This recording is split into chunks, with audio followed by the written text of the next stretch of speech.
registration center. Second, it's free. Don't pay anyone for any registration or collection. Third, collect your PVC early. Don't wait until the week before elections. INEC will announce dates. Listen to radio, TV, and follow INEC's official pages. Your PVC is more than plastic. It's your power to hold leaders accountable. It's how you decide on roads, schools, hospitals, and jobs for your community. When you vote, you decide the future of your children. Get registered. Get your PVC. Vote in 2027. For Nigeria to work, you must be a part of it. Your vote, your future, your responsibility. This message is brought to you by Voice of the People, VOP Media. Big news is here. Your favorite Voice of the People television station is now on free to air on Nigecomsat. All you need to do is align your dish using the following: orbit position 40.5 degrees east, 12.685 GHz, 30,000 kilobytes per second. Polarized vertical, frequency 2, 12.731 GHz, symbol rate 26,250 kilobytes per second. Polarization H. This works on any decoder. Catch up to 100 channels, sports, movies, news, all for free. This is with better quality at no extra cost. VOP TV on Free TV. Now you have more than a voice. Every day strike, ASU strike, market women strike, even Kole people they strike. We don't become country of strikers. Even light self, we no fit give us. Don't run for motor. Even leg self can get accident. Why una dey complain? Why una dey complain? No una dey collect bribe, dey vote Sokoloko Bango ṣe. Ìṣèjọba tó dára òun là ń béèrè. Anyị chọrọ ọchịchị onye kwuru uche ya. Anyị achọrọzi ọchịchị nchigbu. Ala ndeze temeka muna so mekio. Wetin we want na make the rule us well.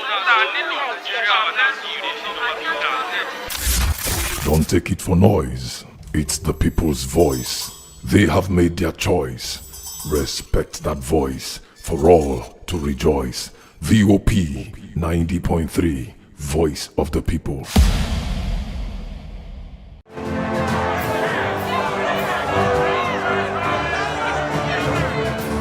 Do you want your voice to be heard?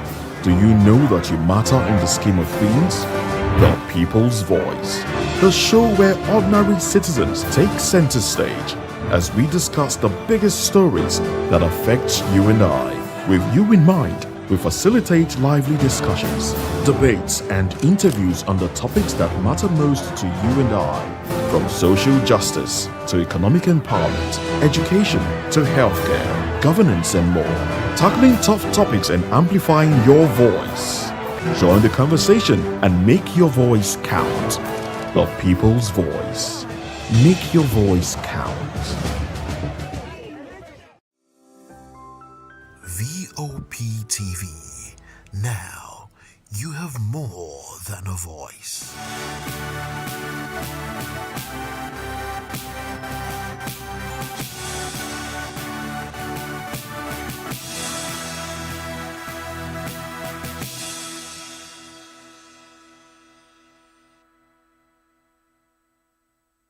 Welcome to News Hour on Voice of the People TV. I am Vivian Oguche. And I am Nenna Ndomdioto. Before we begin the news, kindly visit our website www.vop.ng for fresh and trending news. Here are the headlines. Presidential Working Group to submit executive bill to Tinubu on September 3. Shetima says Tinubu deserves praise and not criticism. Wike-backed PDP chairman asked Jonathan to distance himself from dispute. Professor Ikechukwu praises INEC preparation ahead of elections. Momodu tells President Tinubu to present scorecard. Imo Speaker pledges support for women's bill. Onuaka Lucy visits VOP Media, calls for stronger political media collaboration. On the foreign scene, Senate Republicans back Trump a lawyer Todd Blanche's nomination. In business, NRS makes tax ID mandatory for new crypto account activation. Well, in sports news, Wamufat NSSF Sports Camp opens in Abeokuta. And in the world of entertainment, Frank Edoho slams Lagos property prices, calls market armed robbery.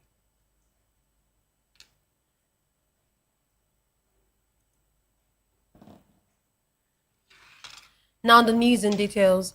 The news in details. The Presidential Working Group on the National Policing Bill will submit an executive bill package to President Bola Ahmed Tinubu on September 3. Chairman of the committee and Chief of Staff to President Femi Gbajabiamila disclosed this after a meeting of the Presidential Working Group at the State House in Abuja. Gbajabiamila said the package, which goes beyond draft legislation, provides a comprehensive implementation blueprint for a dual federal and state policing structure once the constitutional amendment establishing state police takes effect. He explained that nationwide consultations will be conducted after the draft is completed before the president gives final approval and forwards the executive bill to the National Assembly.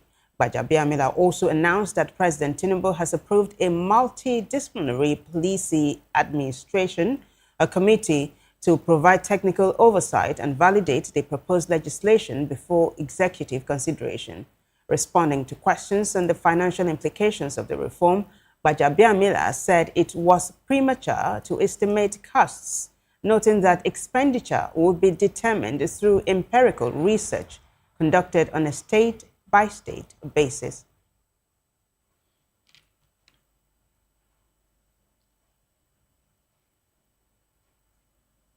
Vice President Kashim Shettima says the President Bola Tinubu's government deserves commendation for reforms in key sectors, which he attributes to the rise in foreign reserves. Shettima said from reserves of $3 billion when Nigeria was experiencing capital flight and capital scarcity, the country is now experiencing capital inflows that has raised foreign reserves to about $52 billion. He said the president deserves commendation and not condemnation for these improvements. Elsewhere, the Forum of State Chairmen of the People's Democratic Party, PDP, has called on former President Goodluck Jonathan to publicly dissociate himself from what he described as the unauthorized use of his name in the party's leadership dispute. The Forum Chairman, Austin Nwachukwu, said the action had become necessary to protect the integrity of the former president and prevent further confusion over the party's leadership.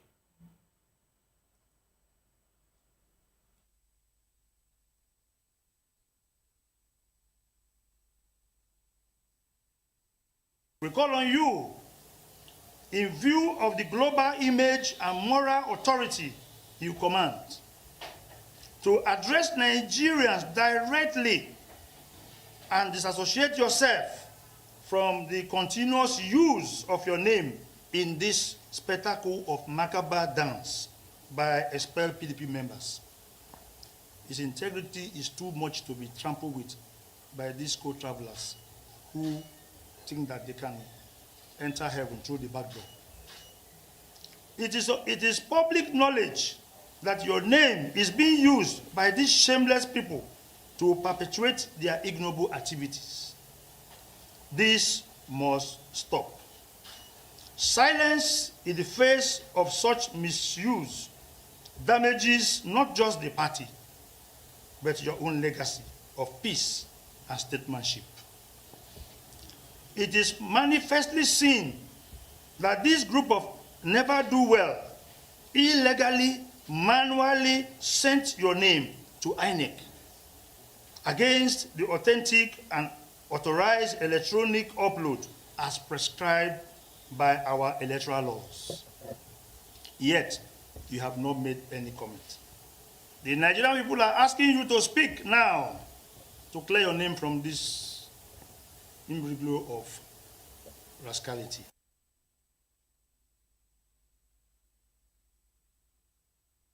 The Working Committee to commence legal proceedings against individuals it accused of impersonation, forgery, and the alleged misuse of court judgments. 5 contempt proceedings and other appropriate actions against these expelled individuals for impersonation, forgery, and disobedience of court orders. especially the Supreme Court of Nigeria.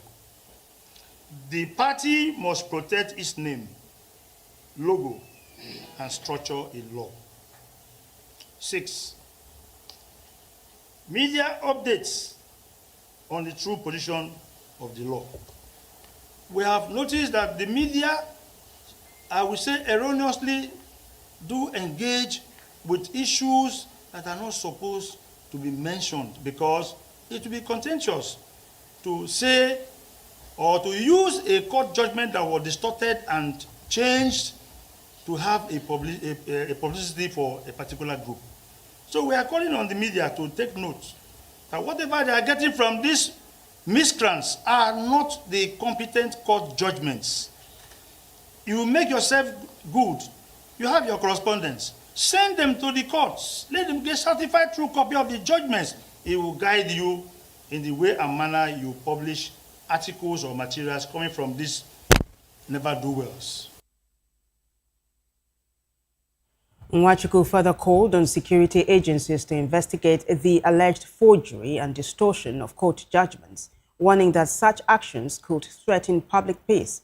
He also appealed to the Minister of the Federal Capital Territory, Nyesom Wike, to order a security review of a property in Abuja, allegedly being used to coordinate activities capable of disrupting public order.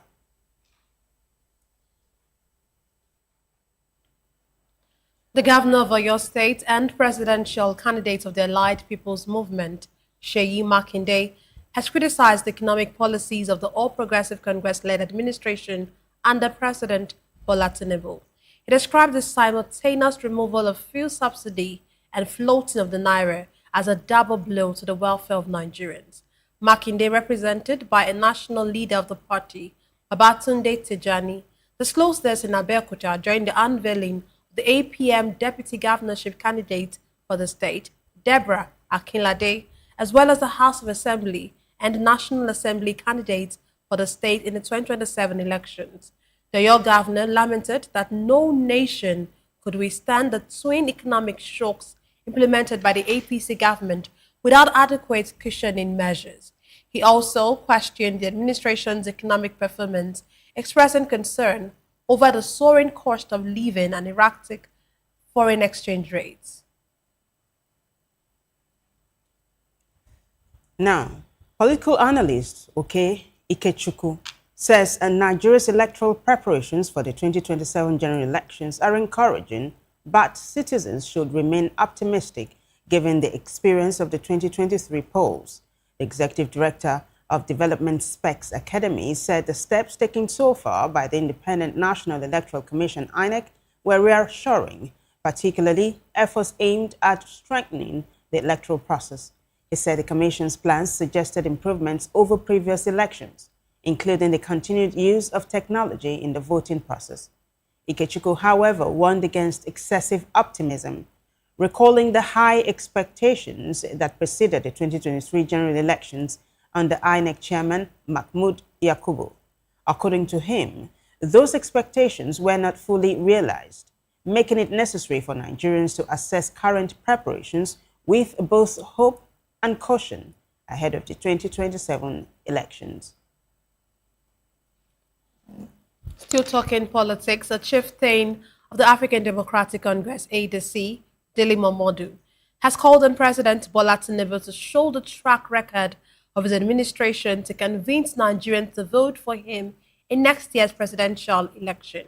Momodu said the performance of the ruling All Progressive Congress is what Nigerians need to make their choice in 2027. He said the 2027 election would not be difficult for Tinubu if he can show the records of his performance. Momodu mocked the APC for what he called abusing itself by blaming the immediate past leadership at the federal level for the state of the nation.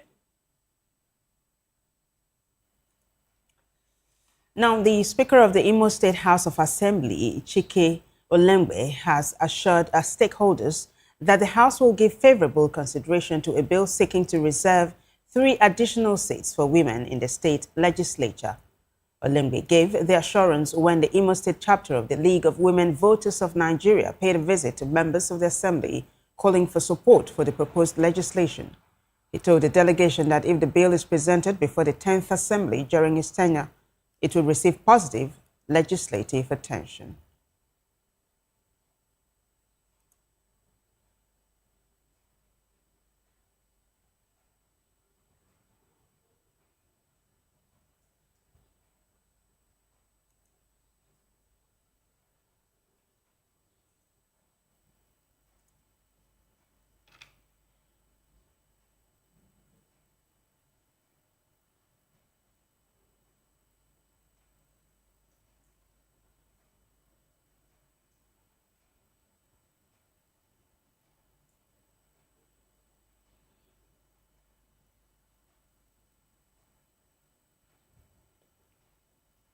Joining us virtually to analyze the news hour is Mazi Amobi Hegboro. He is a public affairs analyst. I'm glad to have you join us, Amobi. Yeah, thank you for having me. Yes, sir.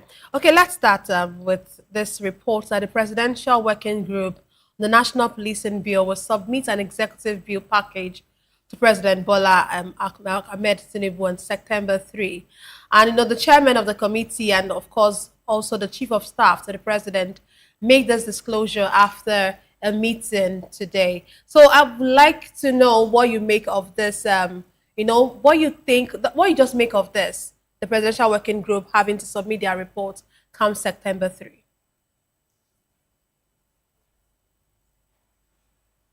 The thing has been off. That's signified the level of commitment of the president towards the police, state police structure. Very commendable indeed. And my view is that what the military cannot do sufficiently well, is it the police that will do it? When I mean military, I mean soldiers, the army. But be that as it may, I also think that it is not about any boots on the ground. 2 weeks ago, Mr. President talked about 8,000 recruitment personnel in the Nigerian army when he expanded the divisions from 8 to 12. Commendable as it were. But is it the problem? I think the problem is political will to prosecute to its logical conclusion the issue of terrorism and banditry. And I've not seen that in action, empirically. If you are now talking about another way to look at this issue is, what is the welfare package of the would-be policemen that will form the core of state police in various states? What is the minimum salary of an average policeman? I'm coming. And you cannot fight terrorism and banditry without humongous investment on technology. So I want to see a situation where we have a synergy between what Mr. President is doing and the ancillary issues of ensuring that, you have technology and you have welfare package also.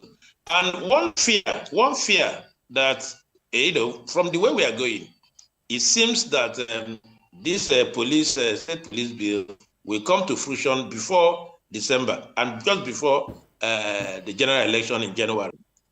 I think Mr. President should hasten slowly. We should not deploy this state police. We should not make it functional before the election. We should tread slowly. Let's have a very comprehensive and robust conversation around state police, so that by the time we come out, we will not make the mistake of federal police also. So the issue of structure, interrelationship between the state police and the federal police, when you cross boundaries, how do you look at it? If somebody from Imo State, commits a crime and runs into cross state, how do you look at the challenges? What do you do? Is it a federal offense now, or is it a state offense? Which state now will take over and all that? So what I'm saying in effect, in as much as state police is fine, it will go a long way to stemming the tide. It's not the only thing. We need to have the willpower, what in Nigerian political parlance we call political will. And then we also need to match it with technology, because this idea of carrying guns and going to one place or the other does not work anymore. Even the bandits and the terrorists have upscaled, have upped their ante in terms of how they move and what have you. So on the whole, the government should hasten slowly and then ensure that it doesn't come to fruition before the general election. Otherwise, we'll have more problems to contend with than what we have presently. Well, Amobi, that's a very robust answer, but not to digress. I'd like to ask you as a Nigerian, how do you feel about Femi Gbajabiamila, President Tinubu's chief of staff, at the helms of this very important committee, seeing as he's been fingered by so many people regarding corruption cases? I mean, there's one that's on the front burner now, and there are others, Are you confident that something is going to come out of this committee that he's heading? At this first stage of this fake or phantom agency, you know what happened? The spokesperson of Mr. President, Ononuga, had already given a clean bill of health to Mr. Gbajabiamila, even before the president constituted the ICPC panel. So what are we talking about? At that time, Nigerians cried, as it were, that Femi Gbajabiamila should not be a member of that committee, not to talk of heading that committee, police, state police bill. But the government was adamant because they've taken a position. And that was why when the ICPC panel was paneled, as it were, we said nothing will come out of it. Mr. President gave them the end of August to submit their report. I do not know whether August has elapsed. This is I do not know whether July has elapsed. This is August 3rd, and no report whatsoever. So they want it to die down naturally. But this is one probe, one incident that will hurt Nigerians even when we proceed from here. Because at the earlier stage, we said this thing, the timing was too long. This thing cannot take more than 1 week to look at. After all the principal actors are in Nigeria, and they can be reached. So why the 1 month? Now it's like they are succeeding, because the thing is fading away from the memories of Nigerians and all that. And if the appropriate thing to do is to ask Femi Gbajabiamila to set aside while the investigation continues. ICPC is the presidency. Femi Gbajabiamila is the chief of staff to the president. He commands a lot of influence around. So if you find out that Nigerians have lost focus and faith in the whole process, the probe organized by the House of Reps got to a point and got stopped because Prince Matthew Adeniyi cannot be brought from the police custody to come and explain his own side of the distance. They were, giving an excuse that it will be tantamount to what is it called? That is in court. They don't want to get into entangled with matters that are in court. That is flimsy excuses, as far as we are concerned. The issue of phantom agency has gone away. Before the next 1 week, Nigerians will no longer talk about it. We'll be preoccupied with other issues, like what the president has told the bishops of Catholic bishops and what have you. It is not dominating the discourse in the Nigerian social and political arena. We have forgotten the phantom agency. So it is very, very unfortunate. And when people see Femi on the screen trying to do it, it hurts as it were. Why couldn't he step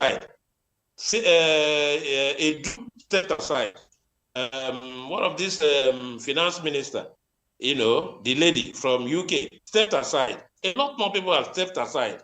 And after voting, declared clean. They can give them a clean bill of health from the court. So what I'm saying in effect is that this is one opportunity that the present administration has missed in order to write their name in gold. It's very, very unfortunate. Okay, if I hear you correctly, you're saying that there's a need actually for Gbajabiamila to step down from office while investigation continues. But let's take you to another report that is really very, very important. The Vice President Kashim Shettima is saying that President Bola Tinubu's government deserves commendations for reforms in key sectors, which he has attributed to the rise in foreign reserves. While you were speaking earlier, you made mention of the Catholic bishops and visit that has kind of, regulated that it's actually out there, as a report, or as is actually generating reports or people's reactions. But it looks like, on one hand, the Catholic bishops, Nigerians, are saying that the economy is not working. But on the other hand, we see the government officials come out to say that the reforms are working. And here's the vice president also towing that part too, and saying that the president should actually be commended and not, be condemned like some people are doing. What do you think? Do you think that it looks like our officials are not...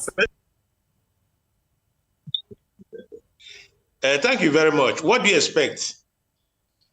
He's akin to somebody setting an exam for himself and invigilates himself, mark the script himself, and announce the result. I think perhaps they are living in another world, not in Nigeria. Bayo Ononoga said sometime about 4 weeks ago that his domestic servants are not, he doesn't see hunger in the faces of his domestic staff, when the issue of hunger came up. And many of them has also said that the Nigerians are not hungry. Mr. President himself has also adumbrated on that fact that hunger had been here before he was born. So it's like the government have a stand on the sufferings of this country, of Nigerian citizens. So what they are doing, is an insult to Nigerians, because each day we slip into the poverty threshold, of Nigeria. How many people are in the poverty circle? Many Nigerians. Go everywhere. There is poverty in the land. There is inflation.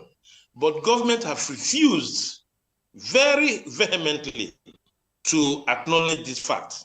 And that is where it pains. If government acknowledges fact that, yes, this is the situation, but look at what we are doing to ameliorate the situation, it's a totally different ballgame. But they live in denial, and which is very, very unfortunate. How can you tell average Nigerian that things are up? You see, when about government, it's a very difficult situation to market this administration, because some of them that are marketing this administration find it extremely difficult, because when you pose questions to them, they become belligerent. They want to fight you. Just look at what happened between Mr. President and the Catholic bishop. The Catholic bishop, what Onaiko did exactly the same thing, in 2014 to Jonathan. He went to Osula and told Jonathan that Nigerians are suffering. What did Jonathan do? What did the handlers of Jonathan do? This same administration was in opposition then, and they were hailing Onaika for speaking truth to power. Now it is their turn, Emilioko. Now it is their turn.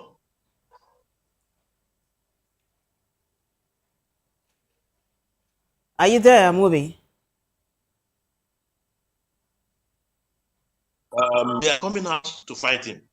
They've been reduced to the political arena with Daniel Bala talking about Naika supporting P2B and what have you. Festus Kiyamo is taking it up. What we are saying is that they should be able to tell Nigerians the truth.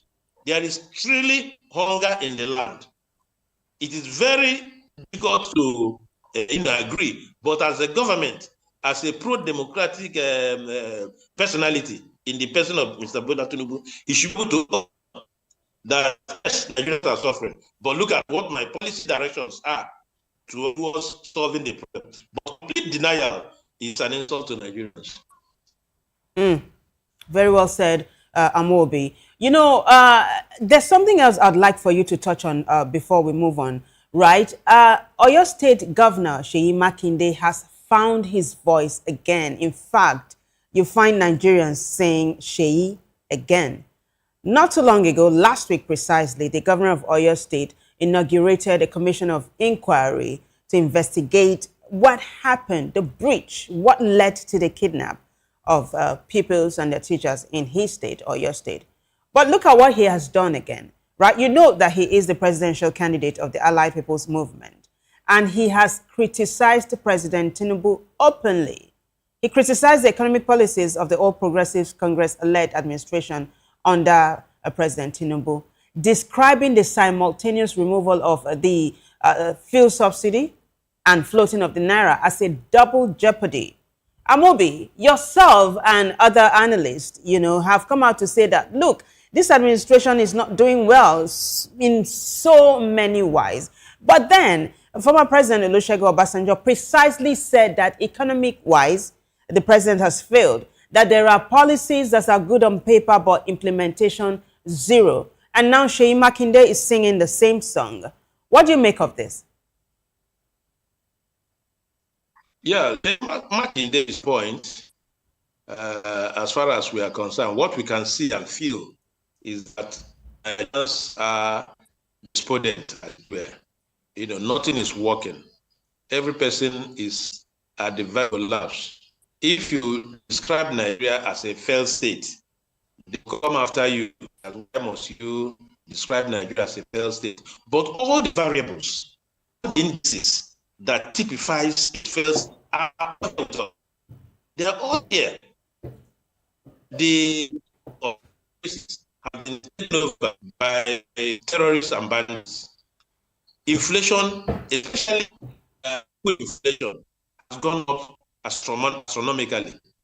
You know, no one can talk about health, giving himself or herself good health care. Education is in comatose state. What are we about? The APM presidential candidate, Makinde, is in order. I recall also, Makinde made his point that he called for international probe into the Rire, saga. The administration came out, and challenged the prophecy. Now has also instituted his own internal probe because he believes that something went wrong. There are things that are not right. And as an administration, you should have collaborated with Makinde. This war against terror or military is not going to be solved by one single action, but a synergy action, concerted effort will be required to solve this because it is a hydra-headed problem. And it's also the shape of a guerrilla affair where the bandits or the terrorists, even within the civilian population. So it requires a high level of operation, intelligence gathering, and what have you. At some point, and he might succeed proving a point. And probably that is why the administration at the federal level, but he has taken a panel to be able to unravel what exactly happened. And I think the federal government should have interest in what happened.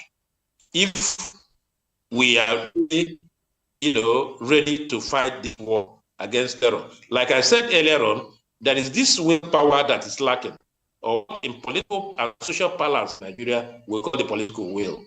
If this will is lacking, it is very difficult to, achieve what the government deserves. Recall that about 2-3 weeks ago, they have been recording some, successes here and there. But I describe it as disjointed incrementalism. That is what I call it, because it is one step forward and two steps backward. So when you do the arithmetic, you find that we are either going back or we are still where we are. So significant movement in the fight against banditry and corruption. And we need information. Sorry, we need copious information because intelligence is key, technology is key, political will is also key in trying to decimate these terrorist bandits.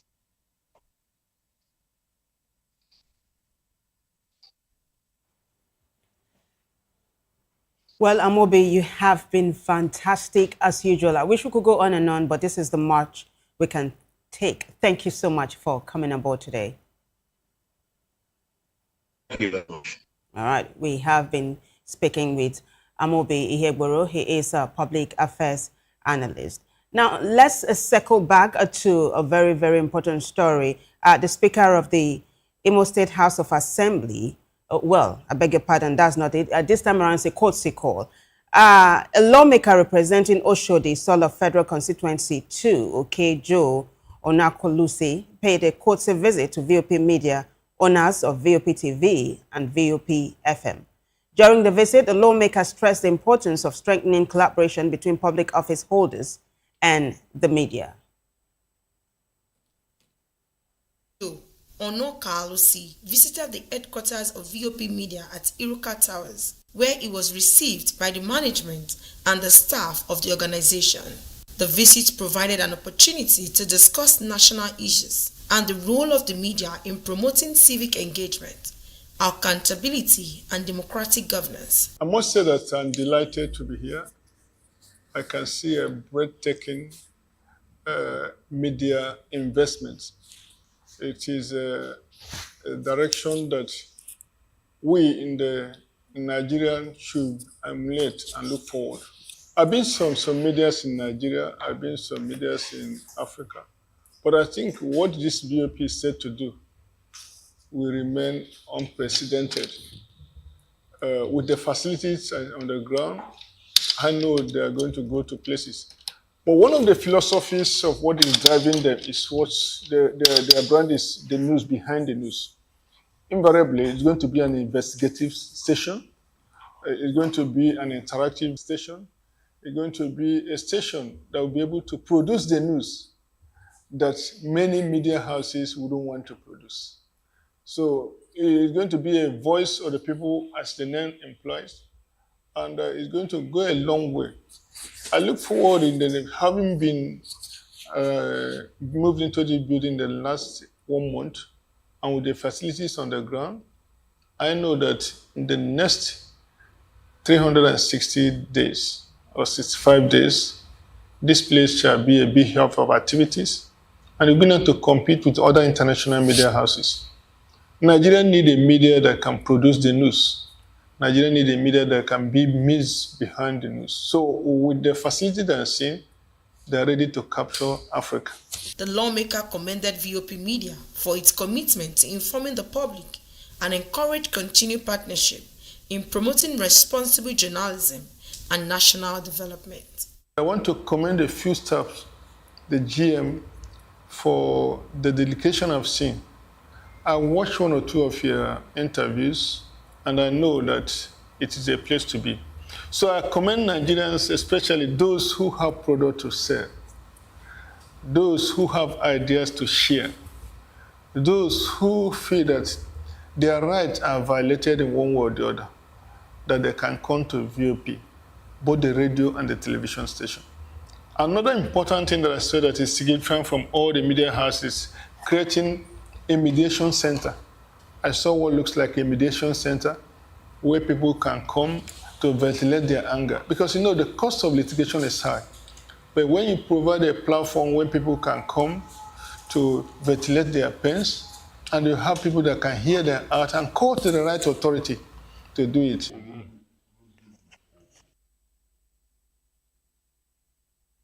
That was Joe Onakulase. Of course, he is the lawmaker representing Oshodi Solo Federal Constituency on a courtesy visit to VOP Media. Moving on, the trial of activist Omoyele Sowore on alleged defamation charges filed by the Department of State Services has been adjourned after a heated exchange between lawyers for both parties disrupted proceedings in court. The confrontation began after Showore's lead counsel, Adeyinka Olumide Fusika, sought an adjournment, saying documents approved by the court on July 27 were only released to him on Monday, leaving him without sufficient time to prepare for the cross-examination of his next witness, a DSS official.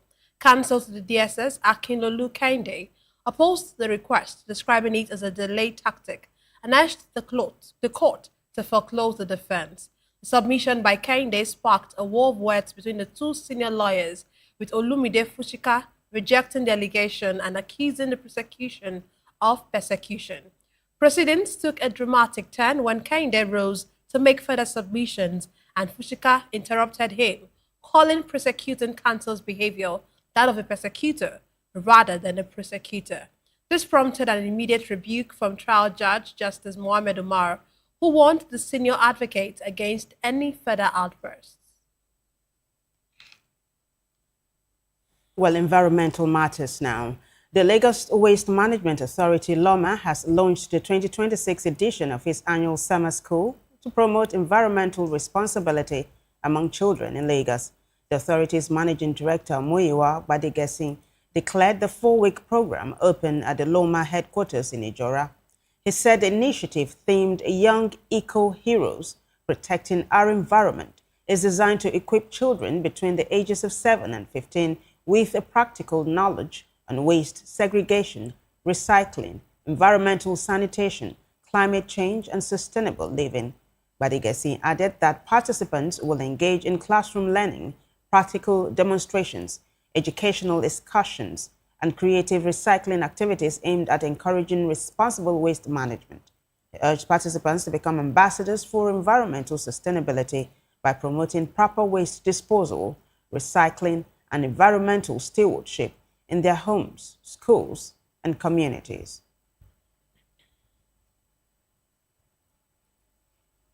And now to the foreign scene. 2 key Republican senators say they will now support Todd Blanche's nomination for United States Attorney General.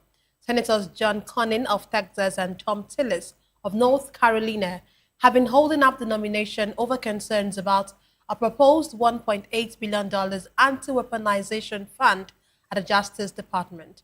They wanted written confirmation the fund would be rescinded. But Blanche, who is currently acting Attorney General and a former personal lawyer for President Donald Trump, posted that the fund had been cancelled. In a joint statement, Cornyn and Tillis said they look forward to voting to advance his nomination out of the Senate Judiciary Committee soon. With their support, the committee is likely to advance Blanche on Tuesday. A full Senate vote could come as early as Saturday unless Democrats agree to an earlier vote. On a rather sad note, 7 people, including 3 children, were killed after a drone hit a crowded beach in southern Russia. A Krasnodar region governor, Vamin Kodadev, says 40 people were injured, 17 hospitalized, and he's blaming Ukraine for a deliberate attack on civilians. Kyiv has not commented. The cause of the crash is unclear. Both sides deny targeting civilians. Still on the foreign scene, Iran says it is in negotiations with Oman to reach what it calls an understanding on the temporary route through the Strait of Hormuz to allow commercial shipping to resume. The announcement came after United States President Donald Trump said new talks on ending the war in Iran would begin on Monday, that he had called off what he described as massive strikes for that purpose. Trump did not say who would take part. Iran, however, denied it is negotiating with the United States and said it has no plans to do so. Following Tehran's denial, President Trump wrote on his Truth Social platform that Iran's leadership was unbelievably duplicitous. In business news, the Nigeria Revenue Service, NIS, has directed virtual asset service providers and peer-to-peer escrow operators to make a valid tax identification number a mandatory requirement for account activation. The requirement was introduced in the guidelines on the taxation of virtual assets released as part of NIS's new framework for taxing cryptocurrencies, stablecoins, tokenized assets, and other digital assets. The guidelines include a provision that medium and large companies earning profits from cryptocurrency and other virtual asset transactions will be subject to a 30% corporate income tax on their crypto gains under the Nigeria Tax Act 2025. Nearly 900 companies from around the world gathered in Shanghai for China Joy 2026 as the digital entertainment industry looks towards the next wave of gaming innovation. Footage shows a bustling exhibition floor with visitors exploring digital platforms, testing new games, and viewing displays from exhibitors across the globe. Russian technology companies Yandex and VK used the event to seek partnerships and strengthen their presence in China. Exhibitors said the show had provided them useful contacts and ideas. Was able to meet with a lot of amazing people to catch lots of good stuff that would help me to develop my product and my service for further steps, and also to help publishers in China and around the world to be successful with the revenue generation or with ad monetization. In terms of the plan, for sure, right now we've got even more insights what might be really crucial and important during current period of time, including localization, finding out new markets and so on. And me personally, my team, we will provide and maybe empower our product to meet all of the needs that the customer has right now in China. A lot of different companies associated with advertisements and game developing. The experience is great. I think that all these collaborations will bring us a lot of new partners. We want to develop China market. Want to have new advertisers from China. We want to have new publishers of games in China, because we think that this market can give us a lot of new opportunities.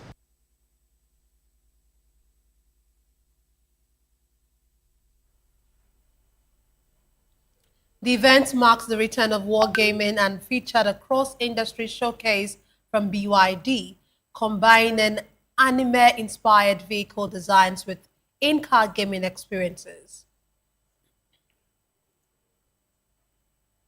Well, let's take a look at some sports news now. The second edition of the Wamufat Sports Camp opened Monday in Abeokuta, Ogun State, organized by the Wamufat Youth Community Development Foundation in partnership with the Nigeria School Sport Federation, United States-based around your city, the AgroTerra Resort. The camp will run from August 3rd to 8th. Children aged 10 to 16 will receive free coaching in athletics, football, chess, netball, golf, ayo, and tennis. The program also includes a mentorship and lessons in values such as respect, teamwork, resilience, and integrity. The 6-day camp will end with a community race day on Saturday, the 8th of August. Wales has become the first nation to publicly withdraw support for FIFA President Gianni Infantino's re-election bid.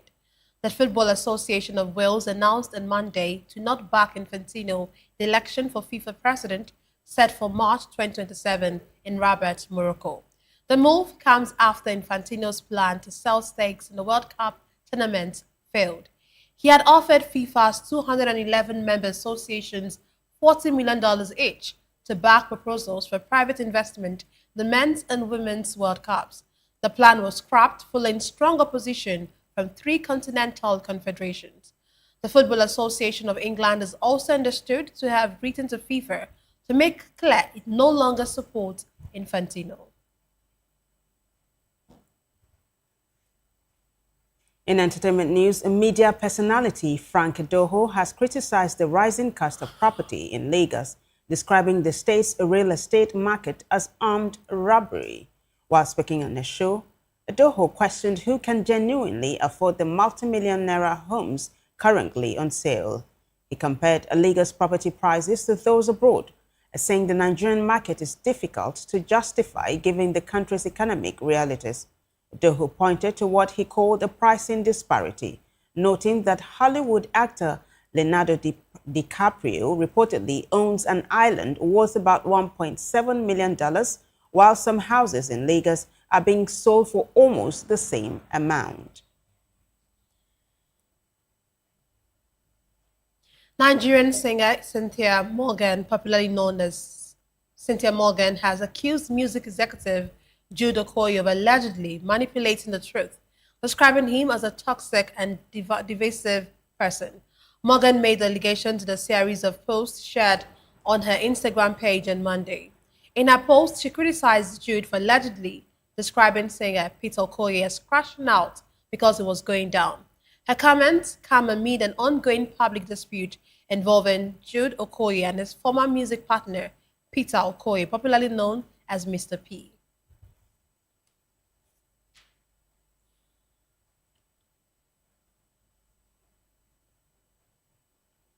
Well, it's a wrap for us, but before we go, a quick look at the headlines.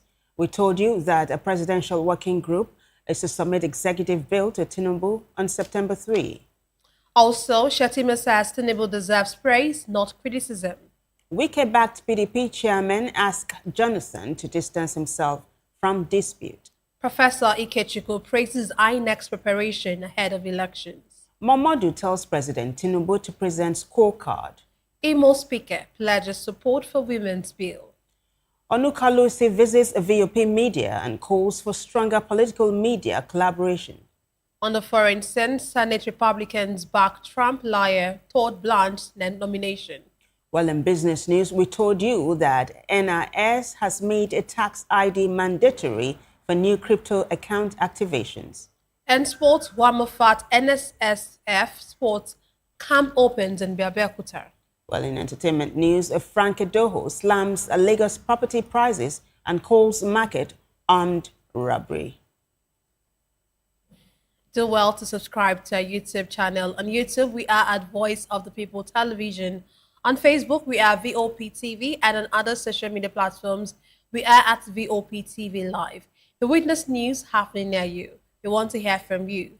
Send your eyewitness reports, event coverage requests, photos or videos directly via WhatsApp to 0814-606-4057. Can also reach our newsroom by email at news@vop.ng. I am Nenna Ndomdioto. And I am Vivian Oguche. Thank you for watching.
Nigerians, your voice matters, and in 2027 it starts with your permanent voters card, your PVC. If you're 18 and above and you're a Nigerian citizen, you have the right to choose who leads your community, your state, and your country. But that right only counts if you have your PVC and your name is on the voter register. Here's what to do. First, check if you're registered. If you're not, or if you've moved, lost your card, or turned 18 since the last election, go to the nearest INEC office or an INEC registration center. Second, it's free. Don't pay anyone for any registration or collection. Third, collect your PVC early. Don't wait until the week before elections. INEC will announce dates. Listen to radio, TV, and follow INEC's official pages. Your PVC is more than plastic. It's your power to hold leaders accountable. It's how you decide on roads, schools, hospitals, and jobs for your community. When you vote, you decide the future of your children. Get registered. Get your PVC. Vote in 2027. For Nigeria to work, you must be a part of it. Your vote, your future, your responsibility. This message is brought to you by Voice of the People, VOP Media. This is Health Check, your weekly guide to better living, smarter choices, and trusted answers. From everyday wellness to urgent health issues, we've got you covered. Health Check, only on Voice of the People television, where your health has a voice.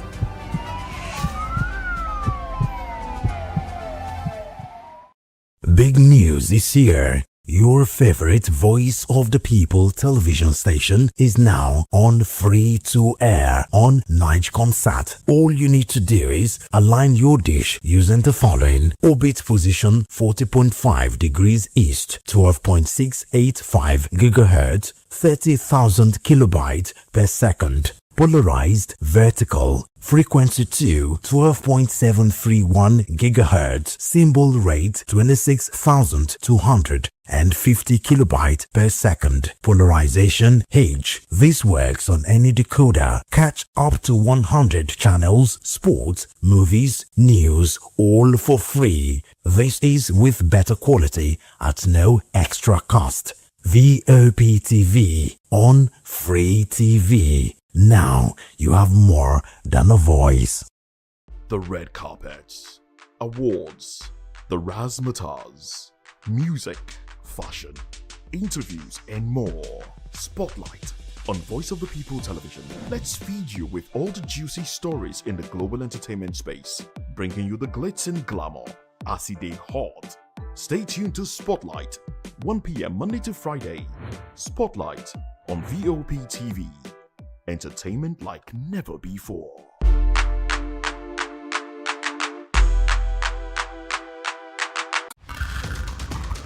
Every day strike, ASU strike, market women strike, even Kole people they strike. We don't become country of strikers. Even light sef, they no fit give us. Don't run for motor. Even leg sef, they get accident. Why una dey complain? Why una dey complain? No be una dey collect bribe, dey vote Sokoloko Bango ṣe. ìṣèjọba tó dára òun là ń béèrè. anyị chọrọ ọchịchị onye kwuru uche ya, anyị achọrọzi ọchịchị nchigbu. ala ndeze etemeka muna so mekio. Wetin we want na make dem rule us well. Don't take it for noise. It's the people's voice. They have made their choice. Respect that voice for all to rejoice. VOP 90.3, Voice of the People.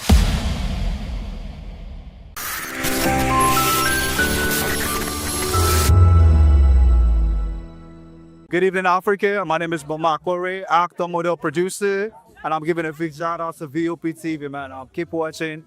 Don't change the dial. Thank you and God bless you. My name is AY, and of course, I represent the voice of the people, and that's why I'm on VOP. AY say so. Hi everyone, it's your girl Miriam Tima from the Real Housewives of Lagos and the Real Housewives Ultimate Girls Trip Africa. Shout out to VOP, the voice of the people. You already know. Stay tuned, keep watching. And don't forget, VOP is the best. All right, hello, it's a boy, but that's shaking the man, fine back with Melanie Poppy Blast Skin Boy. This is VOP TV. If you're not watching VOP, I don't know why you're watching. Maybe you're watching your weight.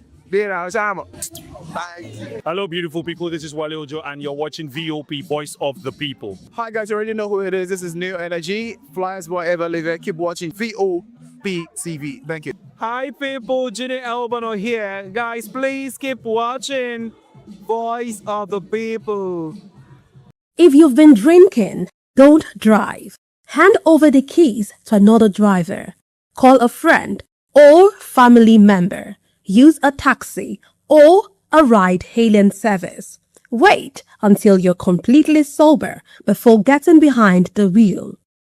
A few minutes of inconvenience is far better than a lifetime of regret. Friends, don't stand by in silence. If someone who has been drinking insists on driving, speak up. Offer an alternative. Taking away their keys could save a life. Driving is a responsibility, not a right. Every time you take the wheel, you're responsible for the safety of everyone on the road. Today, make the choice that protects lives. Celebrate responsibly. Think before you drive. If you drink, don't drive. If you drive, don't drink. Because every life matters and every safe journey begins with the right decision. This message is brought to you by Voice of the People Television.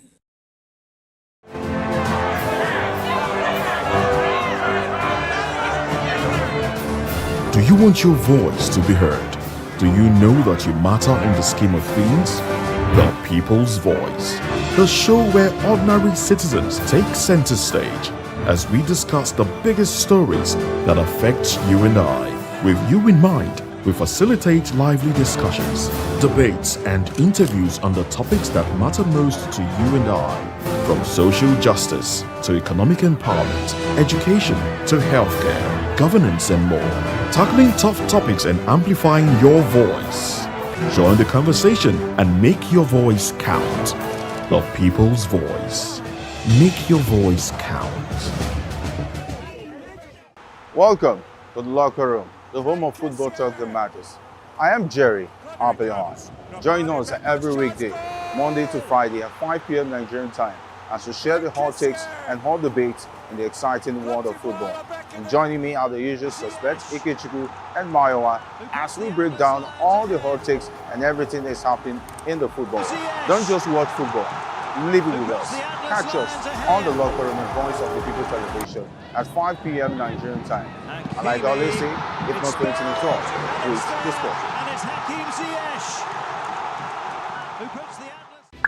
Are you looking for where to buy quality and original studio and musical equipment in Nigeria? Welcome to Iruka Online, Nigeria's biggest musical and sound equipment warehouse. Your trusted home for top global brands, reliable low-priced alternatives, and 100% original musical accessories. With over 60 locations nationwide and open 7 days a week, we deliver unbeatable service and customer support you can count on. Shop online at iruka.com in partnership with world-renowned brands like Wolfdale Pro, Prisoners, Twile Keyboards, Fender and Jackson Guitars, Marshall Amplification, Mapex Acoustic Drum Set, Tech Electronic Drums and Accessories, Evans Drumheads, Ashdown Engineering, and many more. Iruka Online, powering your sound with quality you can trust.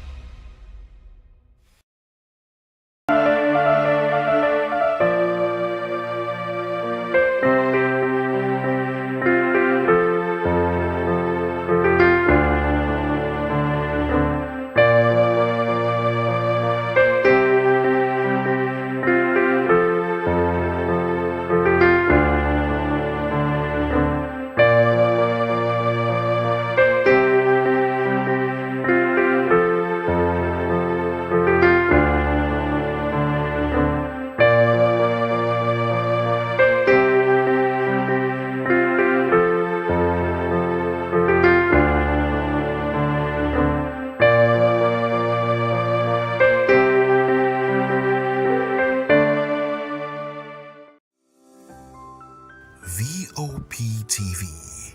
Now, you have more than a voice. Musical and sound equipment warehouse. Your trusted home for top global brands, reliable low-priced alternatives, and 100% original musical accessories. With over 60 locations nationwide and open 7 days a week, we deliver unbeatable service and customer support you can count on. Shop online at iruka.com in partnership with world-renowned brands like Wolfdale Pro, Prisoners, Twile Keyboards, Fender and Jackson Guitars, Marshall Amplification, Mapex Acoustic Drum Set, Tech Electronic Drums and Accessories, Evans Drumheads, Ashdown Engineering, and many more. Iruka Online, powering your sound with quality you can trust.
happens in the hush behind hangar doors? Who signs the papers that gamble with lives? Which truths were grounded before they even ever had wings?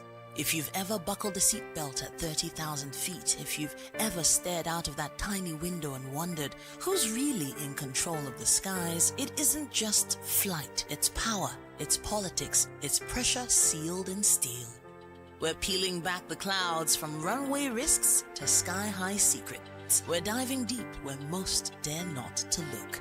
Aviation Scope, every Sunday at 7 p.m. only on Voice of the People TV. We don't just report, we reveal. We don't just ask, we uncover. Because when it comes to the skies, ignorance is turbulence. Aviation Scope, the sky isn't the limit, it's just the beginning.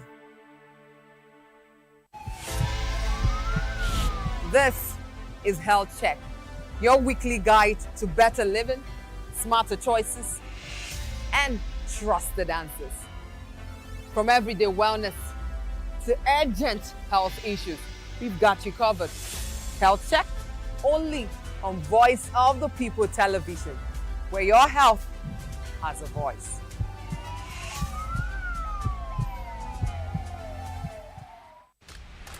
Yes, obviously everybody knows the game is beautiful and that's why I love sports.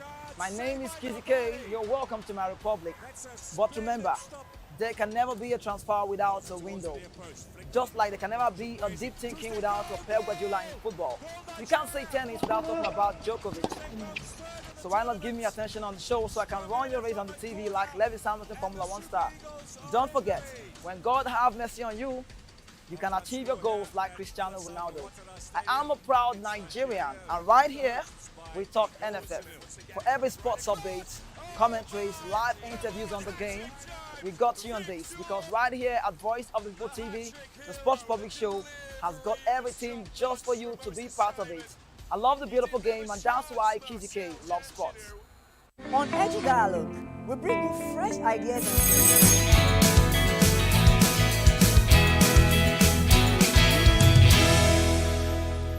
Welcome to the locker room, the home of football talk that matters. I am Jerry Arpillon. Join us every weekday, Monday to Friday at 5 p.m. Nigerian time, as we share the hot takes and hot debates in the exciting world of football. And joining me are the usual suspects, Ikechukwu and Mayowa, as we break down all the hot takes and everything that's happening in the football. Don't just watch football, live it with us. Catch us on the locker room and Voice of the People television at 5 p.m. Nigerian time. And like I always say, if not 20 minutes off, please discuss. Hello, my name is Inedo. Keep watching VOP TV. What up? My name is Usimachiku. You are watching VOP TV. Keep it locked. Hello, I am Floyd Igbo. Keep watching VOP TV. Hi everyone, I hope you're doing good. Keep watching VOP TV and just have an amazing day. Thank you. Hi guys, it's your boy Praise. Keep watching VOP TV. Good evening, Africa. My name is Bomakore, actor, model, producer, and I'm giving a big shout out to VOP TV, man. Keep watching. Don't change the dial. Thank you and God bless you. My name is AY, and of course, I represent the voice of the people, and that's why I'm on VOP. AY say so. Hi everyone, it's your girl Miriam Tima from the Real Housewives of Lagos and the Real Housewives Ultimate Girls Trip Africa. Shout out to VOP, the voice of the people. You already know. Stay tuned, keep watching. And don't forget, VOP is the best. All right, hello, it's a boy that's shaking the man fine back with Melanie Poppy Black Skin Boy. This is VOP TV. If you're not watching VOP, I don't know why you're watching. Maybe you're watching your weight. Hello, beautiful people. This is Wale Ojo, and you're watching VOP, Voice of the People. Hi, guys. You already know who it is. This is New Energy. Flyers, whatever, live it. Keep watching VOP TV. Thank you. Hi, people. Ginny Albano here. Guys, please keep watching Voice of the People. Welcome to Romeo Pizza.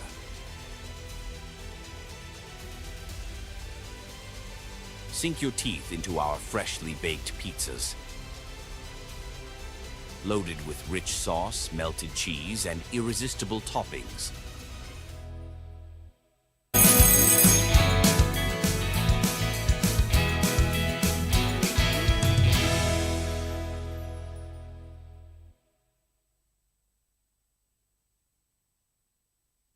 Good morning. Welcome to VOP this morning. A beautiful Tuesday morning, broadcasting from the city of Lagos. I'm Jane Ogoye. Thank you so much for joining us.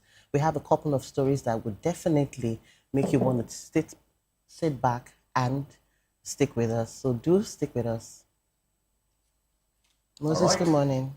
Good morning to you, Nigeria. Good morning, world. We're broadcasting on YouTube, so we're broadcasting to the world. I am Moses Humphrey, and let's take you through the conversation for today. Abia protests for Nnamdi Kanu's released as family resists Sokoto transfer. Naseni faces scrutiny over alleged 900 billion naira funds borrowing spending. Plus, Navy arrests 5 stowaways hiding on ship as desperation to leave the country grows. Oh well, a lot of Nigerians are struggling to leave, but then the conditions they face as they leave is one that should deter anybody, but they still struggle anyway. Well, these are the conversations we will focus on this morning. Welcome on board. Welcome on board. Good morning and thanks for joining us. I am Chukwuma Okoro. Like Moses said, those are the major topics of conversation. But beyond that, we also have other interesting stories that we'll talk about in the course of the show. Now, let's start with what's going on here in Lagos, in Nigeria. Frank Edoho, you know him, TV host, OAP, is sharing conversation over the rising cost of housing in Lagos, describing the state's real estate market as armed robbery. Well, speaking on a recent episode of the KK show, he questioned why luxury homes in areas like Osapa are selling for as much as $1.5 million, despite infrastructure challenges such as poor drainage. Well, Edoho argued that the prices are difficult to justify, especially when compared with high-value properties abroad, and asked how ordinary Nigerians who are earning less than 100,000 naira as minimum wage could ever afford such homes. He also raised concerns about who is actually buying these expensive properties, wondering whether the clientele consists mainly of Nigerians in the diaspora, government officials, internet fraudsters, or religious leaders. While the developer on the program disagreed with those assumptions, insisting that prices simply reflect market realities and demand, Edoho maintained that the soaring cost of real estate remains disconnected from Nigeria's current economic situation and the purchasing power of the average Nigerian. Well, Frank literally took it from my mouth, and I've been asking, when you drive into some parts of Lagos, when you drive into the island, you see very well-built accommodation, perfect, more like, in fact, in some parts of the island, you probably think, if you were driven there in the night, in the morning, you think probably that you are in some parts of Europe or where else. But when they tell you how much those properties cost, you begin to wonder, are Nigerians the one buying these properties, or is it foreigners? Are they Australians? Are they Americans, Europeans who change hard currency into naira? As a matter of fact, they don't even pay in naira, in naira denominations. It's in dollar denominations. That's true. As a matter of fact. And so, if you look at these things, sometimes I wonder, is it the same Nigeria that we are crying about inflation? Not about outright purchase. They tell you that a 3-bedroom apartment in some parts of the island go for as much as 12 million naira. Yeah. And you begin to wonder, like Frank is wondering, the Nigerians that afford this, is it that there are people living abroad? Are they diasporans? Are they religious leaders? Or are they government officials? But if you go deeper, you find out that they are ordinary Nigerians like you and I. What do they do? Honestly, it's difficult for me to answer, because I can't imagine paying for an apartment. In the first place, why would you pay for an apartment for 12 million naira? Why don't you just go build your own apartment, build your own house in some parts of Lagos? Moses is looking at me, I don't know why. Because, it's difficult for me to wrap it around my head. Yeah. They say, it's like should I mention the name? Some parts of Lagos, when I drive past Osborne Foreshore, and they tell me an apartment there, it's paid for in dollars. And I begin to wonder, well, sometimes companies do rent those apartments for their staff. And I ask, what kind of business do these companies really do that they are able to break even, return on investment, afford that kind of properties for staff? And if you go deeper, you discover that it's not only staff, individuals like you and I, normal people who drive out in the morning, go Please, to what work, do you mean come by back. normal people? No, please? normal people. You Like mean ordinary people, the everyday people. Please, what do you mean by normal? everyday people, they drive out in the morning to work and come back 9 to 5, and they pay in millions of naira or even in dollars, thousands of dollars. Yeah. And so what Frank is saying, as a matter of fact, even in some remote areas of Lagos, I don't want to mention names, but those areas that we call remote, if you go there, you discover that an apartment, 3-bedroom flat, 2-bedroom flat, go for as high as 3.5 million naira. There was a certain man who they sent him a NEPA bill, and his NEPA bill was like 7 million naira. He said, I'm paying 2.5 million per annum. rent. For rent. So how would my NEPA bill bill for a month be 7.5 million naira? So it's a lot. Like I said, Frank practically took it out from my mind, because sometimes when I drive around Lagos and when you ask around, you see how much people pay, and I'm wondering, is it the normal, Jen, I'm sorry, I'm using that Please word, don't use normal people again.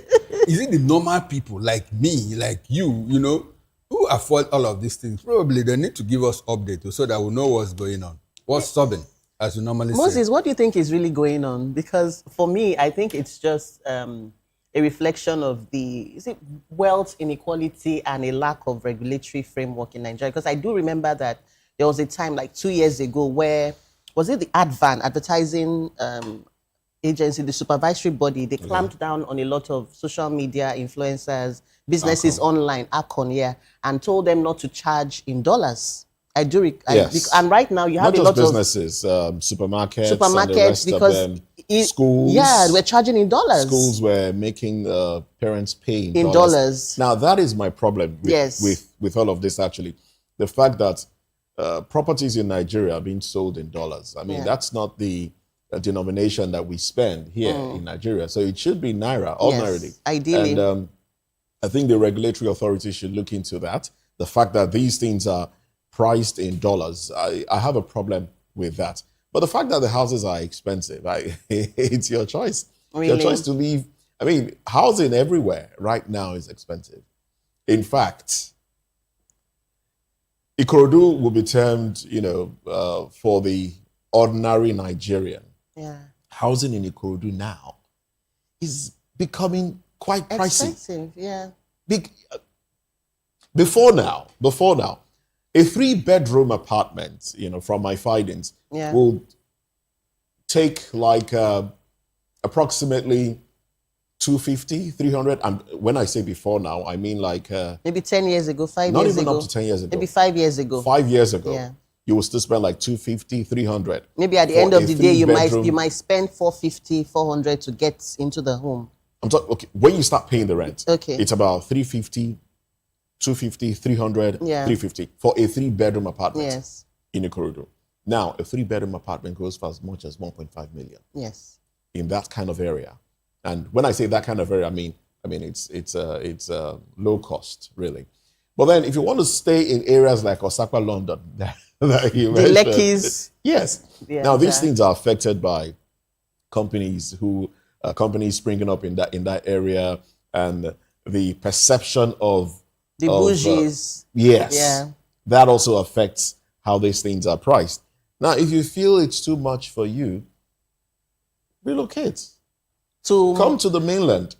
Even the mainland is not in New York. It's not cheap, Moses. It's not cheap, but in comparison to what you have over there, it's you can manage. Yeah. In New York, the center of New York is about over 400% higher than what you would get in Moses, cities may around. May I just cut in here? How do you justify a house, let's say in Ketu?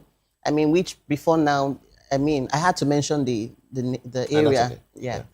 Which before now, maybe the landlord charges, let's say 600K a year. And then suddenly, when the madness began like 2 years ago, you can imagine your rent ballooning from 600 to 1.5, 2 million, 2.5. I don't support any of this, but let's understand the kind of people we are. Once government fixes a road, landlords increase their rent.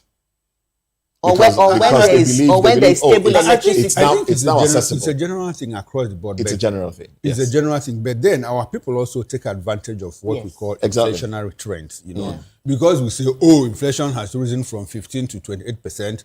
The market woman adds, the school adds, the landlord will add, and all of that. You know, in fact, even in some churches, they tell you not to use a particular denomination as offering. I don't know if you have ever heard that. It No, does I happen. haven't. You know, it has happened. You know, They tell you that? Yes, no, don't use a particular denomination. In the My house God of is God? rich. Advisedly, Yeah. advisedly, you know, don't use a Advisedly. particular denomination as offering, you know, because even like my God is rich and it cannot even help us buy tissue for the toilets and all of that. And so these things are across board. Yeah. I have a problem with, not that I have a problem. When I say across board, if you look away from the real estate sector, even in the education, Yeah. my little boy is going into mid-class exams. That's JSS 3. Okay. If you know if I tell you the amount of money that they sent as school fees, My goodness, you don't. We don't want to talk about that. I don't even want to go there. So it's across board. And so Nigerians will take advantage of, we are also part of our own problems. I absolutely agree. We are part of our Absolutely. problems, you know, because someone says, well, they've added money for you. And so I have to take my own addition, Absolutely. you know, to all of that. So it's a very difficult thing. I like what Moses said. If you can't cope, you relocate. Yeah, You probably we have people living in Ibadan and working in Lagos. I Okay, know so they use the train. they use they structure it in Maybe such a 3 way days that there. 3 yes, days in there. such a way that they do hang around in some offices days and all in of Lagos that. and then some days in Ibadan. So you come to Lagos, for example, you come on a Monday. You know, you work Monday till Thursday. You know so what? you stay around the office and then you go back home on Thursday. So you do your weekend. over At there. some point, developed countries passed through all of this. And so Yes. you know what they did? What they did was to reverse development. All those things that you find in city centers, they started providing them in the suburbs, you know, so that you don't really need to, you know, go to the city center to do anything for work and all of that. Ministry started moving, like if you have here in the state secretariat, say you could have a ministry of a particular sector in one part of the state, in another part of the state. What they tried to do was to take away development from the city centers, you know, and take it back to the suburbs and provide infrastructure so that people could, you know, also live comfortably there. Like Moses said, if you relocate, you keep relocating until you finally relocate to your village. Yes. If you have a home. But you in guys, the village. it's funny how we are not even talking about the subsect of people in Nigeria that are also behind this ballooning cost. We're talking about the guys who are into the advanced fee fraud. And politicians too. Yes, no, those ones is a given. I'm Yes, even talking politicians. about the advanced fee frauds. A lot of landowners, developers, landlords, building owners, property owners on the island, they're having a field day because of these guys. So now a lot of them go further into Lekki, Aja. What's the farthest there? I can't remember now. Maybe almost close to Ekpe. Yes. And they're buying properties. Abraham Adesonya. Abraham all the way Adesonya, to they're Ekpe. buying properties, like running into millions. And those landlords are having a field day. So they're also contributing. It's the truth. I'm not It's disputing. it's the truth. I just saw I'm you not nod, disputing. you know. No, So these landlords. that is a reality. Yeah, That's it's a the truth. reality. That's the truth. So So these what do guys, we do about them? I don't know. I mean, It's I think, just to clamp down. If you can't beat can them, we you do clamp what? down? Can we clamp down on it? When you have the developers enjoying the largesse, you have the policemen who are also, in short, let me not talk so much. But I don't think there's anything we can do about We can't do- that. You know, It's just the those that reality. invest in economies, more often than not, are those that make their monies through dubious means. So I don't think there's anything we can really But do about but it. Moses, you just made a blanket statement. Do you think it's really, do you think everybody who invests or who really makes money, Well, you not know, make everybody, it? Yeah. not everybody, but the majority. But the truth is, I honestly feel like right now in Nigeria, to make very good money, honestly, okay. Okay. Well, let's move on to another conversation. The president of the Pentecostal Fellowship of Nigeria, Bishop Wale Oke, has vowed that Christians will continue to preach in commercial buses, despite the controversy surrounding a provision in Nigeria's road traffic laws. Now, speaking during a church service, he described the restriction as an attack on the Christian mandate to spread the gospel, insisting that believers would rather obey God than any law preventing peaceful evangelism. He also criticized the lawmakers for focusing on bus preaching instead of tackling insecurity, kidnapping, and other violent crimes. However, the Senate has clarified that the restriction is not a new proposal, According to lawmakers, the provision banning preaching, hawking, and trading inside commercial vehicles has existed since 2007 under the FRSC Act and is intended to reduce distraction and improve passenger safety, not to ban preaching in public spaces.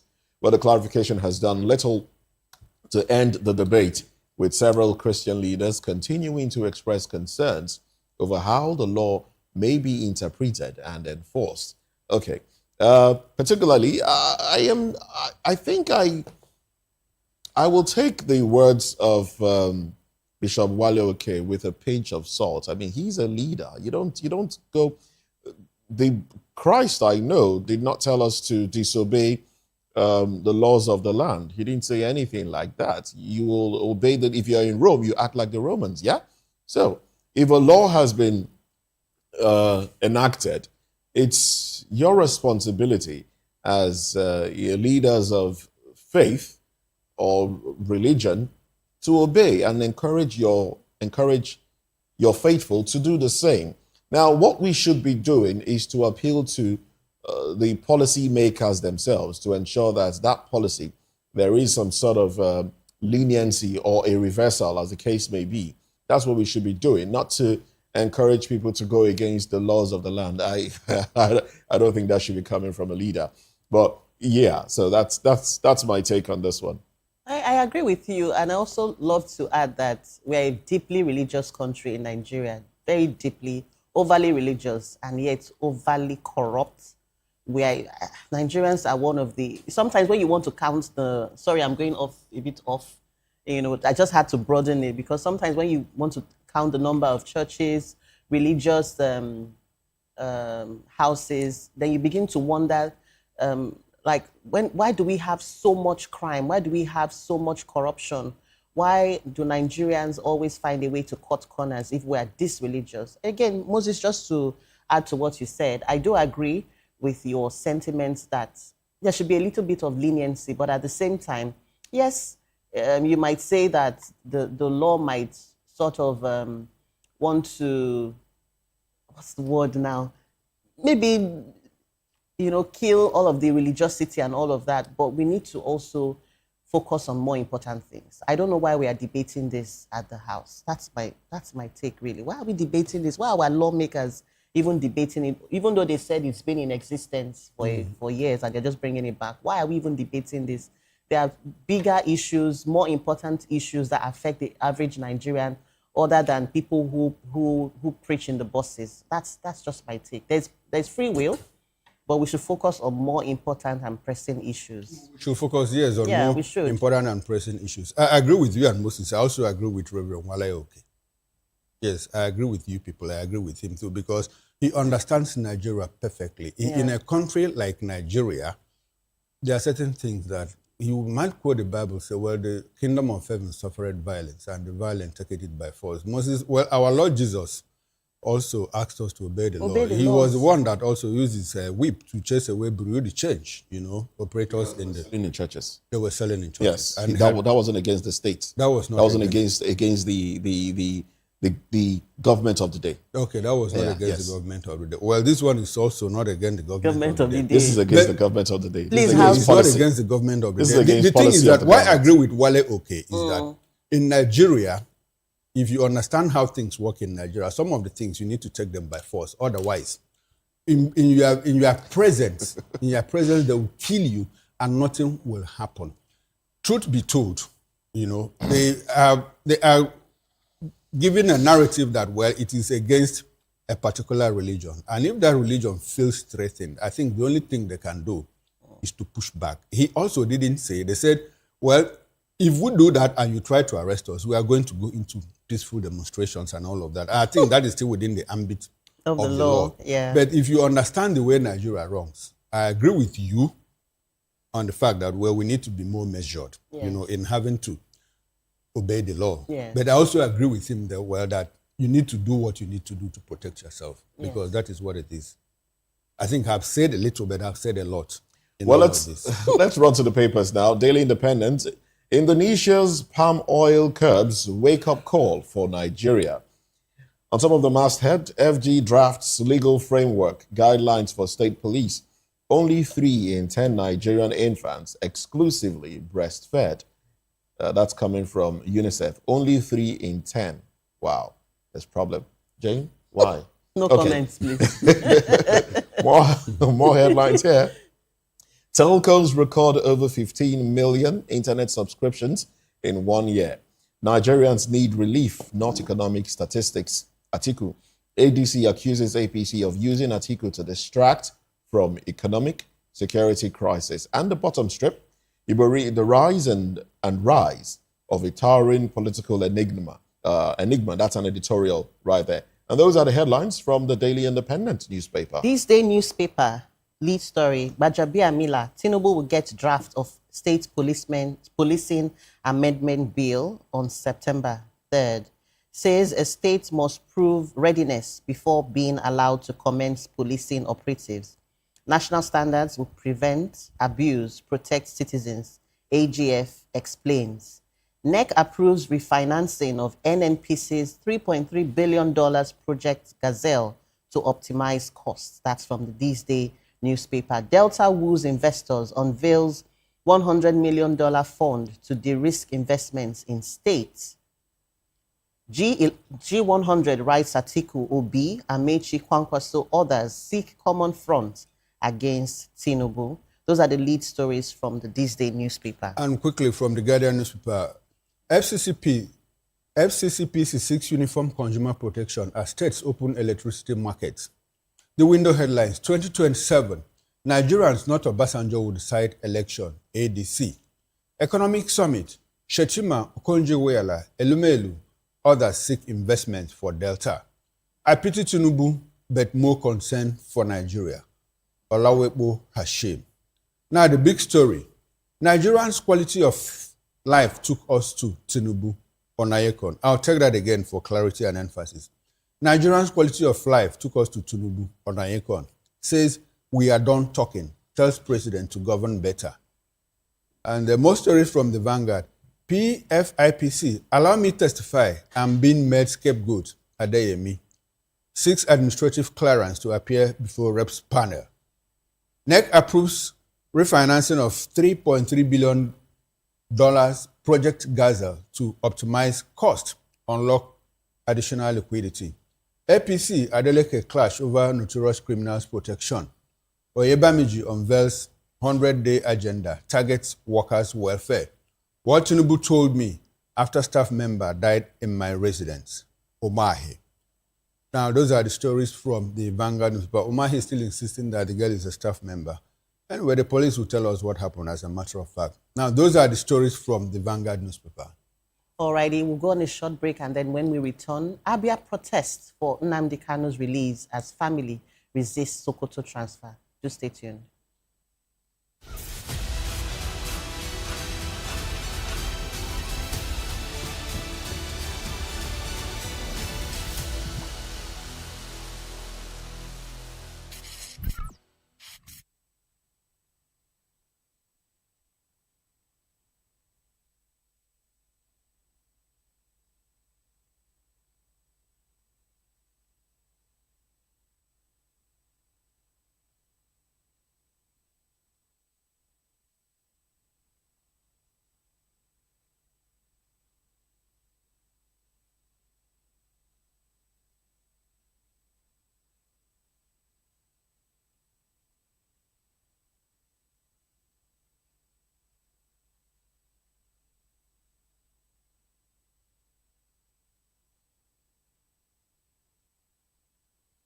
Hey guys, it's your girl Arika of the Dimples, aka Risky Baby, and you are watching VOP TV. Do not go anywhere. Where are you going to? Stay here. Calm down. Stay here if you're not. What's up, everybody? Uzo Arco here, and I'm hanging out on VOP TV. Keep it locked, don't go nowhere. Let's go. Hi everyone, my name is Yvonne Jagade. You are watching VOP TV, and don't change the dial, because I said so. Who's happy to post them and who's happy the most? Because when shit goes south, y'all be happy to ghost. When you make a wrong move, they be happy to roast. But be careful when you win, who's not happy to toast. I am VJ Adams, and you rock with VOP TV. Don't move. Hi, people, Bisola here, and you are watching VOP TV. Mwah. Shout out to VOP TV. It's so good to have you on the red carpet of AV. Love you all. Wishing you all the best. Here's a shout out to VOP TV. It's your girl April Oshidikwe at the AV premiere. You know what it is. Hi everyone, my name is Linda Ejiofor Suleiman and I'm live at the EV premiere. Keep watching VOP TV. I want to say hello to my Italian friends. I want to say them that Nigeria is the best country in the world, and I'm so happy to be here. Thank you so much. Hi guys, my name is Tomo Atebe. I'm an actor, and you guys are live on VOP TV. Keep it locked, because I said so. Ladies and gentlemen, boys and girls, it's your girl Phil Storms out here, and this is a big shout out to VOP TV. Hi guys, my name is Charles Bourne. My name is Lydia Lawrence Nze. Please keep watching Voice of the People television. Love ya. The red carpets, awards, the razzmatazz, music, fashion, interviews, and more. Spotlight on Voice of the People television. Let's feed you with all the juicy stories in the global entertainment space, bringing you the glitz and glamour as it is hot. Stay tuned to Spotlight, 1 p.m. Monday to Friday. Spotlight on VOP TV. Entertainment like never before.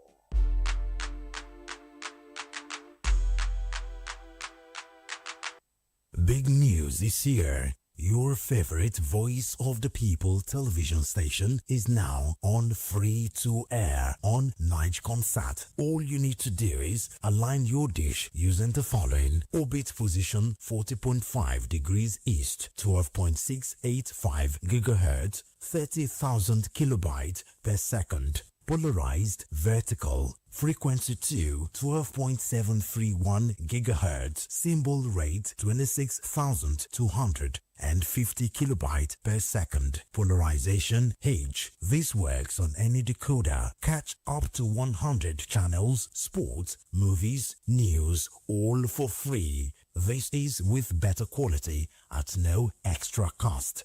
VOP TV on Free TV. Now you have more than a voice. In a world where power shifts with every headlines, news breaks and events happens, we bring you unbiased and explicit information on politics, economy and state of the nation. We break down the chaos. Facts, not fluff. Truth, not spin. We discuss not just politics, but a glimpse into the future. Voice of the People television. Now you have more than a voice. From the views on the streets, We go to bed empty hunger. to the blaring horns of a hustling city, the loudest voices of the common man got a medium to be heard. This particular administration, they were coming unprepared. It's not a bad thing to renovate the president's lawn. Through top-notch programming, unbiased reportage of news, sports, business, entertainment, and cultural documentaries, Voice of the People 90.3 FM became a symbol for 21st century media. And now, a new baby is born.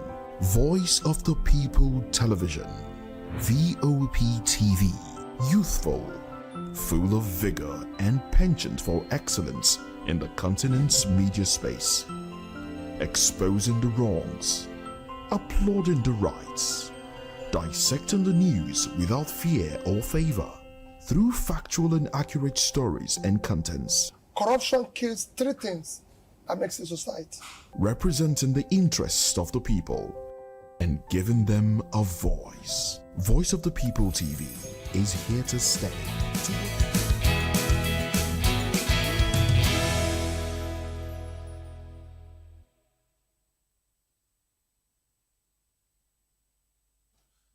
Welcome back and thanks for staying with us. If you are just joining us, this is VOP this morning. Now, hundreds of residents of Afaruku, Abia State have staged a peaceful protest demanding the immediate release of detained IPOB leader Nnamdi Kanu. The demonstrators marched through the community chanting solidarity songs and calling on the federal government and Southeast governors to intervene. Well, Kanu, who was sentenced to life imprisonment by Justice James Omotosho on terrorism-related charges, is currently challenging his conviction at the Court of Appeal. His supporters and some community leaders continue to push for a political solution to the matter, arguing that resolving the case could help restore stability across the southeast. Meanwhile, Kanu's family has insisted that he should not be moved from the Sokoto Custodial Center to Abuja unless such a transfer is ordered by a court. The decision to remand or transfer him to the Sokoto Custodial Center, alleging itself on the grounds of being challenged in his appeal, alleging that the circumstances surrounding the order create an appearance of judicial bias. With protests now emerging alongside renewed calls for political intervention, the issue raises questions about whether Kanu's case should be resolved strictly through the courts or whether the federal government should consider a political solution while the appeal is ongoing. We have in the studio here to help us make sense of this Prince Francis Chilaka. He is a political affairs and public affairs analyst. Beside him, we also have Mr. Elvis Elimihele. Elvis is a political affairs analyst. He's also a journalist. And from our Oka outstation, we've been joined by Sir Chuka Nnabufe. He's a public affairs analyst. We'll be joined in the course of the program by Chima Williams. He's a legal practitioner, human rights activist, and political affairs commentator. He will join us from our Benin outstation. Gentlemen, good morning and thanks for being part of the show. Good morning. The Prince, good to see you. Let me come to you straight. Now, the people of Afaruku, where Nnamdi Kanu comes from, he's a prince just like you in Afaruku. And the people are saying, well, let our son go. You are trying him on terrorism-related charges. In the first place, we also had a court that said IPOB is not a terrorist organization. And so, after the trial, the justice, James Omotosho, sentenced him to life imprisonment, and he was transferred to Sokoto Custodial Center. Now the people are saying, let our son go.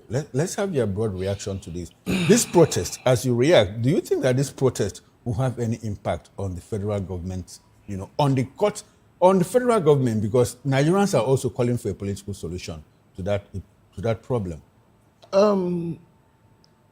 I have always opted for political solution, even before the whole court process started. But then things have gotten to where they are now, and asking for his immediate release, we have to also understand that there's a process.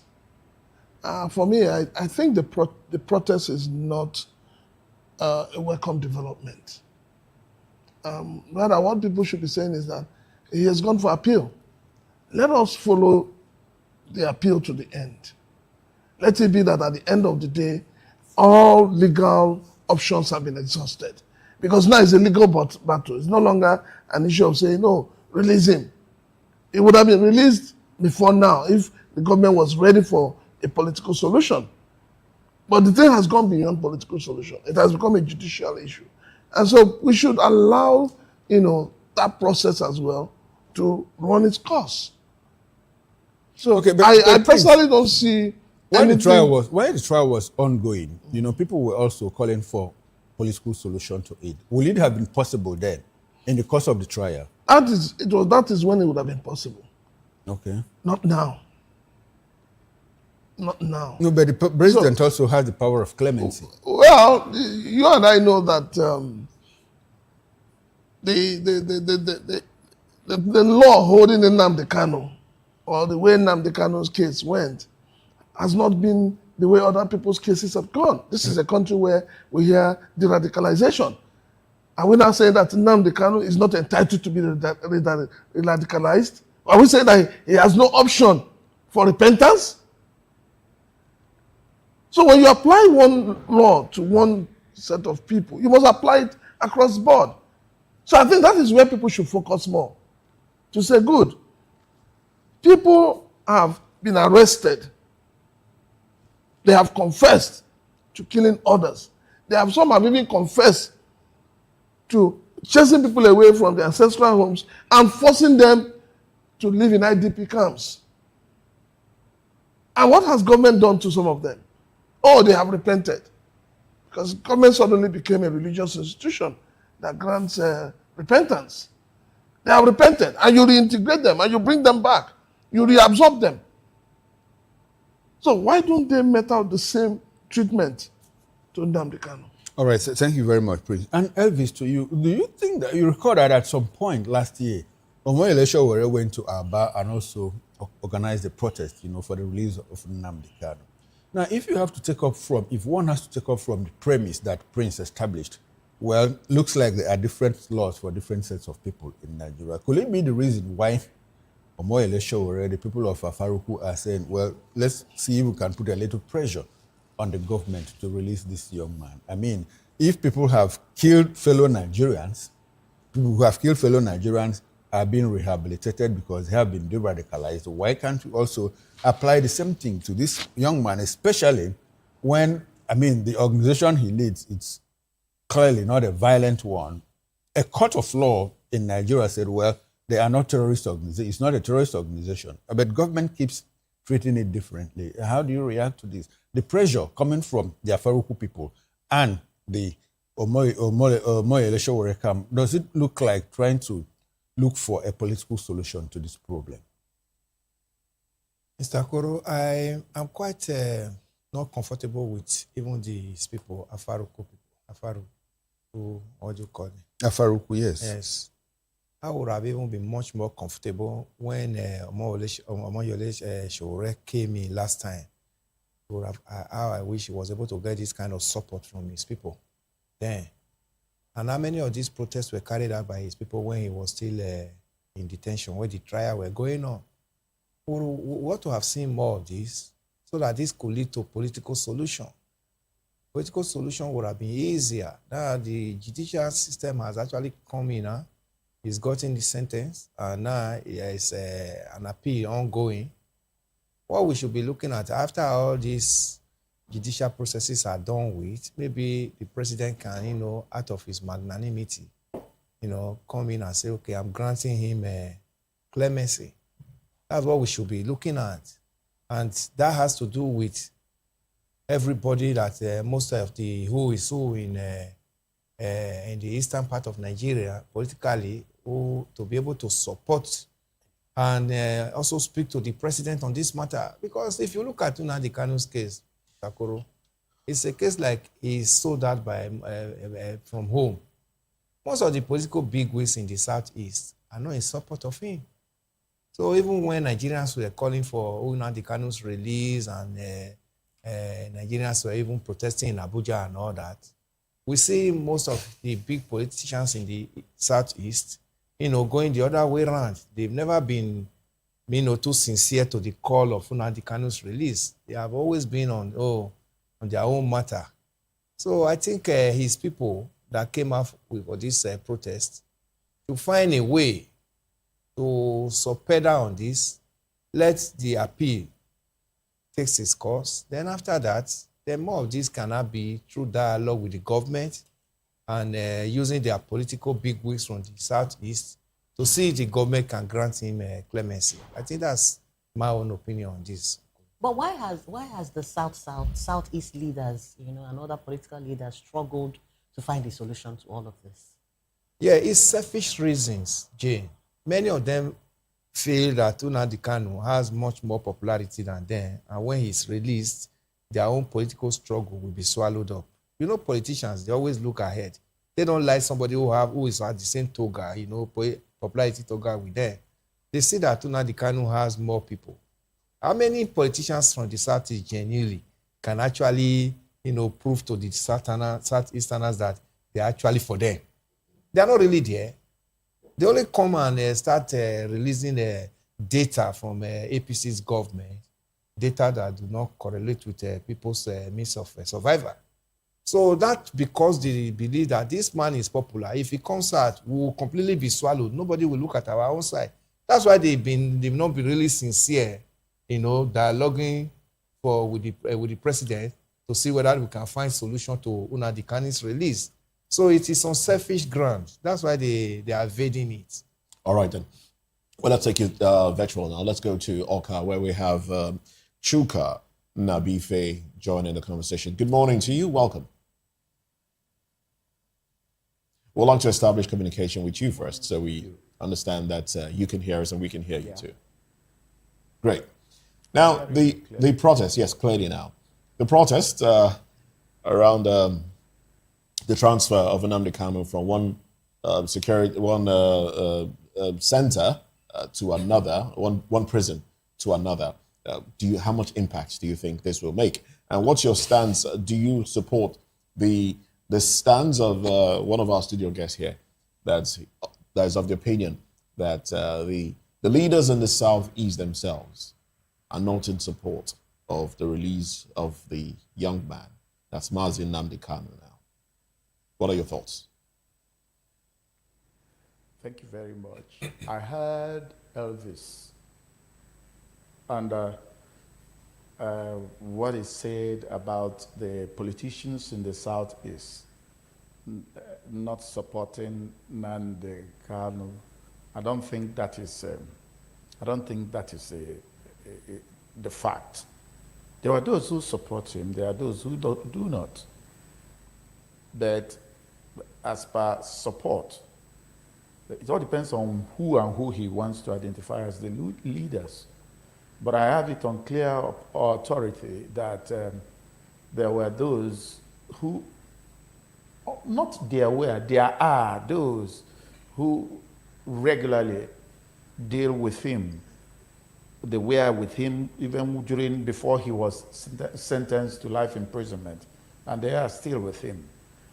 The only thing is, the question should have been on the flip side. Does Nnamdi Kanu support the leaders of the Southeast? That's another angle to the question. But maybe Elvis can provide answer to from his perception. Well, you might just help us provide answers, because you are in the Southeast now. So we'd like you to help us provide answers to that one. Yes, I can provide answers to it to the extent that is to the level of the information that you yourself also have. But when I say it, you will also corroborate or dismiss it. And Nnamdi Kanu had about 2 or 3 meetings, well publicized, with governors and leaders of Southeast. In Enugu too. The late Ben Nwabeze also facilitated the meeting. He also had meetings with Governor Soludo severally. He had meetings with the late Ifeanyi Oba. All the facts of these meetings were publicized. In fact, in most of the elections we had, particularly gubernatorial elections since he had been there, almost everybody would tell you what he had done and how he had met Nnamdi Kanu. Can anybody tell me what Nnamdi Kanu had done or has done to support the directions of the governors too? Because it is a two-way thing. Respect is reciprocal. He's also a leader. He leads a great majority of people that cuts across several states, even beyond the Southeast. So what has he done to corroborate what those people who are also meeting him, even if they are using it for political purpose, why don't he use them for his own negotiation? Sachuka, I hate to butt in at this moment, but just permit me to do that. These meetings that you talked about, were they held while he was being held or before he was incarcerated? I like to understand that so that it will help me frame my next question. He was held. The meetings, before he was held behind bars, he had meetings with governors of Southeast when Governor Dave Umahi was still the governor of the South of Ebonyi State and the leader of the Southeast Governors Forum. And in fact, that one was the most explosive of the meetings, because in that meeting, he derided, chided, and upbraided, is Nnamdi Kanu, the leaders. Okay. Right there in the governors, in front of journalists. Okay. It was published. All right. Sachuka, I asked that question because... Office of Enugu. Okay. I asked that question because we also got information. The reply to your question. Go ahead, ones that were held while he was held, the meetings he had with Ifeanyi Oba, the meetings he had with I didn't say meeting, he had with Governor Chukwuma Soludo were all when he was held.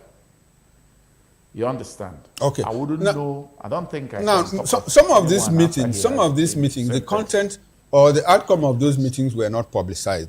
Well, I asked the question because we also got information that there are certain people, political leaders, you know, who saunter into Aso Rock. Well, say, President, please, we are Igbo leaders. Release this young man for us. We are ready to guarantee his safety and that if you release him, there will be peace in the Southeast. We also heard that these same people go back at night to say, please, don't release this young man because if you release him, there will be more trouble in the Southeast. And so, probably, that is why some people say that Igbo leaders were clearly not in support of. Some of the people that you mentioned their names, you know, that held meetings with him were also fingered in probably arrangements that were made to extradite him. No, I'm looking for that, to rendition him from Kenya. So it's a different call, you know, for different people. The question generality of people are asking, question generality of Nigerians are asking, what efforts have the, let me not say political leaders, because if you say political leaders, it's an aggregate. The sitting governors of the Southeast, what have they done particularly to ensure that Nnamdi Kanu is released? Because at some point we heard Soludo say, well, if you release him, I do not guarantee peace in the Southeast. You heard him say that. And so does it look like Chukwuma Soludo is happy that he's behind bars? And if he had said, I cannot guarantee peace if you release him, does it now portend that Nnamdi Kanu is the cause of the crisis in the Southeast? Thank you. You know, one thing with reportage is you may choose the excerpt you will cite. You would have noticed that what I'm trying to tell you, Chuma, is that this angle of saying Southeast support him or not is not comfortable to any reasoning person, not to me. The issue is Nnamdi Kanu is being held as a prisoner of conscience, my expression. What you even cited about Soludo is actually, I wouldn't use the word skewed, but it is always, it's actually one flip side. Because in the context that he said it is that even if that the security situation has so degenerated in the Southeast, that even is the Southeasterners against the Southeasterners, that if he doubts if even the release of Nnamdi Kanu would actually be the panacea. Here, mind you, you should have cited Soludo the earlier statement after he visited Chukwuma Soludo for asking the president to release him to him. He said that if you don't know where he can be, somebody who can keep him, and whenever the state wants, they can access him, that they should release him to him, Soludo. Let's be fair to some people. And even to Eyin Naya Baribe, senator, he undertook his to shorty his bail. He also has asked for a release of the man to him. I think I also cited that instance that some Igbo leaders had said that, sorry, Sir Chuka, I also cited that instance that some Igbo leaders had said, well, release this young man to us, that we guarantee that, I mean, he's going to be of good behavior. But we are talking about people who say one thing at a turn and say a different thing and in another breath. That seems to be the confusion. And so why is it that the Southeast leaders, why is it that the Southeast leaders are not unified in saying, let this young man go? That's the big question. Why should it be, let me ask you a question as a person with conscience. Why should it be an issue of Southeast leaders? Why don't we talk about Nigerians? If you are picked, if you are not comfortable with somebody being held on a ground that you don't find comfortable, why don't you say it, even if you are able or not? Well, that speaks to Sachuka. That speaks to our fault lines. That speaks to our fault lines. when Sunday Igboho was in detention, I can't recall Ohanese or Southeast leaders saying, well, release this young man. Maybe they did. Maybe they did. Ohanese is an organization. You are talking of individuals. Chuka is an individual. Chuka Nabife here is an individual. Chuma, you are an Igbo. You are an individual. If you found something and say it, somebody should be comfortable enough to say you said this. The issue is that when this situation gets distorted and construed as the contest versus another contest, they begin to talk of Igbo. Nnamdi Kanu may be Igbo by nativity, but what we are talking about is he a prisoner of conscience or a prisoner of crime? Is it a situation that other Nigerians like Showore and Co could work on and ask for? Sachuka, this is not a debate.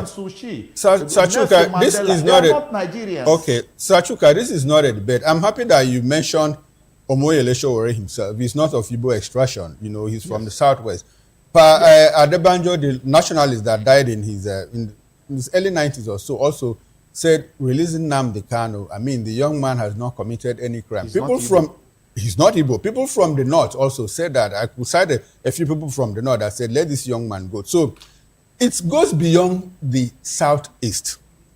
But what we are discussing here is the political leaders of the southeast, because we also know that at some point, if you talk about certain people that were held in detention, the people of the governors from that region, you know, had to rally around, mobilize to say, well, let this young man go. That's exactly what we are interrogating in this case.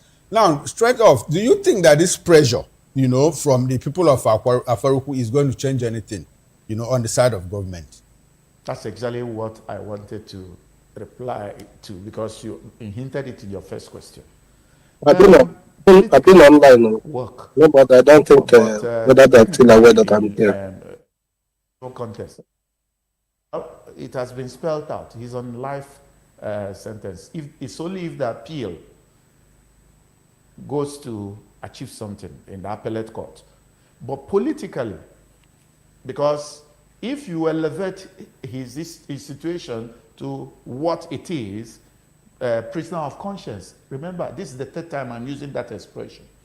That is what they want to establish. And his people, even the questions that you are asking about his people, you should have, I like what Elvis said earlier, that his people in Afaruku, in Umahia, Abia State, could have started this agitation before. But you can argue for them that some people didn't want it to look partisan. You will be surprised that when we do this, when people begin to sit at home and insecurity, one of the sanest place, not that it is totally sane as at that time, was his native place, Umahia, and the Afaruku area. There wasn't as much issues there as there are in, say, Anambra, Imo, Ebonyi, Enugu. Do you understand? But it's still the whole thing. If they wake up now to as they are doing this protest, provided it's peaceful, it can, mind you, there's a build-up to a general election next year. So if you are looking for a political direction or a political solution, and you take a political route like that, but it needs to be given some teeth anyway. If you take a political route, you can say you can cut the ice. But if we are talking about the whole judicial process, it rests on the appellate court. Both of them can even at some time come together to get a solution. All right, then. Thank you very much, Sir Chuka Nabife. Let's go to Benin, where we have Chima Williams, who is a lawyer. Chima, welcome to the conversation. We're running out of time, but it's good to have you. It's good to have you. Let's get it from the legal perspective now. We understand that Kanu is appealing. There's an appeal. And then the transfer. Help us understand the transfer from one prison to another, and how this protest, if and how this protest will make a difference. Your broad thoughts on this one, and then we'll wrap up this conversation. All right. Thank you so much, my brother. This is a very interesting conversation because I will discuss the issue of transfer from my own experience. I was once in custody myself, just in circumstances close to the Nnamdi Kanu situation, only that was as a student leader. You cannot, by protest or by appeal, transfer a detainee from one correctional center or from one institution to the other, because that also will create some dangerous position that anything could happen in between, because no authority will be held responsible. So the request for a proper pronouncement by the court for the transfer of Nnamdi Kanu from Sokoto prison to any other correctional institution is in the right order. And on his detention, I like to agree with my brother, Chuma, who has said that Nnamdi Kanu is a prisoner of conscience. And as such, there are various mechanisms that prisoners of conscience cases could be treated. It may behove on the courts to take positions like the appellate court, where Nnamdi Kanu has lodged an appeal to decide otherwise, as against the lower court's direction that kept him in prison. The court can decide free Nnamdi Kanu or continue to detain him or maybe reduce the sentence, whichever way the appellate court sees it fit. But also, as a case of a prisoner of conscience, it can also be handled politically if those are the helms of affair see it as a fit for purpose, situation to politically offer him clemency and pardon and ask for his release. These are things that could be done. But outside of that, I will think that, yes, protest is good, which is to draw attention to the fact that Nnamdi Kanu is still in custody, which is a known fact to everybody. Okay, so it is good to continue to put that political pressure, if you like, because the demonstration, as I watched it online, was very, very peaceful. It was not attacking anybody. It was not violent. And there was only one message: release our son to us, which is something that is, yes, under a democratic setting or even civilian rule under which we are, because we do not yet in Nigeria practice correct democracy in its full meaning. So what they are doing, they have the right under the Constitution of the Federal Republic of Nigeria. All right, thank you very much. To organize themselves, and then to protest legitimately and within the ambit of the law. Thank you very much, Chuma Williams. This will be a good place to drop it. Thank you. Now, let's move on to another conversation. Naseni now faces scrutiny over alleged 900 billion naira funds borrowing and spending. Let's look at this. Well, this is an allegation. Let's look at this right after this break.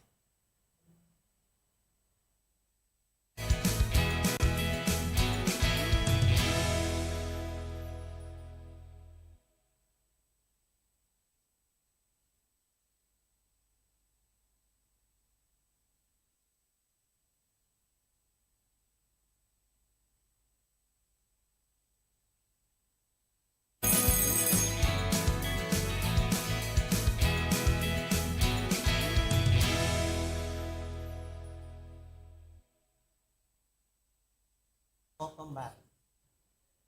Naseni faces scrutiny over alleged 900 billion naira spending. The Nigerian Agency for Engineering Infrastructure, Naseni, is facing scrutiny over allegations that more than 900 billion in statutory revenues, including FAC allocations and company taxes reportedly accruing to the agency between 2023 and 2026 were borrowed by the federal government on the use for purposes outside Naseni's mandate. The allegations have also drawn attention to reports that the agency spent 43 million naira on kitchen utensils, prompting further questions about its spending priorities and financial management. A civil society group, the Empowerment for Unemployed Youth Initiative, UEYI, is demanding an independent forensic audit of Naseni's finances and full disclosure of allocations, borrowing arrangements, procurement records, and audited accounts. The group is also calling for the Deputy Executive Vice Chairman to step aside during the investigation and wants the federal government to explain the legal basis for the alleged borrowing and how the funds were used. The controversy raises broader questions about transparency, accountability, and the management of public funds meant to support Nigerians' technological and industrial development. Elvis, let's talk about this for a bit. 30 billion naira for kitchen utensils, while we know that this is not a new occurrence, I mean, when it comes to federal and parastatals. How did we get there, and what do you think can come out of this? I mean, this is another investigation. Committees will be set up. This is just one of the many. What, do you think anything can come out of this, and how do you make sense of all of this? Jay, so surprised to hear when we are talking of engineering infrastructure agency, then we are talking about kitchen utensils. Are we talking of a catering institution? That's what I cannot 43 million 43 naira. million. Are we equipping a catering institute? That's what I cannot even collaborate in this matter. Well, but the directors don't live on air, they live in homes. Okay, the budget is meant to fix up their kitchens. Maybe. Because they don't earn salaries. I thought when they earn salary, they can fix up their homes. Or maybe guest house. Oh, okay. So they cook they bring in guests. I'm just Mr. Koro, because we will keep talking about institutes that is supposed to talk of infrastructure and engineering and all that, not talking about kitchen utensils. This is exactly how we saw INEC chairman last time talking about building a hospital inside INEC budget. We discussed this matter. Why are we asking our means like the Bible will say? In most cases, we hear budget, then another thing entirely. I don't even know how we can begin to discuss this. And somebody is sitting, and is still sitting as the DG, and the next thing they are going to set up a committee. How many committees have we heard that be set up in this nation that will find the result as the people that are culpable are actually punished as expected? I don't know why we allow things to just, become trivialized when we are talking of national budget and national issues. When I read this story, I don't even know where to anchor it. 40-something million. And somebody is sitting as the DG. I think the civil society organization, that organization that brought up this matter, should take a further step and take this matter. Elvis, the major problem that I think this one is an aside. Yes. Prince, the bigger problem is that for this agency, a certain amount of money earmarked for them. I said borrowed to government. Now, 900 billion of that amount was borrowed by the government. I was going there, Mr. Koro. Okay. I was still going there. Okay, Mr. Koro. There's something very peculiar with this administration when it comes to borrowing. If you leave a Bola Ahmed Tinubu government tomorrow, they will borrow from you. That's if I have. They don't even want to know that you have. With this, the way you address. No, you see, you remember when they talked about pension funds, when they say government borrowed.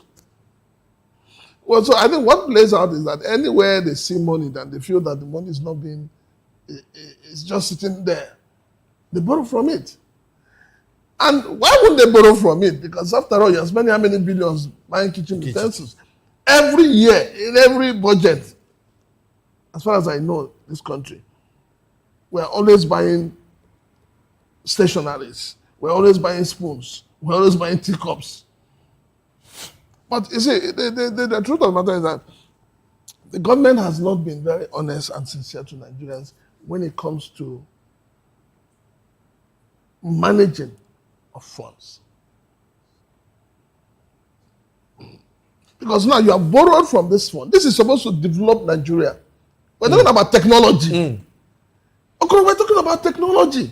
We're talking about education. Is it that government on its own is bent on ensuring that Nigerians don't get educated? Or they're bent on ensuring that we do not even see the light of technology? Other nations are talking about AI. They are moving. Where are we? Where are we? Well, let's take this conversation to Sir Chuka and Nobife. Sir Chuka, I'm sure that you have followed it. Now, we have our National Agency for Science and Engineering Infrastructure, which should be more like a research and development center for the country in terms of engineering technology and all of that.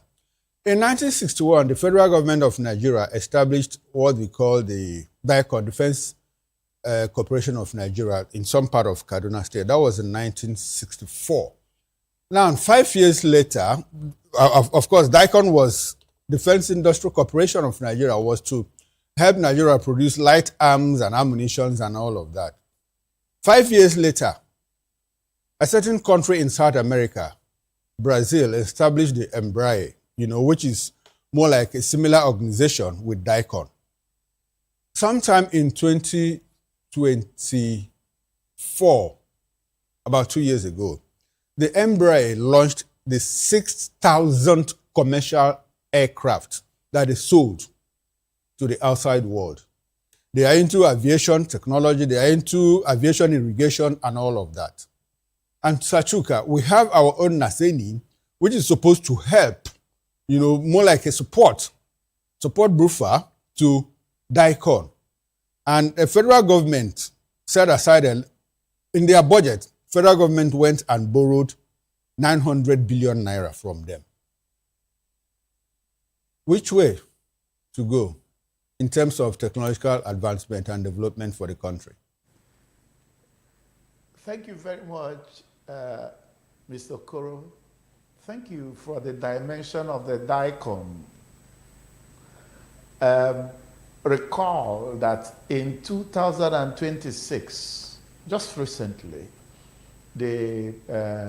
one of the army chiefs, the Apex army chiefs, told us that their defense, is it Army or Navy, told us that they will go into production of small arms. They will. I didn't say they have. Yeah. And recall that our main problem in the last 15 years in Nigeria had been internal security. Call it insecurity. Now we are going to Naseni, but I don't want to discuss this in the usual way of accuse somebody and everybody come and cluster and just rain their comments on that. I want us to dissect this. There's an issue of procedure, appropriation, environment, and public acceptance of any information.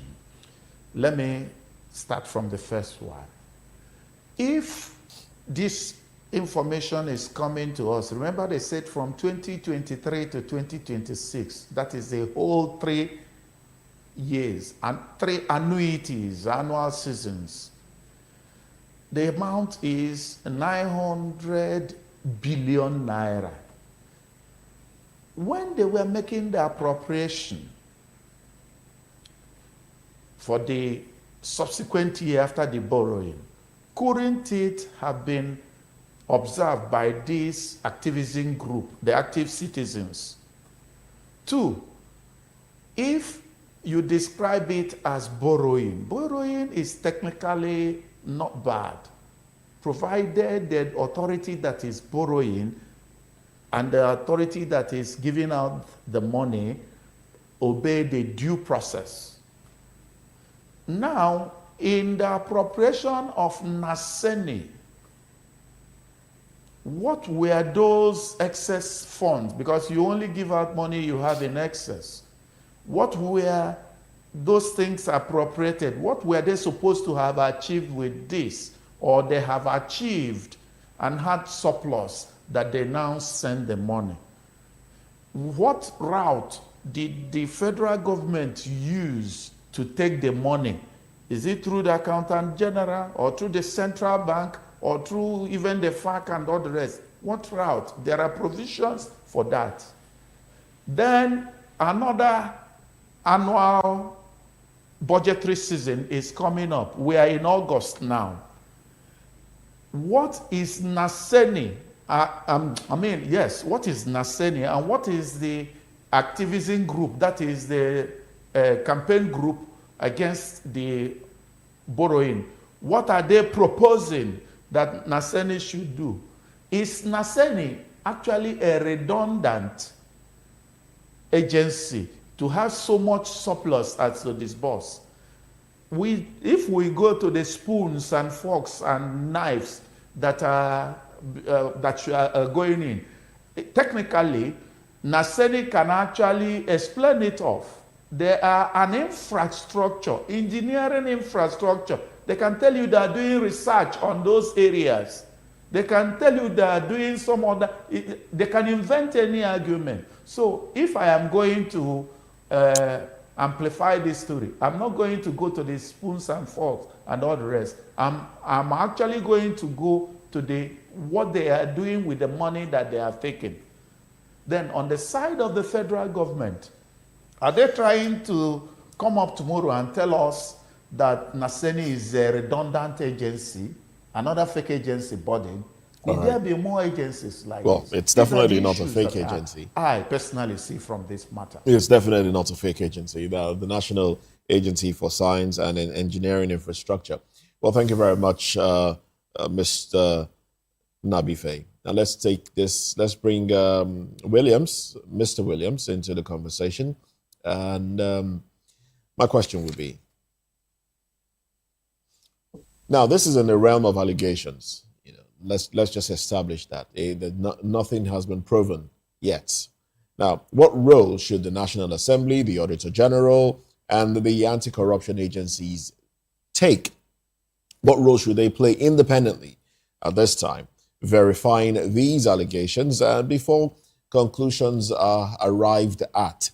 Because Nigerians are quite upset that this administration has continued borrowing, and a lot of it. I mean, somebody in the studio talked about pension fund, the borrowing of pension fund. It seems the government is quick to borrow monies that lie around. They just borrow it. But working with the realm of allegation, what should these authorities that I mentioned do in the immediate before conclusions are drawn? All right. Thank you very much. You see, I like the last analysis, Mr. Chuka. If we do this discourse on, selective analysis without looking at the roots of these issues, then we might be either equipping the government with escape routes. Now, can we look at the whole issues that are coming up with this 2026 budget,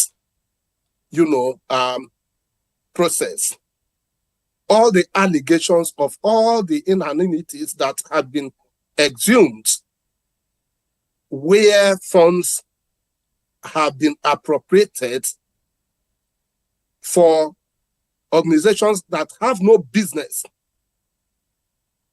with the subject matter of such appropriations. So what are the intendments? what are the intentions of those that have appropriated these funds?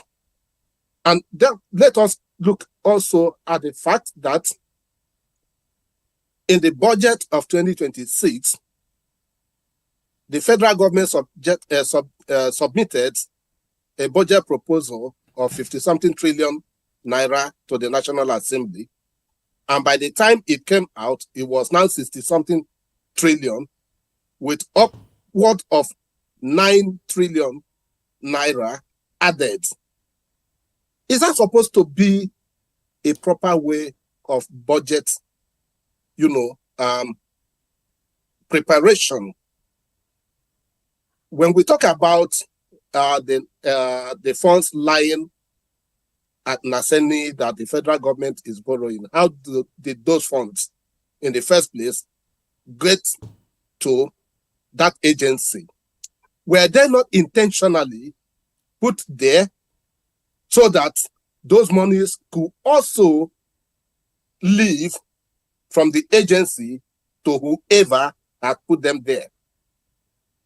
Now, can we crucify the DG of the agency now without looking at those that should have provided oversight, on the activities of the agency, who looked the other way, so that such monies, even if they were properly appropriated for the agency, were not utilized, and they said nothing, and they did nothing, waiting only for when a civil society group will raise issues.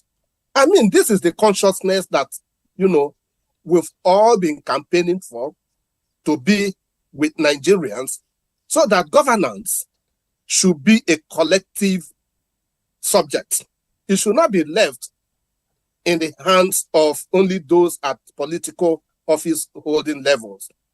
Every Nigerian should be interested in what happens in his country, in what happens with the resources of this nation, because this country is one of the richest countries in the world. God has made Nigeria a very rich nation. But why are the people poor? Why is Nigeria the poverty capital of the world? All right, then. Amidst all these humongous amounts that we hear every day, going to one place or the other that is not supposed to be where they should go. All right, then. So, if you ask me the question of which I asked earlier, what should these agencies do? Okay. My answer will be to you, what do you expect the agencies to do? The agencies cannot act outside of the purview of those that set them up and those that are supervising them. So they will, at the end of the day, in a same climb, we don't even need to be discussing this. The agencies are the ones that would have conducted their investigations and then be telling Nigerians, this is our finding. They are clean. What they are accused of, they didn't do it. All okay? Right, or that what they are accused of, we found them culpable and this is a punishment. But even when agencies of government, I will give you an instance, like the NEITI, Nigerian Extractive Industry Transparency Initiative, when they come out yearly with their findings and they point at agencies that have subverted the provisions of the law, who has acted inimically to the economic situation of this country, what happens to them? Nothing. Okay?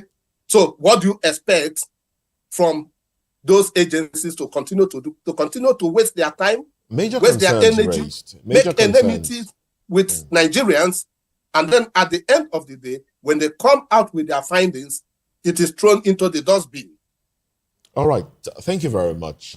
Major concerns that you have raised here. Let me bring you back to the studio. Prince Francis, who should we hold responsible when some agencies bring out information that agencies are misappropriating funds and nothing is done? Who should be held responsible? Is it the media? Is it the civil society organizations, or the people in general? Or how can people hold government to account and ensure that some of these things are, nipped in the bud? When you talk about holding government accountable, let us even start from our budgeting. Are we holding anybody accountable for our budgeting? Well, some people As have it is raised today concerns. in Nigeria, Some people Moses, have raised between concerns. you and I, which of the budget are we running? Which of the budgets? So we seem to have about three or four budgets running concurrently. So which one do you hold on to? But the issue here is not even about the budget. The issue here is the issue of accountability, transparency. And we should be focusing, we're saying that government borrowed from funds meant for a research institute. Who engineered that borrowing? Because if you're borrowing from a research institute, you are indirectly saying that you do not want research institutes to exist. If not for borrowing, nobody has heard of this agency before. Just like the fake agency we have. Well, some people have, but no, what I'm trying to say is that just like the fake agency, I get you. it is the issue of money that makes us know how many About agencies some we have. agencies. So I can actually wake up because I'm just hearing Nasemi for the first time. I can call it a fake agency. There are too many agencies under the presidency that nobody is accounting for, and we need to stop it. The presidency cannot be forming agencies on its own. There are too many of them. And that is why we have what we call, in quotes, fake agency that was holding high-level meetings, fake agency that was defending budget, fake agency that was operating from the federal secretariat. So assuming this loan was not collected, we hear about this agency. I just wanted to add, Naseni has been in existence since January 1992. Yeah, we know. Yeah. 1992. Yes. What value have they added to the Nigerian economy as an agency that is responsible for research? What value? It's not just about having agencies. We must begin to know what the value of these agencies are. We just keep paying salaries to people who are not doing anything, just like the National Orientation Agency. It is high time we begin to cut the cost of governance. And I'm really, really upset with this administration because when Mr. President came on board, he talked about the Orasanya report. And he talked about the implementation. But we seem to have implemented the fake version of that report. You talked about the NOA. What you don't see their jingles around when you watch NTA and radio station. Which radio station? Which is NTA existing? No, but you don't see NOA jingles. I've never seen. National Orientation Agency is not supposed to be doing jingles on TV. They're supposed to be on the road. They're supposed to be in the markets, educating the Nigerian people, informing the people about the policies of government. Elections is coming up. The National Orientation Agency should be there, educating the Nigerian voters. Where are they? At the end of the day, people will collect salaries and go home. And you think the economy will move forward. All right, Elvis, let's get your concluding thoughts on this. Prince, don't blame the people that are collecting salary, because in as much as the agency exists, people work, people must be paid. That's the only one. That's the only thing they get from the federal government, Nigeria. But the major issue here, Moses, is that the DG and the management of this Naseni, they are like bereft of ideas. They don't know the responsibility that is supposed to be discharged by that agency. That's why should you blame them if government says, "Look, I need resource, I need funds." No, it's that were appropriated to you. Should you blame them for if the obliging? fund was being put in use as expected? Will it be lying somewhere for somebody to now say, "Oh, I'm saying this 900 billion"? That's almost $1 trillion. It means the management of that agency, they don't know the functions of that agency and the responsibility of that agency to Nigerians. That's why the money was lying somewhere, and now this government that knows how to search for money that are idle everywhere. Somebody said they will even ask for OP.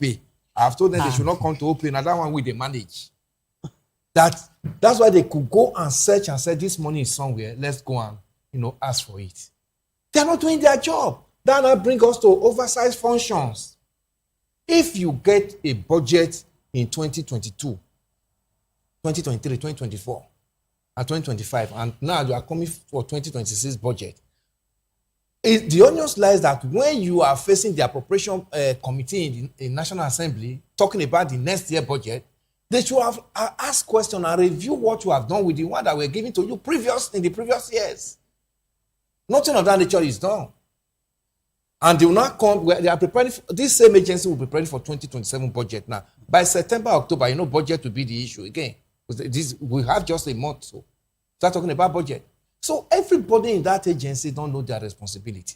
But unfortunately, the people who would have, checked these infractions are the people who are part of the beneficiaries of it. That's why they will not see it as anything wrong with it. All right. Let me go back to Sachuka as we wrap up this conversation. Is it safe to conclude that a lot of the agencies that we have now are SPV, special purpose vehicles for government to get funds? Because I am privy to another information, about a very viable agency that government borrowed about 400 billion naira from. I'm not going to say on the air. 400 billion naira was borrowed recently, and the salaries of workers, was delayed as a result of that. But I'll keep that information to myself. Moses, I think you need to be more patriotic now. You need to be more patriotic and let Nigerians know. I'll keep that information to myself. You need to be more patriotic. Now, please. Have these agencies become SPVs? No, they are not. We don't even have enough agencies in Nigeria, practically speaking. I'm talking professionally, not just as a journalist, as somebody who knows about public administration and leadership. I'm talking as somebody who will tell you that we don't even have enough agencies in Nigeria, and more agencies will not make us poorer. If they are all working, they will make us stronger. There is something called mop-up that people in the financial system, particularly in government, normally does. Towards the end of an annuity, that is an annual season, they begin to scout for places where when there is any emergency or special need for fund. They begin to look for agencies that have money in their account. Of course, every agency that has any account with the IPs and the system of accounting that we have in Nigeria since in the last 7 to 8 years, with IPs and other systems, every account is within the knowledge of both the accountant general and the finance minister. So, and even some serious accounts are domiciled in the central bank. They can actually look at your log just overnight or even within some hours, and they would know how much you have drawn down from your budget. There's also another system to it, like saying that an agency is not working. You may write as many proposals as you can. Let it be up to 100. If it's not assented to, you have not written any proposal. You may make presentations, even as it is within your appropriation, the budget of your agency, and nobody looks at it. You have not done anything. So towards the end of the annual season, the mopping up will come and your money will actually be diverted. It is possible. I'm not saying that is how it happens, but it is possible for some government agencies. So sometimes I think the most appropriate blame is on the oversight. The most appropriate agency is that arm of government that represents the people, representatives of the people, the legislator. The legislature doesn't seem to me to be doing the oversight so well. And why do we have legislators who have special committees that they are based on their knowledge? It's for them to help the legislators to be able to have a clear eye into what is happening. So for people, for the masses of Nigeria, very important for you to put up people. Election is coming, although the primaries are gone. But it's very important for you to send to the legislature people who have something they know. I didn't say something they do. I'm not talking about their money. I'm talking of people who can help the society in one way or the other. It is also very important for the legislature as an institution to also look at their own accountability to the people. What do they do? How much of work do we do? With these agencies, do we look at them? Then finally, to managers of agencies, chief executives, and the operators of agencies. You are not appointed there as a political lacquer to enjoy or as a dividend of party membership or whatever. No, you are appointed there as a representative of the people to man an agency that has, every agency that is created has a defined responsibility. It has something that it has to contribute to society. For example, we're talking of Naseni, which have been on for 35 years. 35 good years. So there are 2 generations at least of people that have passed through it. What did they achieve? What is any person who is there now or who aspires to be there, what will that person want, does that person want to achieve for Nigeria? And what is that agency's mandate? How are people? I am surprised that I'm hearing from a civil society group. Good. Couldn't you have also engineered articles before now and told us what Naseni should be doing, or told Naseni what they should be doing to help the society? It's not only when you begin to see a case of accountability in money. Accountability is also in service. Accountability is also in what you owe the profession. Before you become a chief executive, you have put up some time in a given line of operation or profession. Now you are inside the place to manage it. Let's see what you can do. I think a lot of people are reneging from their responsibility. All right, then, thank you very Civic much. responsibility, professional responsibility, and personal responsibility. All right, That's what then. I have to say. Well, thank you very much. Well, let's take concluding thoughts now. Let's take concluding thoughts on this conversation. We'll come back now. Before I come to Prince Francis, let's go to Mr. Chuma Williams. Yes, Esquire. Let's get your concluding thoughts. You could merge the first, this and the previous conversation. All right. Thank you so much. I think it is a very interesting situation that we have in this country at this point in time. Taking cue from the concern raised by my brother, the last discussant, talking about people that should represent us, what they have to offer Nigerians in terms of service. You see, it goes without saying that all of us are culprits, okay? Because every society at every point in time gets the type of leadership they deserve.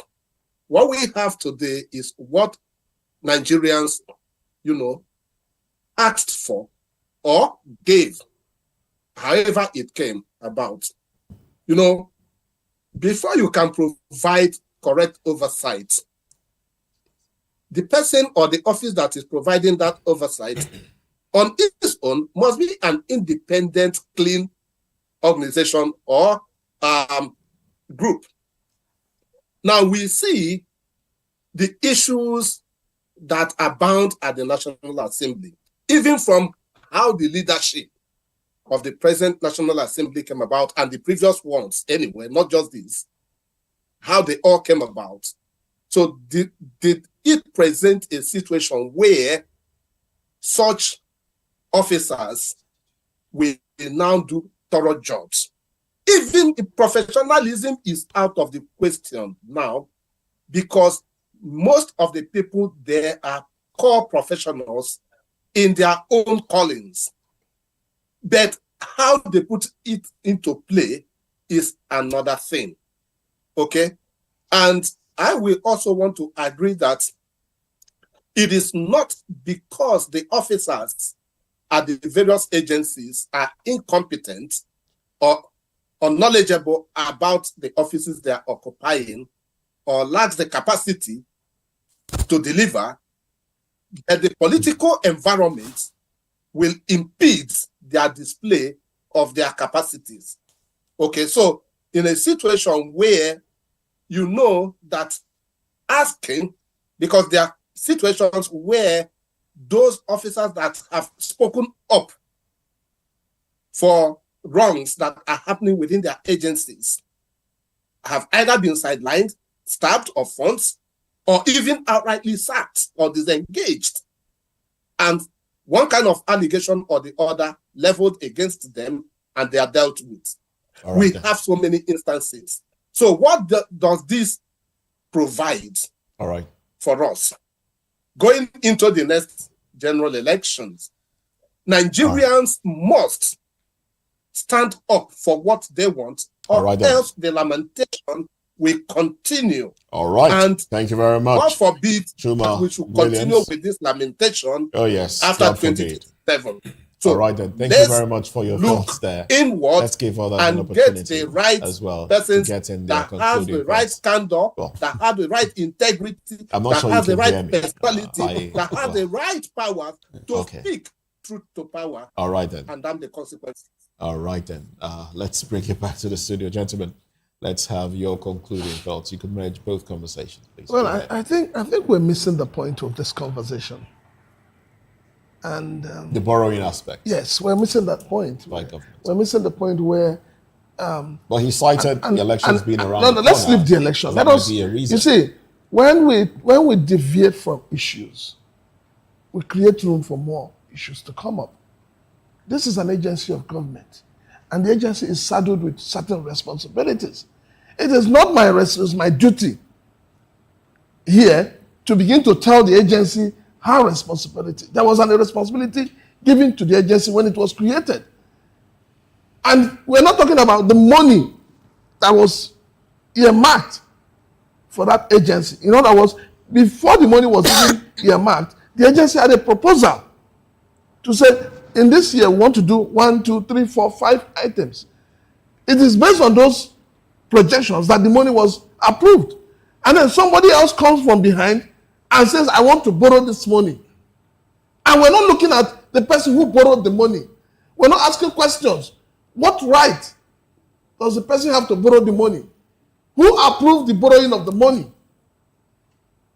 It's not about their duty, but it's about, who authorized the borrowing of that money? And what was the money borrowed for? And where has it been applied? We still have a big problem of accountability in this country. All right, Elvis. Elvis, please. Yeah, Prince. You talk about borrowing, who applied for the borrowing and what.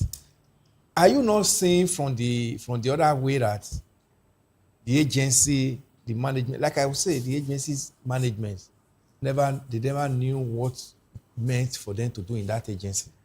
That's why money was lying somewhere.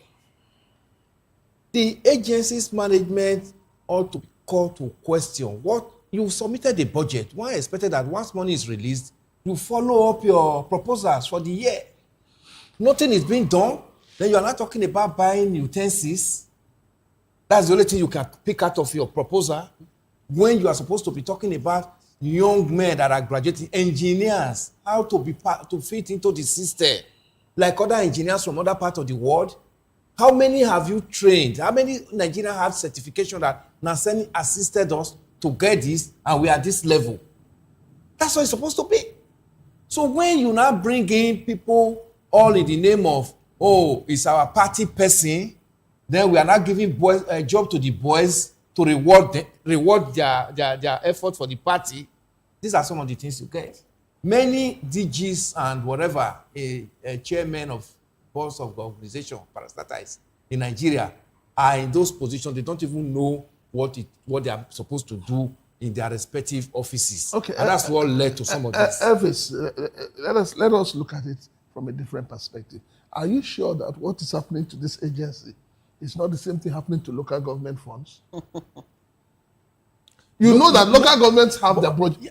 But you remember that local government today is no longer the local government. The local government is now appointee of the governors. So we're saying still giving jobs to the boys. We're saying the same thing. The local government has a budget. Yes. And money is sent to them. But the governors sit on it. So how are we sure that the same thing has not played out in this agency? How are we even sure that the money we're talking about really got into the account of the agency before it got borrowed? That's what I'm saying. Let us focus on who borrowed the money, who approved for that borrowing, and what the money is used for. Yes, right, that's very much. This will be a good place to anchor the conversation. We can continue the debate right after. But thank you very much, gentlemen. We've been speaking with Elvis Elimehele, Prince Francis Chilaka, Sachuka Nabife, and Chuma Williams Esquire. Gentlemen, we do appreciate you for your time and your thoughts on the program. We'll take a break now. When we come back, we'll be having paper review. And also, we will be having some guests that will be here to talk about an upcoming seminar and what you should expect. That's talking about the Iruka seminar. Well, that'll be coming up shortly. So they'll be joining us from the 10 o'clock hour, talking about this and more. So stay with us. Join us again at 10. I'm Moses Humphrey. And I'm Jane Ogoye. Thank you so much for watching. I am Chukuma Okoro. Bye for now. See you again on top of the hour of 10 o'clock.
Big news this year. Your favorite Voice of the People television station is now on free to air on Nigecomsat. All you need to do is align your dish using the following: orbit position 40.5 degrees east, 12.685 gigahertz, 30,000 kilobytes per second. Polarized vertical, frequency 2, 12.731 gigahertz, symbol rate 26,250 kilobytes per second. Polarization H. This works on any decoder. Catch up to 100 channels, sports, movies, news, all for free. This is with better quality at no extra cost.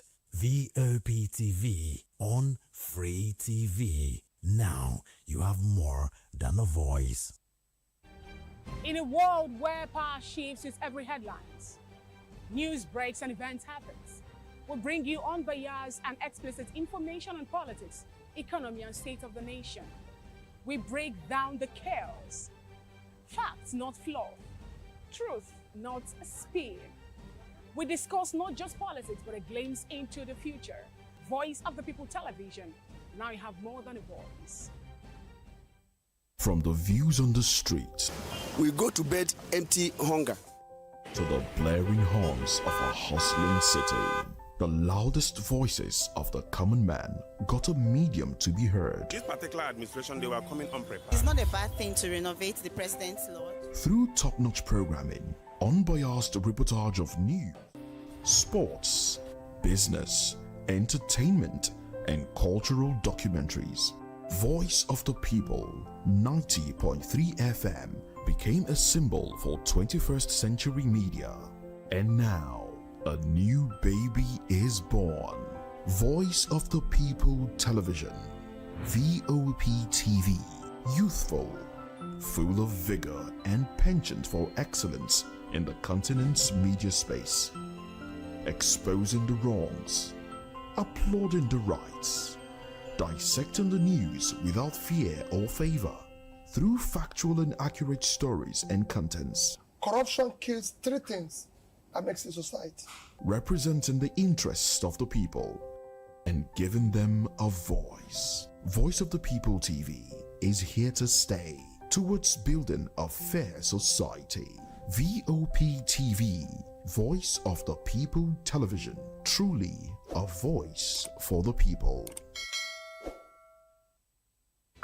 Are you looking for where to buy quality and original studio and musical equipment in Nigeria? Welcome to Iruka Online, Nigeria's biggest musical and sound equipment warehouse. Your trusted home for top global brands, reliable low-priced alternatives, and 100% original musical accessories. With over 16 locations nationwide and open 7 days a week, we deliver unbeatable service and customer support you can count on. Shop online at iruka.com in partnership with world-renowned brands like Wolfdale Pro, Prisoners, Twile Keyboards, Fender and Jackson Guitars, Marshall Amplification, Mapex Acoustic Drum Set, Tech Electronic Drums and Accessories, Evans Drumheads, Ashdown Engineering, and many more. Iruka Online, powering your sound with quality you can trust.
What happens in the hush behind hangar doors? Who signs the papers that gamble with lives? Which truths were grounded before they even ever had wings? If you've ever buckled a seatbelt at 30,000 feet, if you've ever stared out of that tiny window and wondered who's really in control of the skies, it isn't just flight, it's power, it's politics, it's pressure sealed in steel. We're peeling back the clouds from runway risks to sky-high secrets. We're diving deep where most dare not to look. Aviation Scope, every Sunday at 7 p.m. only on Voice of the People TV. We don't just report, we reveal. We don't just ask, we uncover. Because when it comes to the skies, ignorance is turbulence. Aviation Scope, the sky isn't the limit, it's just the beginning. This is Health Check, your weekly guide to better living, smarter choices, and trusted answers. From everyday wellness to urgent health issues, we've got you covered. Health Check, only on Voice of the People television, where your health has a voice.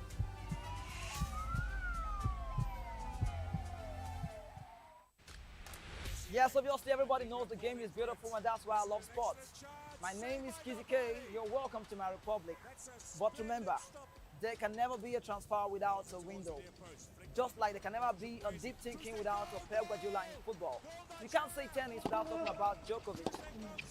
So why not give me attention on the show so I can run your race on the TV like Lewis Hamilton, Formula One star? Don't forget, when God have mercy on you, you can achieve your goals like Cristiano Ronaldo. I am a proud Nigerian, and right here, we talk NFF. For every sports update, commentaries, live interviews on the game, we got you on this, because right here at Voice of the People TV, the Sports Public Show has got everything just for you to be part of it. I love the beautiful game, and that's why KZK loves sports. On Edu Dialogue, we bring you fresh ideas and conversations, shaping the future of learning in Nigeria and beyond.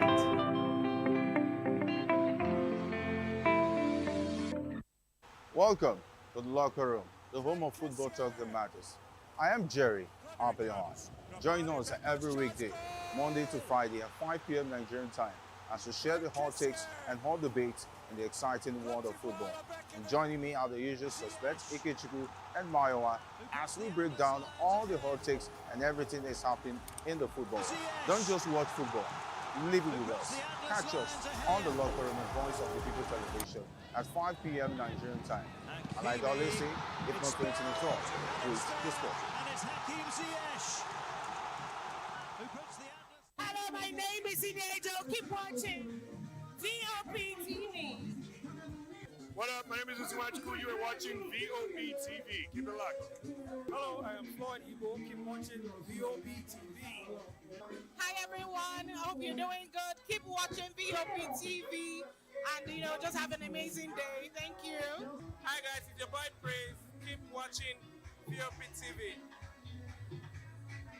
Good evening, Africa. My name is Bama Kore, actor, model, producer, and I'm giving a big shout out to VOP TV, man. Keep watching.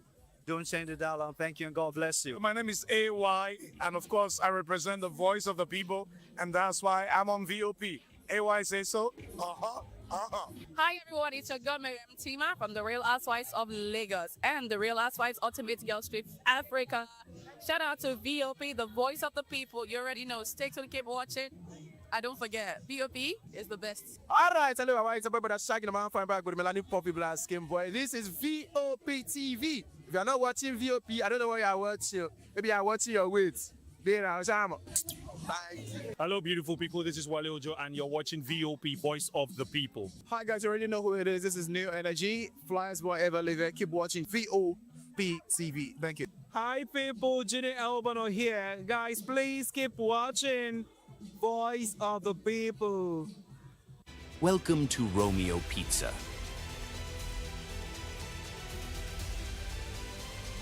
Sink your teeth into our freshly baked pizzas.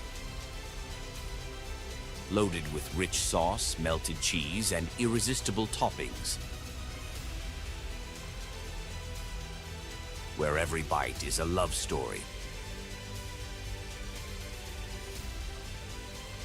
Treat yourself to our creamy, dreamy ice cream. Smooth, sweet, and made to brighten your day. Or maybe you want it hot and satisfying.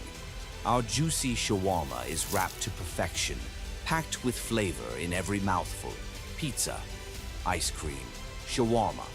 Why choose one when you can have it all? Romeo Pizza has exactly what your taste buds desire. Hey guys, it's your girl Arika of the Dimples, aka Risky Baby, and you are watching VOP TV. Do not go anywhere. Where are you going to? Stay here. Calm down. Stay here if you're not. What's up, everybody? Uzo Arco here, and I'm hanging out on VOP TV. Keep it locked, don't go nowhere. Let's go. Hi everyone, my name is Yvonne Jagada. You are watching VOP TV and don't change the dial, because I said so. Who's happy to post them and who's happy the most? Because when shit goes south, y'all be happy to ghost. When you make a wrong move, they be happy to roast. But be careful when you win, who's not happy to toast. I am VJ Adams, and you rock with VOP TV. Don't move. Hi, people. Bisola here, and you are watching VOP TV. Mwah. Shout out to VOP TV. It's so good to have you on the red carpet of AV. Love you all. Wishing you all the best. Here's a shout out to VOP TV. It's your girl April Oshidikwe at the AV premiere. You know what it is. Hi everyone, my name is Linda Ejiofor Suleiman and I'm live at the EV premiere. Keep watching VOP TV. I want to say hello to my Italian friends. I want to say them that Nigeria is the best country in the world, and I'm so happy to be here. Thank you so much.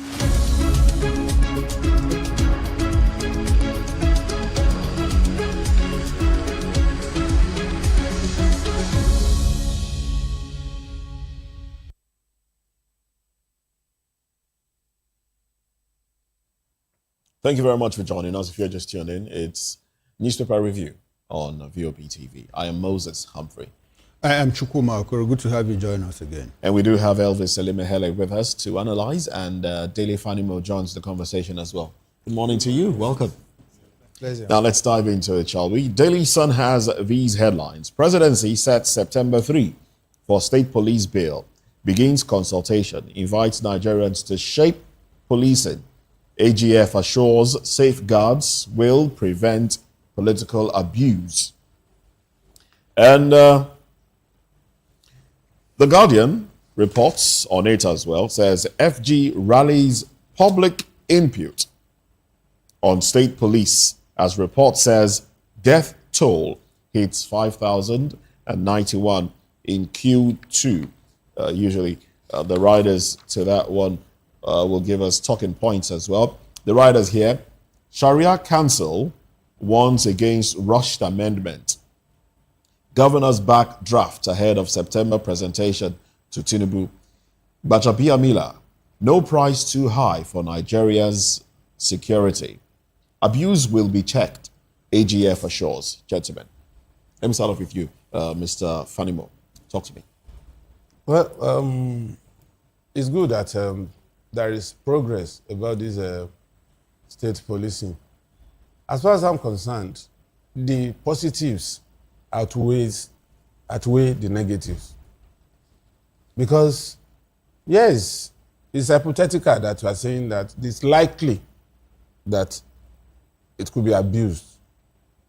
But we do say that because it will be abused, we will not talk about bringing security nearer home.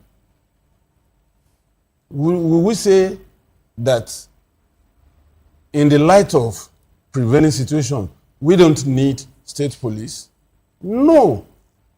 So when we get to the bridge, we will cross. And human, by our nature, we are dynamic. Whatever it is that could assail this process, when we get there, Nigeria has a way of inventing itself. We'll sort it out.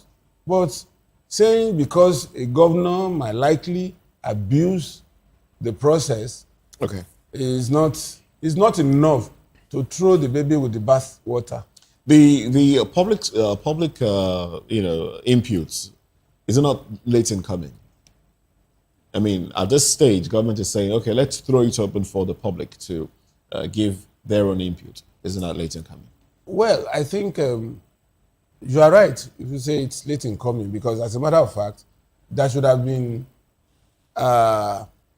opportunities for Nigerians to have input before the bill is taken to the Senate and the House of Reps. But as it is, I recall that when Akeredolu spearheaded Amotekun, he hastily pushed it. But when there was pushback from the National Assembly that, look, these processes must go through your state assembly, he quickly beat a retreat, came back, and crafted the law. Luckily, he was a lawyer. And he took it to the state assembly, and it was ratified, and he gave accent to it. And other states in the Southwest also replicated that, and in no time, Amotekun is here today. All right. So it's not too late in coming, but I think it should have been. Just like the local government autonomy. Local government autonomy shouldn't have been the authority from the authority of the Supreme Court, but there are layers that should have been followed. But unfortunately, that's why we are still here battling the local government autonomy, and it could be with us for a long time. All right. Elvis, please. Well, for me, I see the state policing matter as something that we need. But let's not deviate from it that definitely is going to be abused. And, calling for rejigging after those abuses start coming in will also be like what we see in electoral reforms. That's my fear. When we now be, 2023 election, these were infractions. Let's have a reform.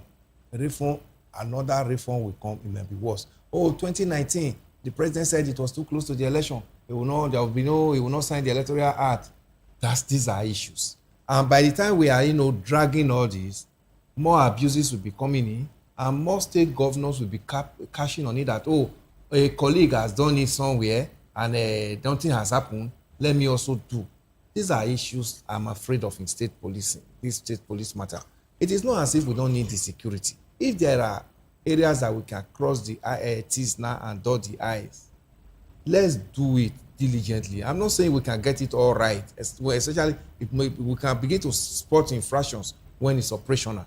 But let's not hastily do things, surely now that at the end of the day, we'll find ourselves in a bigger mess than where we are at this moment. Because the failure of the federal police is what is giving rise to this. Let so many things be put into consideration now. The recruitment, the discipline, the hierarchy, who are going to be the leaders of this, appointment of these different commanding officers. All these ones must be well spelled out and let Nigerians know. Nigerians must know what this state policing that is coming in, what is the effect is going to have on us, the possibility, the advantages and disadvantages. Let politicians not hijack it and bring in their own talks to hijack this state police matter. Because by the time you give them uniform, give them arms, this one that have been assisting them to hijack ballot boxes and papers and all that, it is going to be difficult for you to pull it out of their neck when they are already kitted. Those are the issues that we should be looking at in this matter. Okay, I'll start by saying that, growing up, I understand that the best intentions don't produce the best outcomes. You might have good intentions, but the outcomes will be different because of the way you implement those your intentions. I'll start with what Dele said. Well, when we get to the bridge, we'll cross the bridge. Before you cross the bridge, you have to build a bridge. And if you don't build a strong bridge, if you're on top of the bridge might just collapse and you fall into the water. Dele said, Nigerians, we have a way of reinventing ourselves. Unfortunately, when we reinvent ourselves, is it for the positive or for the negative? We've been reinventing ourselves for the past 60 years. Since after the war, we've been trying to reinvent ourselves. Unfortunately, our fault lines keep widening. Instead of making progress, we are retrogressing as a people. The state police is a good intention, is well-intentioned, but unfortunately, from what I see, the way we are going, we'll come out worse than, we'll create more problems than the problem that we are trying to solve. In the first place, the IGP set up a committee to review the process of implementation and all of that, operational modalities. That committee came up with a 60-month timeline. Nigerians said, 60 months, that's 5 years, it's too long and all of that. And now government made a quick U-turn. And I'm even worried with the headline, Presidency said September 3rd for state police bill. What is that supposed to mean? Is it the day that the president will assent to it or what? Probably, because... Probably. And so the executive presidency is now pushing the legislature, to do the work or what? They should allow the legislature to do their work. Why are they setting timelines for them? And now if you say September 3 for state police bill, when the president assents to it, automatically we already have 5 states that say, we'll transform our state security outfit into state police. And a lot of Nigerians, including myself, have a problem with that. How will you transform a state security outfit? How did you recruit the people that are already there? Well, the reason is that those ones have been trained already. Trained? Some sort of training, yes. How did you recruit these people? What educational qualification do they have? There should be a minimum standard, for who gets into the police force. We're already having a problem with the police we have here, school certificates. And even those of them that go for ASP courses, how well have they discharged your responsibilities? And now you are recruiting probably people from the motor parks, like people from Amoteku, you know, who were probably, I'm not sure that all of them have NC or OND. These are the people recruited. Now you want to transform them into the state police. What level of training can you ever give that person to function effectively? That's a problem. Number two, in parts of the north where you have Hisba authorities already functioning as state security apparatus, are you going to transform that into state police? Which, you know, technically speaking, is a religious outfit to maintain the religious law in parts of the north. Should you transform those people to state police, what will be the fate of people of other religions in that state? I think the government is too hasty in running this. And curiously, this is an APC that's government. Why government is calling for public consultation. For public consultation, when they have said the date already. Where is the time? When they said the date already. Now, this is a government that when they were on the other side, as far back as Nedeko, President Bola Ahmed Tinubu, then a member of Nedeko, in fact, as the governor of Lagos State, he was very insistent on state policing. And APC used it to campaign. It was a trap for them. They crested to power through state police, anti-corruption, and all of that. And for the 8 years that Buhari was president of this country, APC never mentioned state police in one bit. Tinubu never opened his mouth to talk about state police for the 8 years of Muhammadu Buhari. He came into office 1 year when it was on January 2024, about 6 or 8 months after he got into office, that they mooted the idea of state policing. And they've been going back and forth. The governors on 2 occasions had it on agenda, National Economic Council meeting. They didn't talk about it. And when we asked, they said, well, we had other important things to talk about, and so we couldn't deliberate on it. On 2 occasions, it was in the agenda, but they skipped it. Now, some of these governors are now hurriedly saying, well, we need state police. The timing is suspect going into an election year. And from what I have studied the state police a bit, some of the provisions doesn't change anything. We are just trying to expand bureaucracy. Because they have a National Police Council headed by who? Someone, IGP, who is a federal police. And in case there's a problem between the state police commissioner and the governor, who the governor doesn't appoint, by the way, the governor appoints and makes ratification by the Police Service Commission. 3 names are submitted to the governor, and the governor chooses one by the state and sends it to the legislature, to the House of Assembly. He doesn't even have the power to sack the state police commissioner by that provision. And again, if there's a conflict between the state governor and the state police commissioner, you know who takes that decision? The chairman of the National Police Council, headed by the IGP, who is appointed by the President of the Federal Republic of Nigeria. That, to me, doesn't look like state policing. It still goes back. It still goes back. So we are just trying to expand bureaucracy. This is suspect going into an election year, as a matter of fact. Going into an election year, valid concerns you've raised there, and it takes me directly to this headline from the Guardian newspaper that reads, Osun polls, I'm not under pressure, but don't trust police, says Adeleke. It directly takes me to this one. So, and then it goes on in here, it says, APC vows to secure victory for Oyebamiji. We don't need federal might to defeat incumbent governor, says candidate. I'm not under pressure, but don't trust police, says Adeleke. Right, there you have it. Let me merge it with another headline before I come to your analysis of it. Nigerians, others, lose $484 million on cyber attacks as Interpol warns of AI influence. All right, there you have it. So those are 2 headlines I would like reactions to. You could choose anyone because we have a limited time. It's an abridged version of the show today, so we could take our guest from the Iruka seminar coming up shortly. But let's have Falana demands probe of suspicious deaths, warns against cover-ups. And Enugu church abduction shows no Nigerian is safe. Obi warns. Gentlemen, make your pick. I'll talk about Osun. Go ahead, please. Well, either Adeleke or Accord Party likes it or not, there will be police presence on the election day.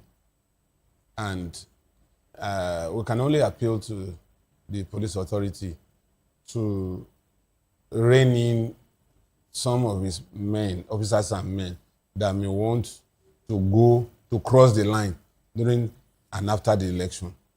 But the important thing is that electorates should also comport themselves in the process of voting and after voting, because Nigerians should not die on the altar of these politicians, because most of them are self-serving. And so don't go all out to stick out your neck. And it's usually the common man on the street that bears the brunt when issues like this come up. So I would just appeal that there shouldn't be violence before, during, and after that election. All right. Electing leaders ought not to lead to death. It's supposed to be a period of celebration. That, oh, he has done well, let him go back, or he didn't do well. It is now our own time to pay back for all his failures. But unfortunately, in this part of the world, we have not seen it like, I am going there by fire, by force, whether you like it or not.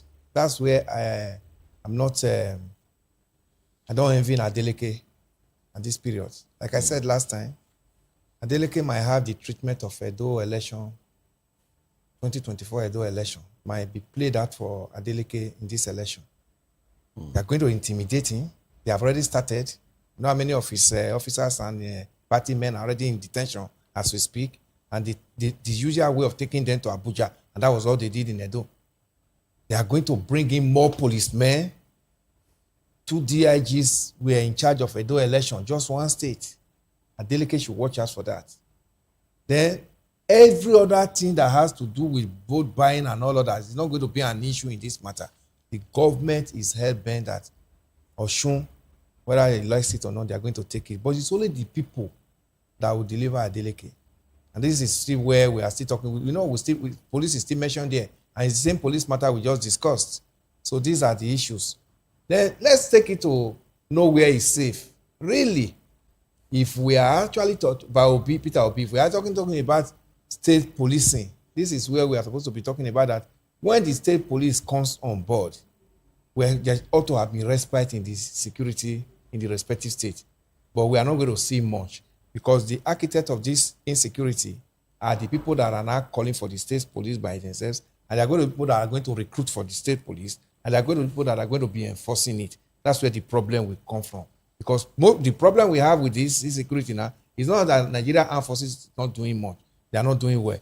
But unfortunately, Nigeria Armed Forces have been infiltrated by the same people who they ought to have been, securing. That's where the problem comes from. That's where the problem comes from. But thank you very much, gentlemen, for your thoughts on this one. This is where we'll wrap it up on the newspaper review, and we'll take a break now. When we come back, we'll be joined by some gentlemen that will be talking to us about Iruka's seminar that is coming up on the 10th of August, and why you should be part of this one. So join us again in a few minutes. We'll have that conversation right here.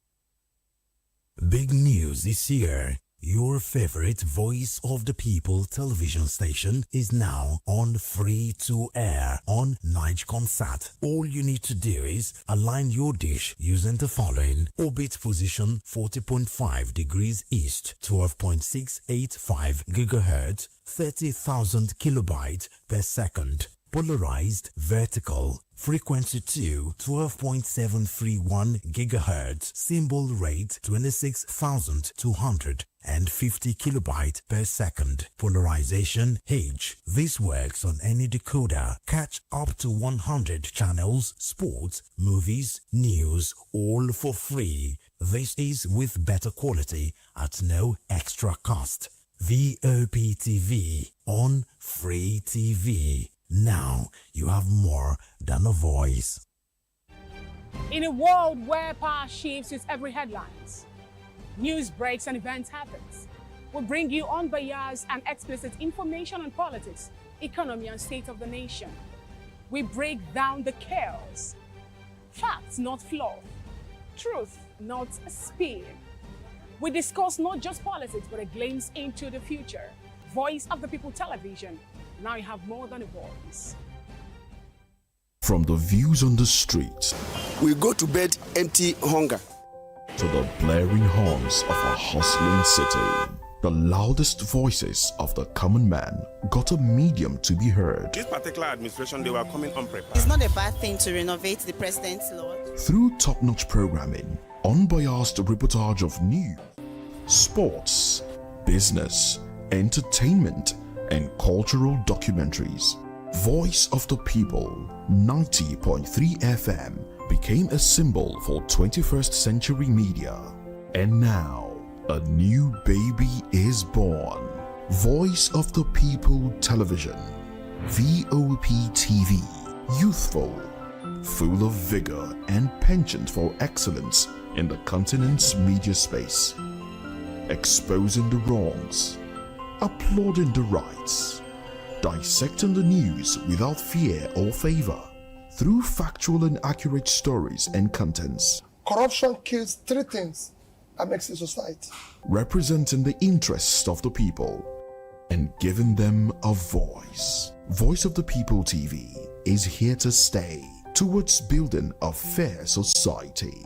VOP TV, Voice of the People Television, truly a voice for the people.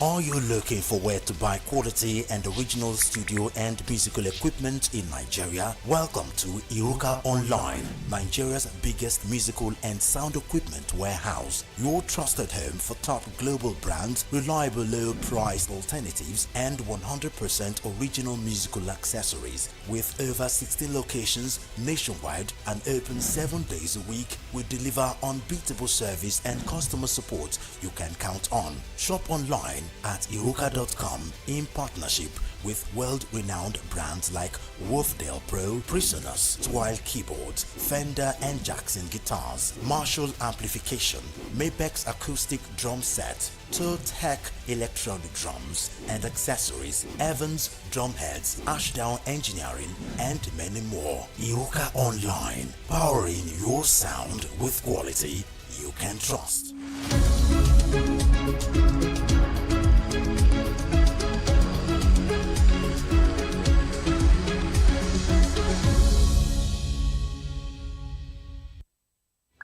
Are you looking for where to buy quality and original studio and musical equipment in Nigeria? Welcome to Iruka Online, Nigeria's biggest musical and sound equipment warehouse. Your trusted home for top global brands, reliable low-priced alternatives, and 100% original musical accessories. With over 16 locations nationwide and open 7 days a week, we deliver unbeatable service and customer support you can count on. Shop online at iruka.com in partnership with world-renowned brands like Wolfdale Pro, Prisoners, Twile Keyboards, Fender and Jackson Guitars, Marshall Amplification, Mapex Acoustic Drum Set, Tech Electronic Drums and Accessories, Evans Drumheads, Ashdown Engineering, and many more. Iruka Online, powering your sound with quality you can trust.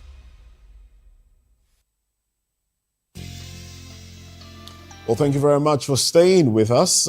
We do have some gentleman and lady, yes, with us in the studio, and they will be talking to us about a seminar that's coming up shortly. That's the Wolfdale Pro Seminar, and that's coming up on the 10th. Well, we have Promise Kalu and Engineer Promise Kalu, and I mean, he emphasized that I mentioned the engineer aspect of it. So, Engineer Promise Kalu and Engineer Debbie Ibadan. Good morning to you. Good to have you with us. Good morning. Good morning, sir. So, Promise, let me come to you. Tell us more about the Wolfdale Pro Seminar. What is it about? Okay, when you're talking about the Wolfdale Pro Seminar, Wolfdale Pro is a brand that has been in existence since 1932. When you talk about Britain's most famous loud professional speakers, This is a brand that's into loud sound system and professional for use, churches, clubs, for everything that has to do with sound. Now, we've decided to put together a seminar whereby to give to the people some of this knowledge that we've had in terms of manufacturing different professional speakers. So this seminar is for engineers, pastors, top clients, DJs. Sound engineers. Yes, sound engineers, pastors, DJs, club owners, everything that has to do with sound. You are invited for this seminar where you get to learn about the latest gear. You get your hands on deck practicalizing most of these consoles, most of the speakers, having to fine tune to your own taste. All right. At this time, why are we having this at this time? Is it because we're having a lot more people going into business, club business, outdoor businesses, or because we're having a lot more protests and you need to provide sound so people can, let their voices be heard? Debbie? Okay, why we're having this at this particular time is that the essence of it at this time is when you're doing an orientation. Okay. Because as technology grows, we have to also let people be aware of different technologies that is also evolving in our own industry. Because there are other speakers. So whenever there are new set of speakers, this type of orientation is supposed to come in our industry, which we are doing, and we thank God for this new platform that we can also let people know that something like this is also in existence. Okay, so you have new speakers coming up. Yes, these are the speakers, yes. From your product line? Yes, from our product line, there are more speakers that are coming up, such as the 308 that is coming up, that we are going to make full display of those speakers. So club people, any other person, end users, even distributors and any other person should know to come to awareness of this type of speakers. Okay.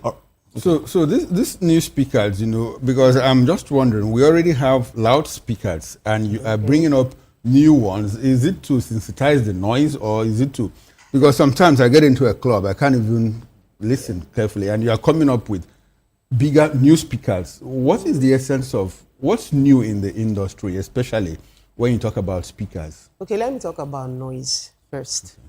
When we're talking about noise, it depends on where you go to. Okay. We talk about noise. You do not expect a club should be not noisy as it should be, because you go to an environment whereby the loud noise is what they are selling. Because there's a way loud noise kind of distracts. Like if the noise is not as loud as it should be, people begin to engage themselves. So the speakers are to ensure that now we'll go to another whatever you're putting out there is heard clearly. Right? So now let's talk about those that will be coming. Because I understand that some professionals would be there. I mean, besides you guys as well, there will be some individuals that you are bringing in to educate people on these products and how they can be used and where they should be used and all of that. Tell us more about these individuals and what to expect really when people attend about this the event. product. Okay, the experts we are going to be having on ground, we're talking about Daniel Clark, who is the sales international sales rep for Wafdale Pro all over. We're having Marco Jovanovic, who is the senior audio engineer Wafdale Pro, and we're having Remo Osoni, who is the R&D global international engineer, acoustic engineer also for Wafdale Pro.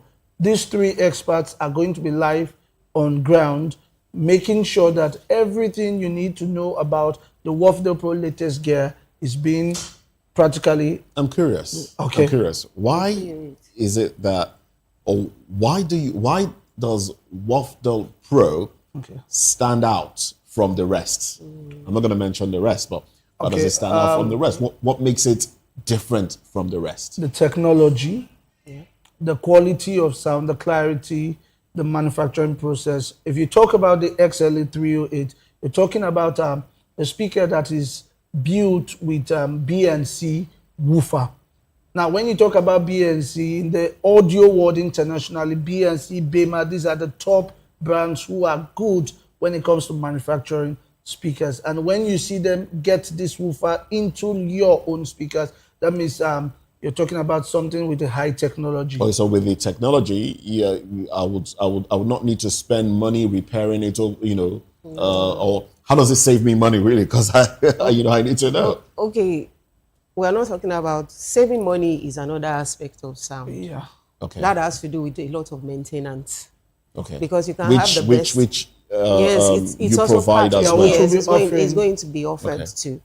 And again, talking about the B and C, if you look at the speaker naturally, you see the horns, you see the drivers, you see the horns, you see the drivers, you see all the subwoofer woofers drivers. in it. But when we're talking about that B and C, we're saying that inside the woofer, inside the driver, the woofer system, the high frequency is nested inside it. Okay. Which is a very different manufactured speakers driver that has not So what does really it been do? exhausted. What It does it also do? does the same thing, but the clarity Of is projecting better. sound. And again, the dispersions is better. Okay. Dispersion, like the way it spreads the sound, the way it covers. distributes the sound, the way it covers. We've been talking about speakers. Is it only speakers that you are selling? Don't you have other products? This seminar, is it only for speakers? For this seminar, this seminar. Speakers are the major thing. Then we have the latest digital console. When we Okay. talk about digital console, we're talking about the Wafdale D4820 digital mixer. Now, this is a newborn baby that is as good as any top brand when it comes to digital console. Yes. It features 10 seconds auto save. In other words, now for you using anything, doing anything on this console, you don't need to worry about, oh, I forgot to save. For every 10 seconds delay, this console automatically saves your project, saves your setting. So in other words, you don't need to be worried about light. You don't need to be worried about... So for music producers, because we have a lot of young people going into music, for music producers, it will save them the trouble of power surge. if I understand Exactly, it correctly. 100%. Although you need to use a power surge because of... like a UPS. A You need to use a UPS. Why you need to use a UPS? Because of fluctuation in power voltage in Nigeria. But we standing that, there are some consoles that for everything you need to do, you need to go through the process of touching one or two to save. But so this is automated. This does that for you because they come with 70 motorized faders, allowing you anything you do wherever you push them to, they are going to be there whenever you need Tell them. us more about the Iruka sound outfit. Tell us more about where you are located, what you sell, what people can benefit when they visit your store. Tell us more about that as we work towards the 10th of August. Okay. So for Iruka Online Limited, we are the hosting of the brand. We are located at number 36 Mauritala Mohammed International Airport Road, Lagos. What we offer is everything musical, professional loudspeakers, Inside professional Iruka mixers. Towers. That's where you are. Yeah, Iruka Towers. That's where we are now. In the showroom, the ground floor, you have the showroom. That's where we're situated in. So for everything sound, everything musical, your guitars, your drum, because Iruka, we are fathers to many other brands that we are the sole distributors of, talking about other big name in the industry. So for digital consoles, drum set, trap set, guitars, microphones, and everything sound, your studio production, your live sound event, anything you want, Iruka Online Limited, we cover all of that when it comes to sound. Amazing. Now, about the event, who is it open to? Is there a gate fee? There is no gate fee. Should we register online? What are the modalities for attendance? Okay, it's a free program. Okay. Even though we are bringing international guests. Okay. And we know the cost of bringing them in, we'll open it free to everyone. So it's a free program that we want people to, it's part of sanitization, too. Okay. Because, there are a lot, Sanitizing the sound the sound industry, because there are a lot of speakers coming in from China. So people hardly know what is the difference between them. So, but we, Iruka, the Wafdale brand, we are standing out, trying to make sure that we give people orientation and they know that we are still in the game. Where is Wafdel coming from? You just mentioned speakers coming from one part of the country. Where is your own? One part of the world.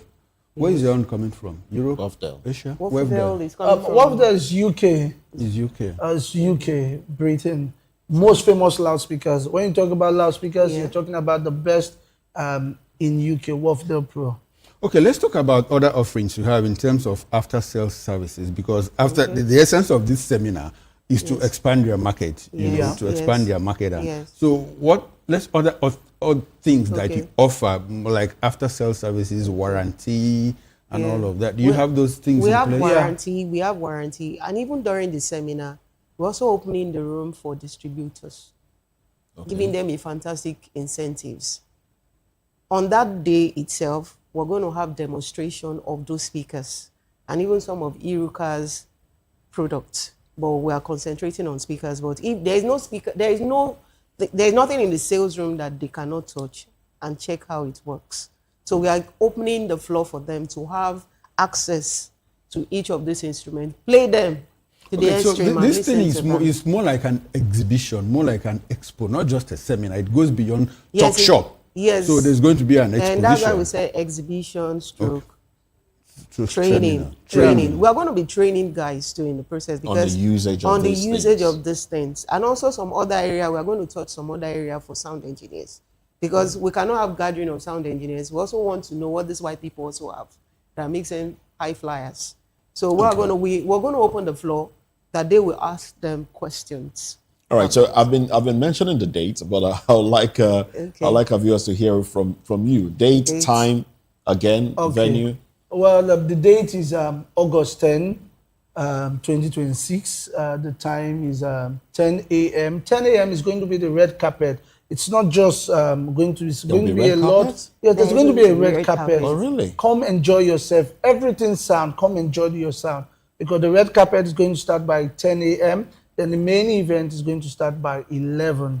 Now, like my colleague Debbie has said, it's going to be all hands on deck, where you get to practicalize everything. The speakers, you're going to see everything be displayed. It's going to be happening at no other place than the Iruka Tower.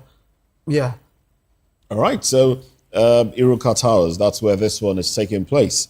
And on the 10th of August, 2026, the Wafdel Pro Seminar. All right. And once again, let's emphasize those that should be in attendance. Let's just emphasize it. We want sound engineers to be sound there. engineers that cut across offices, media houses. Any field they should come around, because aside the 308, what we're going to exhibit, we have the sales room that they can walk in. So where can they find you online? You can find us at www.iruka.com. You can go to our website, select everything. I'm sure she did mention of the discount that's going to be done on that day, because there's going to be a lot of discount. How much discount? Well, depending on what it's a flexible discount. Yeah, flexible discount. We are very flexible. So, and again, on that day of that discount, we allow during that week for you to share. Maybe some might not even come with the actual money to buy.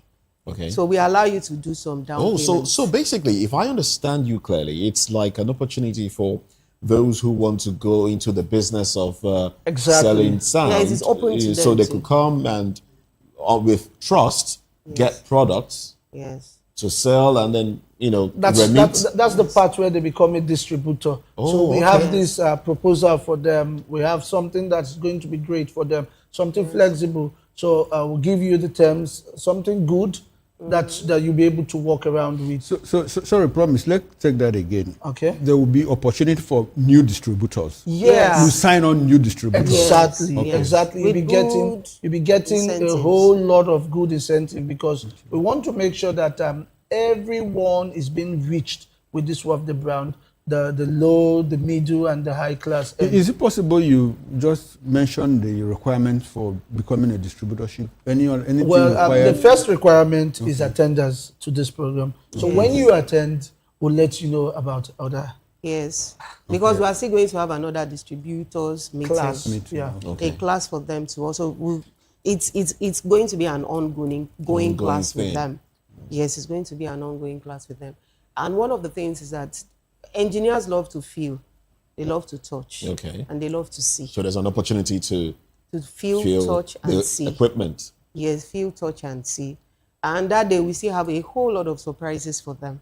So they just need to come You don't want to around share one or and- two Of of the surprises. Okay, let me let the cat out of the bag. Okay, one of the cats. Yeah, one of the cats. All right. So there's going to be gifts, musical gifts, giveaways. Yes. Why it's called musical gift? Like whoever is listening already know when you say musical gift. So it's either you're getting get a speaker free. Oh, okay. You get the mic free.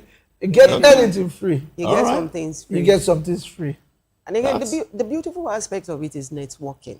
Yes, okay. You're going to network because it is always, imagine the white people just come in and they won't come for a long time. What opportunity, what privilege would you have again to meet these people? All right. So So it is something it that you opens, must it's make. open at Yes. attendees Yes. up to networking with Networking. international companies as International companies. Then the beautiful thing again is that this seminar is the first of its kind. There's For this- Iruka. For Iruka. Okay. And there is this particular amplifier that we are well known for. That is MP2800. Okay. Some of them don't know how to trace the source of that amplifier. So we are trying to bridge that gap that Iruka are the major distributor of this We can help you solve this MP2800. problem. Because it has always been from one hand to another sales.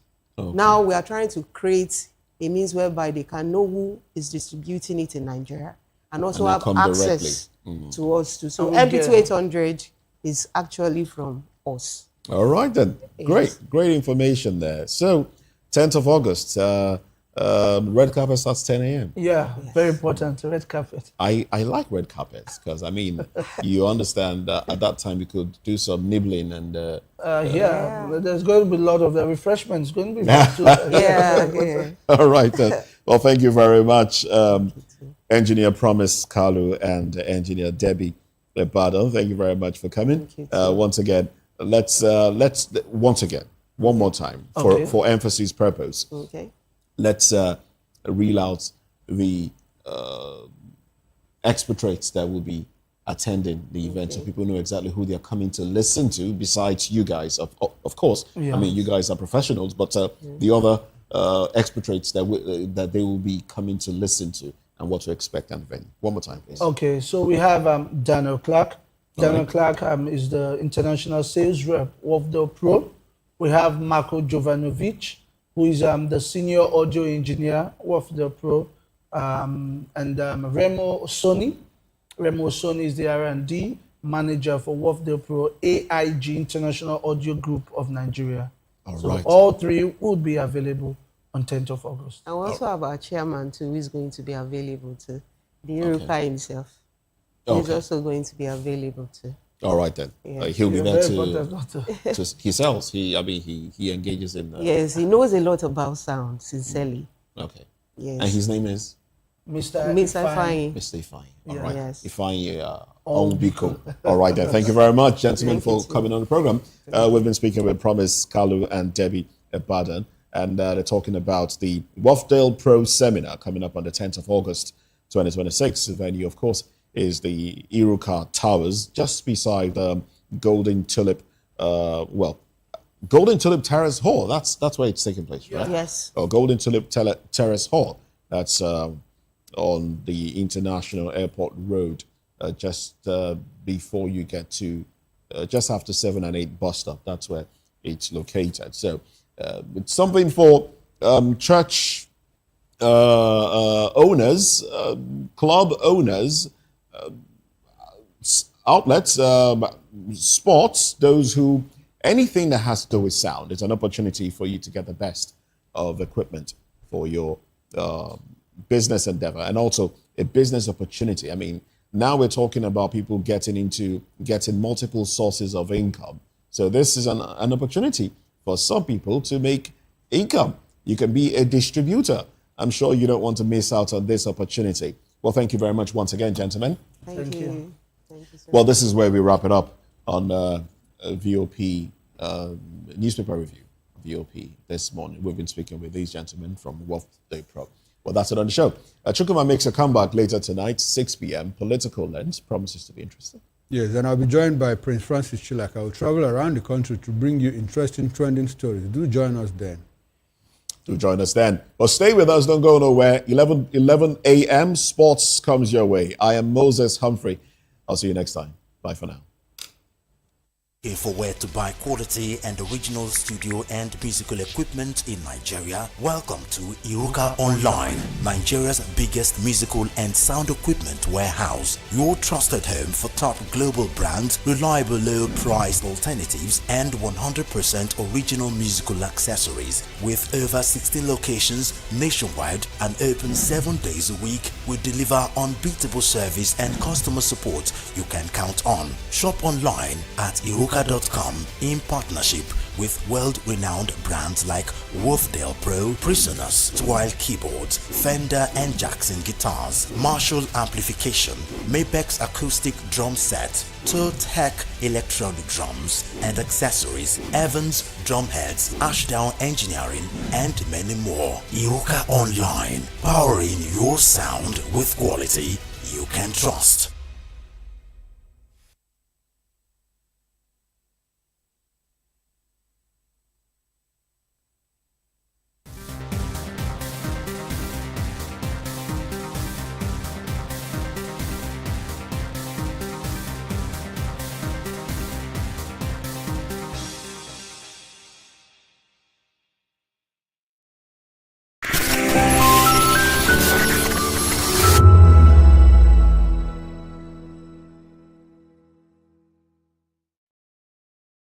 Big news is here. Your favorite Voice of the People television station is now on free to air on Nigecomsat. All you need to do is align your dish using the following: orbit position 40.5 degrees east, 12.685 gigahertz, 30,000 kilobytes per second. Polarized vertical, frequency 2, 12.731 gigahertz, symbol rate 26,250 kilobytes per second. Polarization H. This works on any decoder. Catch up to 100 channels, sports, movies, news, all for free. This is with better quality at no extra cost. VOP TV on Free TV. Now you have more than a voice. This is Health Check, your weekly guide to better living, smarter choices, and trusted answers. From everyday wellness to urgent health issues, we've got you covered. Health Check only on Voice of the People television, where your health has a voice.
The red carpets, awards, the razzmatazz, music, fashion, interviews, and more. Spotlight on Voice of the People television. Let's feed you with all the juicy stories in the global entertainment space, bringing you the glitz and glamour as it is hot. Stay tuned to Spotlight, 1 p.m. Monday to Friday. Spotlight on VOP TV. Entertainment like never before.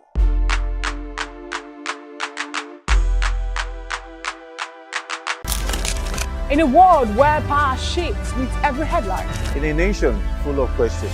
In a world filled with noise, the truth needs a voice. The policies that shapes our world and the economy that determines our future. Every hour, every day, the grapevine keeps buzzing. And together, we are committed to telling the stories that shape our world because your voice is our focus. Don't forget, our voice matters the most. Let us come together and share our concerns.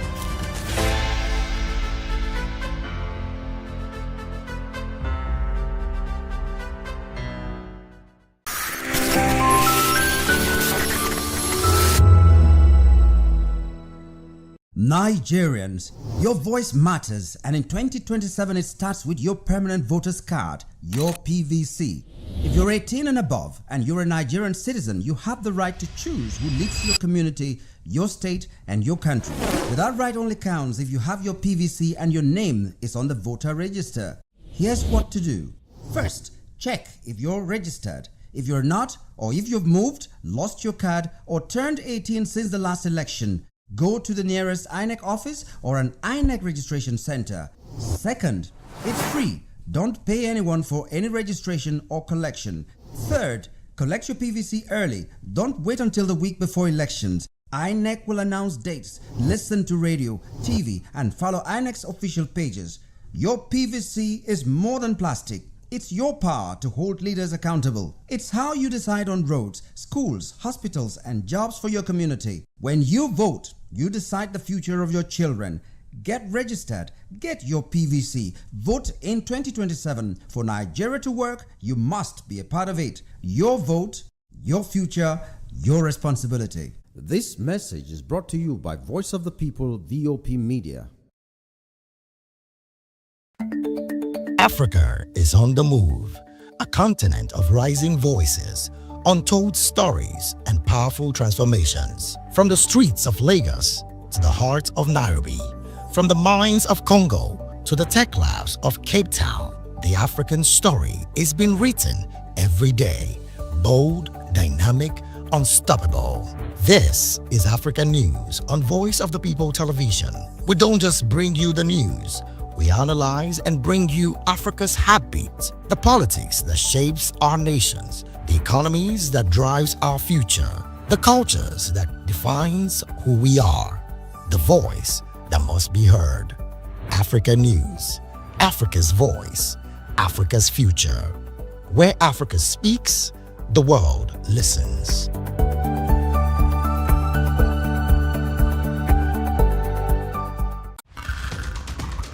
Every day strike, ASU strike, market women strike, even Kole people they strike. We don't become country of strikers. Even light self, they no fit give us. Don't run for motor. Even leg self, they get accident. Why una dey complain? Why una dey complain? No be una dey collect bribe, dey vote Sokoloko Bango ṣe. Ìṣèjọba tó dára, òun là ń béèrè. Anyị chọrọ ọchịchị onye kwuru uche ya. Anyị achọrọsị ọchịchị nchigbu. Ala ndeze temeka muna so mekio. Wetin we want na make dem rule us well. Don't take it for noise. It's the people's voice. They have made their choice. Respect that voice for all to rejoice. VOP 90.3, Voice of the People. If you've been drinking, don't drive. Hand over the keys to another driver. Call a friend or family member. Use a taxi or a ride-hailing service. Wait until you're completely sober before getting behind the wheel. A few minutes of inconvenience is far better than a lifetime of regret. Friends, don't stand by in silence. If someone who has been drinking insists on driving, speak up. Offer an alternative. Taking away their keys could save a life. Driving is a responsibility, not a right. Every time you take the wheel, you're responsible for the safety of everyone on the road. Today, make the choice that protects lives. Celebrate responsibly. Think before you drive. If you drink, don't drive. If you drive, don't drink. Because every life matters and every safe journey begins with the right decision. This message is brought to you by Voice of the People Television. In a world where power shifts with every headlines, news breaks and events happens, we bring you unbiased and explicit information on politics, economy and state of the nation. We break down the chaos. Facts, not fluff. Truth, not spin. We discuss not just politics, but a glimpse into the future. Voice of the People Television. Now you have more than a voice. This is African News on Voice of the People Television, where we don't just bring you the news, we bring you Africa's heartbeats, the policies that shapes our world, and the economy that determines our future. African News on Voice of the People Television. Stay with us.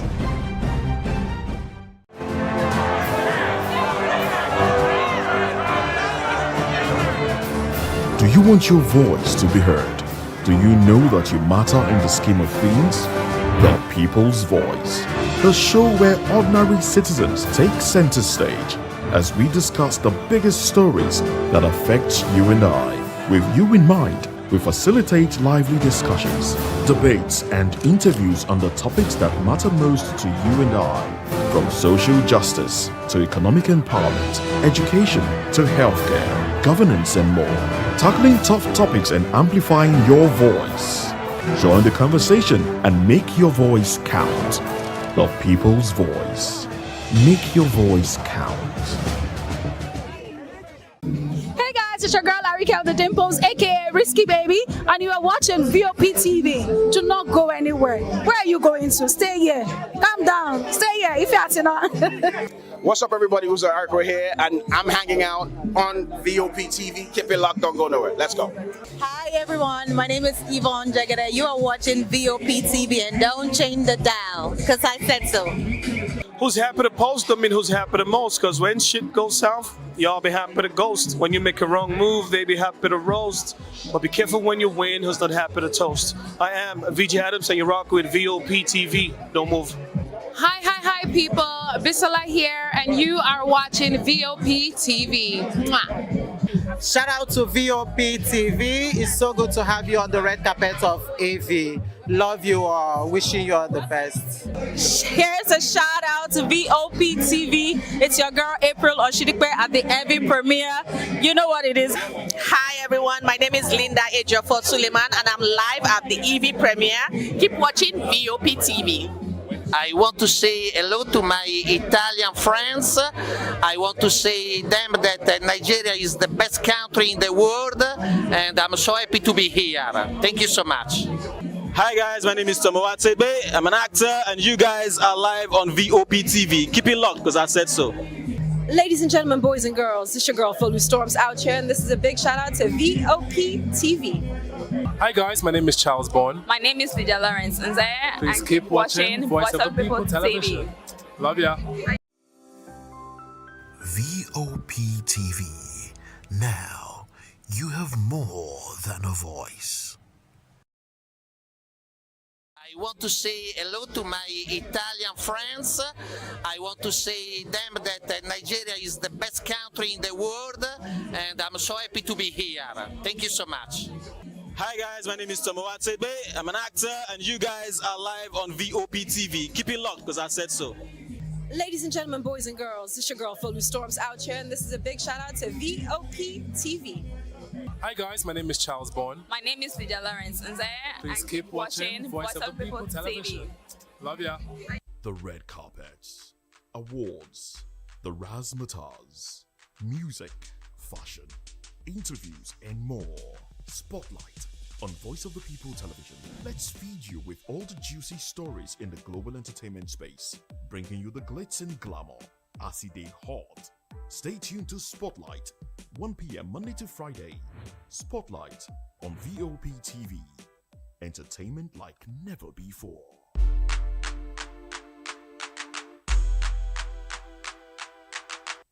Big news this year. Your favorite Voice of the People television station is now on free to air on Nigecomsat. All you need to do is align your dish using the following: orbit position 40.5 degrees east, 12.685 gigahertz, 30,000 kilobytes per second. Polarized vertical, frequency 2, 12.731 gigahertz, symbol rate 26,250 kilobyte per second. Polarization H. This works on any decoder. Catch up to 100 channels, sports, movies, news, all for free. This is with better quality at no extra cost.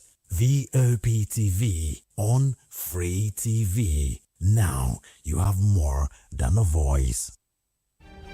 In a world where power shifts its every headlines, news breaks and events happens, we bring you unbiased and explicit information on politics, economy and state of the nation. We break down the chaos. Facts, not fluff. Truth, not spin. We discuss not just politics, but a glimpse into the future. Voice of the People Television. Now you have more than a voice. From the views on the street, we go to bed empty hunger, to the blaring horns of a hustling city, the loudest voices of the common man got a medium to be heard. This particular administration, they were coming unprepared. It's not a bad thing to renovate the president's lodge. Through top-notch programming, unbiased reportage of news, sports, business, entertainment, and cultural documentaries, Voice of the People 90.3 FM became a symbol for 21st century media. And now, a new baby is born. Voice of the People Television, VOP TV, youthful, full of vigor and penchant for excellence in the continent's media space, exposing the wrongs, applauding the rights, dissecting the news without fear or favor, through factual and accurate stories and contents. Corruption kills three things that makes a society. Representing the interests of the people and giving them a voice. Voice of the People TV is here to stay towards building a fair society. VOP TV, Voice of the People Television, truly a voice for the people.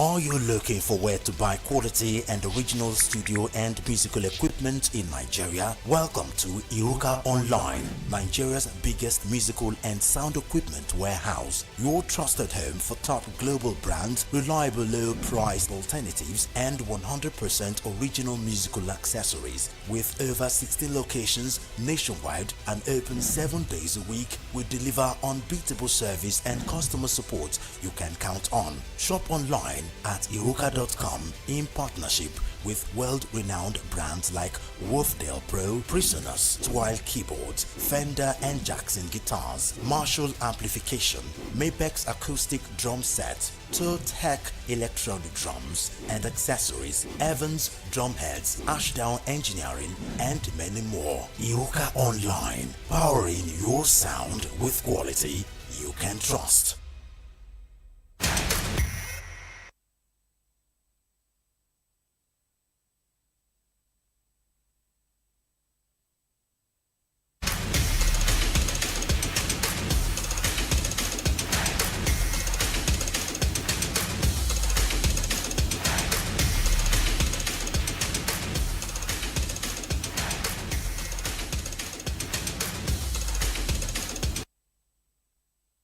The 77th FIFA Congress and the general elections will be taking place on March the 18th, 2027, and it's not looking good for the current president, Gianni Infantino. Of course, as that FIFA Forward program that he brought forward, for more earnings for member nations of FIFA, the 211 member nations, saying he promised them about $20 million each. If the FIFA Forward program goes through, whereby they want to sell some shares of the World Cup. If it does go through, they will be receiving a large sum of money, but it has faced a lot of backlash, and it might ultimately affect, his re-election bid for FIFA that will run through from 2027 to 2031. As well, in the women's game, Morocco and Senegal resumed hostilities, this time at the WAFCON. Yes, you can remember Morocco against Senegal at the AFCON in 2025, where Senegal won that game 1-0 on the pitch, but Morocco, after about 2 months, they were awarded, the AFCON trophy. But the case is still at the Court of Arbitration for Sports, CAS, and we are awaiting their judgment. But at the WAFCON, where Morocco were once again hosts. They faced Senegal, and there was a hero at the end of the day. This time on the Senegalese team, I will be breaking all of that down. Good morning and welcome to the Sports Republic show on Voice of the People Television. I am Afizo Gubanjo, and for the next 15 minutes thereabout, we'll be giving you the gist stories from the world of sports. And the Commonwealth Games is well and truly over, but we still have the World Under-20 Championships, in athletics, and that's where we'll be starting from today, where World Athletics has picked Nigeria's Miracle Ezechukwu and Success Oyibu as athletes to watch in the women's 200 meters at the 2026 World Under-20 Championships set for August 5th to 9th in Oregon and the USA. And the recognition comes off the back of strong seasons from both sprinters. Ezechukwu, who is 17, is the reigning Nigerian women's 200-meter champion with a personal best of 22.77 seconds, and was a double gold medalist at the 2025 African Under-18, Under-20 Championships, which took place in Abeokuta, Ogun State. And she won the 100 meters, and she led a Nigerian clean sweep in the 200 meters. And she also represented Nigeria at the just concluded 2026 Commonwealth Games in Glasgow, reaching the semi-finals for the 100 meters. And of course, she ran in the 4x100 meters relay final. And Oyibu herself, the woman you have on your screen right there, has also had a standout year at running a personal best of 22.90 seconds while competing for Baylor University in the United States. And at the 2025 African Under-18, Under-20 Championships as well in Abeokuta, she won the Under-20 women's 200 meters in 23.56 seconds to complete another Nigerian podium sweep. And she took silver in the 100 meters behind Chioma Nweke, and anchored the Under-20 women's 4x100 meters team to gold in 45.58 seconds. And both athletes were part of that 2025 African Junior Medal All and now head to Oregon with momentum. And Ezechukwu, who is a product of Nigerian Tulip International Colleges, says our focus is on resting and preparing mentally, adding that our main targets this year were the Commonwealth Games and the World Juniors, and she believes she can win something in Oregon. And Nigeria will have 15 athletes at the championships, 10 women and 5 men, according to the World Athletics entry list. And good one for Ezechukwu, and of course, Success Oyibu right there. This is Team Nigeria at the World Under-20 Championships. And for the women's 100 meters, we have our representatives, Lucy Nwako, Miracle Ezechukwu, and of course, Rosemary Nwako right there. And for women's 200 meters, Ezechukwu is once again there. Then Success Oyibu and Tejiri Praise is also part of that team. Then the men's 100 meters, we have Gift Bright and Tejiri Godwin. Good one for Nigeria. Yesterday on the show, we were speaking about how we need to start developing our young talents. And with talents like this going for the World Under-20 Championships, I think it's a good start. There's nothing bad seeing teenagers, 19-year-olds, 18-year-olds, 17-year-olds, going into the early, Olympics in 2028. So good one for these young stars. And I think the major issue is this. If you look at these young stars, most of them were not really born here in Nigeria, and they were not training in Nigeria. So what we are just preaching for development is those that were born here that cut their teeth right there, through Nigerian trainers. But it is what it is. We have to gather everybody's development. It's not necessarily, doesn't have to start from home. So we can have it right here and also from abroad. The main thing is we have to put Nigeria on the map. And like I said yesterday, the Olympics is to prove like an Achilles heel. But this time, we need to go to LA in 2028. I want to see the next Usain Bolt coming from Nigeria. Is this possible? Really, we saw Samuel Ogazi at the Commonwealth Games, who says he can be the next Kirani James, who represented Grenada, right there in Olympics in 2008. So anything can happen, but good one for Success Oyibu, and of course for Miracle Ezechukwu. Don't let me get that name spelled wrongly. And let's move on to the fencing this time around, where Nigerian Fencing Federation, the NFF, not Football Federation, has announced a 12-member para squad for the 2026 Commonwealth Fencing Championships set for August 9 to 14 at Rugby School, Nigeria, in Atlantic City, Victoria Island, Lagos. And the team is evenly split with six men and 6 women, all set to make their debut at the tournament. And on the men's side, we have Oduneyo Okpeoluwa, Adibe Bright, and Owolabi, and Owoyele Damilola. Of course, while the women's team features Obilo Chidima, Rahamon Abiola, and of course, we have Ezenwa for Esther, and of course, Otun Joyce and Kumuyi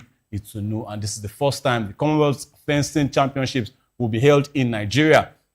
and also the first senior fencing tournament to take place in Africa. And ahead of the competition, World Ability Sports, together with the Commonwealth Fencing Federation and the Nigerian Fencing Federation, will run the 2026 Wheelchair Fencing Academy in Lagos from August 5th to 7th. And the 3-day camp will cover training and coaching techniques, rules, classification, and of course, sheer networking, with a special seminar for aspiring referees. And the sessions will be led by World Para Fencing coaching representative Ivan Schwantes. And after the academy, athletes from Commonwealth nations will compete in individual and team foil and AP events. And of course, the CEO of the organizers, Ari Kutz, said the goal is set to make fencing more accessible to people with disabilities and to use the academy now in its 5th year to grow the sport in new regions. I said earlier also on the show in previous editions where I said that fencing might not really be a popular sport here in Nigeria, but with programs like this for the Commonwealth fencing, the first time in Africa, and it's taking place in Nigeria, is going to make the sport more popular to Nigerians. I used to watch fencing at the Olympics, maybe not so much, but with something like this coming to Nigeria, it is going to make the sport more popular. And of course, people are going to recognize that fencing is not just, people bringing something that looks like sword, to attack each other. It is actually a sport. And we want to see that, in Nigeria, not just football only. We want to see more of swimming. We want to see more of fencing, rugby, sports that look somehow unusual to Nigerians, not so popular to Nigerians. But with, events like this, with the Commonwealth Fencing Championships, it might just make the sport more popular, in this part of the world and amongst Nigerians. So we want to see how that is going to go. And could thank the Commonwealth Fencing Federation and the Nigerian Fencing Federation for hosting and collaborating to develop para fencing globally. And yes, it's not just for able-bodied people. They also want to introduce the sport to people with disabilities, and that's what the organizing committee and their CEO Coates is saying. That look, thank you Commonwealth Fencing Federation and the Nigerian Fencing Federation for allowing us to be able to show this sport to people with disabilities. And I want to see people really do well, especially the Nigerians. Nigerians actually do so well, especially in para sports. Yeah, we saw what they did with para powerlifting, in weightlifting, and now let's hope they are going to give us more when it comes to fencing, para fencing, now at the Commonwealth Fencing, championships that will be taking place right there at the Atlantic City in Victoria Island. And moving on, this is a rather sad one, and let's take this one from the world of the UFC, where UFC flyweight Alan Nascimento has died at age 34, and the Brazilian fighter was found unresponsive on Monday, August the 3rd, after what the organization described as an apparent heart attack in his sleep, and medical responders were called to the scene but were unable to revive him, and he was pronounced dead there. And in a statement, the UFC called Nascimento our beloved fighter and exemplary flyweight, and extended condolences to his family, friends, teammates, and everyone close to him during what they called an incredibly difficult time. That's the man right there on your screen with this fight in last November, and the news was shared, early Tuesday, and has drawn tributes from, the MMA community. And Nascimento, who is usually called Alan Uso. Yeah, Nascimento, pure Uso. Yeah, that's talking about pure soul. The man, it shows what a man he was, when he was alive. And he leaves behind a professional record of 22 wins in 29 bouts. And his last appearance was in June in Las Vegas, where he lost to Mitch Raposo by split decision. Gone too soon, you would say, at 34 years old, Alan Nascimento. But we want to say rest in peace as well, from this side, on behalf of the UFC as well. We want to say rest in peace to Alan Nascimento. Pure Uso, he was called when he was alive, Pure Soul. And the Pure Soul has been lost this time. But we want to say, condolences to his family. May God grant them fortitude to bear the loss. It's not good on the part of the sport to see people like this, going too soon. We saw the likes in football, Jaden Adams as well, Diogo Jota, and of course, Franco Baresi, who died at 66. But then it is what it is. They used to be celebrated as legends that they were when they were alive. So rest in peace once again to Alan Pure Oso Nascimento. And let's move on and let's talk about Joe Bonfrey. A man that's very, very popular amongst Nigerians. Joe Bonfrey, that man that led the dream team in 1996 to the Olympics, and against all odds, where people, really counted them out. They faced Brazil and they also faced Argentina. And you remember that song that used to trend that time when I was, much, much younger, that when Nigeria defeated Brazil and the Brazilians, started crying. And yeah, this was the man that anchored that team. Joe Bromford, the likes of Sunday Olise, Tijani Babangida, and Nwako Kanu, who was the legend on show at that point in time, giving Nigeria the gold medal, the first African team to win a gold medal, at the Olympics in football, really. And of course, that man. But 30 years on, the man is still complaining. The man is saying, look, after what I achieved, what Nigerians haven't seen since, after what I achieved 30 years ago, I am still yet to be rewarded. I am still being owed.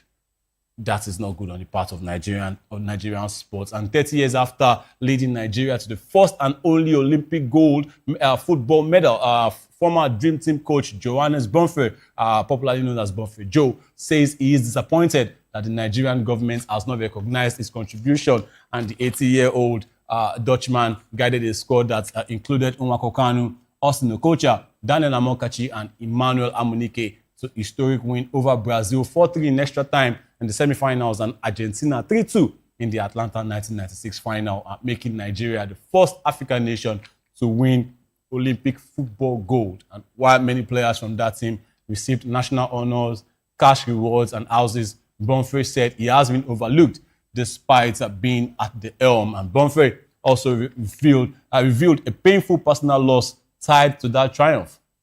He alleged that his Olympic gold medal was stolen while in the custody of a team official in Atlanta, saying he was stopped from going upstairs with the players, and when he later checked, the medal was gone. And he described the incident as one of his saddest memories linked to Nigerian football, adding that on top of losing the medal, he has never received the government reward that he claims was given to players, including some who were not even in the original list. This is an 80-year-old Dutchman saying after what he achieved 30 years ago, he wasn't given anything. Still, till date, he hasn't been given anything. And there were reports in 2018 that he was given, a gift from the government, that was promised to him. It was given by the minister at the time, Fashola, but then he's still coming out to say, I've not gotten any reward. And on top of that, my medal was gone. They didn't allow me to go upstairs to go and check on my things with my players. And when I eventually went upstairs, the medal was gone.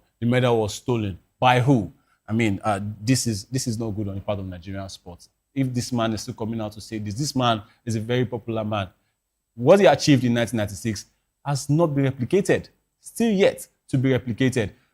Closest we've come to is bronze by Samson Siasia twice, in 2008 and in 2016. We haven't even gotten silver since that time that he won the Olympic gold in 1996 against all odds. I remember Austin J.J. Okocha also saying what they faced at the Olympics, also in 1994 at the AFCON. Against all odds, these players were made to suffer, and they still went on to deliver Nigeria and Nigerians gold. And yet, these players got cash honors. Some players, because some players have also come out to say that they haven't gotten any rewards 30 years on. And it looks like everything that they achieved at the Olympics in 1996, they are having nothing to actually write them about. Choma Ajunwa, I said on the show yesterday, saying that, look, after 30 years, Nigeria hasn't still produced anyone that can, come close to at least what she did. Where are our young stars? We just keep milking people, just, bringing them on and on and on. No replacement. Blessing Okagbare was used and used and used until she could be used no more, until she ran out of strength. We don't want to see this Nigerian sport. We are always saying we are going back to the drawing board. Drawing board where? If we are going back to the drawing board, we should be producing talents year on year on year. At the World Championship, we should be having a lot of talents. At the Olympics, we should be seeing people that could even do more than Choma Ajunwa did. Do more than what the likes of Marion Yali or Magbemi did. Even do more than what this team, the Dream Team, achieved in 1996. Why can't we have another team with the talents that we claim to have in Nigeria? Calling ourselves African giants. And yet, when it comes to integrity and doing your due diligence, we are suspects. And Nigerian sports, we need to actually do better. Seriously. If this man could come out 30 years after what he achieved to still say he hasn't been rewarded, 30 years, not 30 days, not 30 months, 30 years after Atlanta 1996, still coming out to say he has not been rewarded at 80 years old. Why do you not want to give him his reward? Nigerian sports will need to improve. And he said he has been calling, but he got little or no response. And he admitted that he has not given up hope and will be grateful if the government or the appropriate bodies finally acknowledge his role in what remains still Nigeria's greatest Olympic performance since 1952. And as the 30th anniversary of Atlanta 96 is marked, Bonfrey reopens. He hopes that the milestone will also prompt reflection on those whose contributions like his have gone unnoticed. Hopefully, they were celebrating at the achievements of Atlanta 96, but you did not reward the people that did the job. So what are you celebrating? If the people that did the job are still complaining 30 years after that they haven't gotten rewards of what they did, what are you not celebrating? And when it comes to celebrations, the Nigerian bodies governing sports and the likes, they know how to celebrate, but they cannot reward those that are doing the job. There's also a trending video. It was an old interview by Alex Iwobi where he was speaking about the NFF. And that's the harsh reality. Players washing their own kits. Players booking their own flights, coming themselves. No one even catering for these players. No good accommodation. And you want these players to still go on to perform. Iwobi has over 100 caps for the Super Eagles of Nigeria. And he has been going through this every single time. And we claim to be giants of Africa. Well, you can be giant by mouth, but when you are ready to do the job, it shows that a lot of people are interested more in action than just talking. And the NFF, Nigerian Sport, the NSC, you have to do better. This man, Joe Bonfrey, has to be rewarded. He's 80 years old, for crying out loud. The rewards I want to give him, how much time will you have left to enjoy them? Why didn't you give him when he achieved it 30 years ago? Well, Joe Bonfrey, I want to wish you good health, and I want to pray that you will get that reward for what you did. What you've done, what you did 30 years ago has not been replicated since. And with the way Nigerian sports is going, hopefully it will be replicated. Well, we'll go on a short break right now. When we return, we are going to give you more from the sporting world, just share stories from the world of sports. It's still the Sports Republic. We'll be back. Don't go nowhere.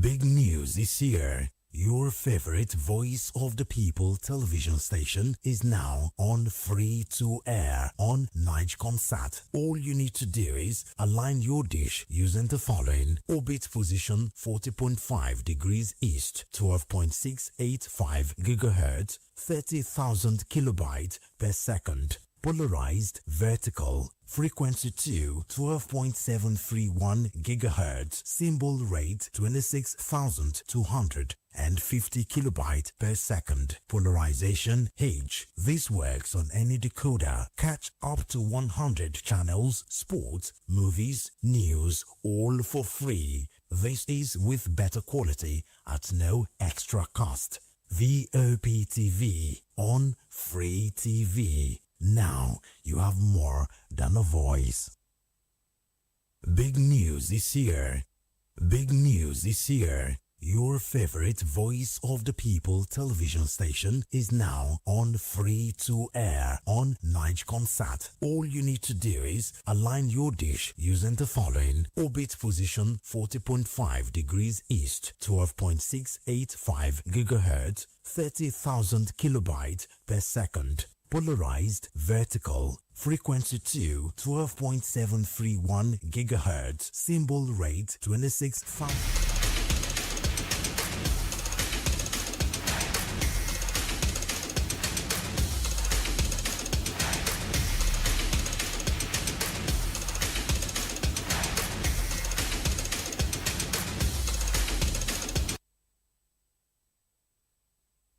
Yeah, welcome back. It's still the Sports Republic show on Voice of the People television, and we are moving on to talk about the Super Falcons. they still have their WAFCON title defense back on track. They had it when they defeated the Copper Queens of Zambia 1-0, keeping quiet the likes of Barbara Banda, the fearsome striker. They kept her quiet. But this time, a lot of people have been asking what's happened in that game because they got a red card. They finished a woman shot, let me put it that way. 10 against 11 it ended, but they still held on to win 1-0. And the captain, Super Falcons captain Rashida Ajibade, she has come out to address that, and she says Nigeria's players were ready to die on that pitch, to avoid a second straight defeat at the 2026 Women's African Cup of Nations. And after a shock 3-2 loss to tournament debutants Malawi in the opener, pressure was mounting, of course, as it should. You had the defending champions of this competition, and as you said, the pressure was mounting on Justin Madugu's side ahead of the second group game against Zambia, the Copper Queens in Morocco. And Ajibade said the team knew there was no room to relax and went into the match with full energy and spirit to get a result. And the task became harder just before halftime when defender Oluwatosin Dimeyin was sent off for bringing down Zambia captain Barbara Banda. And Nigeria played more than half the game with 10 players, but still held on for a 1-0 win.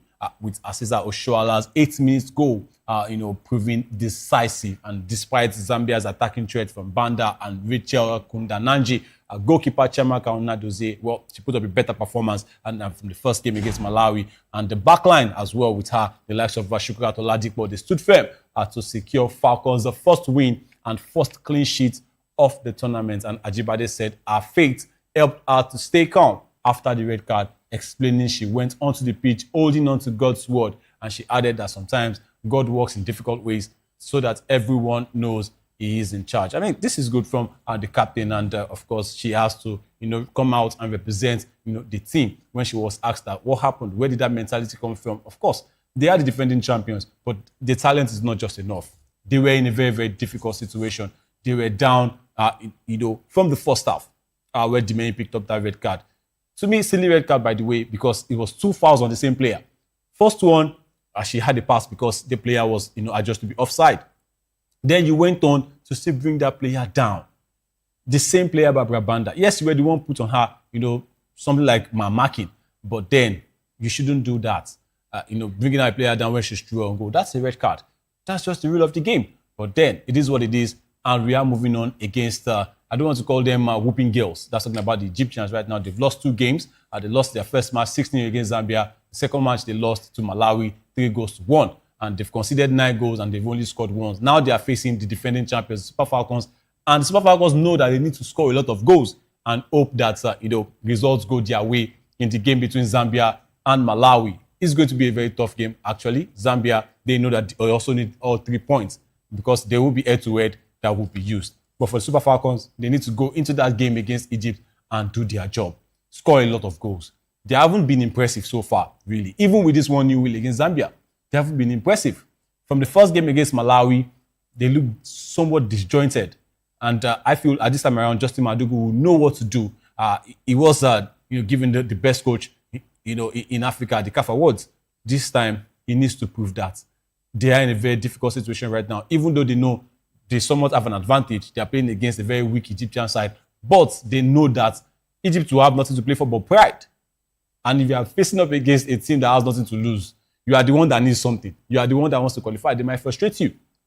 But I know that going into this game against Egypt, the players have already been encouraged by Justin Madugu, and they will go on to achieve at least, I'm saying from here, at least a semi-final spot, so that they can qualify for the World Cup, at least. Because the preparation for these ladies going into the WAFCON is actually telling.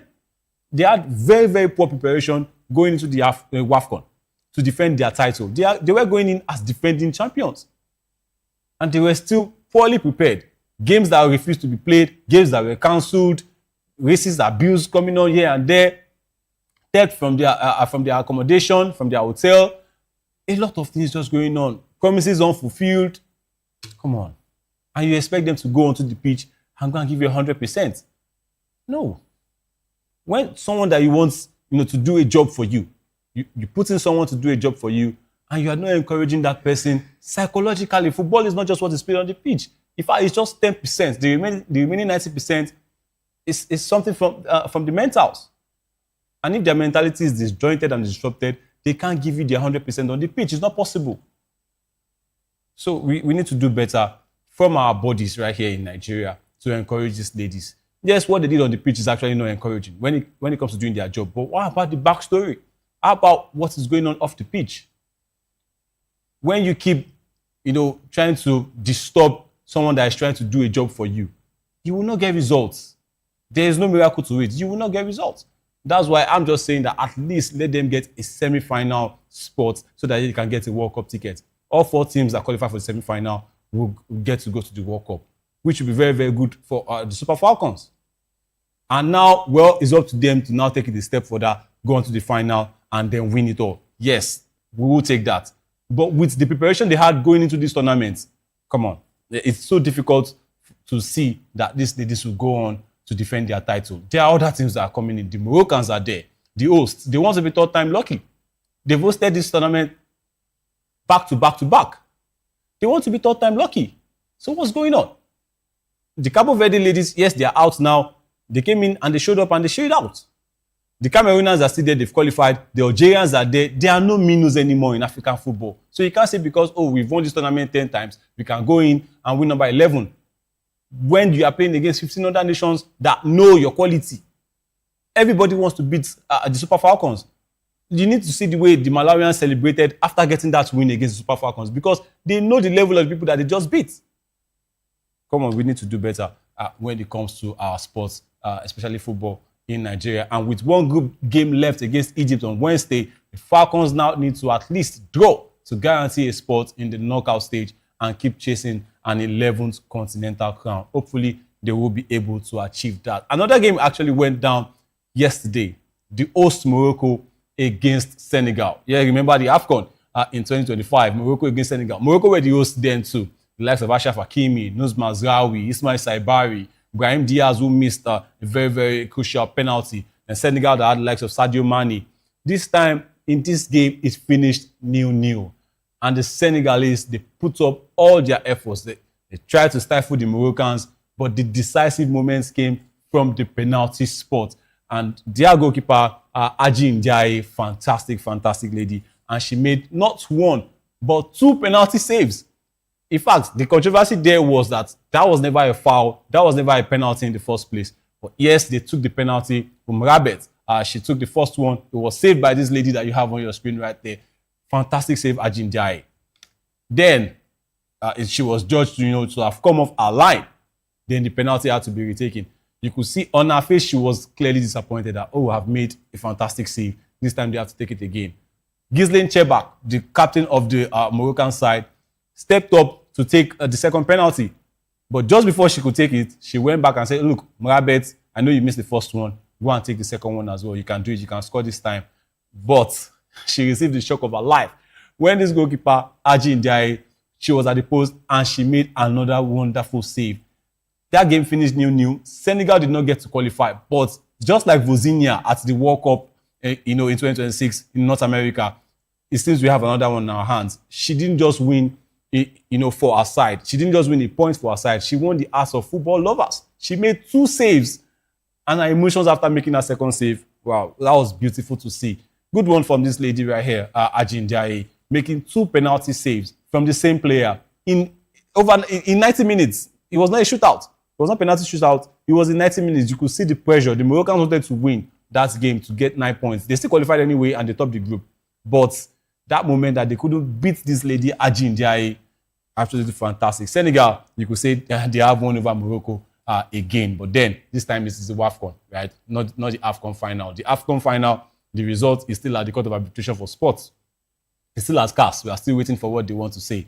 But for WAFCON, this one, I'm sure the Senegalese ladies, they won't, be too sad. Yes, they didn't get to qualify, but this 1 point that they took over the hosts is just equivalent to that fantastic draw that Cabo Verde had against Spain at the World Cup, right? Because Morocco are also favorites to win this tournament. And the Senegalese team, I won't call them minnows, but they still came out to say, look, we want to get something. We want to try and qualify, right? They defeated Kenya, the whipping girls of the group.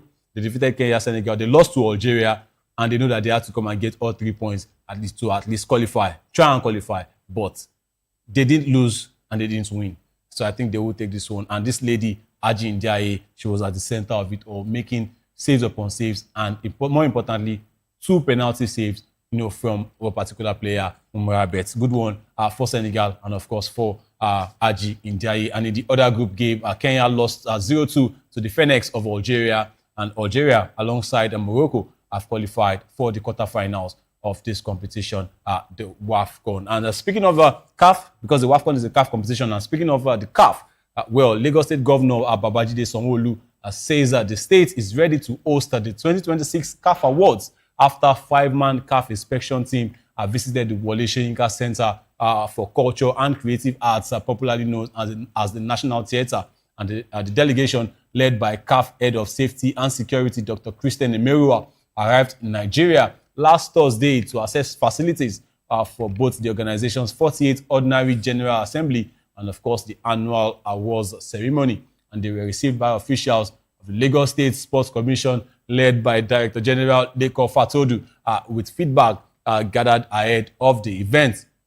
And Sanwo-Olu said on social media that hosting an event of this scale requires attention to every detail, and that his team is working hard behind the scenes to deliver a successful show. And Lagos is ready, and we look forward to putting on a brilliant show for African football, he stated. And while Abuja will host the CAF General Assembly on November 21, 2026, Lagos will stage the award ceremony that honors the best players and, of course, other outstanding performers in African football. And Nigeria has hosted the CAF Awards 4 times previously, with Lagos being the host city for the last edition in January 2015. And, of course, we want to see a Nigerian this time coming up, to win the CAF Best Player. We want to see the best player, in Africa, a Nigerian. And it's possible. Why not? It was Victor Osimhen some 2 years ago, 3 years ago. It was Ademola Lookman 2 years ago. Ashraf Hakimi is the current best player, CAF best player. This time, this next one, we want to see a Nigerian. But how many of our Nigerians are actually doing well? Well, we have our players doing well. Really, Victor Osimhen is still among the mix. Paul Onuachu as well. We still have Nigerian players doing so well. Well, I don't want to start that conversation now of who do you think is going to be the best player, for Africa when the CAF Award comes around. But this tournament, ongoing tournament, the WAFCON, will have a big say for who is going to be the best women's player. Well, you could say at the last CAF Awards, it didn't have a say because it was won by the Super Falcons. Rashida Ajibade was given the best player of that tournament. And at the end of the day, the CAF Awards went to Gisle Nchebak of Morocco. Well, no conspiracies right here. We're not doing that. But, if that can have an effect on who's going to win, let's see if they will do that at the end of this tournament. And earlier in the inspection, the CAF team visited the Nnamdi Azikiwe International Airport in Abuja on Friday before touring the Bola Ahmed Tinubu International Conference Center and Chaskop Hilton Hotel on Saturday. And they are being accompanied by a 5-man NFF delegation, including Dr. Ademola Olajire, Alizo Chuks, Barnabas Jero, Emmanuel Oyobumi, and Tasir Risku Shehu. And of course, the hosting rights were approved 2 months ago at the Africa Summit in Nairobi and Kenya. And of course, after CAF President Dr. Patrice Motsepe made the request and President Bola Tinubu gave the go-ahead. A good one for Nigeria, for Lagos, and they want to host the CAF Awards, and they are ready, and they'll be given the green light by CAF after the inspection that, look, you are good to go, and you can host the CAF Awards. At the former National Theatre, and newly renovated, by the way, and let's see if that is going to go really, really well. We hope it does. And still moving from one governing body to another one. Let's talk about FIFA. Wow, it's not looking good as FIFA right now. And all of it is going to one man, the president, Gianni Infantino. A week back, he came out with a proposal. He called it the FIFA Forward Enterprise, the FFE, trying to sell some parts of the World Cup after, claiming that he had consulted a lot of people, right? He was backed up by CAF chieftain Amaju Pinnick, saying, he consulted. But now he received backlash upon backlash after bringing out that proposal. And what did they blame, that backlash upon? They said it was because he did not consult well. So where did Amaju Pinnick see that consultation from? Well, that's on him. And of course, the English and Welsh football associations have withdrawn their backing for Gianni Infantino are adding to mounting pressure on the FIFA president, and both the FA and the FAW have previously written letters supporting Infantino's bid for re-election at next year's FIFA Congress. But that support has now been reversed, and the FA is understood to be writing to FIFA to confirm it no longer supports him, while the FAW said in a statement that recent failures in governance, leadership, communication and judgment means Infantino has lost his confidence to remain in charge of world football, and the fallout allows Infantino's decision on Saturday to scrap plans to sell stakes in a company that would run FIFA competitions to private investors, and the proposal had drawn opposition across 3 continents and a boycott threat from UEFA, and European football's governing body welcomed the U-turn but said it had lost faith in Infantino's leadership, and the FA said it fully supported UEFA's position. I mean, this is a 55-member association. That's talking about UEFA. And out of 211, if 55 can pull out, it means you're already at a loss, somewhat, because even this 55-member federation that is pulling off, they also have people that actually support them. And when that proposal came out, 143 out of the 211 member nations actually said no. So you have just 68 left. That's why he made a U-turn and said, look, we are not doing that now. But personally, he has an ambition to be FIFA president from 2027 to 2031. And do you think these people that actually gave you that backlash will actually still want to come and support you? England and Wales have pulled out, and they are part of UEFA. So Gianni Infantino, who is European himself, is not having the support that maybe he would have hoped for. And UEFA also warned that no option should be off the table in reviewing FIFA's future direction, raising the possibility of a vote of no confidence that could trigger an extraordinary FIFA Congress. Is looking like Gianni Infantino might not just get his wish to be FIFA president for one more term. He might not get it, and a vote of no confidence would require 43 associations to call it, though such a move would likely only happen if there was a clear belief in majority of FIFA's 211 members that would vote to remove the current president, Gianni Infantino. And CONCACAF, which comprises of Central and North America, has also called for a full review of this leadership, with UEFA and CONCACAF representing 96 associations between them. And their stance carries a lot of weight actually. And the sources told the Press Association that CONCACAF President and FIFA Vice President Victor Montagliani will be prepared to run for the top job if it became vacant, and a number of African and Asian associations, including Morocco, Egypt, and Qatar, issued statements over the weekend backing Infantino. And meanwhile, UEFA has written to Infantino confirming it is actively considering legal action over the abandoned FIFA Forward Enterprise Plan. And Real Madrid, a club themselves, also thanked UEFA for protecting football after FIFA dropped the private equity proposal. And the developments mark a sharp shift for Infantino, who are prepared to have support from England and Wales before the controversy over commercial plans, and now faces growing calls to put that to rest. I mean, Gianni Infantino, well, he has achieved a lot as FIFA president. He has overseen 3 World Cups now, in 2018, in 2022, and of course, in 2026. But those 3 World Cups have actually come with a lot of controversy. In 2018 was given to Russia. There were a lot of backlash that I faced just before the start of the World Cup. In 2022, was given to Qatar, where for the first time in a long time, it didn't take place in the summer. It took place, in Qatar's time. That was in the winter here. Then in 2026, there were questions over his neutrality, where he came out to say, oh, I suffered with Argentina. Then he backtracked. Also, the main one was that issue that he had, bringing back Folarin Balogun after the player had been given a red card. The red card still stood, but the player played the next game. It was given from a call from the USA President Donald Trump that, look, let's bring this player back. And he adhered to that. I mean, Gianni Infantino really is not covering himself in glory. And all right, we will come to the end of the program, with that one. And we are going to give you more stories, but it's going to be on subsequent editions of the show. Thank you so much for being a part of this wonderful edition of Sports Republic. And I also want to say a big thanks to the guys behind the scene for making this show a success. Up next is the midday news. But stay tuned. And of course, it's been the Sports Republic. I'm Afiz Ogubanjo, and I'm saying have a wonderful rest of the day. Bye for now.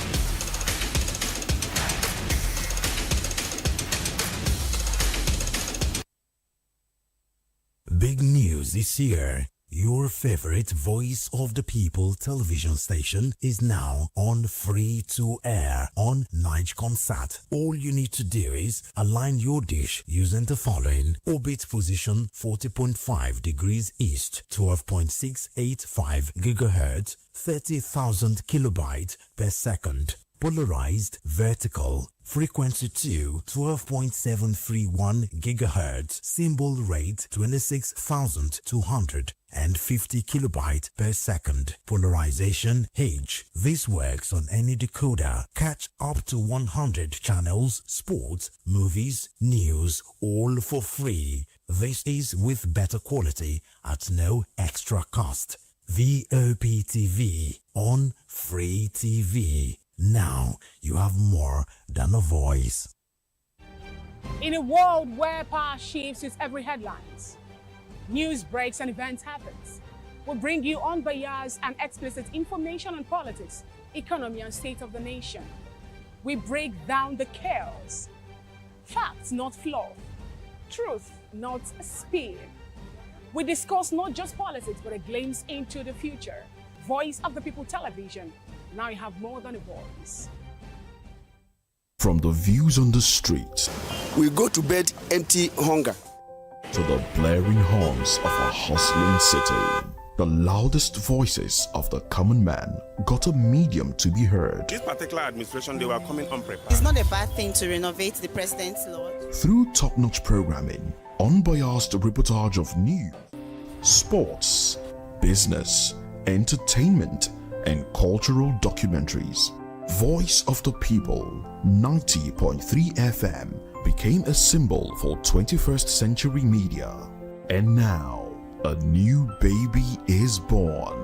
Voice of the People Television, VOP TV, youthful, full of vigor and penchant for excellence in the continent's media space, exposing the wrongs, applauding the rights, dissecting the news without fear or favor, through factual and accurate stories and contents. Corruption kills three things that makes a society. Representing the interests of the people and giving them a voice. Voice of the People TV is here to stay towards building a fair society. VOP TV, Voice of the People Television, truly a voice for the people.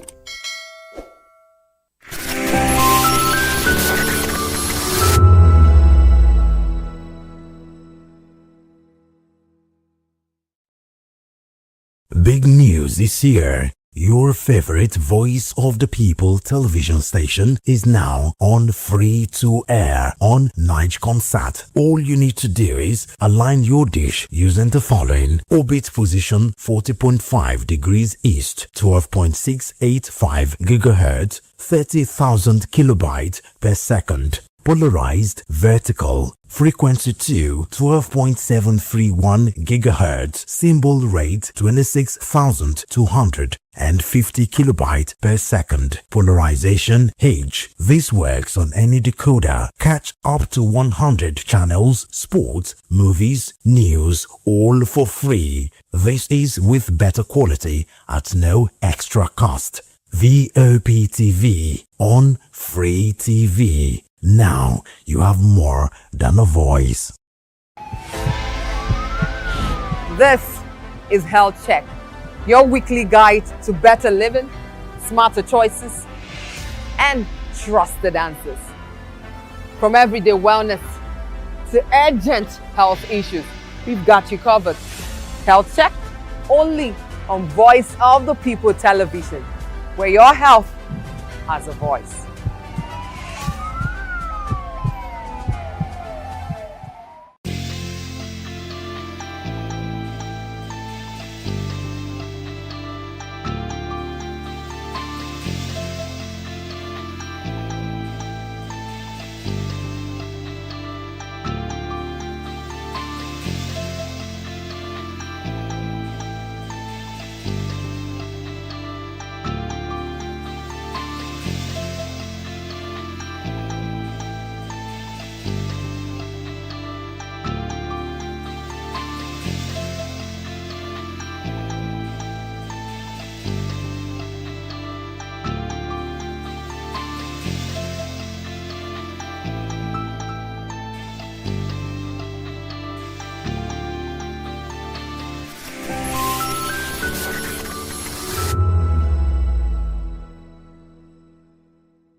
the red carpets, awards, the razzmatazz, music, fashion, interviews, and more. Spotlight on Voice of the People Television. Let's feed you with all the juicy stories in the global entertainment space, bringing you the glitz and glamour as it is hot.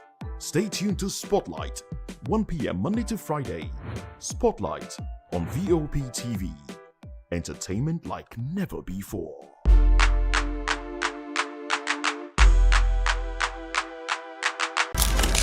In a world where power shifts with every headline. In a nation full of questions.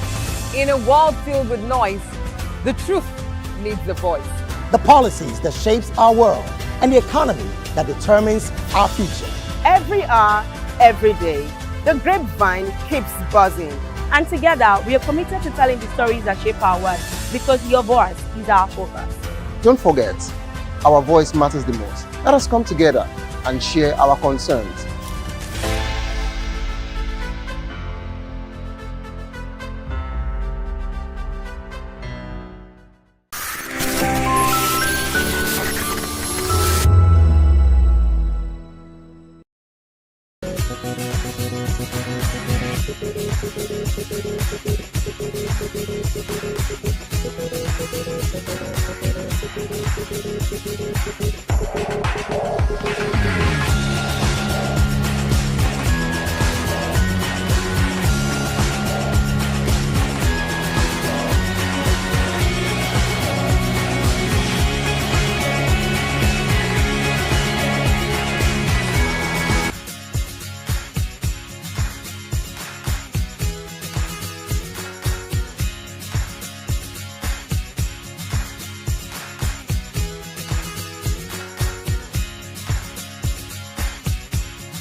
Nigerians, your voice matters, and in 2027 it starts with your permanent voters card, your PVC.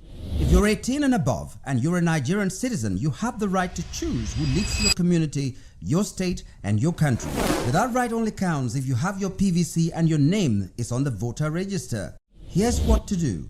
First, check if you're registered. If you're not, or if you've moved, lost your card, or turned 18 since the last election, go to the nearest INEC office or an INEC registration center. Second, it's free. Don't pay anyone for any registration or collection. Third, collect your PVC early. Don't wait until the week before elections. INEC will announce dates. Listen to radio, TV, and follow INEC's official pages. Your PVC is more than plastic. It's your power to hold leaders accountable. It's how you decide on roads, schools, hospitals, and jobs for your community. When you vote, you decide the future of your children. Get registered. Get your PVC. Vote in 2027. For Nigeria to work, you must be a part of it. Your vote, your future, your responsibility. This message is brought to you by Voice of the People, VOP Media. Africa is on the move, a continent of rising voices, untold stories, and powerful transformations. From the streets of Lagos to the heart of Nairobi, from the mines of Congo to the tech labs of Cape Town, the African story is being written every day. Bold, dynamic, unstoppable. This is African News on Voice of the People Television. We don't just bring you the news. We analyze and bring you Africa's heartbeat, the politics that shapes our nations, the economies that drives our future, the cultures that defines who we are, the voice that must be heard. Africa News, Africa's voice, Africa's future. Where Africa speaks, the world listens.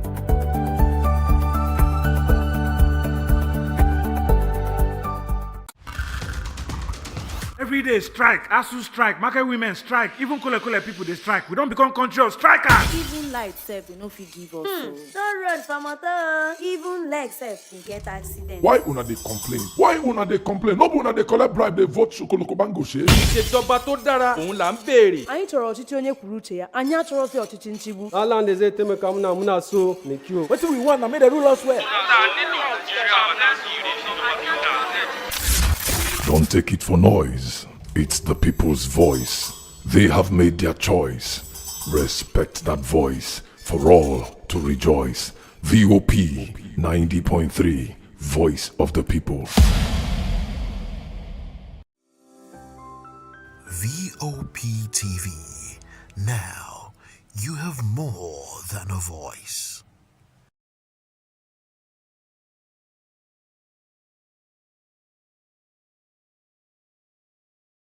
If you've been drinking, don't drive. Hand over the keys to another driver.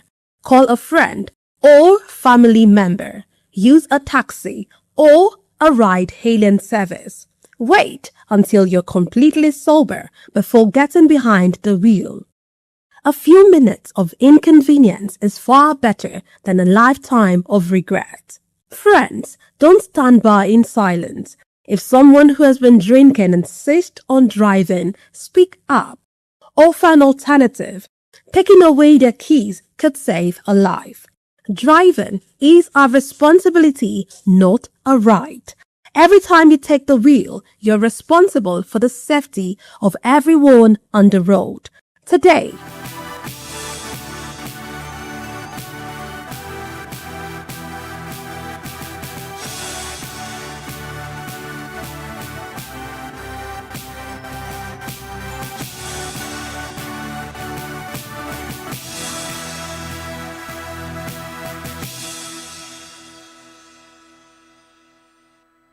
Well, hello and welcome to the Midday News on Voice of the People Television.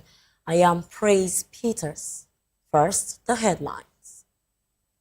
NEC approves $4.5 billion project Gazelle to refinancing. Makinde faults Tinubu's policies, calls for government reset.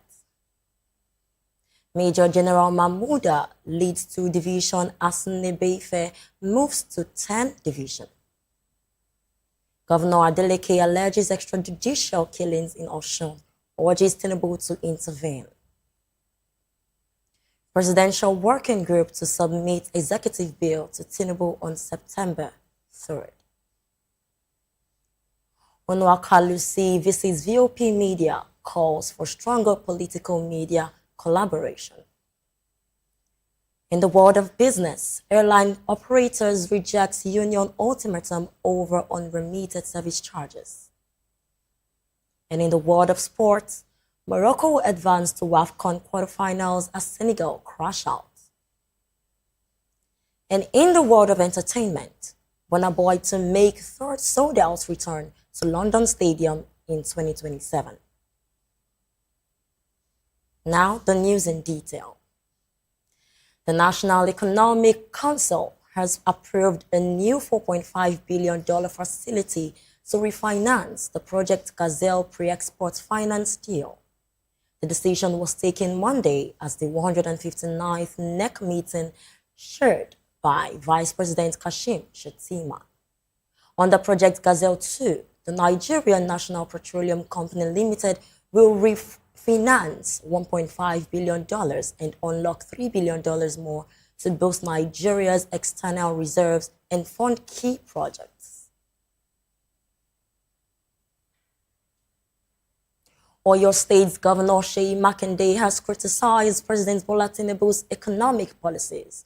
Speaking Monday in Abeokuta as the unveiling of Allied People's Movement APM candidates, the governor said the removal of fuel subsidy and the floating of the naira have worsened hardship for Nigerians.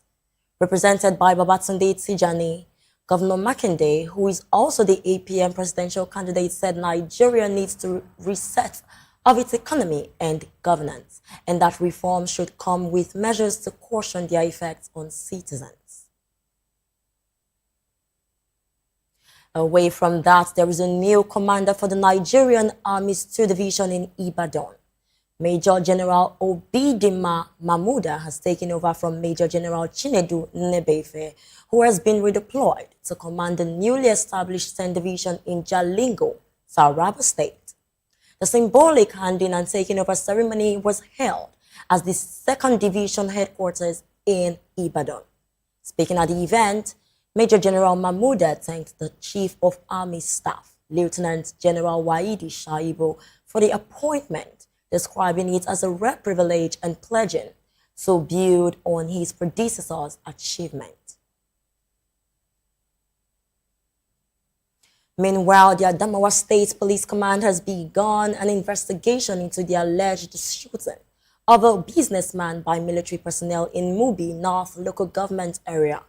The command spokesperson Superintendent of Police Suleiman Unguroje said the incident was reported on August 3rd, 2026 by Mr. Muslim Abubakar of Yelwa Ward. According to the police, the victim was first treated at a medical facility in Mubi before being referred to a higher facility in Yola. The Commissioner of Police at the Adamawa State Command, Commissioner of Police Kabiru Hassan, has directed the State Criminal Investigation Department SCID to conduct a thorough and impartial investigation. Elsewhere, Osun State Governor Ademola Adeleke has alleged that extrajudicial killings are occurring in the state and is urging President Bola Tinubu not to ignore the situation. Speaking on Monday in Oshogbo, the state capital, during the governorship campaign rally of the Accord Party for Olorunda local government area, Adeleke called on the president to play a fatherly role in protecting residents. The governor also reminded President Tinubu that he and his party had endorsed him for a second term ahead of the 2027 general elections. Adeleke further declared that any attempts to manipulate the August 15th governorship election will be resisted by the electorate. Well, the Presidential Working Group on the National Policing Bill will submit an executive bill package to President Bola Ahmed Tinubu on September 3rd.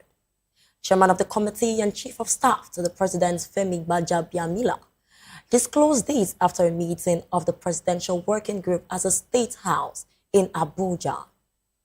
Bajabiamila said the package, which goes beyond draft legislation, provides a comprehensive implementation blueprint for dual federal and state policing structure once the constitutional amendment establishing state police takes effect. He further explained that nationwide consultations will be conducted after the draft is completed before the president gives final approval and forwards the executive bill to the National Assembly. Bajabiamila also announced that President Tinubu has approved a multidisciplinary police advisory committee to provide technical oversight and validates the proposed legislation before executive consideration. But responding to questions on the financial implications of the reform, Bajabiamila said it was premature to estimate costs, noting that expenditure would be determined through empirical research conducted on a state-by-state basis. Elsewhere, the Forum of State Chairman of the People's Democratic Party, PDP, has called on former President Goodluck Jonathan to publicly dissociate himself from what is described as the unauthorized use of his name in the party's leadership disputes. The Forum Chairman, Austin Nwachukwu, said the action had become necessary to protect the integrity of the former president and prevent further confusion over the party's leadership.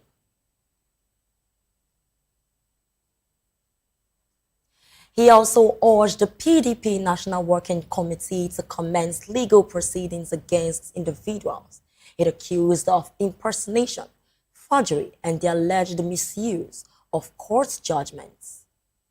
Nwachukwu further called on security agencies to investigate the alleged forgery and distortion of court judgments, warning that such actors could threaten public peace. He also appealed to the Minister of the Federal Capital Territory, Nyesom Wike, to order a security review of property in Abuja allegedly being used to coordinate activities capable of disrupting public order. Moving on, Deputy Minority Whip of the Senate, Senator Rufai Hanga of Kano Central, has resigned from the Nigeria Democratic Congress, NDC. In a resignation letter dated August 3rd and addressed to the NDC Ward Chairman in Nigeria Ward, Nasarawa's local government area of Kano State, Senator Hanga said his resignation takes immediate effect. Senator Hanga had joined the NDC alongside his leader, Senator Rabiu Kwankwaso, after leaving the New Nigeria People's Party, NNPP, following the registration of the NDC as a political party. He cited careful reflection and personal deliberation as the reason for his decision to leave the party.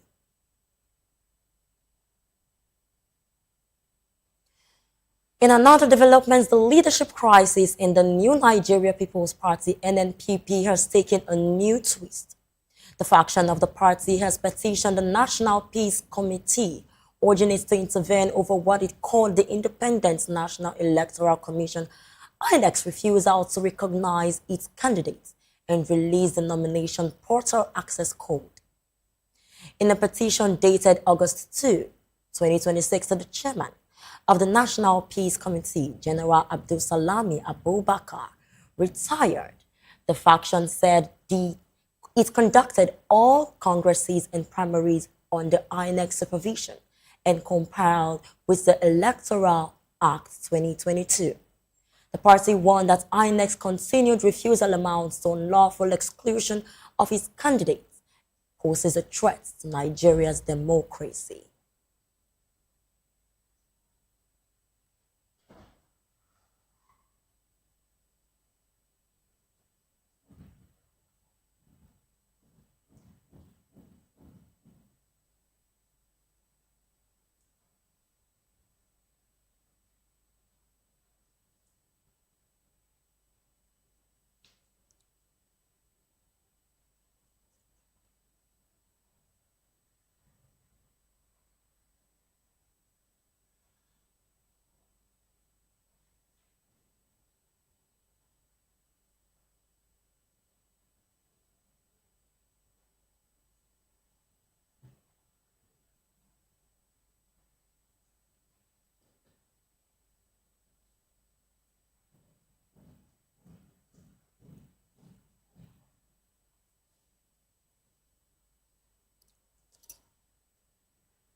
And now it's time for the news analysis. Joining us in the studio, we have Okpeoluwa Taiwo. He is the Executive Director, Africa Bridge Initiative, and a public affairs analyst.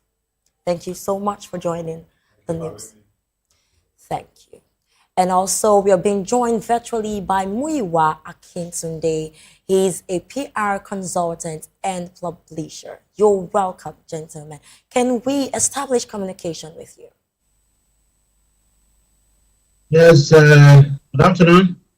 All right, good afternoon. Thank you so much for joining the conversation. Well, we're going to be talking about the 4.5 billion dollar project Gazelle refinancing. Now, I want to know your thoughts about this. Do you think this is a good news for the economy of the country? What do you think this would have? What effects do you think this would have on the economic situation of the country? Do you think it's for the better, or you don't know? Well, okay, I think that is a good development side of the government, particularly when we talk about export.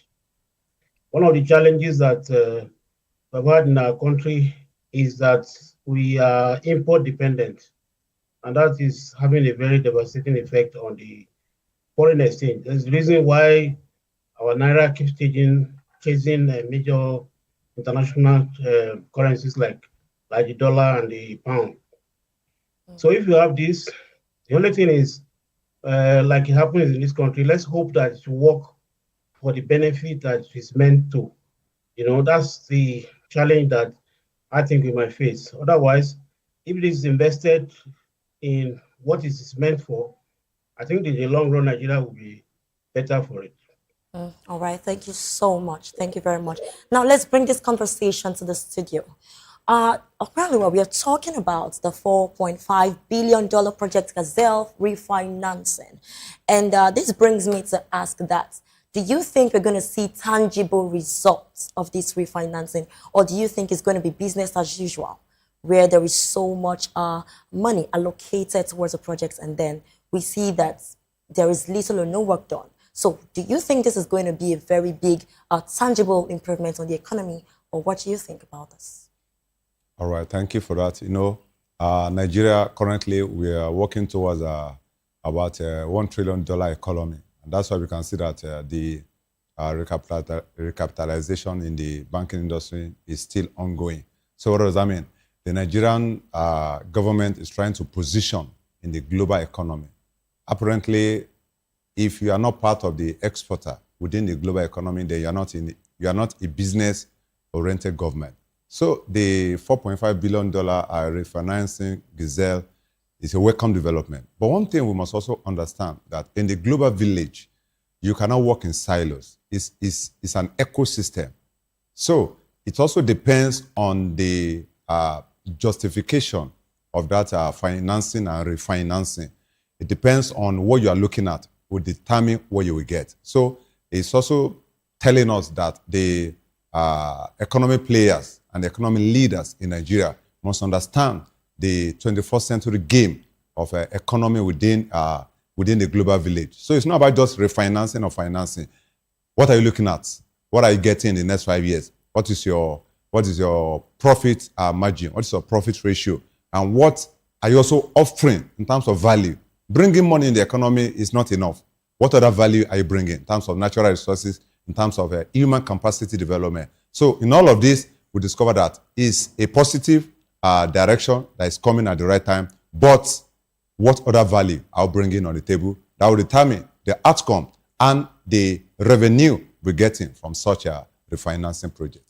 Thank you very much. Now, let me just stay with you concerning the economic aspect of this particular project.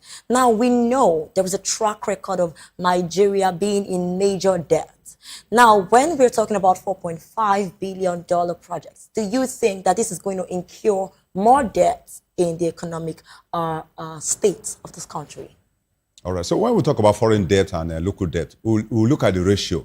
Then we'll also look at how do we intend to service those debts. And vis-a-vis refinancing of export and other economic productions. Now, one thing you must understand is that the economy works with figures, not with sentiment, emotions. So what do I mean? If you are looking at $1 trillion economy, so out of that $1 trillion economy, what are we saying? The government is trying to say that the financial sector, including the capital market, is ready to finance some of the local projects that is going to be what? Exported out of the country. So what does that mean? The burden will not be more on the government. The burden will be shared, like, let me say 50-50, between corporate organization 50%, the government 50%. So the onions now lies on the private sector to ensure that they do not release their own 50%, except some of those figures are readily available in terms of revenue generation. So in terms of tax, in terms of other system of revenue generation, if those figures are not there, then the private sector must understand that they have to save the economy. So their own 50% might be withheld. But if they have to release their own 50%, the government must be serious. So in all of this, it's still a win-win for the government. Talking about the private sector, don't you think that these taxes and all of these demands, these monetary demands, is going to sell on the masses? I mean, we still have so much debt to pay, considering the World Bank and all of that. So don't you think this is going to sell on the masses and the taxes that we pay recently? Yeah, we saw what the federal Minister of Finance, Taiwo Oyedele, saw what he did talking about the Nigerian tax reform system. Now, one thing you must understand is that it's part of what I've been saying for the last 10 years. Our tax system in Nigeria lacks credibility, lacks sustainability, lacks continuity. So what does that mean? There's too much of lacuna in our tax reform system.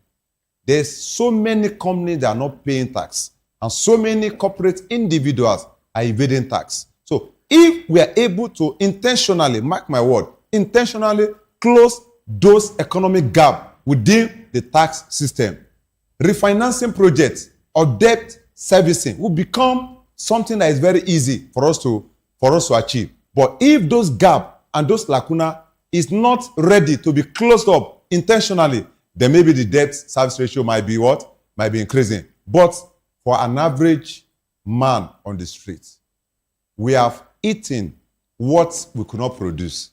Now we are ready to produce what we cannot eat. That is the challenge we are having. You cannot eat your cake and have it. If you want economic reform, there are a lot of pains that no pain, no gain. But in as much as we are pushing the pain to the Nigerian masses, the Minister of Finance must understand that gone are the days you just finish your term and you go back, putting us backward 20 years. Whoever is in charge of the economy must understand that the government of Nigeria and the citizen are ready to put you back into prison if the economy is not moving forward. We will pay the pain for now, but make sure that the gain must come less than 2 to 3 years to this time, because the pain is necessary. It's a necessity. There's nothing we can do about it, except that we are deceiving ourselves. Economic reform comes with a lot of pains, but the intentionality, the sincerity, and the credibility of the political leaders will give gain to our pain in less than 2 years to this time. Amazing. But you still staying with you, right? I love what you're saying, but you talked about the gap in the taxation standard in Nigeria. What do you think can be done to close this gap and make it more intentional? Because you mentioned the word intentional. What do you think can be done to make this more credible, more intentional, and more beneficial to the economic situation of the country? Closing the gap of the tax system, the first thing is what? The tax reform in terms of the constitution, which the federal government has done. So the next thing is that, can we break down those reforms in the constitution towards the tax system? Let's break it down to an average man to understand that if you're a salary earner and you're not paying your tax, these are the amount that will be your penalty. If you're a corporate individual and you are not paying your tax, you are sure that you can get visa in any embassy. If you are a multinational company, such as Shell, such as Mobil, and you're not paying your tax as at when due, you should understand that you are ready to forfeit your property in Nigeria. and you'll be asked to leave the country. So we have to be intentional in terms of the legality around the tax reform system. It's not about just putting it in the constitution. Let's look at the application and the practical and sincere process to make it work. When we make it work, there will be much more revenue for the government. When there are more revenue for the government, then actualization and activation of projects and policy of federal government will be seamless. But if it is not seamless, you and I have the right to call whoever is in power to order. And if they are not ready to be called to order, then we never can tell. The Correctional Center is ready, just like we have the former CBN still enjoying himself at the Correctional Center. All right. All right, that's quite a dicey one. All right, let's move this conversation to Makinde's criticism of Tinubu's policies. Can I establish communication with you, Mr. Akintunde? Yes, I'm here. All right. So what are your Can you hear me? thoughts? Yes. Thank you very much. So what are your thoughts concerning Makinde's criticism of Tinubu's policies? What do you think about this? Do you think he's speaking the minds of Nigerians? Or do you think this is just a system of the politics that is going to happen in 2027 to, gain ground? Well, one of the things we should realize is that we are already in the campaign mode. By sometime this month, I think in less than 2 weeks, the campaign will officially start for the presidential election. The presidential election is going to hold first, along with the National Assembly election, before we now have the state elections 2 weeks after. So when we hear from politicians, we have to also look at it and say, okay, are they really saying the truth, or are they being factual, or are they playing politics? That's just to set the background for this.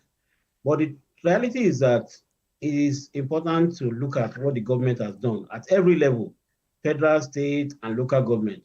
And nobody that lives in this country, that's interested in this country, will say that our government have done well. No, I don't think anybody that is fair-minded will say that our government has done well. So it is also incumbent on the electorate, particularly because they form the majority, to begin to look at or assess government. And I think that's what Governor Makinde is doing, in spite of the fact that he is also the presidential candidate of the party, the APM, and the sitting governor, outgoing governor of Oyo State.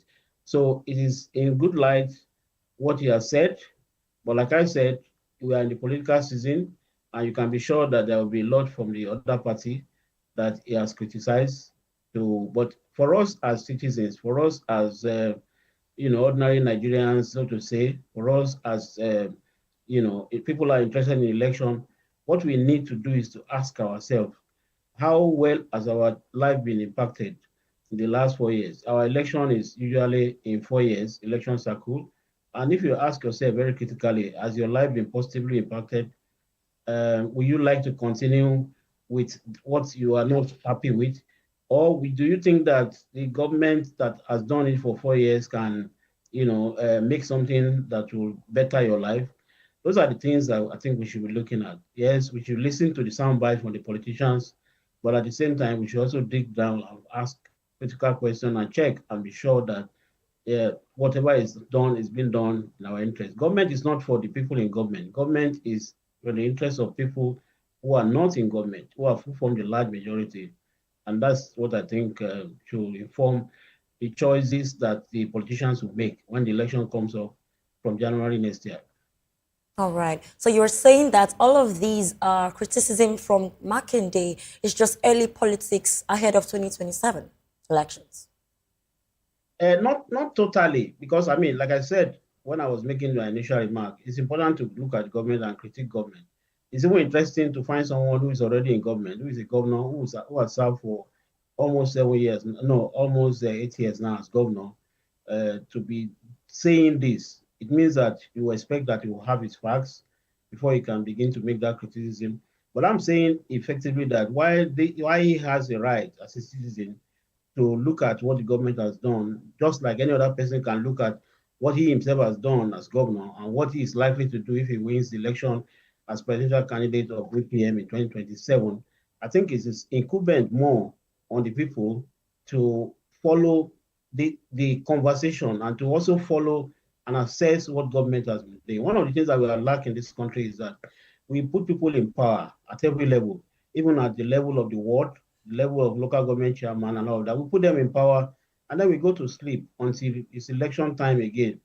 All of the things that they are doing, we don't seem to be interested in it. And our focus is not even on what our major focus should be like.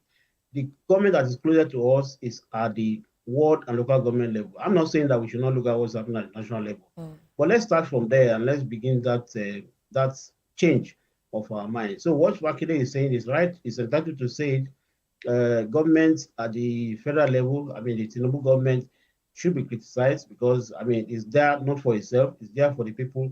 But I think that the people themselves should be All the one right. that should be making critical assessment, yes. All right. Well, I want to know your own thoughts about the reforms and the new policies that Tinubu has put in place. Do you think it's going to strengthen the economy of the states? Do you think it's going to help us as citizens of this country? Do you think it's going to drive us towards a better future?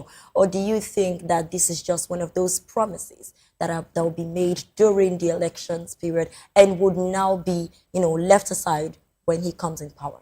What do you think, personally? Okay. First is to say that even if you look at the fact that when this Tinubu government came into power in 2023, the first thing that the president did upon being sworn in was to remove the subsidy on the fuel subsidy, and that's really, really. And that's of seriously electricity affected will still be taken off when he comes in power. Yeah, yes, yeah. So that affected from that day one, affected the economy very badly. We all remember the queue that we all had at filling stations, and it disrupted the economy very badly, very, very badly. But for the state government, as a result of that policy, state government began to receive humongous revenue, humongous allocation from the federal revenue because of the policy that was taken from the one of the Tinubu government. So which that means that governors like Makinde and his counterparts had a lot more money to be able to execute projects in their different states. Just like you also have local government having much more money to be able to execute projects in their different areas. So what the question to ask is that what have they done with that money? The other day we were talking about governors, having to do projects that are not really in touch with the reality of what's happening in their states. So the thing is, I am also concerned about the fact. All right. I think we've lost communication with Mr. Akintunde. That's quite unfortunate. But let's bring the conversation back to the studio. All right. Considering these reforms, we're still talking about the Tinubu's policies and reforms that has been put in place. What do you think? Do you think that changes are going to be made between now and the future? And what if nothing changes? What do you think would become this position of Nigerians? When we talk about the government, we are looking at the state actors and the non-state actors. Governor Seyi Makinde is one of the state actors in the political space of Nigeria. So it's evident that he has the right to his own opinion. But like my colleague said earlier on, what are the figures on the table? Criticizing a government is very easy. But what are the figures on the table? Vis-a-vis what you are also doing at your own subnational level. So we have to justify whatever figures we are bringing on the table because, I've been to Oyo State in the last 30 days and I saw some gap in terms of infrastructural development, which is absolutely nothing to write home about. Because what I saw was, I saw a lot of fantastic aesthetic projects at the central level of the state, but going to the interior, we discovered that there's a lot that could have been done, but maybe he still has so much that he can do within the few space that he has. But beyond that, I want to talk about the change. I want to talk about the policies of the federal government. For me, I would say the federal government has done, let's say, less than 35% in terms of addition. Less than 35%. To the Nigerian economic system. But beyond that, whatever the government has done, how do we ensure that it is sustainable? So for me, I'm not too much of fantasy in terms of bringing new projects, policies. What do we need now? We need institutional reform in Nigeria. INEC is Independent National Electoral Commission, but apparently they are not independent. We have the Independent Corrupt Practices, ICPC. Fortunately and unfortunately, they are not independent. We have the Economic and Financial Crime Commission. As of today, they've been reduced to less than being a commission. We have so many ministries, departments, agencies, numerous for me to mention, that has been reduced to barest minimum in terms of constitutional provisions, in terms of their power. So when those provisional constitutional empowerment is not there for the institutions, the policies are just mere white and black papers on the being written with a black biro and black pen. Okay, all right. But institutional reform is what we need. Okay. If our ministries are accountable, as of today, the NNPC is unaccountable even to themselves. So where do we go from there? So these are institutional reforms that is being needed. When those are intentionally carried out adequately, policies will be seamless in terms of activation. Yeah. All right. You made a very strong point, and I think I want to ask you to elucidate on it. You made mention of the Independent Electoral Commission not being independent and all of the other things that you also mentioned. Please, can you lay validations to your claim? Why do you think so? Now, when we have some court cases, litigations and mitigations around political parties, the first question we should ask is that how many political parties are registered? And how many presidential candidates do we have as of today? You know, it's very easy for somebody to come on here to analyze, to tell you different sections of the Constitution. We can see with what just happened in the NBA election, we can see that the judiciary are also part of the problem of Nigeria. Even the lawyers themselves, they are also contributing to the GDP of the corruption of Nigeria. So we must understand that institutional reform goes beyond just sections of the Constitution. If we are having 30 registered political parties, is it possible we have 30 presidential candidates? The question is that will arise from different political parties is that was there any primary in those political parties? When was the primary carried out? Then another question or counter question will also come from some of us, that when was the Electoral Act being reviewed, and why was it being reviewed now? Why not review all of those processes and close the review process on or before 2023 or 2024?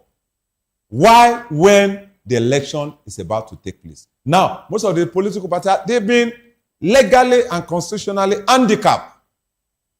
And everyone is dancing to the court as if the court will decide the 2027 election. That is why I said institutional reform is what we need. Not just bringing white and red and black white paper that will not see the order of the day. Policies will come. Projects will come. But truly, it will never see the order of the day. If the institutions are weak constitutionally, when the institutions are weak constitutionally, policies becomes mere write-ups and conference handouts. So we must rejig our institutional framework for every ministry. Ministry of Agriculture is there. How many farmland do we have? Ministry of Finance is there. The CBN is there. The BOI is there.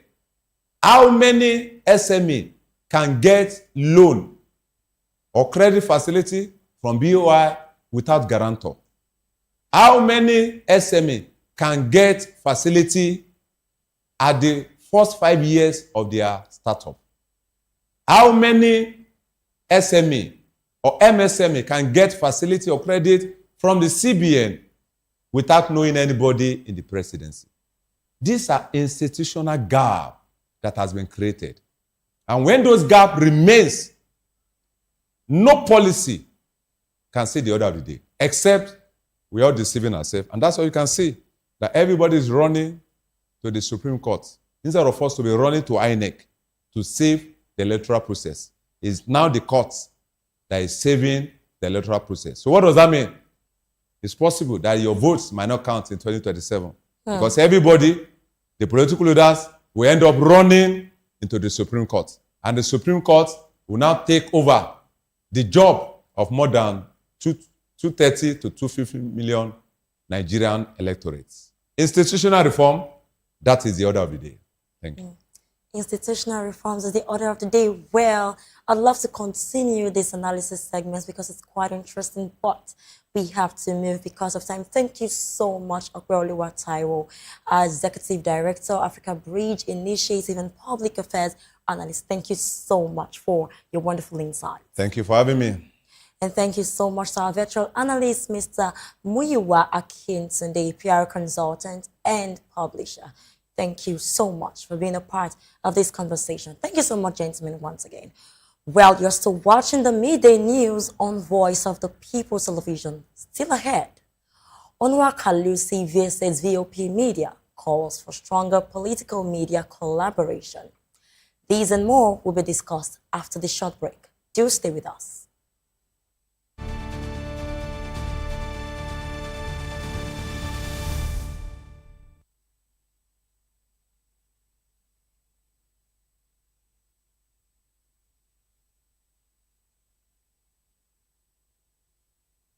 That 10 seconds you save by crossing the road could cost you your life.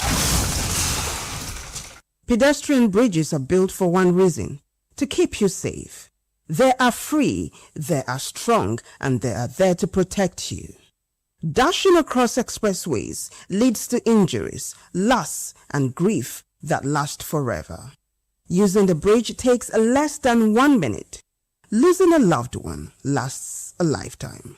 Parents, teach your children. Drivers, slow down near bridges. Everyone, please use the pedestrian bridge every time. Your life is worth the climb. This message is from Voice of the People's Television.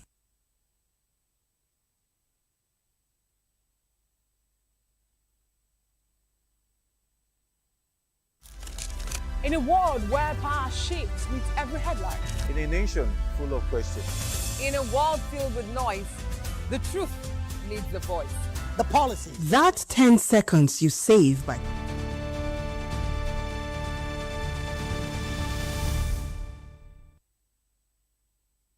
Welcome back to the Midday News on Voice of the People Television.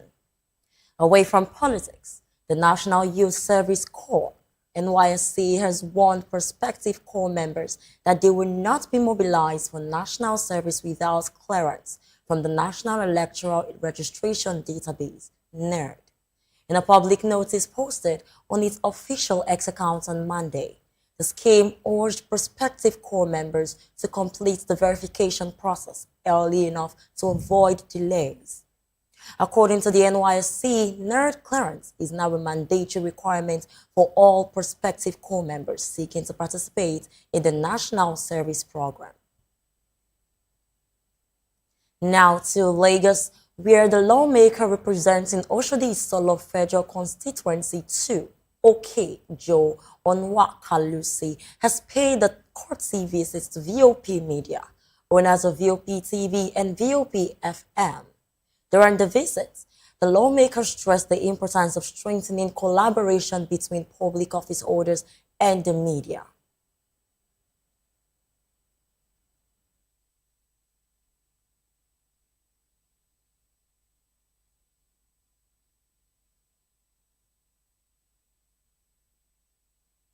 Towers, where it was received by the management and the staff of the organization. The visit provided an opportunity to discuss national issues and the role of the media in promoting civic engagement, accountability, and democratic governance. I must say that I'm delighted to be here I can see a breathtaking media investment. It is a direction that we in the Nigerian should emulate and look forward. I've been some medias in Nigeria, I've been some medias in Africa, but I think what this BOP is set to do will remain unprecedented. With the facilities on the ground, I know they are going to go to places. But one of the philosophies of what is driving them is what their brand is, the news behind the news. Invariably, it's going to be an investigative station. It's going to be an interactive station. It's going to be a station that will be able to produce the news that many media houses wouldn't want to produce. So it's going to be a voice of the people, as the name implies, and it's going to go a long way. I look forward in having been moved into the building the last 1 month, and with the facilities on the ground, I know that in the next 360 days or 65 days, this place shall be a big hub of activities, and we're going to compete with other international media houses. Nigeria need a media that can produce the news. Nigeria need a media that can be means behind the news. So with the facility that I'm seeing, they're ready to capture Africa. The lawmaker commended VOP Media for its commitment to informing the public and encouraged continued partnership in promoting responsible journalism and national development. I want to commend a few staff, the GM, for the dedication I've seen. I watched 1 or 2 of your interviews, and I know that it is a place to be. So I commend Nigerians, especially those who have product to sell, those who have ideas to share, those who feel that their rights are violated in one way or the other, that they can come to VOP, both the radio and the television station. Another important thing that I saw that is significant from all the media houses, creating a mediation center. I saw what looks like a mediation center where people can come to ventilate their anger. Because you know the cost of litigation is high. But when you provide a platform where people can come to ventilate their pains, and you have people that can hear their out and call to the right authority to do it.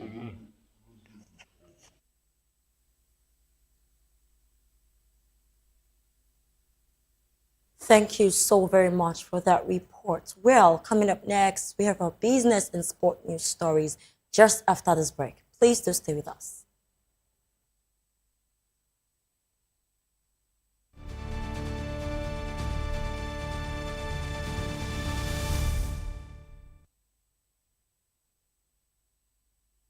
In the world of business, the Airline Operators of Nigeria, AON, has warned aviation unions against disrupting flight operations over allegations of unremitted ticket service charges, TSC, owed to the Nigeria Civil Aviation Authority, NCAA.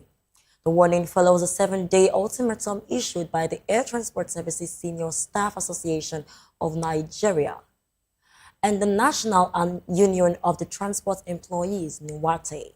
The unions say non-remittance of the 5% charge has affected funding for aviation safety and workers' welfare. But the AON says it has no direct transactional relationship with the unions on the matter and warned that any disruption would cause hardship for travelers. Nearly 900 companies from around the world gathered in Shanghai for China Joy 2026 as the digital entertainment industry looked towards the next wave of the gaming innovation. Footage shows a bustling exhibition floor with visitors exploring digital platforms, testing new games, and viewing displays from exhibitors across the globe. Russian technology companies Yandex and VX used the event to seek partnerships and strengthen their presence in China. Exhibitors said the show had provided them useful contacts and ideas. 3 days, I was able to meet with a lot of amazing people to catch lots of good stuff that would help me to develop my product and my service, further steps, and also to help publishers in China and around the world to be successful with the revenue generation or with ad monetization. In terms of the plan, for sure, right now we've got even more insights what might be really crucial and important during current period of time, including localization, finding out new markets and so on. And me personally, my team, we will provide and maybe empower our product to meet all of the needs that the customer has right now in China. A lot of associated with advertisements and game developing. The experience is great. I think that all these collaborations will bring us a lot of new partners. We want to develop China market. Want to have new advertisers from China. We want to have new publishers of games in China because we think that this market can give us a lot of new opportunities. The event marked the return of wargaming and featured a cross-industry showcase from BYD, combining anime-inspired vehicle designs with in-car gaming experiences.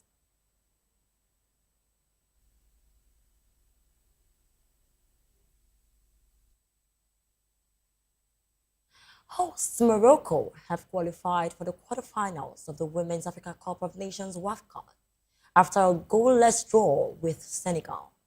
Jogavilda's side could have won the match, but Rosella Ayane Merbit missed the penalty twice after the referee ordered a retake. The draw was not enough for Senegal. The Lionesses of Teranga finished third in Group A with 4 points and are out after Algeria beat Kenya 2-0 to take second place with 6 points. Morocco topped the group with 7 points. Morocco will now face the gunners-up in Group B in the quarterfinals, with Tanzania currently in that spot ahead of tomorrow's final group matches. 30 years after leading Nigeria to its first and only Olympic football gold medal, former Dream Team coach Johannes Brunfere Joe say he is disappointed the Nigerian government has not recognized or rewarded his contribution. Brunfere guided a star-studded squad, including Nwankwo Kanu, Austin Okocha, Daniel Amokachi, and Emmanuel Amuneke to Olympic glory at Atlanta 1996, in what is widely described as one of football's greatest Olympic stories.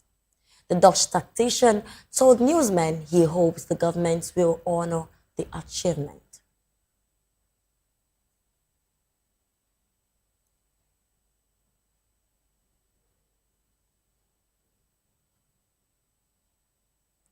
And in the world of entertainment, Afrofusion megastar Burna Boy has announced he will return to the iconic London Stadium in 2027 for another landmark concert.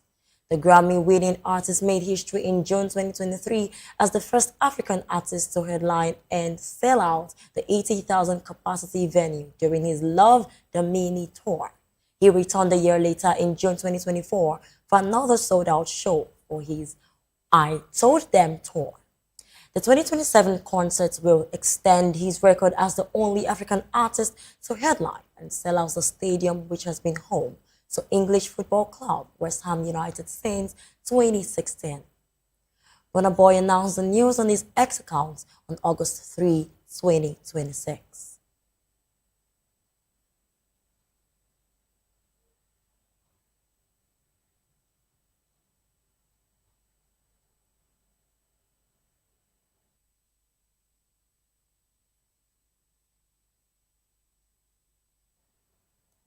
And that's it for the midday news on Voice of the People television. Do well to subscribe to VOP at do well to subscribe to our YouTube channel at YouTube. We are VOP TV, and on other social media platforms we are VOP Live. If you witness news happening near you, we want to hear from you. Send your eyewitnesses reports, event coverage, requests, photos, or directly via WhatsApp to 08146064057. You can also reach our newsroom by email at news@vop.ng. I am Praise Peters. Good afternoon. Thank you for watching.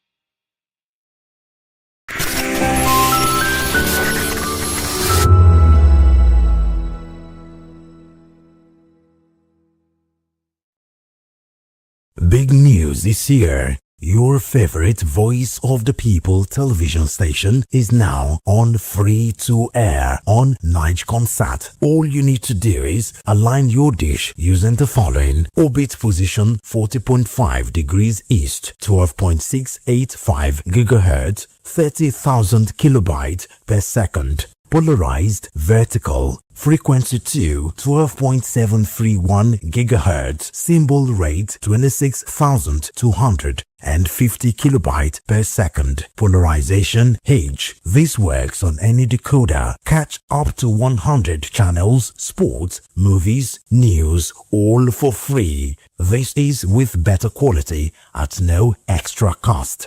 VOP TV on Free TV. Now you have more than a voice.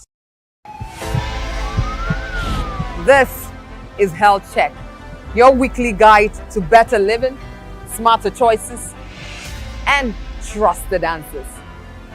From everyday wellness to urgent health issues, we've got you covered.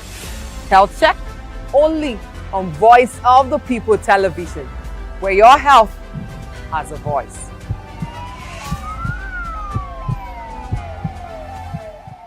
The red carpets, awards, the razzmatazz, music, fashion, interviews, and more. Spotlight on Voice of the People television. Let's feed you with all the juicy stories in the global entertainment space, bringing you the glitz and glamour as it is hot. Stay tuned to Spotlight, 1 p.m. Monday to Friday. Spotlight on VOP TV. Entertainment like never before.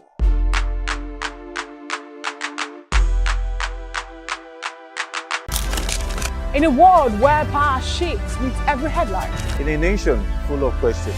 In a world filled with noise, the truth needs a voice. The policies that shapes our world and the economy that determines our future. Every hour, every day, the grapevine keeps buzzing. And together, we are committed to telling the stories that shape our world because your voice is our focus. Don't forget, our voice matters the most. Let us come together and share our concerns.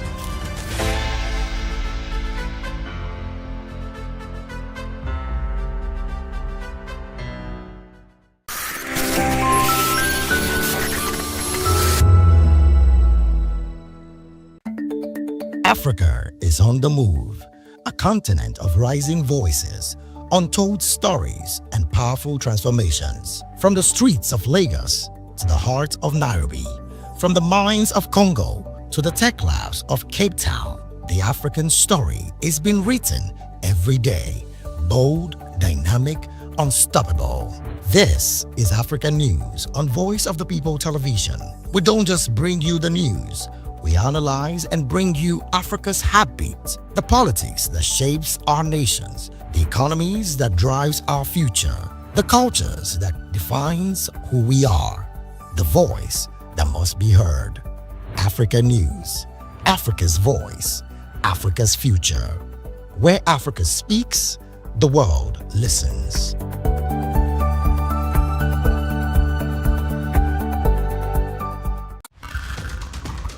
Every day strike, ASU strike, market women strike, even Kole people they strike. We don't become country of strikers. Even light sef they no fit give us so. Don't run for motor. Even leg sef dey get accident. Why una dey complain? Why una dey complain? No be una dey collect bribe dey vote Sokoloko Bango ṣe. Ìṣèjọba tó dára òun là ń béèrè. Anyị chọrọ ọchịchị onye kwuru uche ya. Anyị achọrọsị ọchịchị nchigbu. Ala ndeze temeka muna so mekio. Wetin we want na make dem rule us well.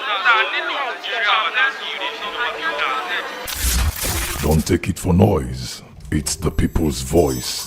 They have made their choice. Respect that voice for all to rejoice. VOP 90.3, Voice of the People. If you've been drinking, don't drive. Hand over the keys to another driver. Call a friend or family member. Use a taxi or a ride-hailing service. Wait until you're completely sober before getting behind the wheel. A few minutes of inconvenience is far better than a lifetime of regret. Friends, don't stand by in silence. If someone who has been drinking insists on driving, speak up. Offer an alternative. Taking away their keys could save a life. Driving is a responsibility, not a right. Every time you take the wheel, you're responsible for the safety of everyone on the road. Today, make the choice that protects lives. Celebrate responsibly. Think before you drive. If you drink, don't drive. If you drive, don't drink. Because every life matters and every safe journey begins with the right decision. This message is brought to you by Voice of the People Television. In a world where power shifts its every headlines, news breaks and events happens, we bring you unbiased and explicit information on politics, economy and state of the nation. We break down the chaos. Facts, not fluff. Truth, not spin. We discuss not just politics, but a glimpse into the future. Voice of the People Television. Now you have more than a voice.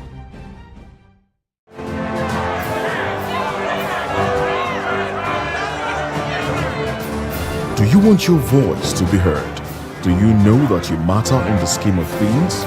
The People's Voice, the show where ordinary citizens take center stage as we discuss the biggest stories that affect you and I. With you in mind, we facilitate lively discussions, debates, and interviews on the topics that matter most to you and I. From social justice to economic empowerment, education to healthcare, governance, and more.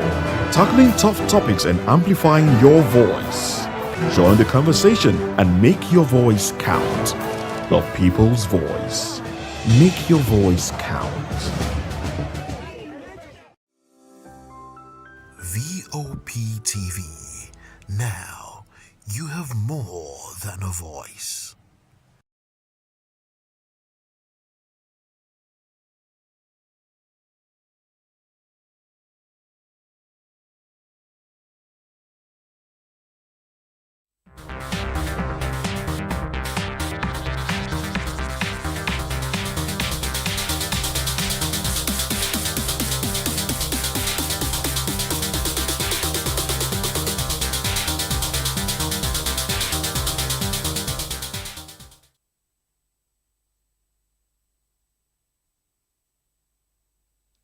Hello, beautiful people. Welcome to the Spotlight Show. Yes, it's happening here on VOP TV, the place where stories come alive and voices matter. This is the show where we shine the light on creativity, culture, style, music, and purpose-driven people. And people we always talk about here, people who are shaping the world around us. Guess what?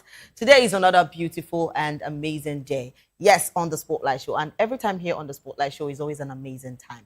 And today, I am not alone. But first, and I know you've not forgotten that I'm your special baby girl, Precious Agumanu, aka Call Me Prezi, as E-Debi, E for the energy. And yes, my baby girl is joining me today. I'm not alone. Ooh. You know, I always feel happy. When I hear the word I'm not alone, the only thing that rings my bell most times. You know that song? You know that song? I am not alone. Hey. So I always feel excited, you know, once I see my darling. She's always smiling. Oh God. And you know, she feels excited now because I no longer drag her for all the debt she's owing me, for all the promises she made to me. Tell me the reason. What are friends for? What are friends for? What are friends for? Hold me not. But you look beautiful, by the way. Pink actually looks very amazing on you. Clock it. Sometimes, yes, I love my skin color. No doubt. No, black actually is love beautiful. But you know, when I see fair people and pink, than black. Yes. I think it blows my mind. Because I feel there is this sense at which ombre pink and black always shuns and fair-skinned people. Yeah. And it makes them look like you get that feeling? Yes. That's something we, the black skin, can never feel. What's your favorite color? Gray. Gray. Yes. That's it's very hot. Right? Yes, that's I didn't very know odd. how I grew up liking gray. Yeah. Although I'm very open to wearing diverse colors. Yeah. I think now I even want to start going for bold statement colors like lemon, orange, which are things I don't have in my wardrobe. But I'll be getting them very soon because I just feel like, okay, let me try for once, step out of the usual. I'm a monochrome person. I prefer black, white, and gray. Any day, anytime. So for someone like me, when you make me want to do color, it's looking like you're giving me, do you get that cringy feeling? But then, why not? And moreover, I'm getting to the age where I don't care what people's opinion are anymore. Have I ever cared? Not really. Actually. But now, I'm stepping higher on the I don't care. So I just wanted to inform you that in case or anytime soon, anytime you're trying to, step up the game, please don't forget about me. I mean, I love colors. I love no man, just talk my mind. Now this one where you don't go is well, no problem. I no quarrel. All right, guys. Today we're going to talk about a lot of things. Trust me, a lot has been happening during this week. Never start like this. Everywhere don't they buzz and the goals are just no. It's not like our name now. A lot are just happening on the social media platform. my You're God. wondering how what did is we get going here? on? How did we get to this place? Like, why is it looking as if the time we are trying to quench one fire, another one is rising? There's a bunch of like we're quenching another one is uprising, and it's not only the uprising this thing again, but troubles are uprising every day, and you'll be wondering that people just enjoy drama. We don't enjoy that very dramatic. Yes, definitely. But it seems the rate at which you enjoy drama is really, really. But man, no lie. Until a few days ago that I spoke to myself, I had to bring myself and sit myself down and speak to myself and say, nothing should get to me again. Because I think it's high time you just there's this conservative energy that I'm trying to portray now. Yes. That I don't want anything to trigger me unnecessarily. Tell me why you have to sit in a bus with someone. You are on the big side. Yeah. You know that it's not easy that we are sitting with you in the bus. Why are you going to this? Why are you going this? You carry your fleshy hand and just slam it on me. God, and I get home with swollen shoulders, body mist and all. It's so uncomfortable. And when you even try to, kind of adjust it, kind of make you look as if you're the problem. Yes. When everyone can obviously identify where the problem is coming from. It's just like as I am, maybe I'm opportune to sit in the middle of children. Yes. I know that automatically I have a larger frame than them. Yes. My siblings say this. There was a day they said it verbatively in the house. They said, we've noticed that when we're in the car and maybe the car is not really conducive, I sit like this to the door. So that you could actually create more space. It doesn't mean that I'm comfortable. Yes. But I understand the fact that my body frame is bigger than theirs. Why do I have to make them feel uncomfortable being in the car with me? Yes, I'm their big sister. But I tell them that you are squeeze. They cannot cough. I mean, you're talking about family right now. It actually brought me to this point. And I need to ask this question. How do you see family? Because you know why I ask this question? A lot of people see family as people say, okay, my people, like Igbo people, there's an adage that says there's a friend that is more than a sister. Yeah. So people take friends as sisters than family. A lot of people but don't really depending on cherish. how I'm bringing. No, I'm saying a lot of people don't really cherish family. A lot of people cherish family. So to you, what does family mean? Okay, so for me, ironically, I came from a home whereby my mom and us grew up eating in the same bowl and all. Yes. But at 8 years old, I had the mindset to leave my family. But does that take away the love of my family from my heart? No. We have our differences. Yeah. Trust me, our differences is like heaven and earth most times. Yeah. But I have come to terms with the fact that these are blood. Leave it or you take it, you are biologically related. I could go as far as not being able to share some things with them for some certain reasons. But at no point do I put my family up for criticism. Yeah. And I don't put all my family up for where you and outsider have an opinion in what is going on in my home. So if we want to fight, we fight behind closed door. Yes. And when we come out, it's us against the world. So I don't give people leverage. So to me, family is everything. They are that skin that live and stays with you, that no matter, you don't have a choice. If you decide not to talk to your brothers, yes, your niece and nephew are there. Their wives are there. If you decide to have a fight with your sisters, your niece and nephew are there. And they all want to see their auntie. You want your children to see their uncle. Or do you, because when people burn bridges with family, I tell them that it's simply you burning your children's connection, your heritage, what you own. Because in this world, we are all just a pencil in the hand of the creator. But one thing that we can call our own is the one that blood has brought together. So the reason I asked this question is because this gets me to talk about this. So the long-running family dispute involving P-Square brothers Peter Okoye and Paul Okoye and their elder brother Jude Okoye has once again made headlines, and the disagreement, which centers on management of the group's finance and business affairs, has continued to unfold publicly. So with legal proceedings and fresh allegations keeping the brothers in the spotlight. So despite years of hope from fans to a lasting reconciliation, the relationship between the brothers remains strained, and the ongoing legal battle has sparked widespread reactions across social media, with many Nigerians expressing sadness, over the family's prolonged conflict, and which hoping the iconic trio will eventually put their differences aside and rebuild their bond. So this is a lot. But before we actually, still go into this things concerning family, let's hear what Peter has said online. Now, this incident that happened. Successful. If I call your house, what will happen? I bring my coffee. Repeat them again, too. Repeat your coffin, come. If I call nigga, you don't know what? Repeat it.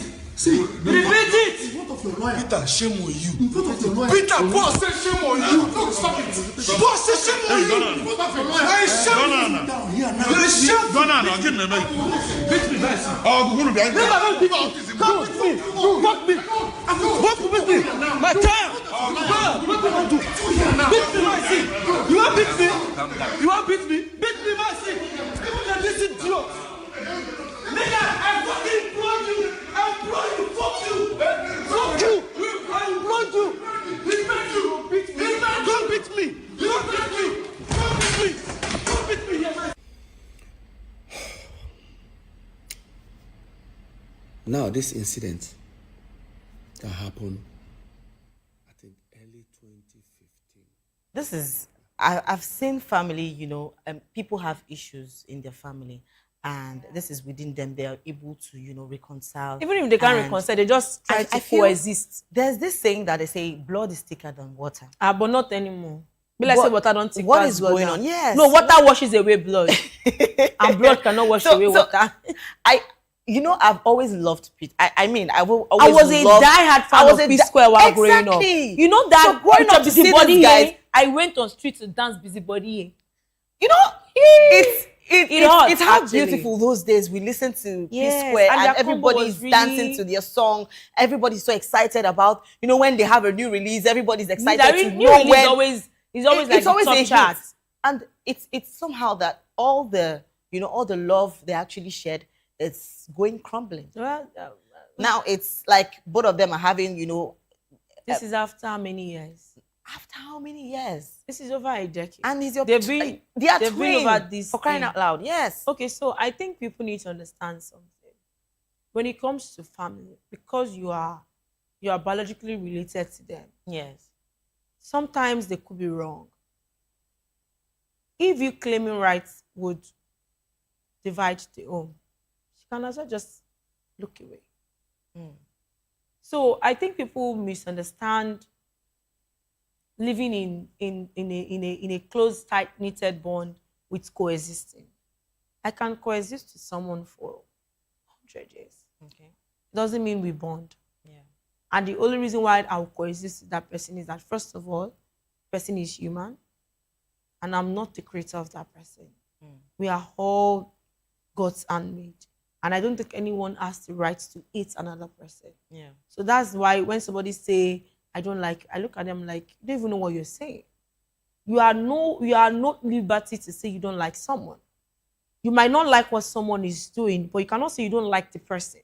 Because that's you telling God, I don't like you. So looking at the fact that I'm sure one thing led to the other over the years. Yes. You know, some siblings are so terrible.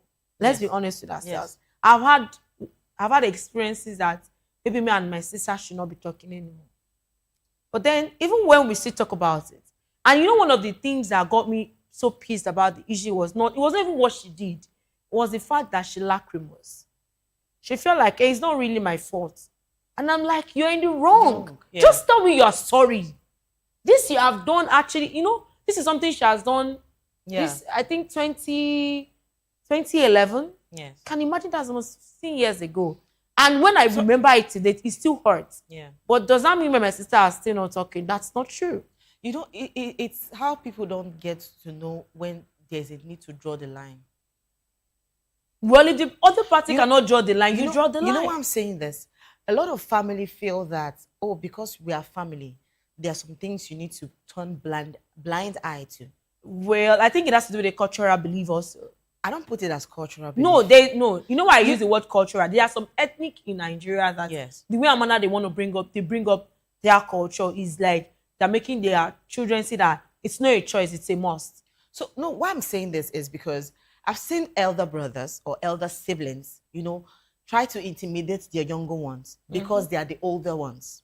Happy holder. And the truth is, I've seen younger ones disrespect their older ones, trying to prove that, oh, I'm grown. You I don't need go to tell politely me, insult you. You don't need to tell me what to do. Exactly. So what I said is, what I'm trying to say is that there is a need to draw the line. When you feel that things are not falling the right way you want it to fall, it's your life. Hello, you understand? Let the line be drawn. You can draw it amicably. Yes, that doesn't mean that you should not respect. If you're younger one, you don't respect your elder. That doesn't mean that you don't give respect to who respect is due to. You see making abusive words and stuff like that. I see that as a wrong move. So if you're having issues with your sibling or any other person that you feel that maybe you are the right person and he's the wrong person, there are things that have to be done amicably. And this whole thing about, you know, P Square, I've always loved it. I wish they could actually come back together. If they come back, I wish. It will not affect my ministry. Because he's saying, Peter was saying, that he don't want in anymore. He wants his own producer. He wants his own manager. He doesn't want. If it is that way, make everybody find their own manager. But then let there be peace. But did they even realize that their musical career is militarily took a hit? And no matter what they want to do now, it rising is almost close to impossible. The thing because they missed a very long gap. Yes. When they were meant to be, you know, they started well. The time where they were supposed to study their skills, yes, they started to allow disputes. You know, you could have just bring in a lawyer and draw an amicable agreement that makes this is the percentage that goes to you. Yes, this is the percentage that goes to you. This is the bring in a neutral person that nobody knows among the three of you, yes, or bring in a management team that manage the entire thing, and everything works well. People just burn bridges. Peter actually mentioned that there was an agreement, and the former agreement was that if you want to pay a child's school fees, that he has to take, you know, he has to say, Paul, this is for you. This is 3 million. Peter, this is for you, 3 million. Jude, and he himself takes 3 million. That is how the money was being shared. But that looks more like a greed, because you're just managing them. How come you're on the same percentage? That is what Peter was saying. So my question is, you said that brother won't take chop them. Actually, maybe basically, if they had someone that is maybe probably managing them, apart from Jude being managing them, used to managing them. But it wasn't bad. It wasn't entirely bad. It was just a monetary part. You know, sometimes I ask this question. I say, music producers that manage their artists, do they really sit well? I mean, that's why I always tell young, you know, your upcoming musicians, please read your agreement very well. Because not even by reading your agreement, get a lawyer to read your agreement. Read your agreement because there are very so well. many It is something clauses that you can sit with. I've seen a lot of disputes, and It has been happening and it will still continue to happen because when people are just coming up with their talent, they are so emotional and all they just want to do is to put themselves out there and all. Yes. And then when in the scripture says that the heart of man is desperate. Yes, desperately. So you can never be so careful around people. This is even business. We've seen people who among yourselves are looking for a way to just bring you down. Yes. You're not on their path though, but they just don't like the fact that you're shining. Have you seen people like that? They just don't like a younger person or a different person. They want to continue to be the center of attention. Yeah. They want to be the only one. Okay, nobody even knew Jude was the one managing them. Back then, we didn't know Jude was the one managing them. We only knew Peter and Paul. Peace Square. We bring it back again. we were so invested. Yes. And suddenly everything just died down because of something that people could have sat over. When they say money is the root of all evil. Well, the scripture says it, and it came out. But it's also necessary that people have actually have money. Because money also answers poverty they cause cancer most times. Because when you are still poor, sometimes you don't even know what your fellow person as my babe day now. Forget say with a laugh, with a gist, with a now let's do a test. Yes. Okay, me and you went out now, and they gave us 10 million naira, and I'm the one that brought the invite. Yes. For us to go out, and they gave us 10 million naira. But when we got to the place, we did the interview. And they give us 10 million. How do we share it? Actually did the work, but you brought this. So I probably would take the money for the work while you take the money for the settlement. How do we share it? 10 million naira, how do we split it? It will be the person that did the work that will take the better part. If I don't carry you go there, which work you want to go do? There's time for your bedroom. Actually, you could get any other work. You have to pay for the work first. Which work? What if the person doesn't come and it comes naturally to come and meet? It's the work. If I not carry you go there, how you won't take Rich there? Now me bring you invite. Out. Wait. And I wait. You're trying to see. You're do you understand? This ideology is something that causes rift. Yes, I understand. People will not be like, if I didn't take you there, how would you be there? Okay, now let me sound like a greedy person. Yeah. And we finish the work, they gave me 10 million naira. And I say, Precious, take 2 million. At least now me carry good, at least you have the experience. How would you feel? Bad. Do you understand? Yes. Now, people need to understand that when it comes to money, there's all called sense of balance. It shouldn't be all about you alone. It should be about every party involved. Yes. So sometimes you might even end up getting 1 million naira and you will not feel bad. If it's coming from, this 10 million naira we are giving you. The driver will take this amount, the camera person take this amount, the person that ready to take this amount. I'm not talking about the organization money now. Yeah. Like for the crew that went there, okay, and this is the percentage you're giving to those involved that knows we're going for that event. Yeah. Okay, Precious are ending up in 1 million naira. Now at that point, you'll not be angry. Yeah. But just imagine me saying, and I may carry you go, take 2 million naira, go carry 8 million naira. You feel like you get to it. And people then, at that point, now let me now put reverse. Let me be in your position. Yes. And somebody gave me 2 million and I felt bad. And instead of me to calm down, I'll just be like, don't ever come in for a job again. And from that day, you shut a door to never getting such opportunities or anything similar. So now now in both parties, the person could actually convey their message without hurting the other person.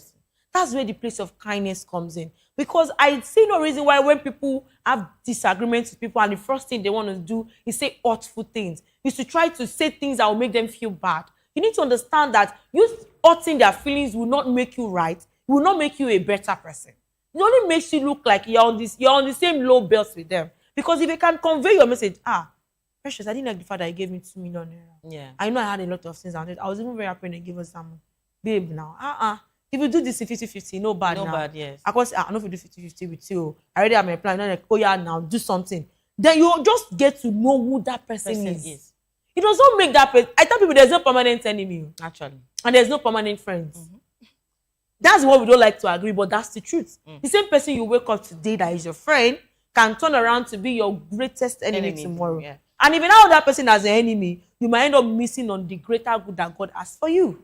So I really want to talk about producers. I still They are very terrible people. I still, keep and Nigeria doesn't have a talking law about that. them. Yes, a lot of people want to make money, and making You money. reminded me, there's a case now of this gospel singer that have been in court for how many years. That they now, thank God that they call her to make that ruling that you want to, you are not a co-owner of that song. You want to extort money from, because you're a producer. No, you producer, you want to extort money from young artists. I mean, I'm always going to speak out for them, because trust me, some producers don't have conscience.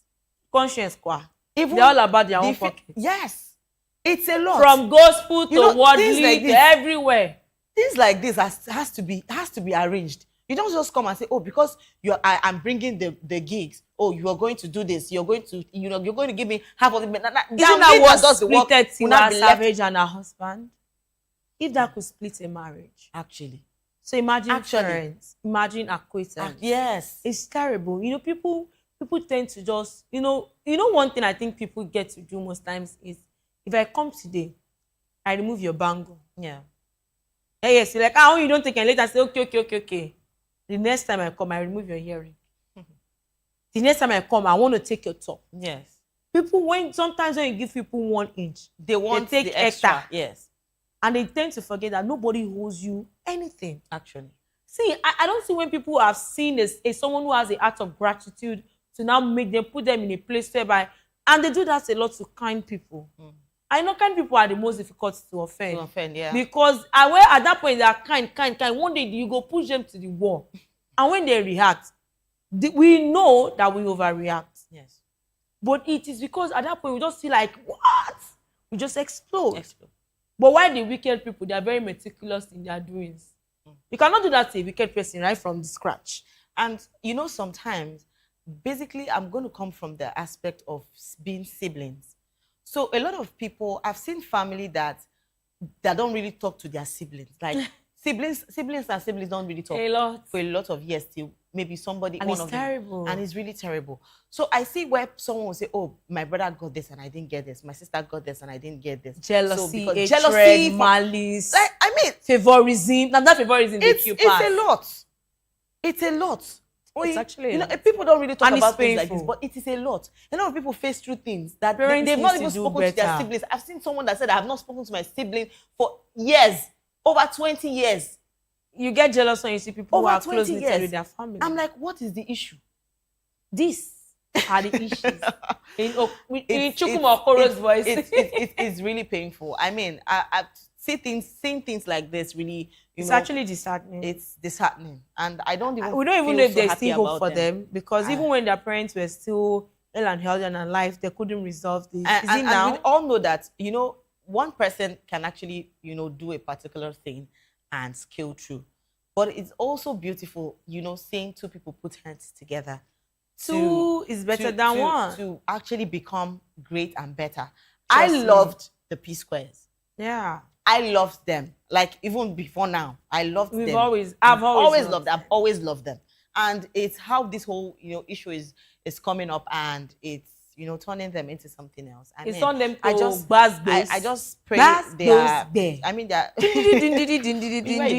Why they do? We know this drama has been long over. It has been long since 2015. It's long over. And when it comes to the aspect of where you have issues with your siblings and you have to start saying wrong words like, oh, I'm going to do this to you. I just feel that you have to. You need self-control. This is what a lot of people I don't understand why you feel your anger, you doing a video to the world justifies your anger. Wait. I thought they said the truth. So now, this has established a fact to hold the men and women out there that we say now women they fight, they settle. We've seen men that have been fighting for decades. Yeah. And they've not settled. So when you want to come for my agenda, think again, because you may own was shall. But this is the low of the lowest. I just pray they fix everything. And I don't have any prayer for you people again. If not like fix them, like more than no fix them. No, that's not. But that's the truth. But we pray for better. It doesn't mean who are we? It doesn't mean that when I see Peter at an event, maybe for music is something that I won't talk to him. It doesn't mean I will see Paul and I won't talk to him. I don't have issue against that. But I think your disputes should be reconciled. Yes, but the truth is that they are still doing marvelously well. What a marvelous let's tell ourselves the what truth. A marvelous, I mean, Peter's song has been raining like since few days now. It has been all over there. You know, I'm not the online. I can't look away. I look away. Okay, guys, we're going to go over to the comment section. We have a lot of people, you know, that actually brought out their own views on how they see the P Square as of now. So we're going to go over to the comment section to see what they have for us. And Hola Z Goat Boy said they truly betray you if they can do this. Oh, it's well. And I am Chefy. He said just look at that greed and can cause is one of the reasons why you don't involve family business at times. If they had fired their manager and hired Jude out of brotherly love, maybe just maybe things might still be good. I don't know how manipulative some women are. Which woman are manipulating? I want you to understand. It's the fact that these people are having issues and people are, you know, attacking their wives. Please, there was a time the wives were also they really talk. Yeah. It took years before you see those women outside interacting with themselves. Basically, maybe because of their husbands. So I want to ask this question, Oyin. You get married and probably your husband has an issue with somebody. Will it make you stop talking to that person? Okay, so it depends on what kind of issues. Okay. And at no point will I be in a crossfire. Okay. For my partner. Yeah. First of all, if my partner is having an issue with someone that he knows before me, and I'm unable to help them settle the dispute, I stay off it. But I am of the strong opinion of not finding yourself with a partner that knows how to keep malice. Actually. Because if we can keep... Now, let's take this back to their marriage. One is already out of his first marriage. And is in the second. And that's Peter, right? Yes. Yeah. You know, it comes from the place of the fact that there's some things that when you can do to... That's why when they say, boy, we know if you take care of your mama, if you take care of your wife. As ironically as it sounds, it's true. If you are the kind of person that nobody can talk to you, if I'm your partner and you're having an issue with someone, and I cannot talk to you to allow peace to reign, I might not tell you to go back to that person. I might not tell you to continue to be in bond with that person. But there is a place of where God said, forgive and forget, and you move on. You leave that person to the fate, and you move on with your own fate. But I just feel the whole thing concerning their wives is... They don't drag the wives. Yes. Actually, they especially Lola. Drag them a lot, yes. And actually, Peter mentioned that Lola was part of, possibly, you know, assisted him in some way to, you know, contribute 30 million naira, you know, to pay for something, I guess so. Lola actually was a very good woman to both persons. Yes. And she really did her best. Way back then, we know the story of how she gave her first car to them. The very first car they wrote together, XYZ. So when the whole issue started and people were trying to, you know, throw shit at the woman, I'm like, okay, so now there might be issues that this man is 10 years older than these guys. Yes. Even their brother is senior them. Lola's last one senior them. But is age an issue? Okay, no. Right now? So she's more experienced. Yes. And she's coming from a business family. So I think that some things that they might not be open-minded to, she has seen, saw, and conquered. And she might be able to see where these things are leading. And so now, you know, people sometimes don't tend to like to take advice from people. Yeah. I know this ego with men when women is trying to, you know, give them advice. But there was a time I actually saw that the wives actually brought their children together. You know, they spent time in that was vacation. Before Peter's marriage splitted with his first wife. Yes, and they had time to, you know, I mean, this is a lot going on with this family. It really affected a lot. It affected not just the husbands, it affected the wives, the children. Yes. Oh, God. So to people that are, you know, still dragging and saying a lot of things about this family, I mean, what people need now what they need right now, what they need right now is just prayers. I mean, that's why I said it's no, prayers. I want to use my prayer for myself. I don't pray for them again. We have prayed. Now let them also see it. They say if they push you, go reach time say go sit down. Look, say this push, you know, they don't want to be pushed. I think they are old enough and they are matured enough. You know, he went as far as changing his date of birth. Did you remember that? That was the lowest blow. Like, what are you telling me? I mean, if are they children? What's the worst thing that happened between them? Did anybody collect the other person's wife? Did anybody had sexual immoralities with the other person's wife? What could be the worst that happened between both parties that they can't even... Okay, now the money that they are talking about, the funds, the royalties and everything, for how many years? Are you both parties not doing way better than where you're coming from? So why can't you just sit down and say, guy, you fuck up? No, you really fuck up, but life continues. Why are they holding on to the past so much as if their future depends on it? It shouldn't be. Yes, that's why I said I don't think at this point, I don't need to add my prayer to the prayers of the Nigerians that are praying for them. Yeah. Because I think my prayers can do a whole lot for children in Sambisa Forest, children in captive, the recent one in Ondo State, and in Kwara, the recent, you know, a lot of things are going on in Nigeria that needs our prayer. Not Peter and Paul. They are grown-up men that could actually sit on a round table. Yeah.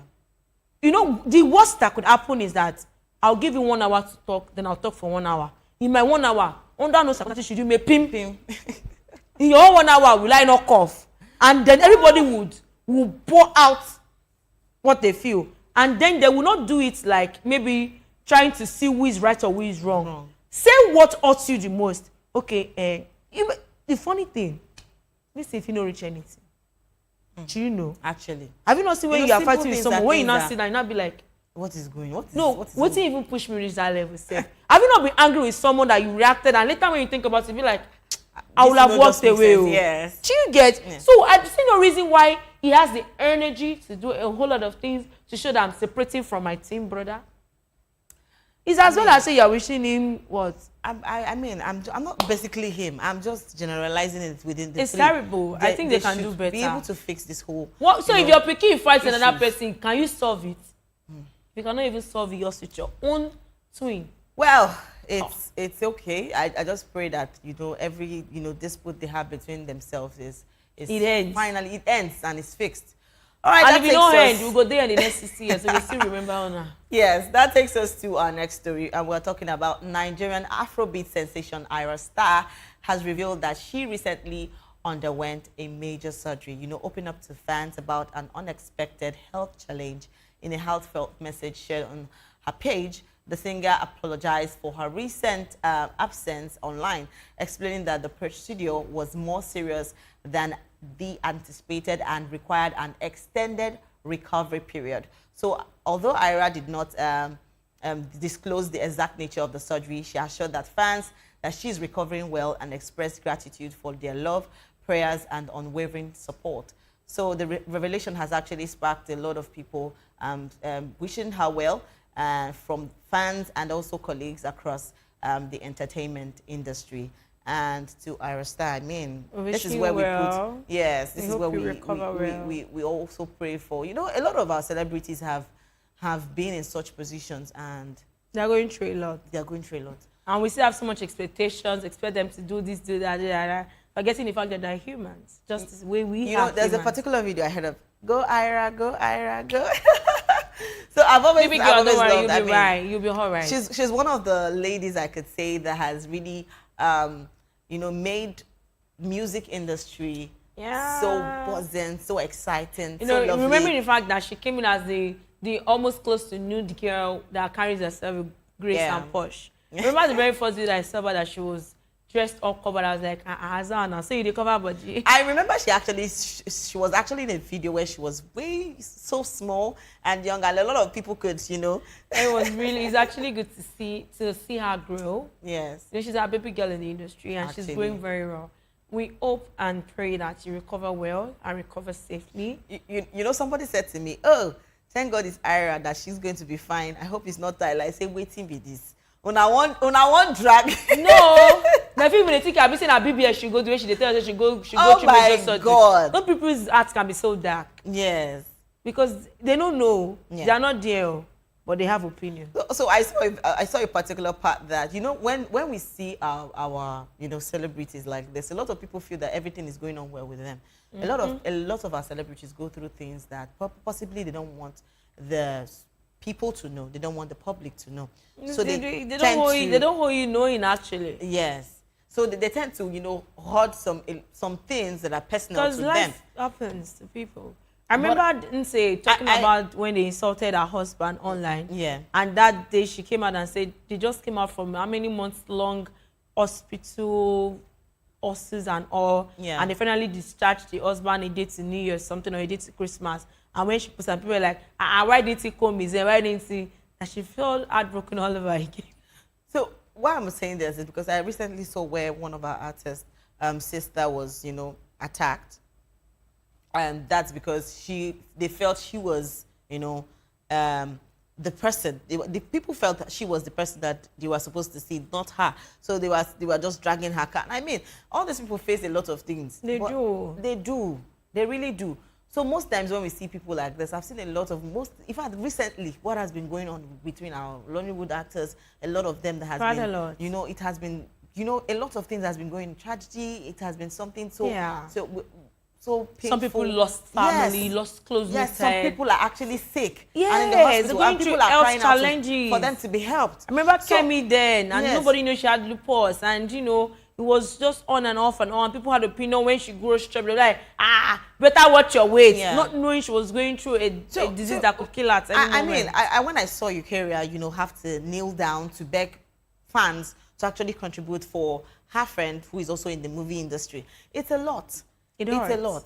And it says a lot about the AGN. I don't know what their association does, that, you know, and it has to come to there is no, I think it's high time we start thinking about the future. Yes. Because I believe at this stage that we all are, Nigeria is not just about the government. It's not just about the president coming and saying, yeah, take 100 million, take 500 million. There should be things set aside for emergency days, for raining days. Yes. It's like when we go, all this August meeting, and maybe they have money they used to contribute. So in case somebody has it, they just say, yeah, take this from it and all. When it's verified and all. I think they could also cultivate this. Not the way they have shared Nollywood. We have Abba. I mean, we have Yoruba. Really take out we have time English. To see. This will really take out time to see that, you know, they put smiles on people's faces. Yeah. You know, bless our screens. We always want even to though we watch don't the sabi TV. act on, I just make you do waka pass. Actually, you know, why are you like this? No, it's all of them that are good actors now. We have people when say they waka even as. When is waka pass coming now? But not true now, not true. But the truth is but as someone say don't show for our screen. Yes. So you be actor, we recognize you. We know they put in so much work to see it's not, that. No, not all of them. Oh. Some of them put in so much They work. put in so much work. Even if now the waka pass, they put in work. The waka and pass is easy. Let's tell yourself the truth. Hello. I want to ask now choosing our putting work. No, we'll tell ourselves the truth. These people are really trying. I give it out to all the producers, actors, whatever you do, basically makeup artists, all of them in the industry. You have to mention makeup artists because we come to you back. Hello, we do some works too. Yes, it's not important. easy people standing. Don't be those makeup artists, they bring chair, we come top, pass people come sit down, we come they drag my hello. If you cannot stand to do my makeup. Have you seen someone write songs? Have you seen a writer write songs? Most times they are not even the one writing the songs. They have writers. I've actually written songs before. Okay, how tell us your experience. No, let's tell ourselves the truth. Tell us your experience. You know, sometimes your inspiration can come when you're on the bike. And you think that you remember it. When you now come down from the bike, you forgot everything.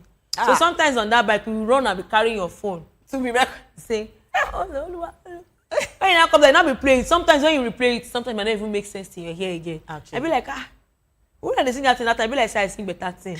But you now be shocked that it might be a few days later and that song will replay back in your mind. And when you play the recording, then you make the adjustment. And you'll be like, oh, wow. I'll be wondering what happened. Inspiration is not for the faint-hearted. Actually.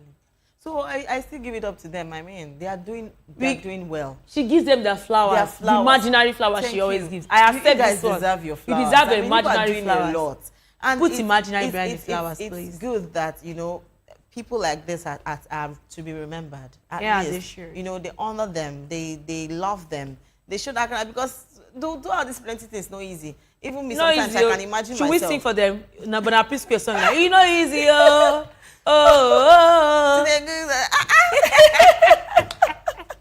Okay, guys. Yes, we're gonna take some comments and see the fans of Ira Star. A lot of people are talking about Ira Star, wishing her quick recovery. And somebody said, BBL. Hey, blood of Jesus. In all fairness, I am favor unusual. I did not see this before coming on air. But I just, it flashed in my mind that some people will feel like, Hope is not BBL. She went to go and do. She said, what is all this? I wonder who raised the head. Okay, I will not pronounce that one. So only BBL and surgery. Okay. So no, I think he's in response to someone who talked about that maybe she did a BBL. Yes. So she's now saying that I wonder who raised them, because they are fools for them to say that BBL, because BBL is not the only thing they are called a surgery. Please see this one that wrote BBL done. Exactly, because a lot of people feel like Abi should go do a work on her body. I don't know how people, people come. See, this reminds me of this lady that passed on, and may her soul rest in peace. This lady that passed on that was actually a dancer, those times, I think last year or so. Everybody loves the fact that she was dancing, and I get to know that she actually underwent a particular surgery, possibly not BBL, but a lot of people have said, oh, she has gone to do body. She has gone to do body. Now them do she has the gone body to for her. What is all this? Every surgery now in her body. Kinoje. See body. And what's all this? People cannot actually, have something going on with them, and they try to fix it, and people are already tagging them. Oh, I remember some people that they have that gone had in the celebrity world this year, last year, that had to do fibroid. Yes. I remember Ini. Yes. In Dima Okoji. Yeah. Having to do fibroid. I remember quite a number of them. Yeah. And he even took them time to come out to speak about it. Because people always have opinion of them. I don't know who gave. I heard it somewhere where they mentioned that women that have fibroid, you mean say they've abort. No, ignorance is not supposed to be. It's not supposed to be a crime. But for someone like you, it's a crime. Because I didn't know how you grew up. That you didn't go through inter-science class, biology class, and you didn't know that fibroid has nothing to do with abortion. The truth is, some people say that is when a woman is not even this body, making out someone, that's why they're having fibroid. Even this so body, I should become a sex worker. No, maybe I should become a sex worker and be making money. See, even this body that everybody is just, dragging and tagging and saying a lot of things. Let's remind them that this body now can be done without even doing a surgery anymore. Things has. And they think that is it true? No, don't know if people now do, non-surgical sculpturing and the rest of them, and get this body they require. What they require? Height. Hey, I don't know where this lady come from. No. Where height come? If it's that they can add it to my height, I will have done my wow. bum. But we're going to do bum this my height. It will come like say I short pass as I take shot. No, it's paining me. Sometimes it hurts. when I see people kneeling down like this, I'm no, I'm not saying calm down. I'm not saying that you take your passing. Wait. Let me say it in my dialect. Shall go Google. Bottle is you are using bottle. I don't understand. You say I'm 5'3", you're 5'1", 5'3" plus. You're not even up to 5'4". You're not saying. I don't understand. What are you saying? I'm a 5 plus. So don't. 5 what? 5'4". Now you. Hello. And, let me. So are you 5'5"? Even 5'5" tall self. In short, direct your cut. I want to beat her. So wetin make people come be 5 feet to do? People wey dey below 5 feet in come. At least I'm 5'3". Please. But that was that's how they find my people go be like 5'8". I beg. Even 5'9". Even though we are short, some people are short, not me, basically, because I'm tall. Even though some people are short, my love. And some people are tall, I can go and bring tape proof. And some people are big. Director, bring tape proof. I need to measure this. And some people are slim. It doesn't really matter. Which one be and some people, you cannot say, am I not slim? Which one be and some people are? No, you don't look like someone that's, anyway, I don't know. Will my future husband not watch this edition? No? Why you don't go watch? Because if you watch her now, if you no come pick me again, say you don't watch and finish. They say you fat. I don't fat though. See me, I'm size. Oh my God! But we're still talking about Ira Star. I mean, and it's not BBL, please. Actually, please, people should calm down. You people's blood is too hot. When I see people saying, "Oh, does she need to do BBL?" Her body, yes, she might be. Woman feature might be small. Yes, but it's beautiful. Actually, it's actually appropriate to her body type. So if she wants to go and alter anything, I don't see where she would be able to alter it because her body frame might not even carry the alteration.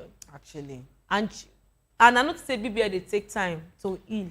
Wow. Yes, I think that is where they have to. Yeah, there's a time where they have to stay at the hospital. You know, to I think heal. it's like how many months? Now the guy we go do in frontal transplant. We be saying face can't swell up. That one when I see the video, I say all this for what? To look good. God will help us. That one blessing because he could have easily barb your hair and be I actually want to say this to people, please. If you feel that your hair, to the men, if they feel that their hair is not good looking, and probably they want to. But most of them now they be. I mean, if you cannot go through the pain of going to, doing a hair implant and the rest of them. Hair implants, wait, no. Somebody had to ask that guy, where did they bring that implant? Hope it's not from your bum bum. Let's blood of Jesus. Blood. Where you talking? See, please, my man, I want to meet you naturally. I beg, if you not fit do because I'm natural the way God, I did not alter anything. You are not okay with my belly is there. Out of my belly. If you're not okay with, hair implants, better still, there are these ones. Why would they do hair implants? Why they doing it now? Two-Face die. I don't understand. As the hair they shine, he die. No, nothing do. Pardon Oyedamola, because seriously, why you call they call him now? But Two-Face looks good. Actually, he's sexily fine. It's not my spec. You know they go far. Come back. It's not my spec, but he's sexily fine. He looks good. This sexy, I can't. No, that's quite a number of men that have had, and they had to go bald and they still look good. And probably in case you have hey, God, you can go and go to China where they used to plaster natural hair and barb it for you, and they give you artificial hair. I think they go there maybe once in 3 months. They're even doing it in Nigeria, and they now start using our hair, and they make that hair they cost. You see me that hair name kinky. They go plaster them for your head. Cut them, you not look as if you barbed your hair, and you carry it for months. Then after a few months, just like your regular, not to say your wife they go salon, say they go salon, you don't need to tell them. But my man should not do that. I need to see your national look, because are those China guys in the same pants. You get one man very fine. When you tell you go clean makeup, God, chin, remove the nose, can't remove the hair. I thought that it was looking like a weapon fashion against someone. I thought that looks didn't really matter to you. Sorry, cut that part, producer. For where? My dad, Anspa, he just see black. My mom, very pretty. You need to see my siblings' spouse. Yes. They're very cute. And you need to see my niece and nephews. They are so yummy. I love fine children. Say, why we look no matter. No worry. Man, when short was no fit marry me, you know why? I don't gonna allow my children to swear for me for future. Next time on the Spotlight Show, we'll talk about this part, and I will remind you. Okay, so I'm officially telling people that you no longer see me on the spotlight for a very long time, because if she's planning to put me on the hot seat, I'm going to go to where there is freezer and ice cream. Don't be me and you. Okay, so we're still wishing Ira Star quick recovery. Yeah, baby girl. Yes, she gets better. I hope it's not BBL as people are saying, shall. Because you go pay me so I don't support you. Okay, guys, this is where we draw the curtain on the Spotlight Show. Thank you so much for staying with us. And yes, today it's now a wrap up on this edition. Thank you so much for staying with us. And it's always a pleasure bringing you the biggest trending stories from the world of entertainment. Remember, whether you're going viral or going global, please always stay true to your stories. And don't forget to follow us on all our social media handle and platforms at VOPTV Live, and subscribe for more breaking entertainment news, exclusive celebrity updates, and exciting episodes. And I am your special baby girl, Precious Akimanu, aka Call Me Prezi. And you know I wasn't here alone today. Your baby girl was here. See you next time. Thank you so much. Bye.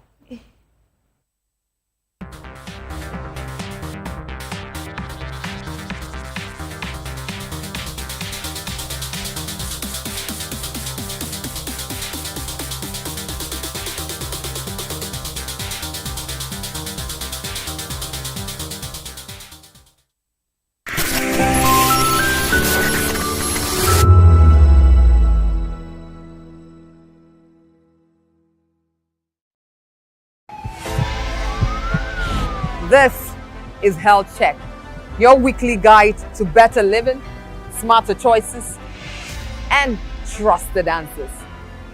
From everyday wellness to urgent health issues, we've got you covered. Health Check, only on Voice of the People television, where your health has a voice.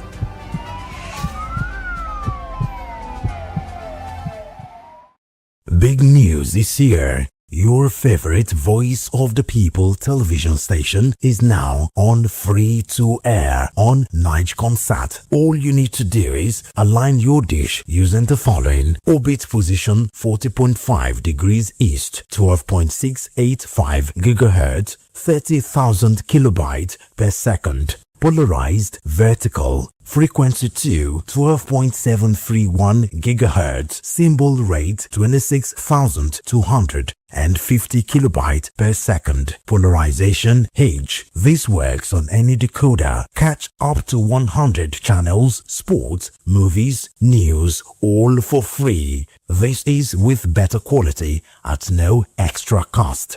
VOP TV on Free TV. Now you have more than a voice. The red carpets, awards, the razzmatazz, music, fashion, interviews, and more. Spotlight on Voice of the People television. Let's feed you with all the juicy stories in the global entertainment space, bringing you the glitz and glamour as they hot. Stay tuned to Spotlight, 1 p.m. Monday to Friday. Spotlight on VOP TV. Entertainment like never before.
In a world where power shifts with every headline. In a nation full of questions. In a world filled with noise, the truth needs a voice. The policies that shapes our world and the economy that determines our future. Every hour, every day, the grapevine keeps buzzing. And together, we are committed to telling the stories that shape our world, because your voice is our focus. Don't forget, our voice matters the most. Let us come together and share our concerns.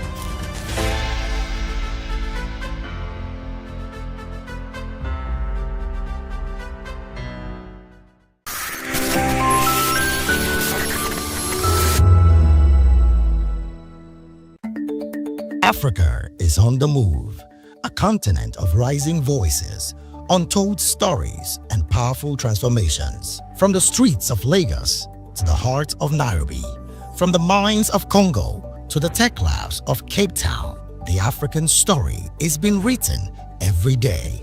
Bold, dynamic, unstoppable. This is African News on Voice of the People television. We don't just bring you the news.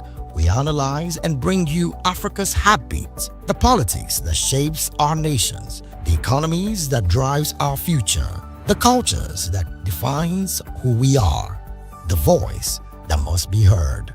Africa News, Africa's voice, Africa's future. Where Africa speaks, the world listens.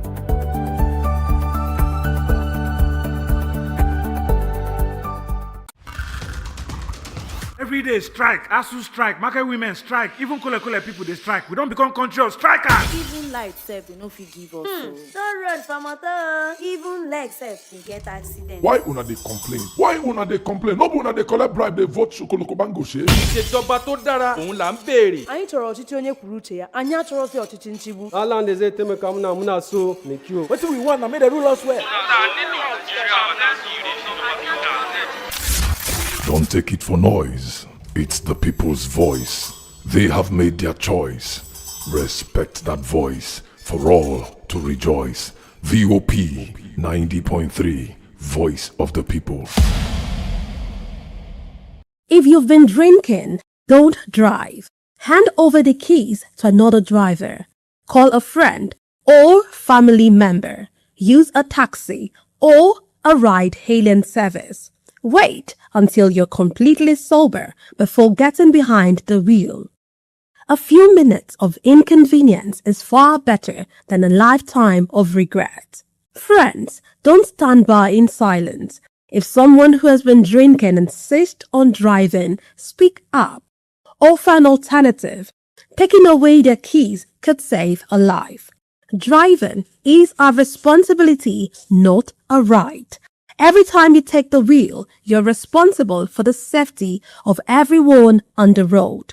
Today, make the choice that protects lives. Celebrate responsibly. Think before you drive. If you drink, don't drive. If you drive, don't drink. Because every life matters and every safe journey begins with the right decision. This message is brought to you by Voice of the People Television. In a world where power shifts with every headlines, news breaks and events happens, we bring you unbiased and explicit information on politics, economy and state of the nation. We break down the chaos. Facts, not fluff. Truth, not spin. We discuss not just politics, but a glimpse into the future. Voice of the People Television. Now you have more than a voice.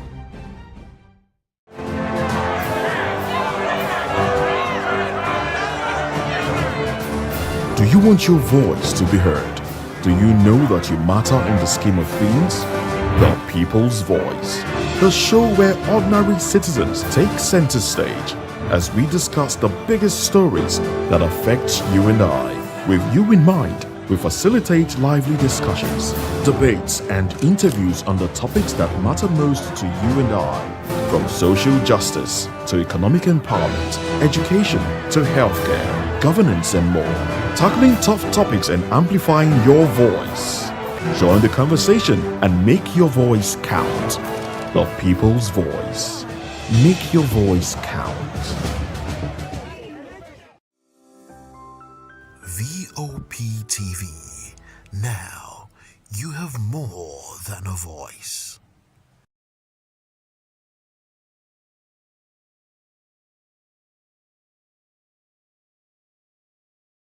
Nigerians, your voice matters, and in 2027 it starts with your permanent voters card, your PVC. If you're 18 and above and you're a Nigerian citizen, you have the right to choose who leads your community, your state, and your country. But that right only counts if you have your PVC and your name is on the voter.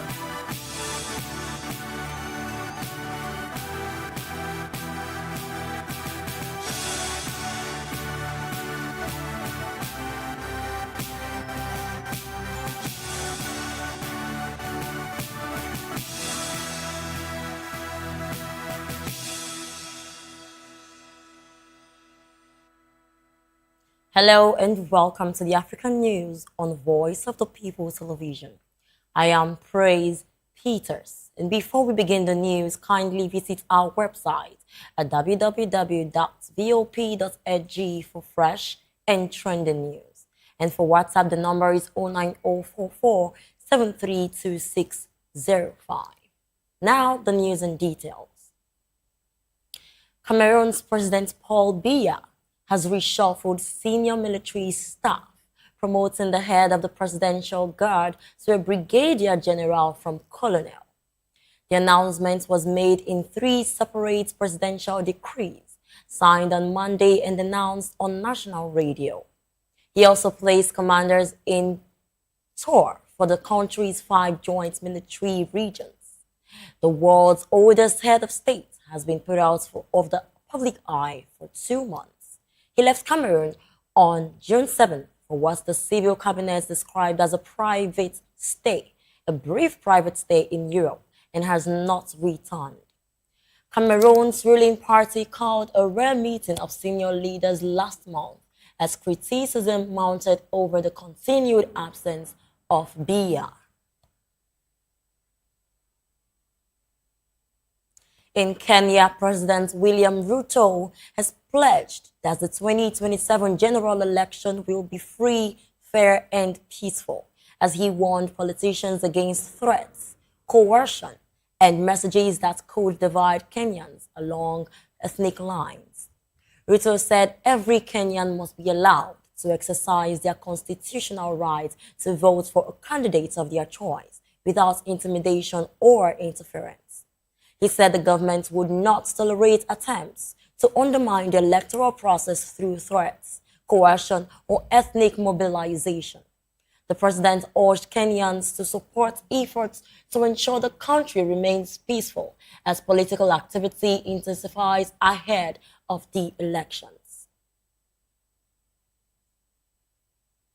Still in East Africa, funerals have been held for 14 people killed in the landslide of a monastery in Ethiopia's northern Amhara region.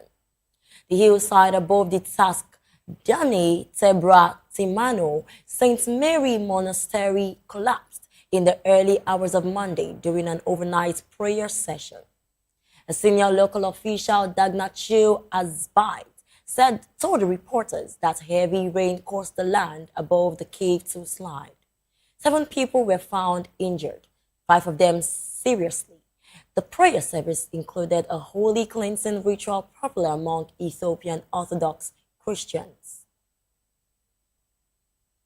In another development, Ugandan opposition leader Kizza Besigye, who is on trial for treason, is conscious but very weak and unable to speak.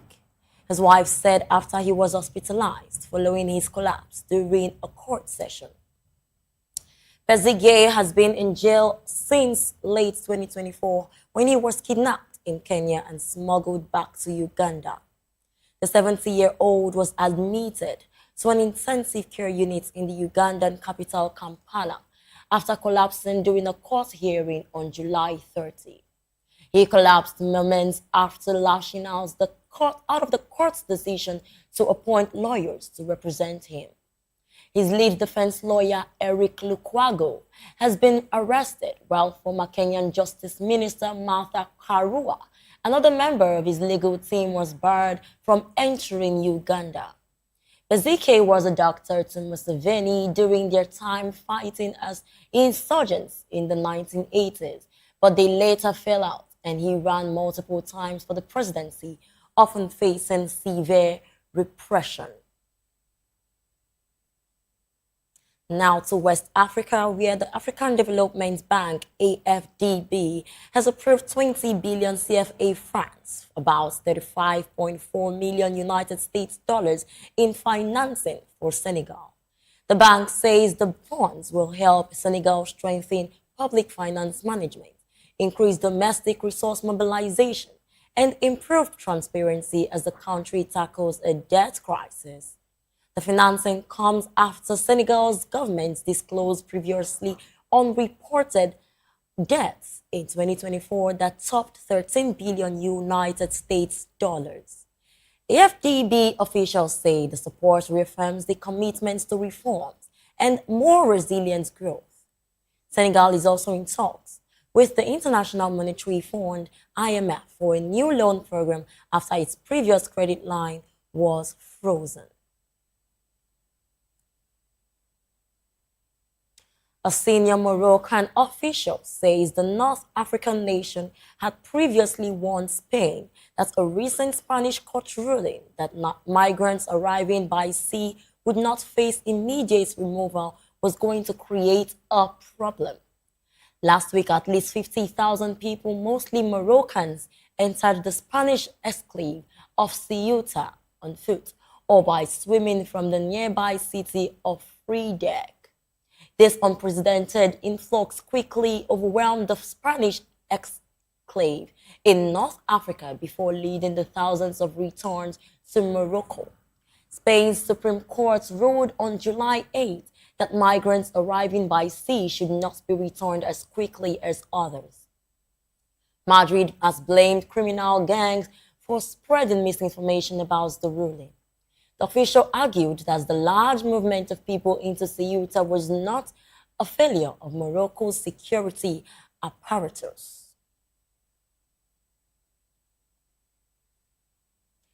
In a related development, Spain has insisted its sovereignty over Ceuta was unquestionable after tens of thousands of migrants irregularly entered the North African territory from Morocco in an unprecedented and deadly surge.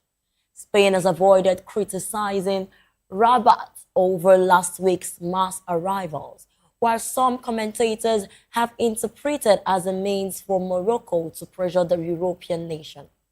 Morocco does not recognize Ceuta and Madrid's other territory in North Africa, Melilla, a Spanish and has claimed sovereignty over them since its independence in 1956. Answering a question during televised remarks, Foreign Minister Jose Alvarez said both territories are an integral part of Spain's territory is unquestionable for the whole world. Still on migrant crisis, Moroccan families gathered near the border crossing with the Spanish enclave of Ceuta, seeking information about relatives who went missing while attempting to reach the city by sea. Families waited beside barbed wire as security vehicles patrolled the area. Mohamed El Kandafi, the father of one of the missing migrants, said his son left Tangier with a friend on Thursday before they entered the sea together. The friend managed to get out, but Kandafi's son has not been seen since. A returned migrant, Osama Smeldin, described the conditions he experienced after reaching Ceuta.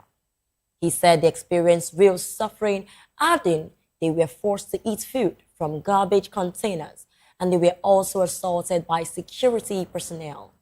Smeldin also claimed that other people had attacked the migrants, including a man who pointed a weapon at his face. Morocco's Interior Ministry said that 11 migrants had died while attempting to reach Spanish territory. But media reports claim the death toll among those trying to swim to Ceuta has now risen to at least 71. Elsewhere, Algeria and Italy have agreed to deepen cooperation against irregular migration and cross-border crime. During talks in Rome, Algeria's Interior Minister said Said Sayoud and Italian Interior Minister Matteo Piantendosi discussed ways to strengthen bilateral coordination to curb irregular migration and dismantle migrant smuggling and human trafficking networks. According to a statement from Algeria's Interior Ministry, Italy praised Algeria's comprehensive approach, which combines humanitarian, security, and development measures. The two ministers also agreed to expand cooperation in policing, training, expertise sharing, and joint operational mechanisms to strengthen their strategic partnerships.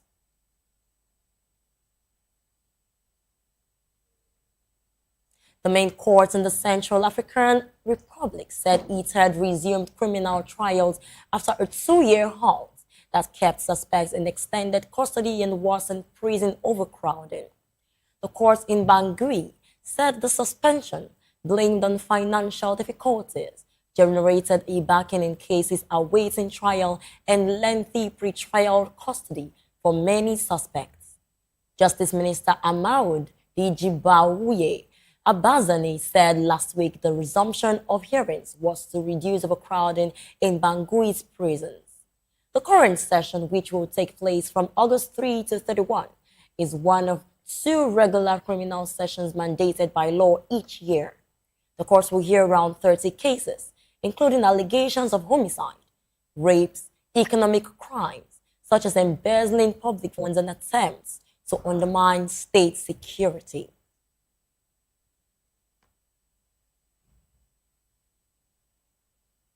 We remain in the Central African Republic, where military officers say a Swiss man and a soldier died in an attack in north of Bangui.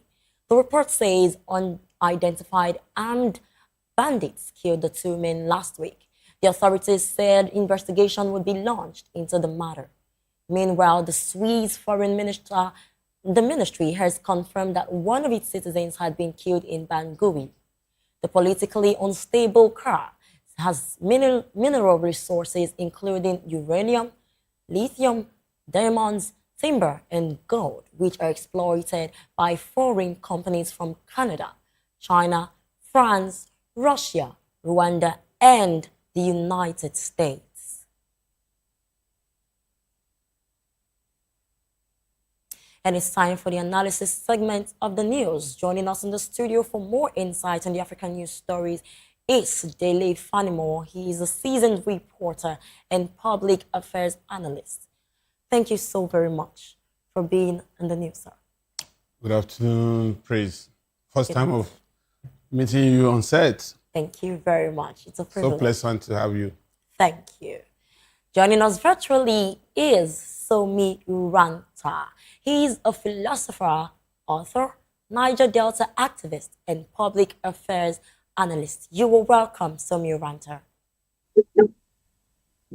Thank you very much for having me. Thank you so much for being in the news. All right. Now I'll be starting with the studio.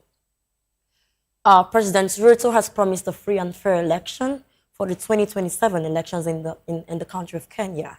And looking at Kenya's history, Kenya's history with election and all of its proceedings, do you think that this is actually going to work? And what do you make of this particular submission by President Ruto? Well, going by the antecedents of Kenyan election, right from the days of Arap Moi up to Ruto, and if we also follow the pattern of electioneering in Africa, it's not something that you can really place a finger on if there will be a fair election, because it's usually winner takes all election in Africa, and because of the preponderance of slants towards corruption and high-handedness. So elections are most of the time predetermined by particularly the incumbents. We just saw maybe a little deviation in Nigeria in 2015 when a sitting president lost an election to opposition. Jonathan, in this case, President Goodluck Jonathan and late President Muhammadu Buhari.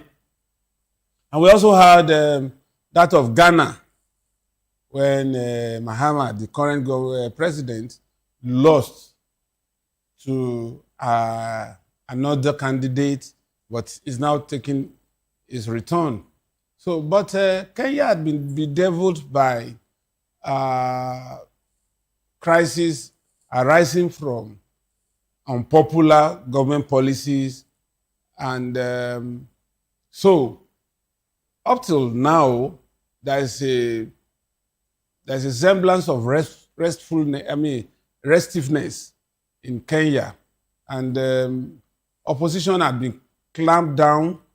They have harassed opposition in Kenya, arrested opposition, and so it's not going to likely be a free and fair election, and we only expect that the whole place will not be a bedlam after the election. But I have a feeling that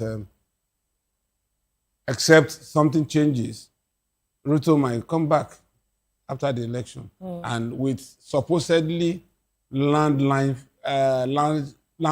victory, like taking as much as 85-90% of the majority vote. So for me, I don't have any confidence in his statement that the election in Kenya will be free and fair. Okay, all right. So you were insinuating that President Ruto is going to come back and take a landslide win. So are you saying that the outcome of the election is the leader's choice to make, or the institutions put in place to make sure that there is free and fair election? What is institution in African election, particularly East and West Africa? There is not the institutional framework to checkmate excesses and rigging, because the incumbent has state machinery, the police, the army, and institutions of government are usually behind the incumbent. So what are you going to bring to bear to upset the incumbent, except there is a major push?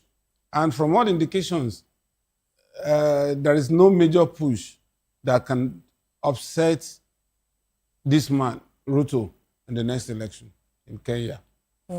All right, let's take this conversation to our virtual guest, Somio Ranta. When the president was speaking, he talked about he won against ethnic politics.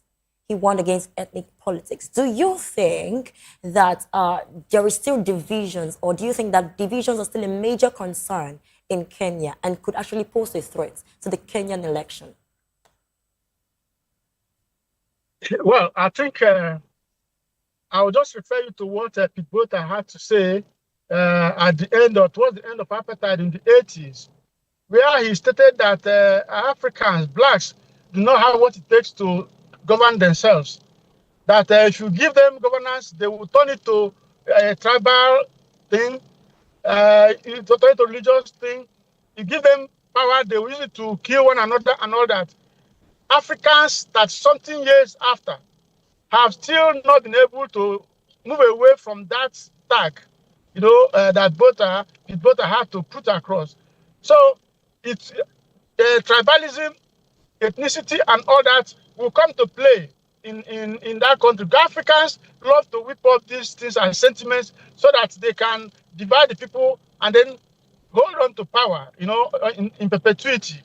So that's the situation. I'm not sure that Kenya will be different. I'm not sure at all, because every African in power will want to ensure that the sacredness of the ballot and the sacrosancy of the ballot is brought to nothing.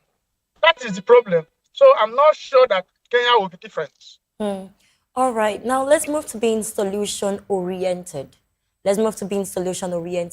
What do you make of the Kenyan's election, and how do you see it happening in a free and fair and smooth way? What do you think that Kenyan government can do to make sure that there is a free and fair election? And what do you make of Kenyans expecting a free and fair election? What do you think can be done about it?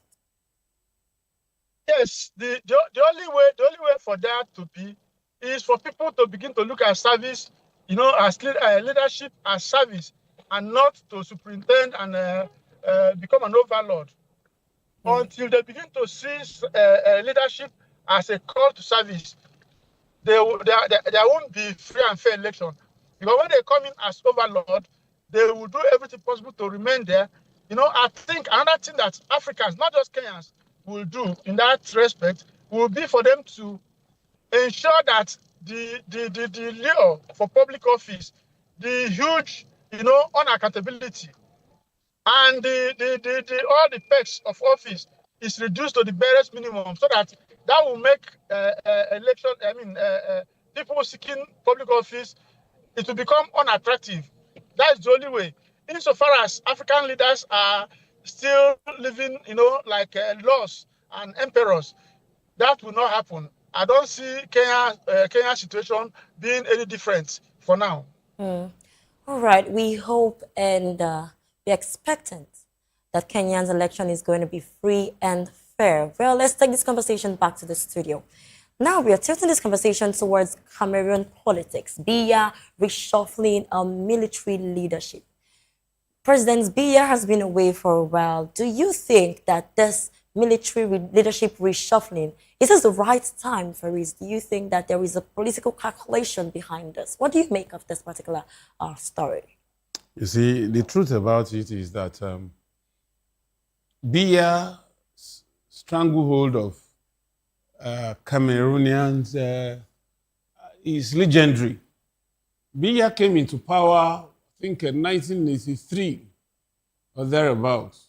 So to date, he has spent close to 44 or 45 years cumulatively in power. And today is about the oldest president at 92. He's been in and out of hospital. And to make sure he consolidates power, he made his son head of the military in Kenya. And I'm sure that to consolidate the power of his son, he had to reshuffle the military to ensure that only those who are extremely loyal to his son, because I won't be surprised that it's likely to be succeeded by his son. So he's just preparing a stage for the takeover of government by his son in case he loses his life in the process of ruling the country. And it's just the way of most African leaders. The allure of office, the spoils of office, the absolute power they have will make them want to hold on to power at all costs, regardless of the resentment such move receives from the countrymen and women in that country. But unfortunately, the level of resistance had not been as much as to deter these leaders from taking such steps. Imagine, for the better part of his new term, Biya had been in France, not on state visits, not on bilateral relations, not on anything that could bring dividends to Cameroon, but purely on health grounds. His hospital, they are yet to disclose. His ailment, they will never tell. It follows the same pattern all over this continent, that people, how can I be comfortable when my president uses my taxpayers' money to treat himself? And yet I don't know what assails my president. I don't even know the hospital where my president is taking treatment, is receiving treatment.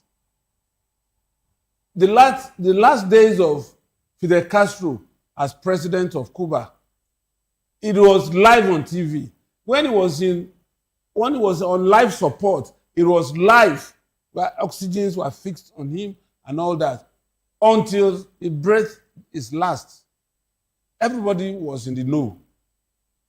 If American President Joe Biden went on treatment, just when he knew that he was not going to be fit for governance, he recused himself and handed over to Kamala Harris. That's the way to go in a democracy. But our president will be somewhere you don't know the place where he's taking treatment. You don't know anything about him. Yet, taxpayers' money is running. Can we still call this democracy? We have pseudo-democracy in Africa. We have pseudo-democracy, and it's unfortunate. They give us the optics of democracy, but in practice, we don't have democracy in Africa. And it's quite unfortunate. It's quite unfortunate. Well, if the presidency's absence continues, don't you think it's going to affect the public trust and political stability of the country? How do you think it's going to affect Even when he's in government, what did he do? It's just like you are in your house and your disco disconnects you from electricity. And he's now trying to explain. What matters is, because when they were consistent, you only use the government electricity from the national grid as backup. You now run your houses with either solar power or generator. So when Biya was on ground in Cameroon, what policies did he make to change the lives of Cameroonians? So they are not likely to miss his absence. All that they know is that, Africans, we have a way of resigning to fate. Anytime something assails us, well, we feel, well, We learn to cope. God will do it. It is well. And you have your bulb, and the bulb does not supply electricity to illuminate your room. And then you kneel down and look upon that bulb and start praying. When you're supposed to go to the next shop, pick another bulb, fix it, and then you get light. And that's our lot in Africa. That's why we prayed and work. Okay, talking about actions now. The president still being in power and being absent at the same time. What do you think the citizens can do about it? That is a constitution. Okay, and who would enforce this constitution? A president, a governor, or any government official breaches the constitution, if the National Assembly of that country will not take the right steps, occupy the National Assembly and insist peacefully that nobody is going to get out of this place and nobody is going to come into this place. Okay. You must do the right thing. You must respect the constitution of the country. Because the presidency still has the upper hand in terms of decision making. But don't forget that a president in South Korea suddenly uses National Assembly of that country to alter the constitution by declaring martial government, martial law. But within 6 hours, the whole country occupied the National Assembly. They had to come back. Those who had left, they had to scale the fence because they have already blocked the entrance to the National Assembly. They came back, 109 of them sat and reversed that law within 6 hours. If they had stayed in their houses and keep quiet, that man would have. But today, as I'm talking to you, he has been prosecuted, he's in jail. So there are examples to really galvanize us in Africa that we want good leadership. And if people deserve the leadership they have. So the major problem is with the judicial arm of government in enforcing this law. You see, it is the National Assembly that incubates the law, and judiciary only interpret the law. But where the National Assembly err in their functions, their duties, and you let it slide, impunity comes in, and there's nothing you can do about it. There's nothing you can do about it. Well, Samir Ranta, we are still talking about the military reshufflement made by President Biya. Now, what do you think this military reshuffling is going to do for the future of the country? Do you think that it's going to create a complicated future for the country? What do you think about the atmosphere of the country because of this military reshufflement? Look, the reshufflement, is to entrench the Biya dynasty deeper, and well-rooted in the country. It's not for the people of Cameroon. It's for themselves. It's for the Biya dynasty to, tighten their stranglehold on the nation. Just like Mr. Fanimo just stated, it is the way of Africans, to find a way to subvert laws, to find a way to, make the abnormal become normal. That is the way of Africans. But I don't even blame these African rulers. I've not made the mistake of calling them leaders anyway. So I don't blame these African rulers. The people I blame is the Africans and their docility. Their inability to rise up to the occasion. Their inability to demand accountability. Their inability to demand justice, equity, and fairness from the people that either elected or they put themselves there, whichever way. You see, governance is about bringing the greatest good for the greatest number of people. So any group of people who find themselves in that position, that authority, if they fail to bring about the greatest good to the greatest number of people, the people reserve the right, constitutionally and democratically, to make a demand on them to either deliver the dividends of democracy to the people or they quit the stage. But Africans will allow themselves to be divided on religious lines, on ethnic lines, on all manner of lines that does not make sense. Then afterwards, they'll be crying, oh, so person, how could one man rule for 30 something to 40 years over a people? Was he not the man that was on one global event? They gave him a speech, he wanted to make an address. He was fighting. He was fighting. He was even unaware of where he was. What is wrong with Africans? One may have to ask. See, the reshufflement is to entrench themselves more into the fabrics of governance of that country. But I blame the people of that country, just like I blame Africans almost in their entirety for not standing up to themselves. Look at what happened in Nepal. Look at what has been happening in other countries. They don't take it. It's because they sold false religion to us. They sold a religion that promises you that no matter how you suffer here, when you go to heaven and you live the better life. Maybe that is why Africans are saying, okay, let me even suffer here so that when I get to heaven, I will enjoy. But they are deceiving themselves. There is no heaven for any of them. By the way, how will Africans begin to believe in a heaven that they have not been able to take care of the earth? They want to go to heaven. So that the person who gave them the earth, which they failed to occupy, they failed to replenish, they failed to take care of, will now give them a duplex when you can't take care of one room. So it's Africans that I blame. It is the people of Africa that I blame. Thank you. All right. With the situation of the Cameroon country this way, so you, what do you think the future of the Cameroon is going to be like henceforth? With the whole happenings going on in Cameroon, what's the future of the country going to be like? The future looks bleak, just like most African countries' future looks bleak. Until they're able to reclaim their country from the scavengers and buccaneers in politics. Until they begin to get people who will be servant leaders. Those are the ones that will turn things around. But insofar as this crop of, octogenarians, this crop of, mindless despots are superintending over their affairs, their future will remain bleak, just like most African countries is. All right, the future. Well, we're going to take this conversation now over to Senegal. The AFDB approved funding for Senegal. Now, let's move to the studio. This particular funding was approved after there has been exposure of some debts that took place. All right, so what do you make of all of this? Do you think that there is political, financial transparency in the country of Senegal? You see,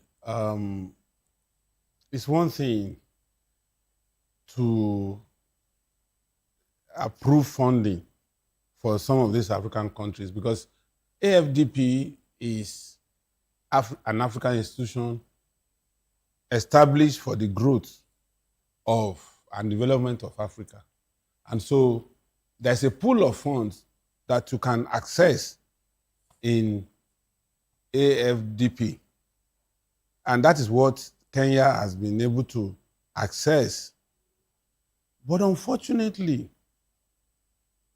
how much of this funding do we put to the right use? Kenya had been bedeviled by multiple taxation that resulted in protests that almost became, that became violent over a period of time that it took a lot of effort to bring it down, and some people also lost their life in the process. So what is happening now is, yes, it's good. You give funds to promote XMEs, to promote infrastructure, but in a situation where you have less than a year for another round of election, it's like you are also empowering that country to use that fund to channel it towards what it was not meant for. So automatically, there is no way part of this funding will not go into electioneering. And that is not the purpose of the establishment of AFDP. And that is not the purpose of releasing these funds to this government. And so I think it is advisable that we talk to some of these agencies, donor agencies, those who approve facilities, you know, to also be mindful of the timing and the reason for approving some of these facilities. Because at the end of the day, you find out that it brings more hardship, which is not what the money was released to do. And it also brings despots into the continent. And so these institutions should be wary and demand accountability and transparency, because it's like when you are running an office, if you give out imprest, the moment the person who got the imprest cannot retire the one that he has received, he cannot access another one. African leaders should be held accountable. They should be transparent. They should be held to explain what had been released to them in the past before they access new ones. For instance, in Nigeria today, there are some states that have not been able to access ETF funds for some years now. The money is sitting down. UPEC fund is sitting down. And a lot of grants that are sitting down because the governments of such states couldn't retire the previous one given to them. If you are told to build certain number of schools, renovate certain number of schools, and when external auditors are coming, they cannot see some of those things on ground. That means you didn't fulfill your own part of the mandate. So you will not get another one. I think all these African agencies should, and even the Bretton Woods institutions, they should also be mindful of asking questions of what African leaders do with the money they get before they can be allowed to access new funding. Thank you very much for your submission on that. Before we wrap up the analysis segment, let me hear from Somi Uranta regarding this particular topic of conversation. We are still talking about the funding done by AFDP. Do you think that this funding is going to incur more debts? And on what grounds can this funding play a very, very vital role in helping Senegal government? See, the truth of the matter is that these lending agencies, be the African one or the global ones, they are culpable in the development of Africa. They know that most of these funds that come to the African leaders take from them find a way back into the current accounts, you know, in Switzerland and other parts of the world. They know, and they are releasing these funds. They know that of Nigeria. Nigerians were saying, don't give money to this government. Don't give money to, but they will not. They will just ignore it because they know what they want to make sure that the Africans are so indebted that we'll never have our freedom. If I have my way, I will advise that at a time will come, we will have to compel them to either write off these debts or whatever they want to do. It's because of the kind of people we have. How could they be given? They know that these monies, they come to sign for those money in the daytime, sign it officially through the door, and then at night they send those money out through the windows back to different places, and they know where this money has gone to. So I do not blame people that go to take money. I blame the people who are giving them because they know. They cannot say they don't know. They know. They can trace the movement of every money that comes into Africa, but they deliberately want to use it to enslave and keep enslaving Africans, and that is terrible. And when they'll be preaching to us, they are this, they are that. It's unfortunate that this is the kind of world we are living in. But Africans should be ashamed that this is our lot. We are the people that are used as guinea pigs in the global scheme of things. and it's very, very unfortunate. I am not a happy person with the way things are going in Africa. It is quite unfortunate, and we really hope that things would get better in the African part of the world. Well, we want to wrap up the analysis segment now, and we've been talking with Dele Fanimo, a seasoned reporter and public affairs analyst. And virtually, we have also been joined by Somi Uranta, a philosopher, author, Niger Delta activist, and public affairs analyst. Thank you so much, gentlemen, for your submission on the news analysis today.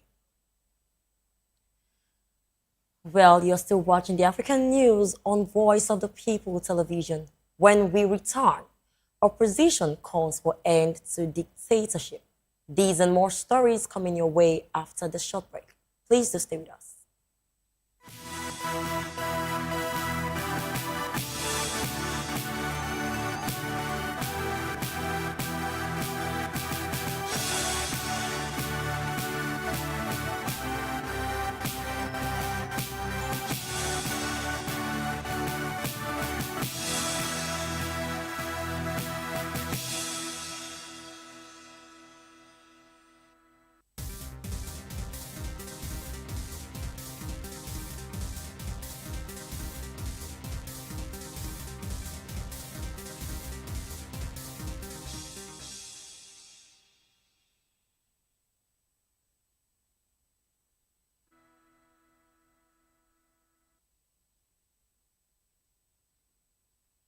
Welcome back. You're still watching the African news on Voice of the People television. Guinean opposition parties and civil society organizations have called on patriots to put an end to what it called dictatorship as President Mamadi Doumbouya left the country on holiday. The president's office said he was traveling to Greece with his family for a few days of rest as part of his annual leave. The forces Vibes of Guinea grouping said in a statement that the present regime has gradually morphed into a dictatorship characterized by targeted killings, deaths in detention, enforced disappearances, abductions, and acts of torture against opinion leaders. They also condemned what they called the muzzling of the press and the arbitrary dissolution of dozens of the most representative political parties. Army General Mamadi Doumbouya, who came to power in a coup in 2021, was elected president in December 2025, despite initially having promised to hand back power to civilians at the end of a transitional period. Residents of Benin, Eastern DRC have marked Geno Coast, the National Day of Remembrance for millions of Congolese killed during decades of conflict, as attacks blamed on the Allied Democratic Forces, ADF, continue in North Kivu. Officials, police, and residents attended commemorative ceremonies before gathering at the memorial site, where participants claimed the grounds and honored victims. Authorities said the commemoration was both a tribute to the victims and a pledge that such atrocities should never happen again. Civil society leaders have warned that years of violence continue to leave deep psychological scars on communities. Benin has remained one of the epicenters of violence in Eastern DRC for more than a decade.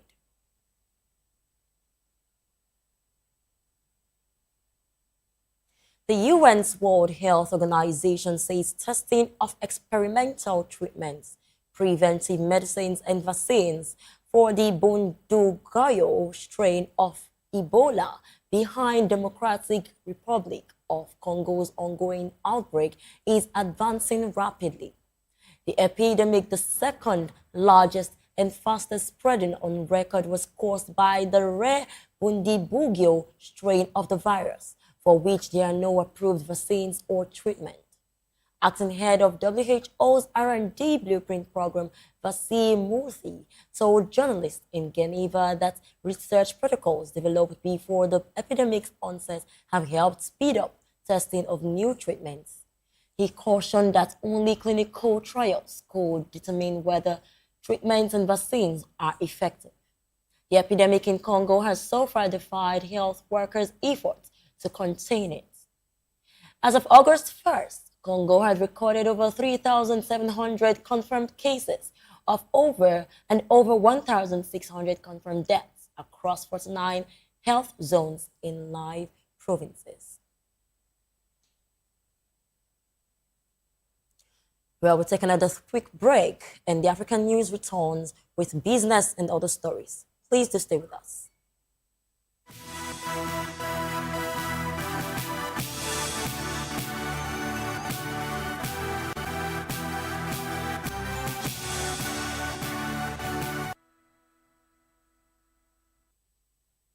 Welcome back, and thanks for staying tuned. Now in the world of business.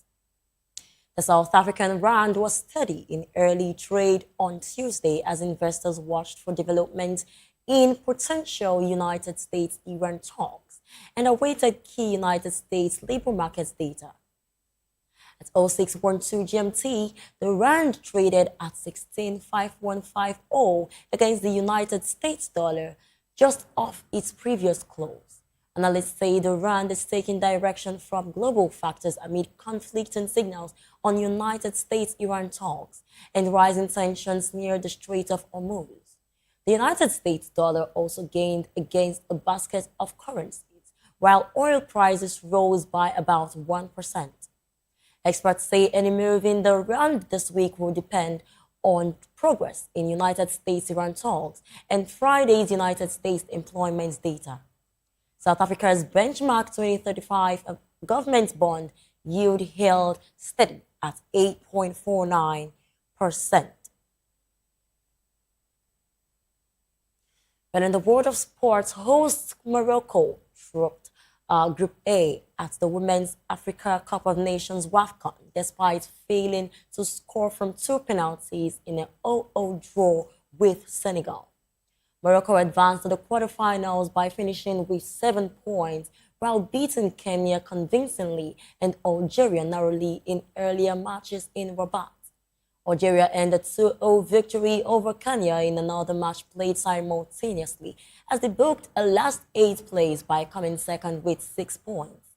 Senegal ended with 4 points and Kenya with none, but they were eliminated from the football showpiece. Morocco will face the Group B runners-up and Algeria, the Group B winners, in the quarter-finals.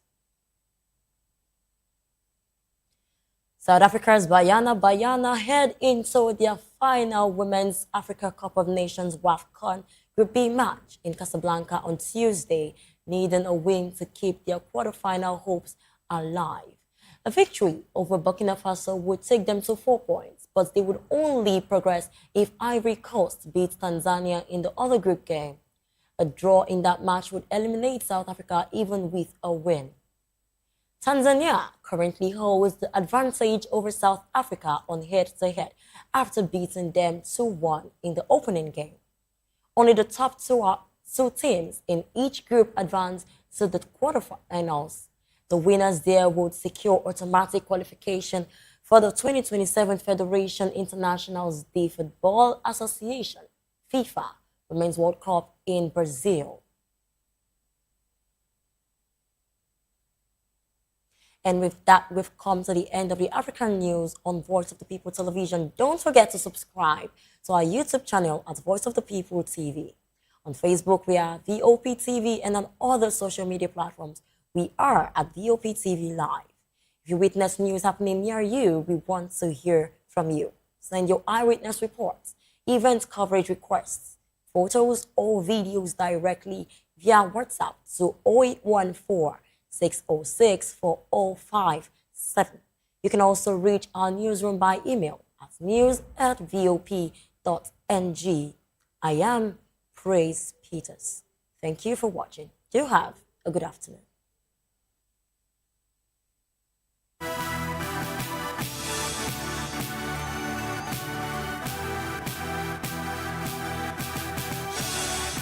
Big news.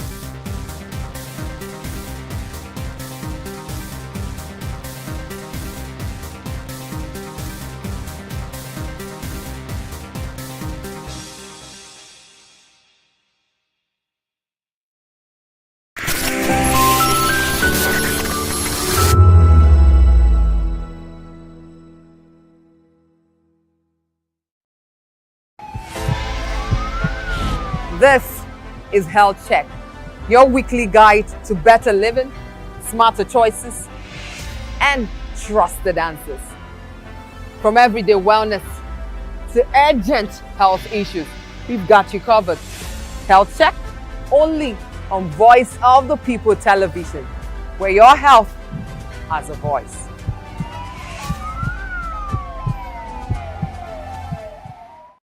Big news is here. Your favorite Voice of the People television station is now on free to air on Nigecomsat. All you need to do is align your dish using the following: orbit position 40.5 degrees east, 12.685 GHz, 30,000 kilobytes per second. Polarized vertical, frequency 2, 12.731 GHz, symbol rate 26,250 kilobytes per second. Polarization H. This works on any decoder. Catch up to 100 channels, sports, movies, news, all for free. This is with better quality at no extra cost. VOP TV on Free TV. Now you have more than a voice. The red carpets, awards, the razzmatazz, music, fashion, interviews, and more. Spotlight on Voice of the People Television. Let's feed you with all the juicy stories in the global entertainment space, bringing you the glitz and glamour as they hot. Stay tuned to Spotlight, 1 p.m. Monday to Friday. Spotlight on VOP TV. Entertainment like never before.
In a world where power shifts with every headline. In a nation full of questions.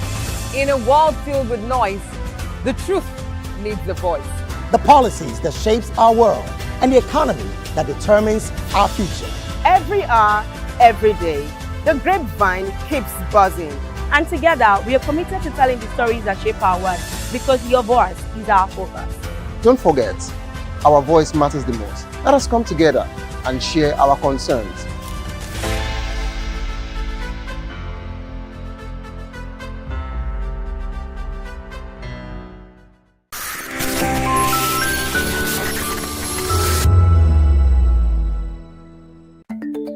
Africa is on the move, a continent of rising voices, untold stories, and powerful transformations. From the streets of Lagos to the heart of Nairobi, from the mines of Congo to the tech labs of Cape Town, the African story is being written every day.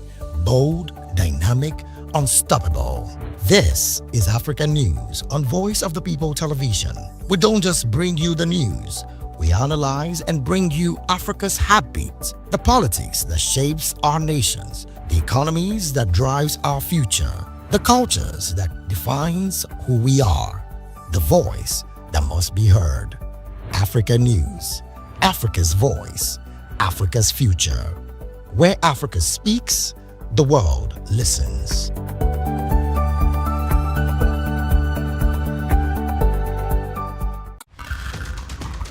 Every Every day strike, ASU strike, market women strike, even Kole people they strike. We don't become country of strikers. Even light sef dey no fit give us o. Don run for motor. Even leg sef dey get accident. Why una dey complain? Why una dey complain? No be una dey collect bribe dey vote Sokoloko Bango ṣe. ìṣèjọba tó dára òun là ń béèrè. Anyị chọrọ ọchịchị onye kwuru uche ya. Anyị achọrọzi ọchịchị nchigbu. ala ndeze temeka muna so mekio. Wetin we want na make dem rule us well. Don't take it for noise. It's the people's voice. They have made their choice. Respect that voice for all to rejoice. VOP 90.3, Voice of the People. If you've been drinking, don't drive. Hand over the keys to another driver. Call a friend or family member. Use a taxi or a ride-hailing service. Wait until you're completely sober before getting behind the wheel. A few minutes of inconvenience is far better than a lifetime of regret. Friends, don't stand by in silence. If someone who has been drinking insists on driving, speak up. Offer an alternative. Taking away their keys could save a life. Driving is our responsibility, not a right. Every time you take the wheel, you're responsible for the safety of everyone on the road. Today, make the choice that protects lives. Celebrate responsibly. Think before you drive.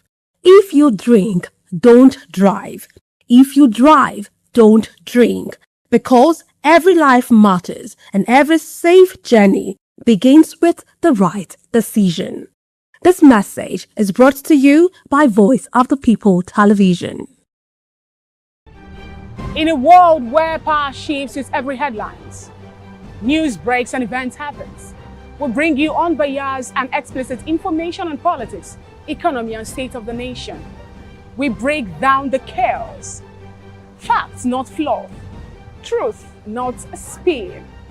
We discuss not just politics, but a glimpse into the future. Voice of the People Television. Now you have more than a voice. This is African News on Voice of the People Television, where we don't just bring you the news, we bring you Africa's heartbeat, the policies that shapes our world, and the economy that determines our future. African News on Voice of the People Television. Stay with us.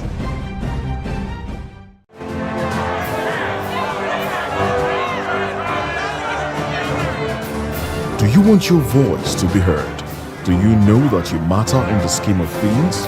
The People's Voice, the show where ordinary citizens take center stage as we discuss the biggest stories that affect you and I. With you in mind, we facilitate lively discussions, debates, and interviews on the topics that matter most to you and I, from social justice to economic empowerment, education to healthcare, governance, and more, tackling tough topics and amplifying your voice.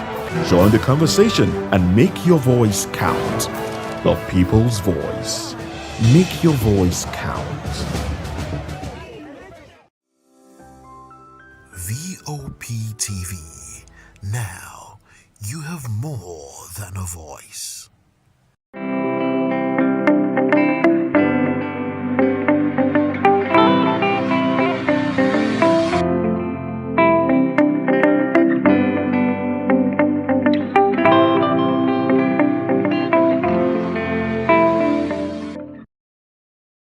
Education is the passport to the future, for tomorrow belongs to those who prepare for it today. These timeless words by Malcolm X highlights the enduring value of education as the foundation for personal growth, national development, and lasting success.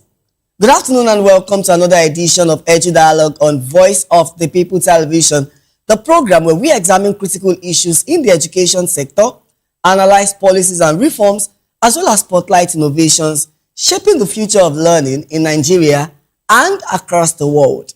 I'm Matthew Ogunswada. Today on the program, we explore how sustainable investments, innovative policies, and greater accountability can strengthen the education sector.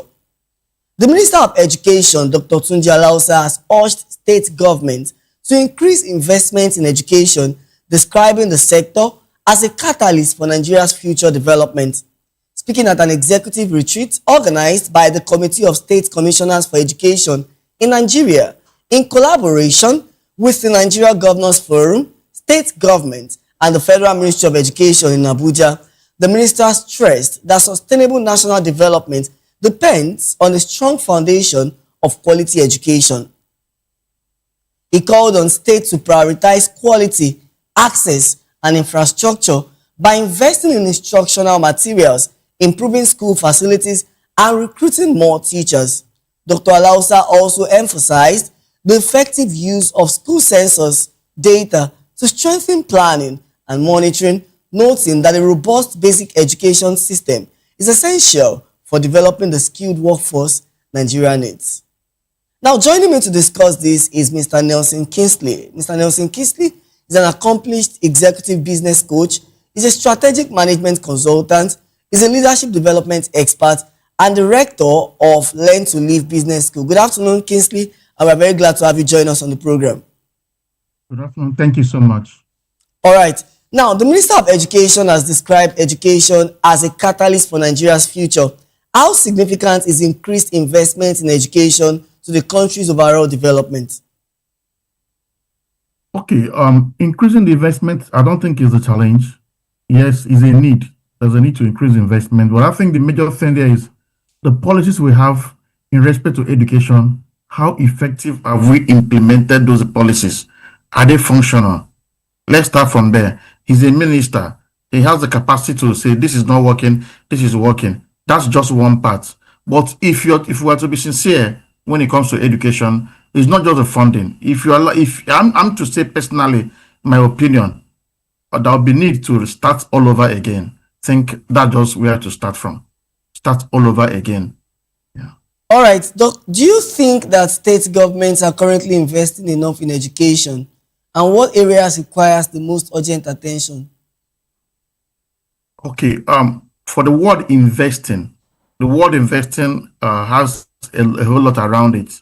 They're investing in education, but I think the real point there is, are they investing in the right education?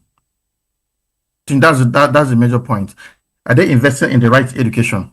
Education that is needed at this time.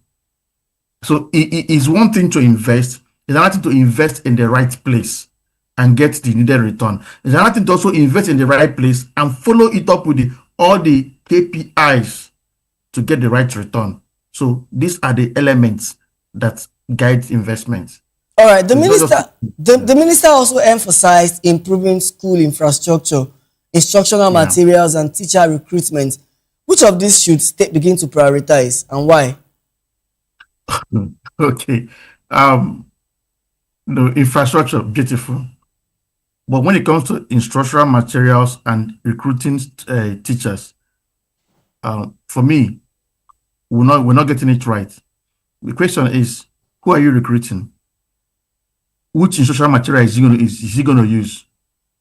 Is it the material that was developed 50 years ago? Or is it the material, or is it the teacher that is not well trained to teach? Let me be sincere with us. Most of the people that teach today are what I call the 30-day teachers. How do I mean 30-day teachers? They're just waiting for salary.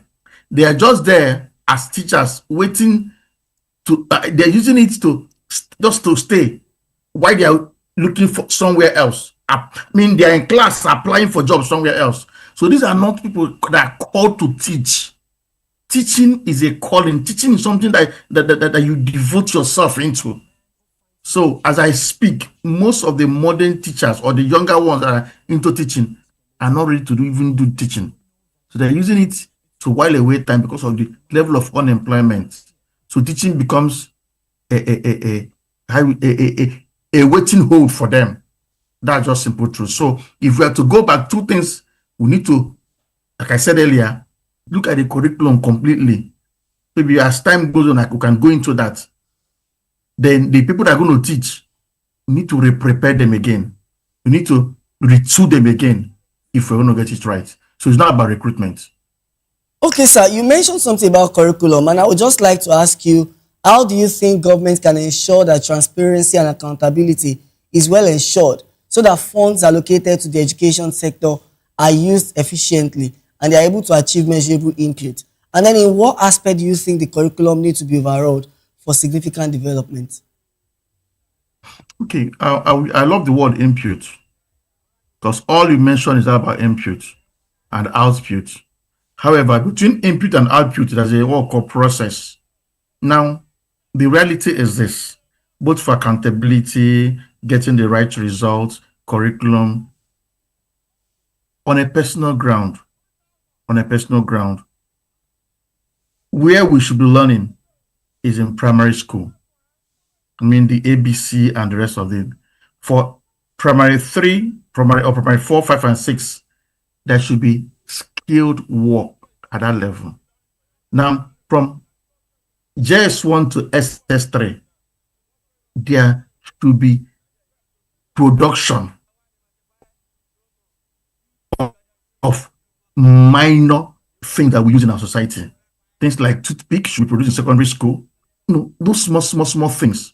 Then at the university level, we should be talking of coming into the university level to run a full enterprise, a full organization, a full company at the university level. Each university in Nigeria should be a production center. Depends on the area. I will still talk more on this. Now, if we have that in mind, then all the curriculum will change. The curriculum we're using today is no longer fitting for the realities of today and that of the future. Okay, Doctor, I want you to talk to us that beyond increased funding and curriculum review, what are the key reforms that are needed to transform Nigeria's education sector and make it globally competitive? I've given us one already. By transforming the secondary school and the university into organizations. What I mean organization? Business entities. The secondary school will focus on smaller things we use. I gave an example like toothpick, production of toothpick, production of daily things, tissue, and the rest of them. Then while the university will focus on production of things like cars, just mention them.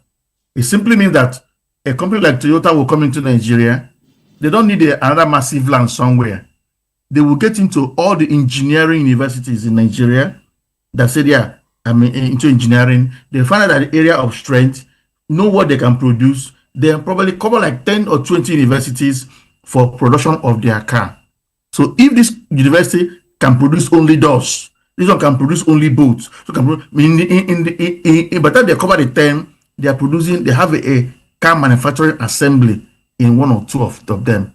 At that point, the issue of whatever curriculum will just die naturally because the curriculum will change. Those students are no longer be seen as students. They are now seeing themselves as employee of the university. That also moves me to those who will be teaching. The current lecturers will move to the normal, regular federal government or state government work. They will now bring in those who have practical capacity to run as engineers. I hope you're seeing the process of the reform I'm giving. This is what will save Nigeria. Now, for those that agriculture, College of Agriculture, university that are focused in agriculture, you choose the kind of crops that you have capacity for. Those in the south, southeast, north, and all that. By the time they come together, in 5 years, Nigeria alone can feed at least half of the global population. Agriculture alone. So the same way, the same cut across other areas of the university. I'm telling you, if you do that in the next 10 years, Nigeria will be ranking among the first 5 globally. All right. With unemployment remaining a major challenge, how can Nigeria's education system be redesigned to equip students with entrepreneurial and business skills that enable them create jobs rather than only seek employment?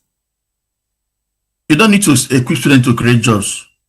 What you need to do is to create the system that creates jobs. How? I've given you an example. Think of it from this point. Primary 1, 2, 3, getting into primary 4, I was opportune to fix my table as a primary school student. I was opportune to produce toothpick. I was opportune to produce small items in the house, the earbuds and the rest of them. Then and I get into the university as a student. Remember, I'm paying school fees. Now, instead of me coming to the university just seeing all the board, let me say I'm in school of engineering or computer science, just mention any area. Textile, just mention it. I step in there in my year one. I do class 2 times in a week. I do the other 3 days in the week. I'm in the factory. My classroom is a factory. Now, I've learned how to, maybe they say textile. I've learned how to cut clothes in year 1. I've learned how to sew it in year 1.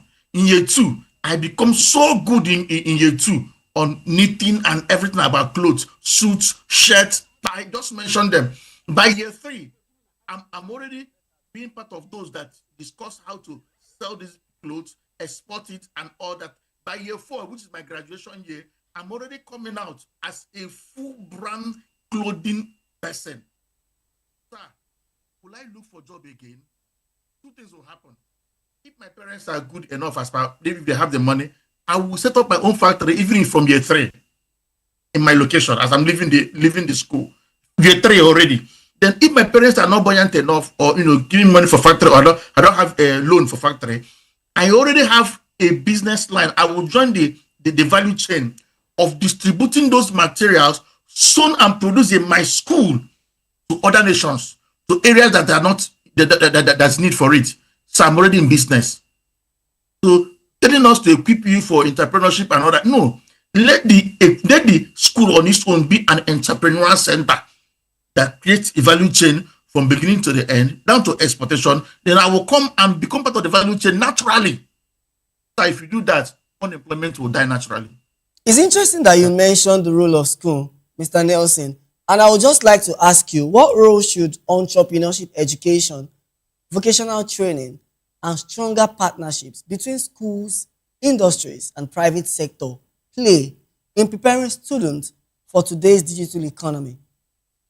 Beautiful. Beautiful. I love what you said now. I said something earlier, may sound controversy, maybe like a controversy, but the truth is this: if you allow the minister will listen to this, I will plead with him. If we must get it right, let every single lecturer we have today, who have not run business before or who does not have a business that is running, leave the school system, redeploy them. Now bring in people who are already running organizations.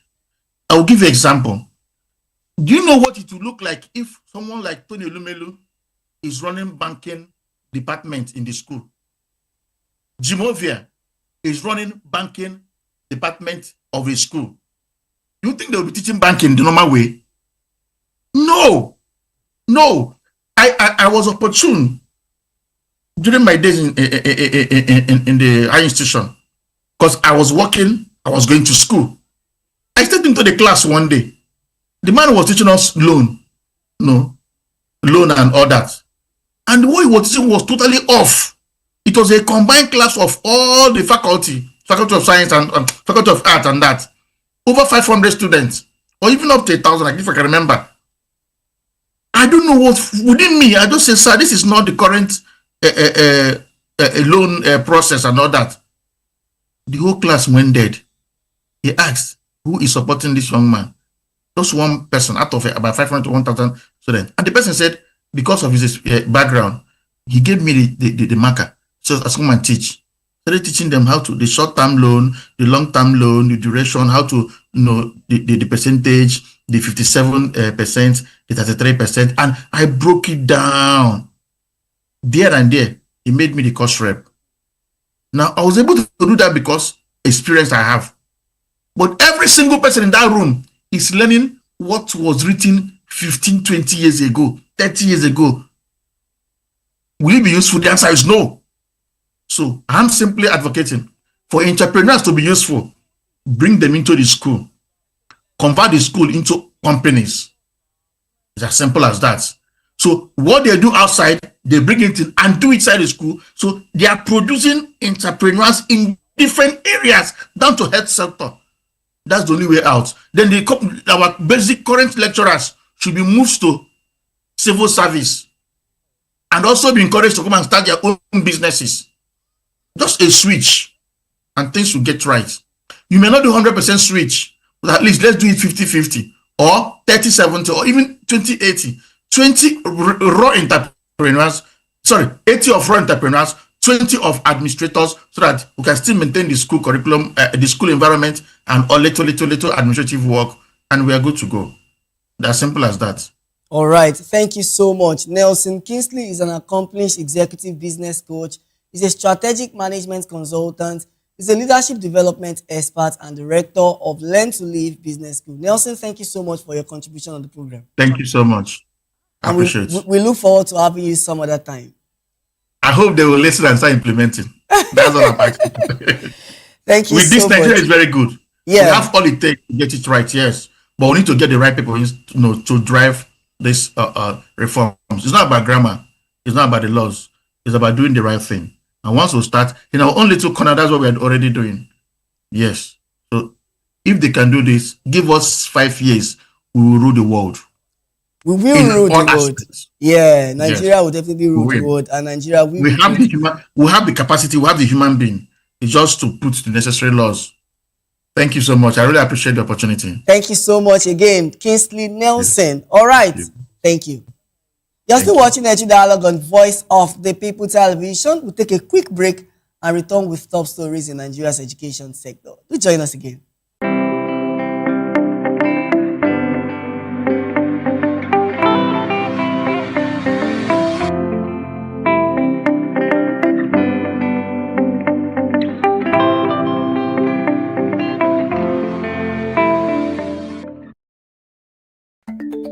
Africa is on the move, a continent of rising voices, untold stories, and powerful transformations. From the streets of Lagos to the heart of Nairobi, from the mines of Congo to the tech labs of Cape Town, the African story is being written every day. Bold, dynamic, unstoppable. This is African News on Voice of the People Television. We don't just bring you the news.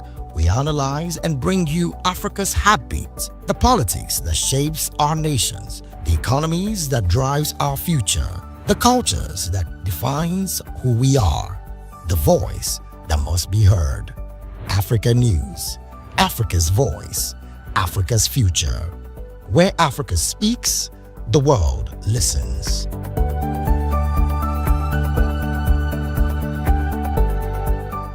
Behind every broken desk lies a broken promise. Education shapes the nations. But who is asking the right questions? Introducing Edu Dialogue, the show that goes beyond the surface, exposes the cracks, the corruption, and the silence in Nigeria's education system. Edu Dialogue, Saturdays, 3 p.m., only on VOP TV. We break the biggest stories, from missing funds to policy failures. We ask the tough questions and demand real answers. Edu Dialogue, this Saturday, 3 p.m. on Voice of the People Television. Join us on People's Voice, where we amplify the voice of those that matters the most. Join the conversation. Share your thoughts with me. I am Xavier Udo. Weekdays, Monday through Friday, from 4 p.m. to 5. Don't forget, our voice matters the most. Let us come together and share our concerns. Thank you. Welcome to the locker room, the home of football talk that matters. I am Jerry Arpelon. Join us every weekday, Monday to Friday at 5 p.m. Nigerian time, as we share the hot takes and hot debates in the exciting world of football. And joining me are the usual suspects, Ikechukwu and Mayowa, as we break down all the hot takes and everything that's happening in the football. Don't just watch football, live it with us. Catch us on the locker room and Voice of the People Television at 5 p.m. Nigerian time. And like I always say, if not playing to the top, please the sport. On Edu Dialogue, we bring you fresh ideas and conversations shaping the future of learning in Nigeria and beyond.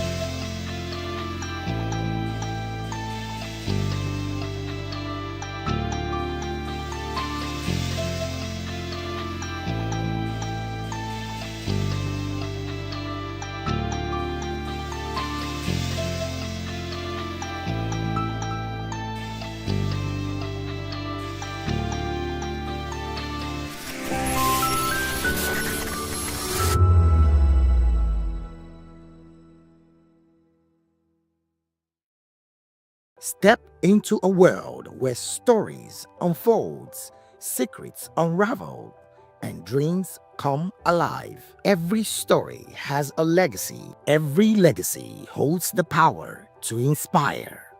A unique interview series that celebrates the lives of Nigeria's elder statesmen and women through their remarkable journeys in the military, diplomacy, public service, academia, medicine, and beyond. Conversation that transcends generations, offering guidance to youth leaders, diplomats, technocrats, and future change makers. We unveil the wisdom, resilience, and achievements that shapes our nation and the world. Join us every Sunday on Voice of the People Television. Reminiscence, legacies that leads the way, stories that lives on.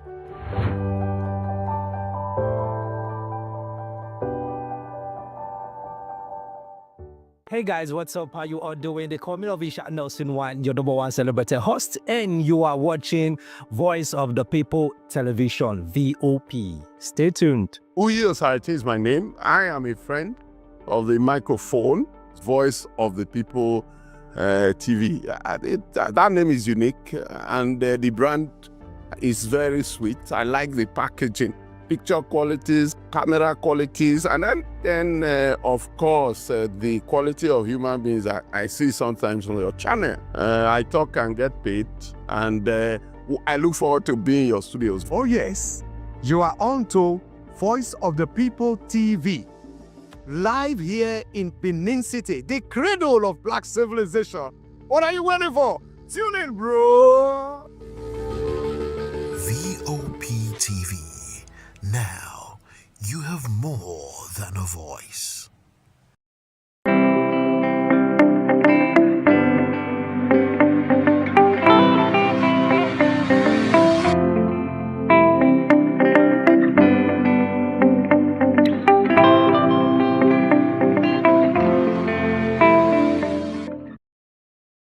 Glad to have you join us again. Let's now bring you top stories in Nigeria's education sector. The federal government has launched 2 new education data platforms, Nigeria Education Data Infrastructure and Digital National Education Management Information System, to track learners, teachers, and school infrastructure in real time. Minister of Education Dr. Tunji Alausa said the platform will support President Tinubu's $1 trillion economy agenda and improve planning. He also announced increased hazard and uniform allowances for university workers and noted that over 1 trillion naira has been invested in tertiary education in the last 2 years. The Lagos Business School has celebrated the 11th anniversary of its Young Talents program, marking over a decade of nurturing young leaders through career mentorship, leadership development, and intensive training for outstanding graduates. Speaking at the event, the Deputy Vice Chancellor Academic of Pan-Atlantic University, Professor Uche Nauzo, alongside other speakers, urged participants to pursue lives driven by purpose, authenticity, and meaningful impact, stressing that a clear sense of mission is key to lasting success. There are young talents and then there are younger talents. We needed the young ones, not the younger ones yet, okay? So we went ahead, we had the program. We were amazed at the impact because it ended up not just being a program for bringing in talent, but it became a big mentorship platform, serious mentorship platform for young, bright, talented leaders of Nigeria. In an age when machines can generate answers in seconds, the rarest and the most valuable things in the room are still profoundly human. Judgment, character, empathy, the wisdom to ask the right questions, not merely to accept the fastest answer. YTP has been an engagement that has given chances and voices to the deserving of this great country and the continent of Africa at large. And we are here to celebrate not just 11 years of its existence, but the vision behind it. I've built a community of young insurance professionals building on YTP's model of over 2,000 students 500 active WhatsApp members. That is exactly what YTP can give you. Panelists also challenged participants to critically examine the growing influence of artificial intelligence, encouraging them to embrace AI as a tool for learning and innovation while preserving independent thinking, creativity, and sound judgment. To the younger generation, AI has leveled the playing field for you. There's no limitation. To the older generation, yes, the rules have changed, but it's also here to make your work and your life a lot easier. Think of it as a co-pilot, that you are well experienced for sure, but then the capabilities to deploy that experience at scale is provided to you by artificial intelligence. How will you excel is how you develop yourself as a professional, which means how well you're able to continue to learn and relearn as a professional, but how well you can self-moderate and how well you can take in what is going on around you. Brilliance to that intelligence that it is outputting. I think that would make people stand out everywhere, any day, anytime. That you are able to say, this is the output, but you are able to bring in some brilliance from your own self and fine-tune very, very well, such that it doesn't look like you are regurgitating what every Tom, Dick, and Harry would regurgitate. And to wrap up the news, let's tell you, the Nigerian spoken word artist, poet, and Lagos State University alumnus Victory Ashaka has released his debut spoken word single titled A Moving Man, marking a significant milestone in his creative journey. The project, now available on major digital streaming platforms, reflects the growing influence of Nigerian graduates who are using creative art and digital media to share compelling, personal, and cultural narratives. Man who finds motion in his commotion, but life happens to the one who stops the grind that brings promotion. Not many people know that the difference between a stumbling block and a milestone is the grip of fear. The fear to step out into the unknown makes a man mediocre, because comfort zone is a giant killer, and to escape this rat race, audacity favors the bold, but the road to the top favors the traveler. The big breaks are made of those little cracks, the slow days, the quiet seasons, the silent progress. Only a man in motion on defeat remains undefeated, because even depression can't hit a moving target. Ashaka encouraged listeners to stream the project and invited students, young creatives, and content creators to use the audio in their digital content, helping to expand the reach of spoken word poetry and inspire greater appreciation for the art form. And that's a wrap on Edgy Dialogue on Voice of the People Television. Today, we explored how sustainable investment, innovative policies, and greater accountability can strengthen the education sector. As Nigeria continues to invest in its greatest asset, inclusive education will remain critical to building a more prosperous, resilient, and sustainable future. For more insights and in-depth discussion, please subscribe to our YouTube channel. On YouTube, we are Voice of the People TV, and across all social media platforms, you can find us at VOP TV Live. If you witnessed news or events in your communities, we would love to hear from you. Please share your eyewitness report, event coverage requests, photos and videos with us on WhatsApp on 0814-606-4057. You can also email our newsroom at news@vop.ng. I'm Matthew Ogunswada. Join us next week as we continue to spotlight the ideas, policies, and people shaping Nigeria's education sector. Until then, stay informed, stay engaged, and remember, education is the passport to the future, for tomorrow belongs to those who prepare for it today. Thank you so much for watching. I'll see you the same time next week. Bye for now.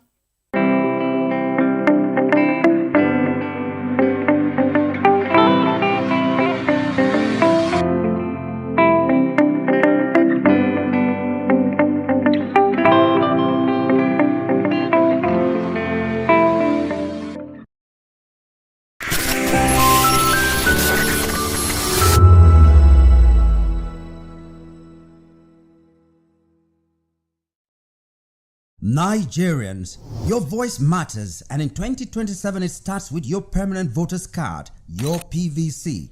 If you're 18 and above and you're a Nigerian citizen, you have the right to choose who leads your community, your state, and your country. But that right only counts if you have your PVC and your name is on the voter register. Here's what to do.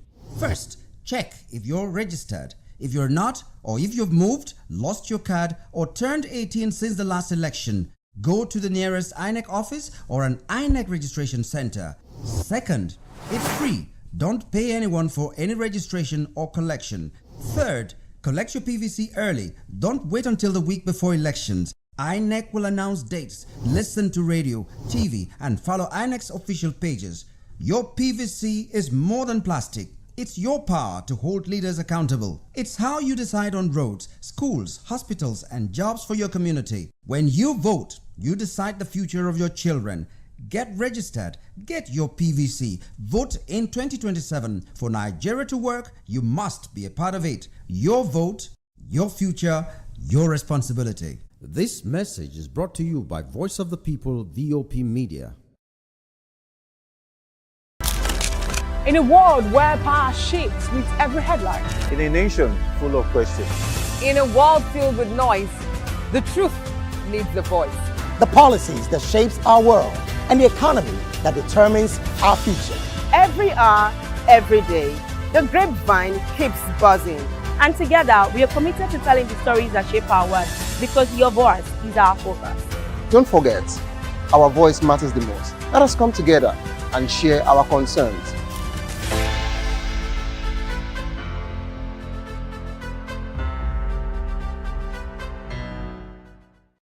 Big news this year. Your favorite Voice of the People television station is now on free to air on Nigecomsat. All you need to do is align your dish using the following: orbit position 40.5 degrees east, 12.685 gigahertz, 30,000 kilobytes per second. Polarized vertical, frequency 2, 12.731 gigahertz, symbol rate 26,250 kilobytes per second. Polarization H. This works on any decoder. Catch up to 100 channels, sports, movies, news, all for free. This is with better quality at no extra cost. VOP TV on Free TV. Now you have more than a voice.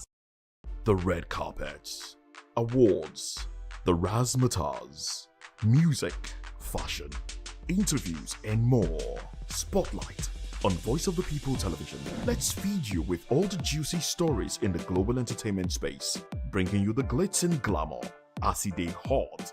Stay tuned to Spotlight, 1 p.m. Monday to Friday. Spotlight on VOP TV. Entertainment like never before.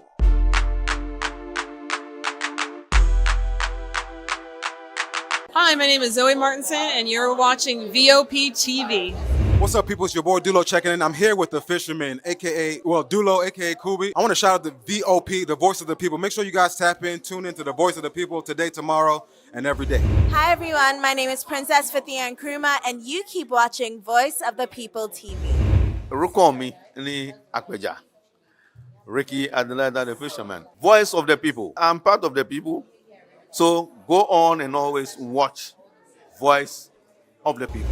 Wagwami people, it's your girl Endurance Grand, and I'm giving a special shout out to VOP TV. Keep listening, keep watching. My name is Akio Shota, and this is VOP TV. Hi, my name is William Lamte. I'm an actor, and keep watching Voice of the People TV. Keep it locked.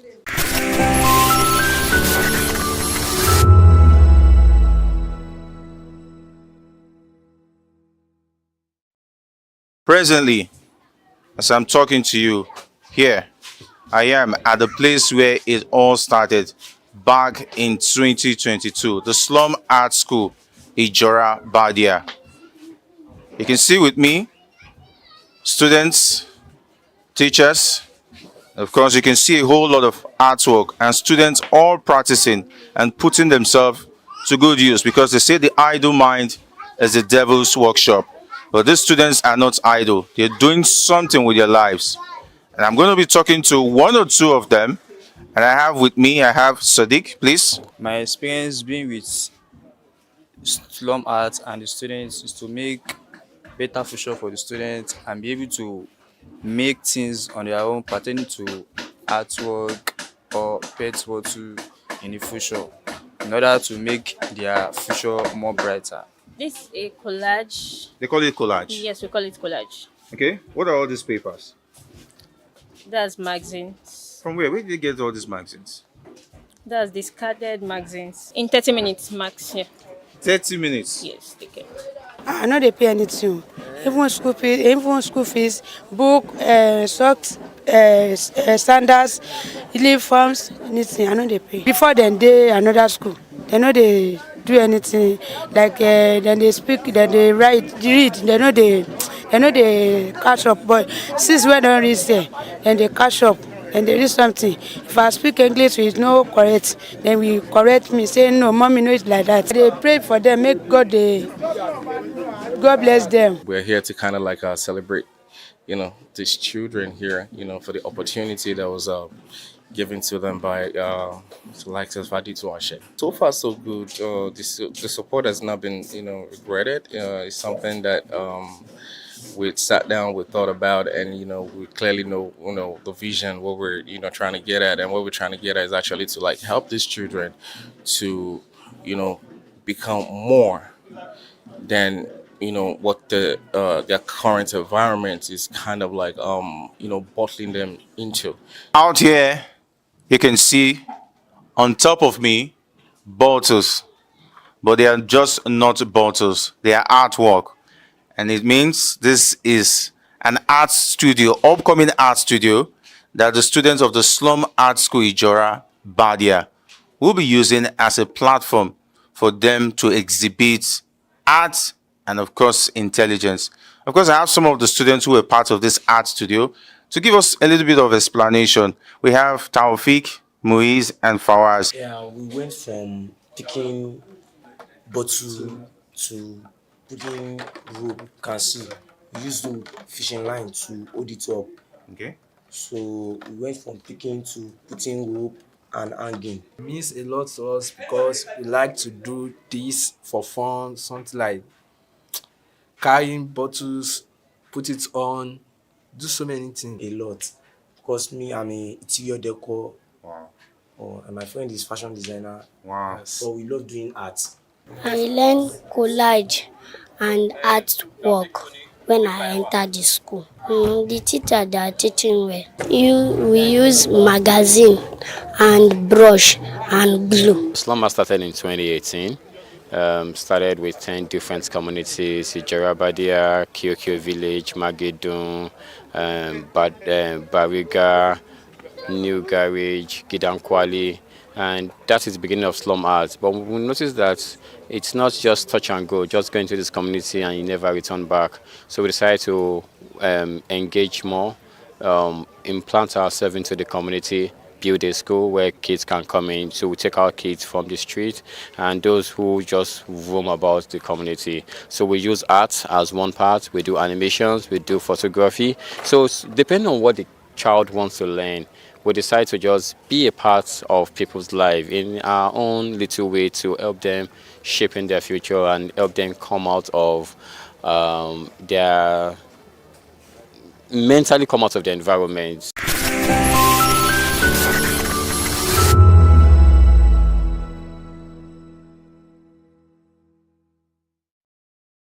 Welcome to the locker room, the home of football talk that matters.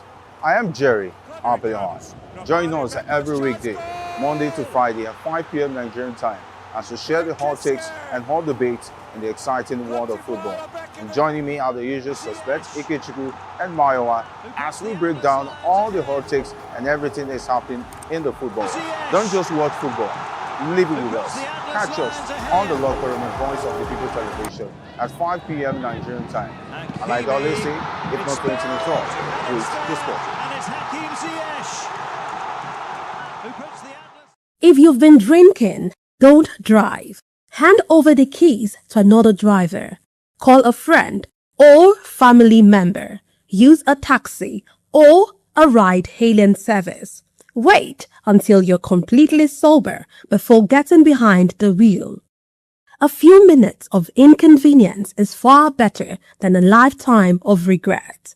Friends, don't stand by in silence. If someone who has been drinking insists on driving, speak up. Offer an alternative. Taking away their keys could save a life. Driving is a responsibility, not a right. Every time you take the wheel, you're responsible for the safety of everyone on the road. Today, make the choice that protects lives. Celebrate responsibly. Think before you drive. If you drink, don't drive. If you drive, don't drink. Because every life matters and every safe journey begins with the right decision. This message is brought to you by Voice of the People Television. This is Health Check, your weekly guide to better living, smarter choices, and trusted answers. From everyday wellness to urgent health issues, we've got you covered. Health Check, only on Voice of the People Television, where your health has a voice.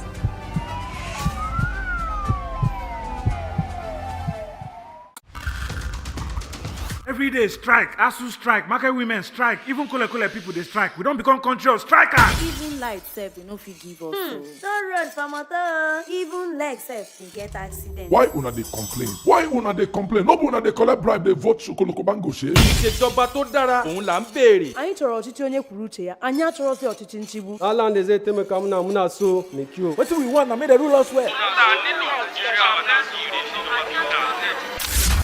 Don't take it for noise. It's the people's voice.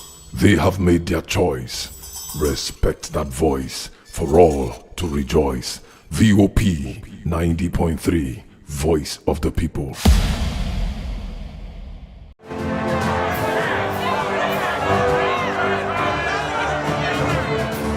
Do you want your voice to be heard? Do you know that you matter in the scheme of things? The People's Voice, the show where ordinary citizens take center stage as we discuss the biggest stories that affect you and I. With you in mind, we facilitate lively discussions, debates, and interviews on the topics that matter most to you and I. From social justice to economic empowerment, education to healthcare, governance, and more. Tackling tough topics and amplifying your voice. Join the conversation and make your voice count. The People's Voice. Make your voice count.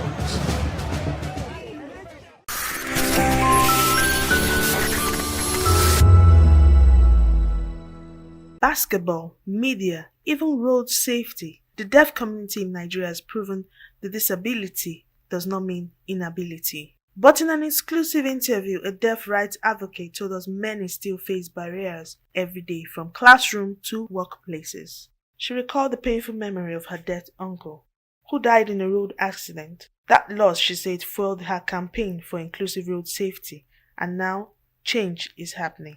She says awareness is growing, but much more must be done. Her vision is sign language to become part of schools, workplaces, and public services, ensuring that no one is left behind.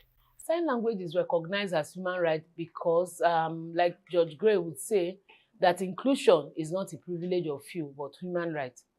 It means that when something becomes a human right, it's no longer a privilege to give that to that person, but more of a necessity, as it were. So you can imagine for our work in Speaking Fingers, for instance, I've had opportunities to have met young deaf people who had never been to school. We currently have one we are trying to integrate at 10. We have one that has been integrated now into the school and educational system at 10. Yetunde, she got into school at 10. Today she has a language. She has a language that she uses to communicate.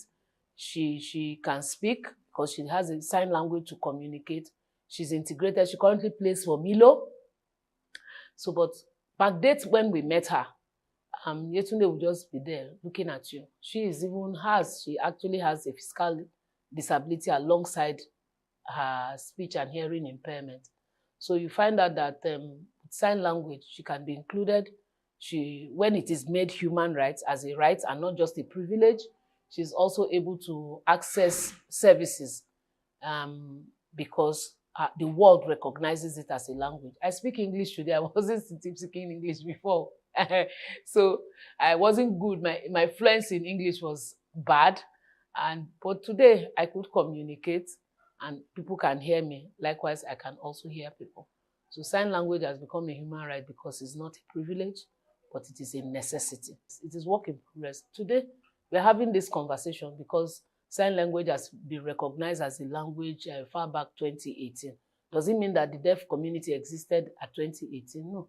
It just means that the world has awakened to it because media professionals like you are giving platforms for us to they have this conversation, this dialogue, and by so doing, we are also changing the dialogue.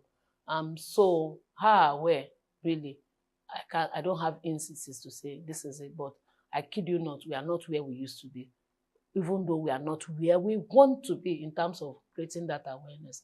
By integrating sign language into such training, he or she can be empowered. Their voice can be heard, they can be valued, they can be appreciated, and they can have a seat on the table because I have an awareness. Government have policies. And one of the conversations we had today during the commemoration proper in terms of the celebration we had, as a result, someone said, the new competition is collaboration. So if you are not collaborating, if we don't see it from the perspective of multi-sectoral approach and just leaving it to government will always turn out. They sit in meetings, they sit in symposium, they sit in consortium and all those big names and come up with policies. Implementation is still far. So what's happening is that we are the government. It takes a village. So you are that village. I am that village. So government is us. And then for government, in terms of positioning, should please, we advocate for the implementation of policies, enforcement of those implementation, providing access for sign language to be given at all forums, for schools to be accessible, is to, like somebody said today, and we all agree, to make sign language a language that can be learned. It was actually the GM of Lasoda that left to her that sign language should be a must in every curriculum, and we quite agree. So as we make awareness available to all, accessible to all, because this interview, without captioning or subtitling it or providing a sign language interpreter, a young deaf person, which is our population, will not be able to hear it in a way that he or she is passionate enough to drive that conversation in his own sphere of influence. I kid you not, today, I serve in an all-deaf church as part of my commitment to this work.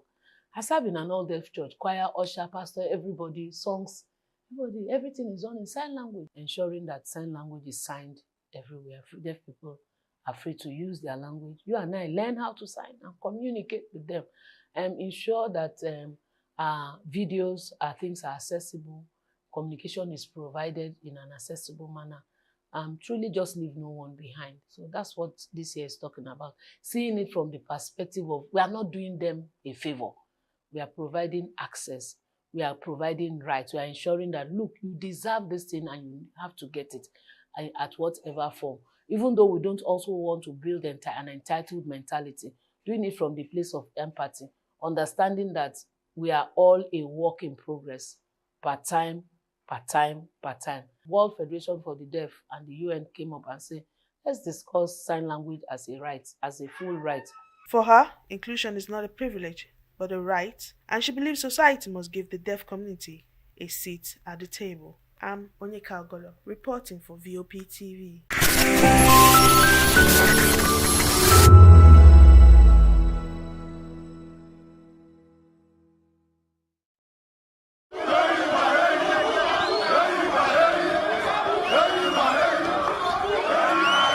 Ọ bụrụ na m bụ ezigbo nwa afọ Naịjirịa, ka ihe m ga-eme pụrụ iche.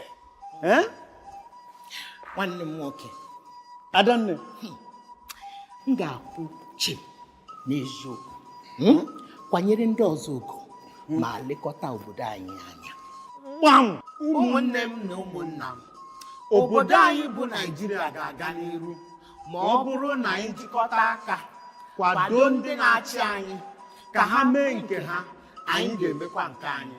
N'ezie, ọganihu ga-adị ma ọ bụrụ na anyị na ndị na-achị anyị jikọta aka rụọ ọrụ. Asaa bụ ihe ndị na-achị anyị kwekọtara ha ga-eme ka obodo wee dị mma.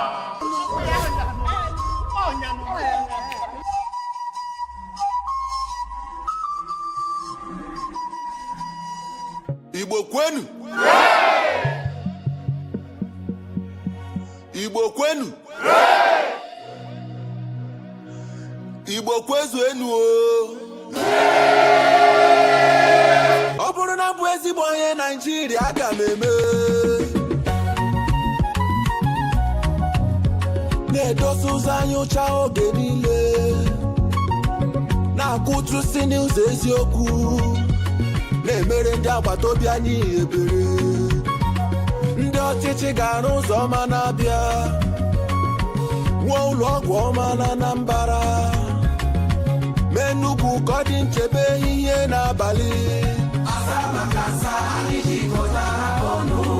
nkwekọrịta gọọmenti na nzaghachi ndị obodo ụmụnne m na ụmụnna m bilie ka anyị bulie Naịjirịa elu nkwekọrịta ndị ọchịchị anyị ga-aza ọnụ obodo anyị ga-eme ya ọ bụ nkwekọrịta anyị na anyị ga-eme ka Naịjirịa gaa nke ọma.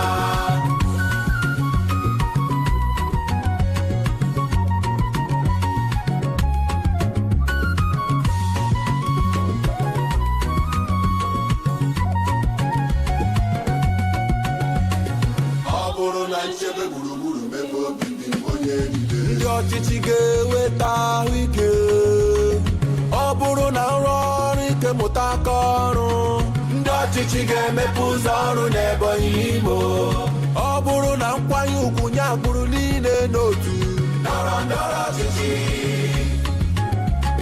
ndị ọchịchị ga-ekpe ikpe ziri ezi nye onye ọbụla anyị jikọtara ọnụ nkwekọrịta gọọmenti na nzaghachi ndị obodo ụmụnne m na ụmụnna m bilie ka anyị bulie Naịjirịa elu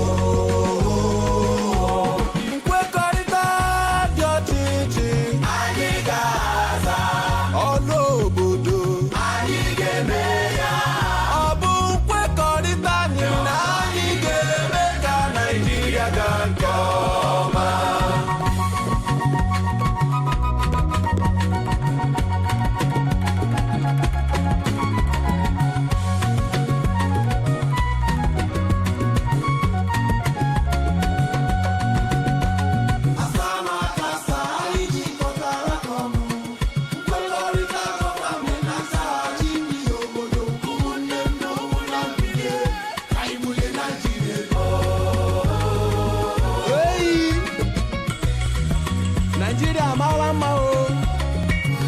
Naijiria obodo mmanụ aṅụ na mmiri ara ehi na-asọ ụzọ ọma o ụlọ ọgwụ ọma o ebe obibi ọma o Igbo ndị ọma pụtanụ ka anyị yọleba onye agbakwara nke nwanne ya gbara. Let's go! Abia, Anambra, Ebonyi, Enugu na Imo anyị na-ekwe nkwa na anyị ga-eso ụzọ asaa na asaa ndị na-achị anyị wepụtara.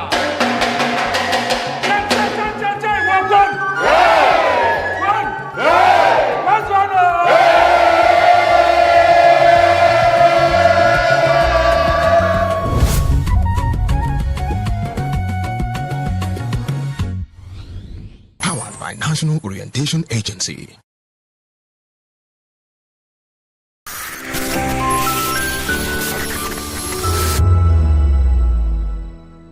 When I first heard VOP, I thought they were talking about me because I'm a voice-over personality. But no, this is Voice of the People TV, and you are riveted forever because this is the place to be. Yo guys, your boy Chella. Shout out to VOP TV. I love you guys. Salut tout le monde, Suspect 95. Là, on est sur VOP TV. On passe un bon temps.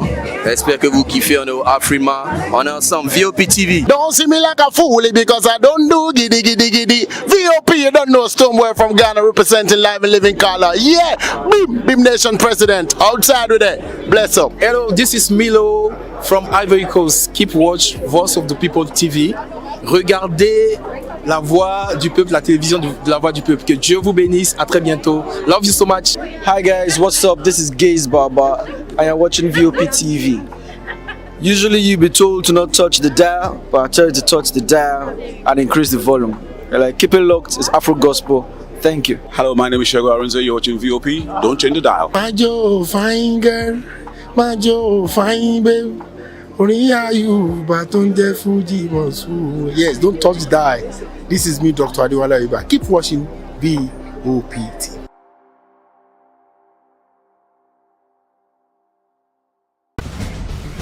Join us as we drive into the world of politics through insightful interviews with prominent political figures, both serving and former governors, ministers, senators, legislators, party chieftains, activists, and analysts. Get first-hand information into the decision-making processes that affect our daily lives. Highly engaging one-hour program that brings political discourse into focus. I am Chukwuma Okoro. Political Lens, Monday through Friday, 6 to 7 p.m. Join us. To know the happenings in the maritime sector, join us on the program Maritime Frontiers on VOP TV as we discuss key areas in the maritime sector from aquaculture, maritime transportation, maritime labor regulation, oil and gas exploration, ferry and passenger insurance, marine pollution and prevention, port operations, and lots more. Maritime Frontiers, exploring Nigeria's blue economy.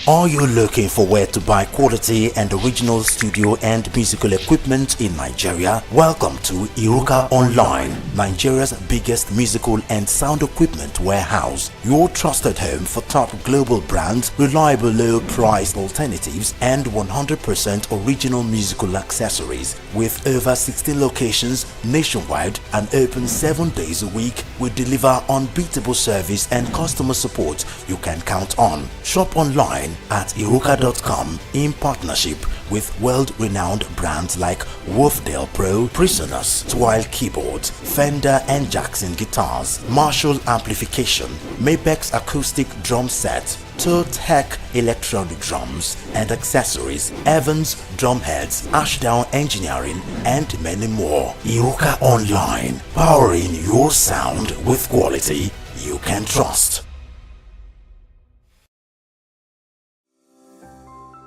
VOP TV. Now you have more than a voice.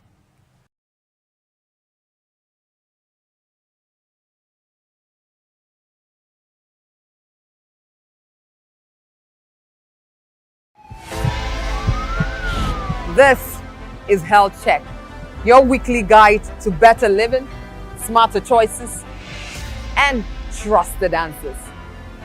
From everyday wellness to urgent health issues, we've got you covered. Health Check, only on Voice of the People television, where your health has a voice.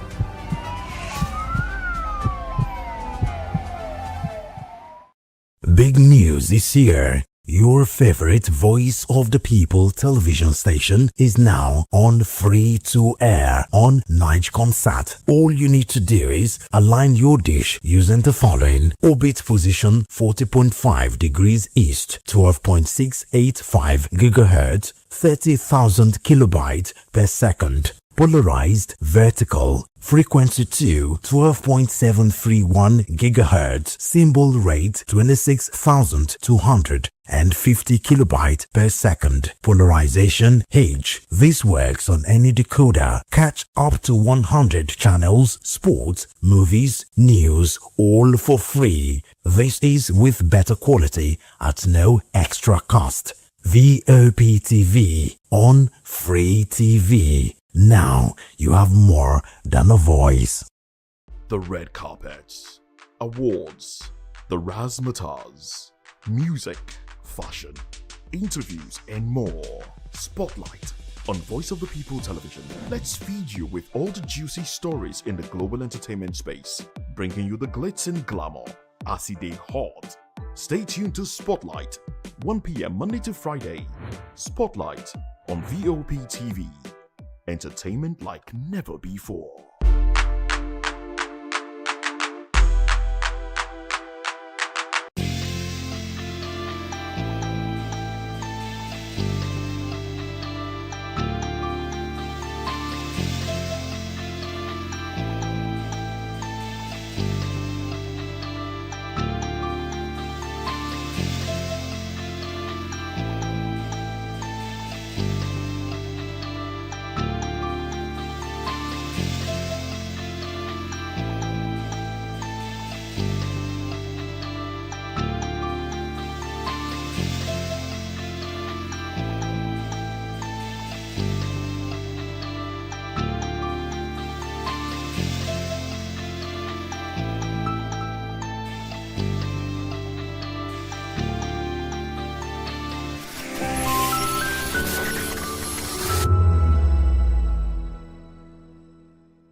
In a world where power shifts with every headline. In a nation full of questions. In a world filled with noise, the truth needs a voice. The policies that shapes our world and the economy that determines our future. Every hour, every day, the grapevine keeps buzzing. And together, we are committed to telling the stories that shape our world because your voice is our focus. Don't forget, our voice matters the most. Let us come together and share our concerns.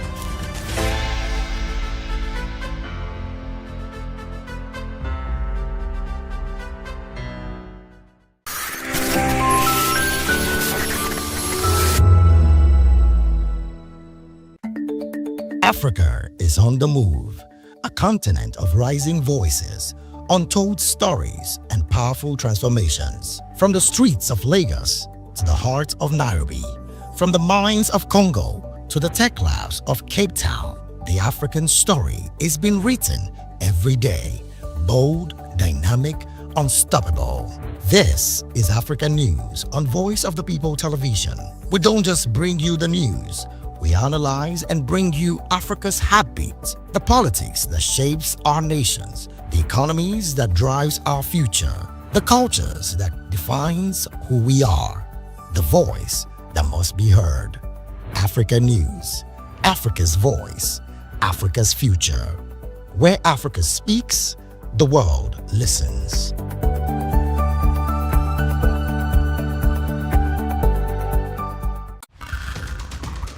Every day strike, ASU strike, market women strike, even Kole people they strike. We don't become country of strikers. Even light sef they no fit give us. Don't run.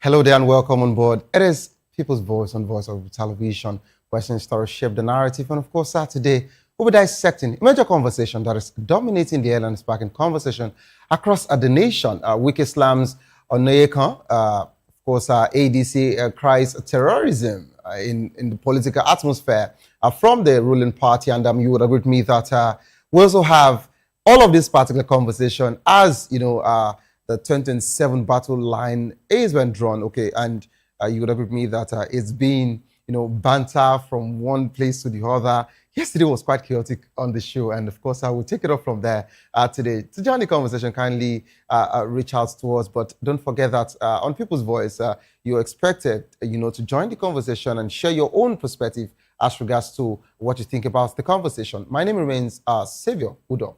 Let's look into other news stories with details. FCCPC pushes for uniform consumer protection. The Federal Competition and Consumer Protection Commission is calling on for a single consumer protection framework as more states roll out independent electricity markets. The Commission said on Tuesday that a uniform standard are needed to protect electricity consumers and ensure fair competition and guarantee reliable service nationwide. It also pledged to partner with state regulators and, of course, stakeholders to strengthen oversight, resolve customers' complaints, and defend consumer rights and sector reform. And, of course, away from that particular one, family paid 50 million ransom for release of kidnapped Kebbi George. Justice Farouk Zan Bunza of the Kebbi State High Court has regained his freedom after 8 days in captivity. His family confirmed they paid about 50 million after kidnappers reduced their initial 200 million demand. The judge, of course, is currently recovering at home. Police say investigations are still ongoing to arrest the perpetrators. The abduction has drawn condemnation from a national Nigerian Bar Association, from the Nigerian government, and, of course, African Judges and Jurists Forum, who are demanding stronger security for judicial officers to protect the rule of law. And when we get to this particular point, it's safe to say that we have to have this, understanding. We've been talking about a ransom not being paid, over time, and of course, the federal government has been talking about, no ransom being paid. But when we hear a situation like this coming from the judicial quarters, a judge, a sitting judge, being, a kidnap, what do we do? How do we get to this particular point? This is quite, a very worrisome conversation. But would see what the developing story would be, and of course, how the investigations would be in the coming days. So join the conversation, kindly call the number 0813-871-14129. Follow us on social media at VOB TV Live. You can use the hashtag People's Voice on VOB TV. On YouTube, with Voice of the People TV. Kindly hit the subscribe button, and together we can make our voices heard. It is time for us to go on a quick break. So now to return, we're dissecting the conversation here. Quick Islam on Nayika, ADC cries terrorism, and of course, a 2027 battle lines drawn. Don't go nowhere, please stay tuned. I'll be right back.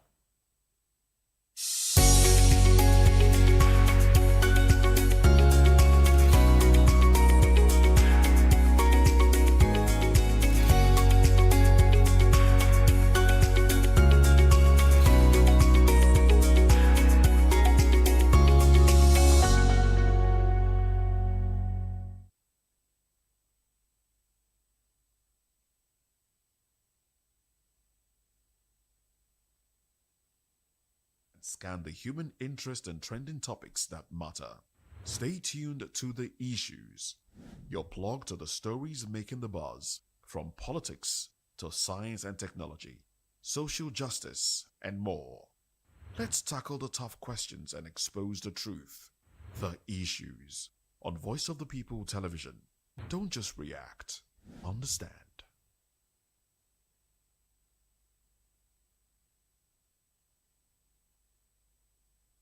Big news is here. Your favorite Voice of the People television station is now on free to air on Nigecomsat. All you need to do is align your dish using the following: orbit position 40.5 degrees east, 12.685 gigahertz, 30,000 kilobytes per second. Polarized vertical, frequency 2, 12.731 gigahertz, symbol rate 26,250 kilobytes per second. Polarization H. This works on any decoder. Catch up to 100 channels, sports, movies, news, all for free. This is with better quality at no extra cost.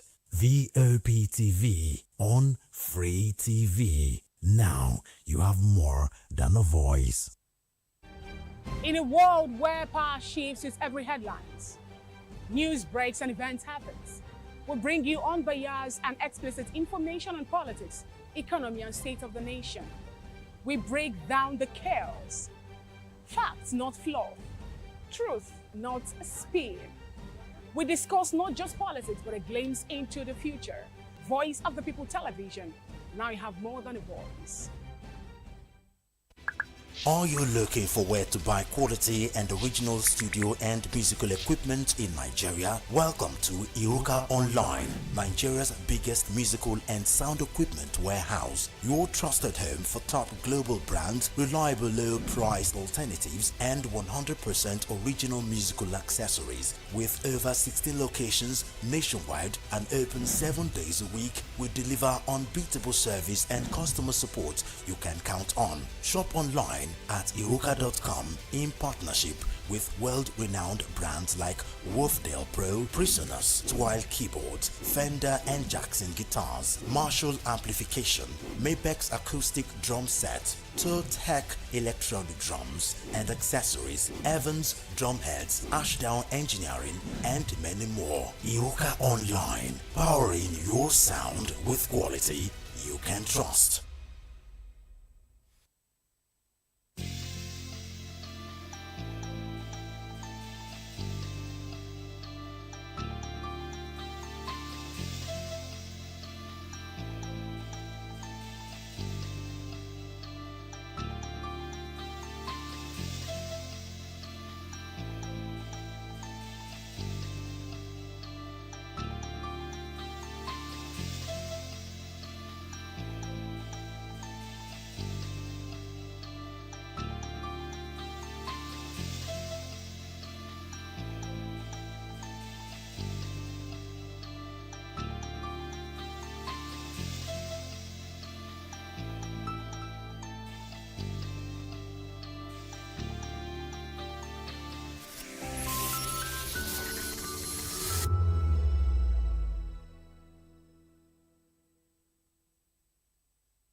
What happens in the hush behind hangar doors? Who signs the papers that gamble with lives? Which truths were grounded before they even ever had wings?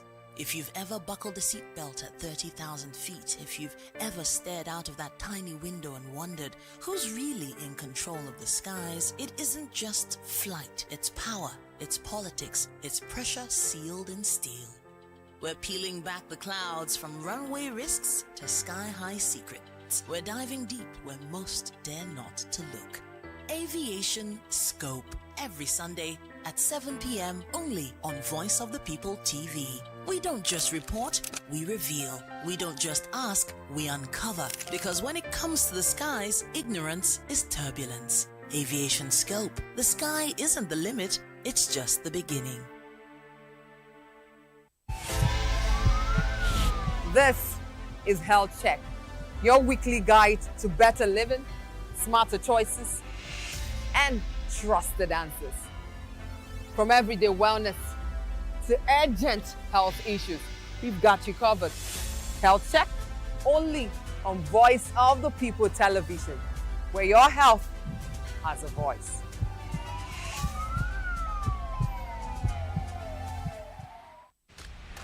Yes, obviously everybody knows the game is beautiful and that's why I love sports. My name is Kizzy K, you're welcome to my republic. But remember, there can never be a transfer without a window. Just like there can never be a deep thinking without a Pep Guardiola in football. You can't say tennis without talking about Djokovic. So why not give me attention on the show so I can run your race on the TV like Lewis Hamilton Formula 1 star. Don't forget, when God have mercy on you, you can achieve your goals like Cristiano Ronaldo. I am a proud Nigerian, and right here, we talk NFF. For every sports update, commentaries, live interviews on the game, we got you on this, because right here at Voice of the People TV, the Sports Public Show.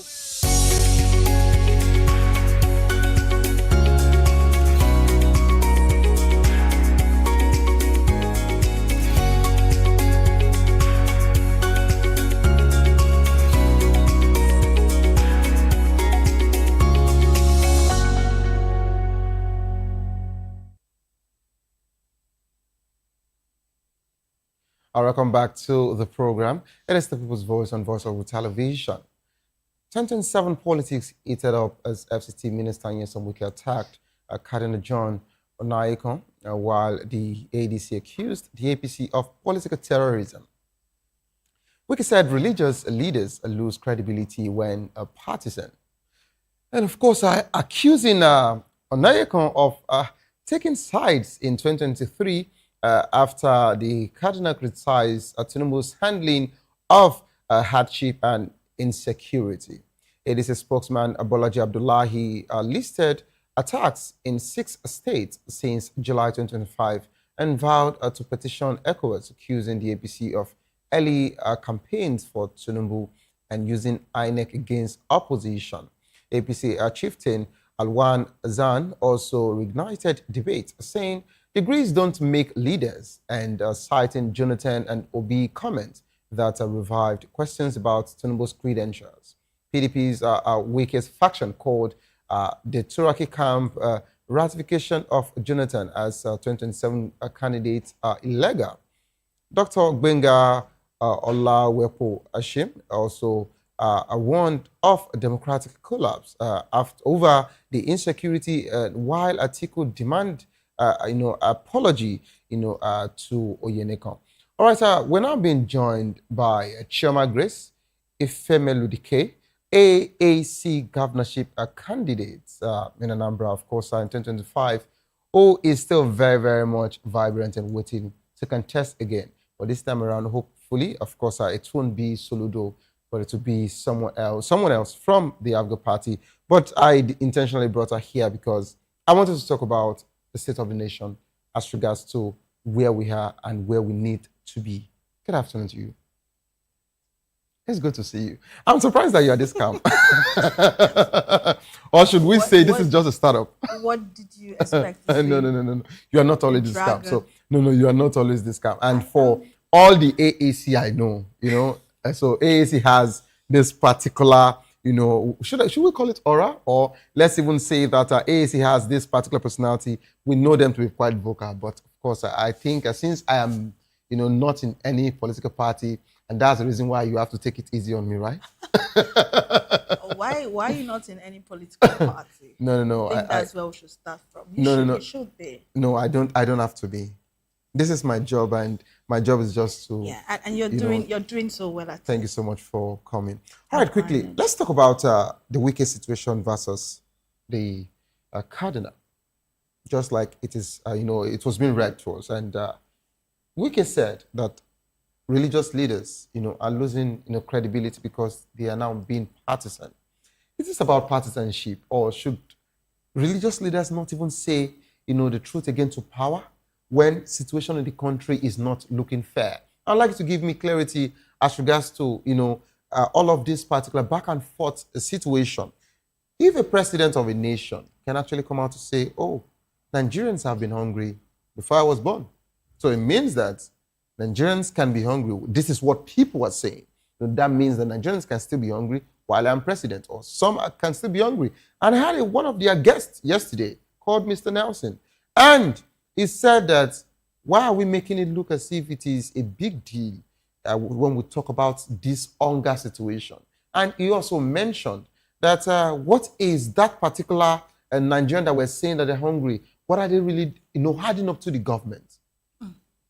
He made a lot of assertion yesterday. I had to re-invite him again. Of course, he has not confirmed the date, but this is what the ruling party are saying. And not only that, you would also agree with me that the way you also said with me here, that was the same with Bayo Ononuga, one of presidential candidates, a presidential, a spokesperson, also mentioned that Nigerians are not as hungry as we get to say it. And Daniel Bwala, also a presidential spokesperson, also mentioned that, oh, if you are earning 60,000 in Nigeria, you are better off than someone who has a first class and is doing a caregiver in the UK. So please, help me out. Yeah, it's quite a lot of, situations from one to the other. And I've just sat here in the couple of seconds, and my brain is trying to, put it all together because, but I think the whole summary of the situation, which should worry every one of us, is the fact that these so-called leaders are insensitive. They're insensitive to the plight of the people. They used to pretend about it, But today they don't pretend about it anymore. That is why a president can make such a statement. So, let's start from the issue of religious leaders having political stands or taking political stands. I must say that the reality is knocking our spiritual leaders, that they are getting involved. But in my personal opinion, it should have happened way later before now. It means that they are coming late.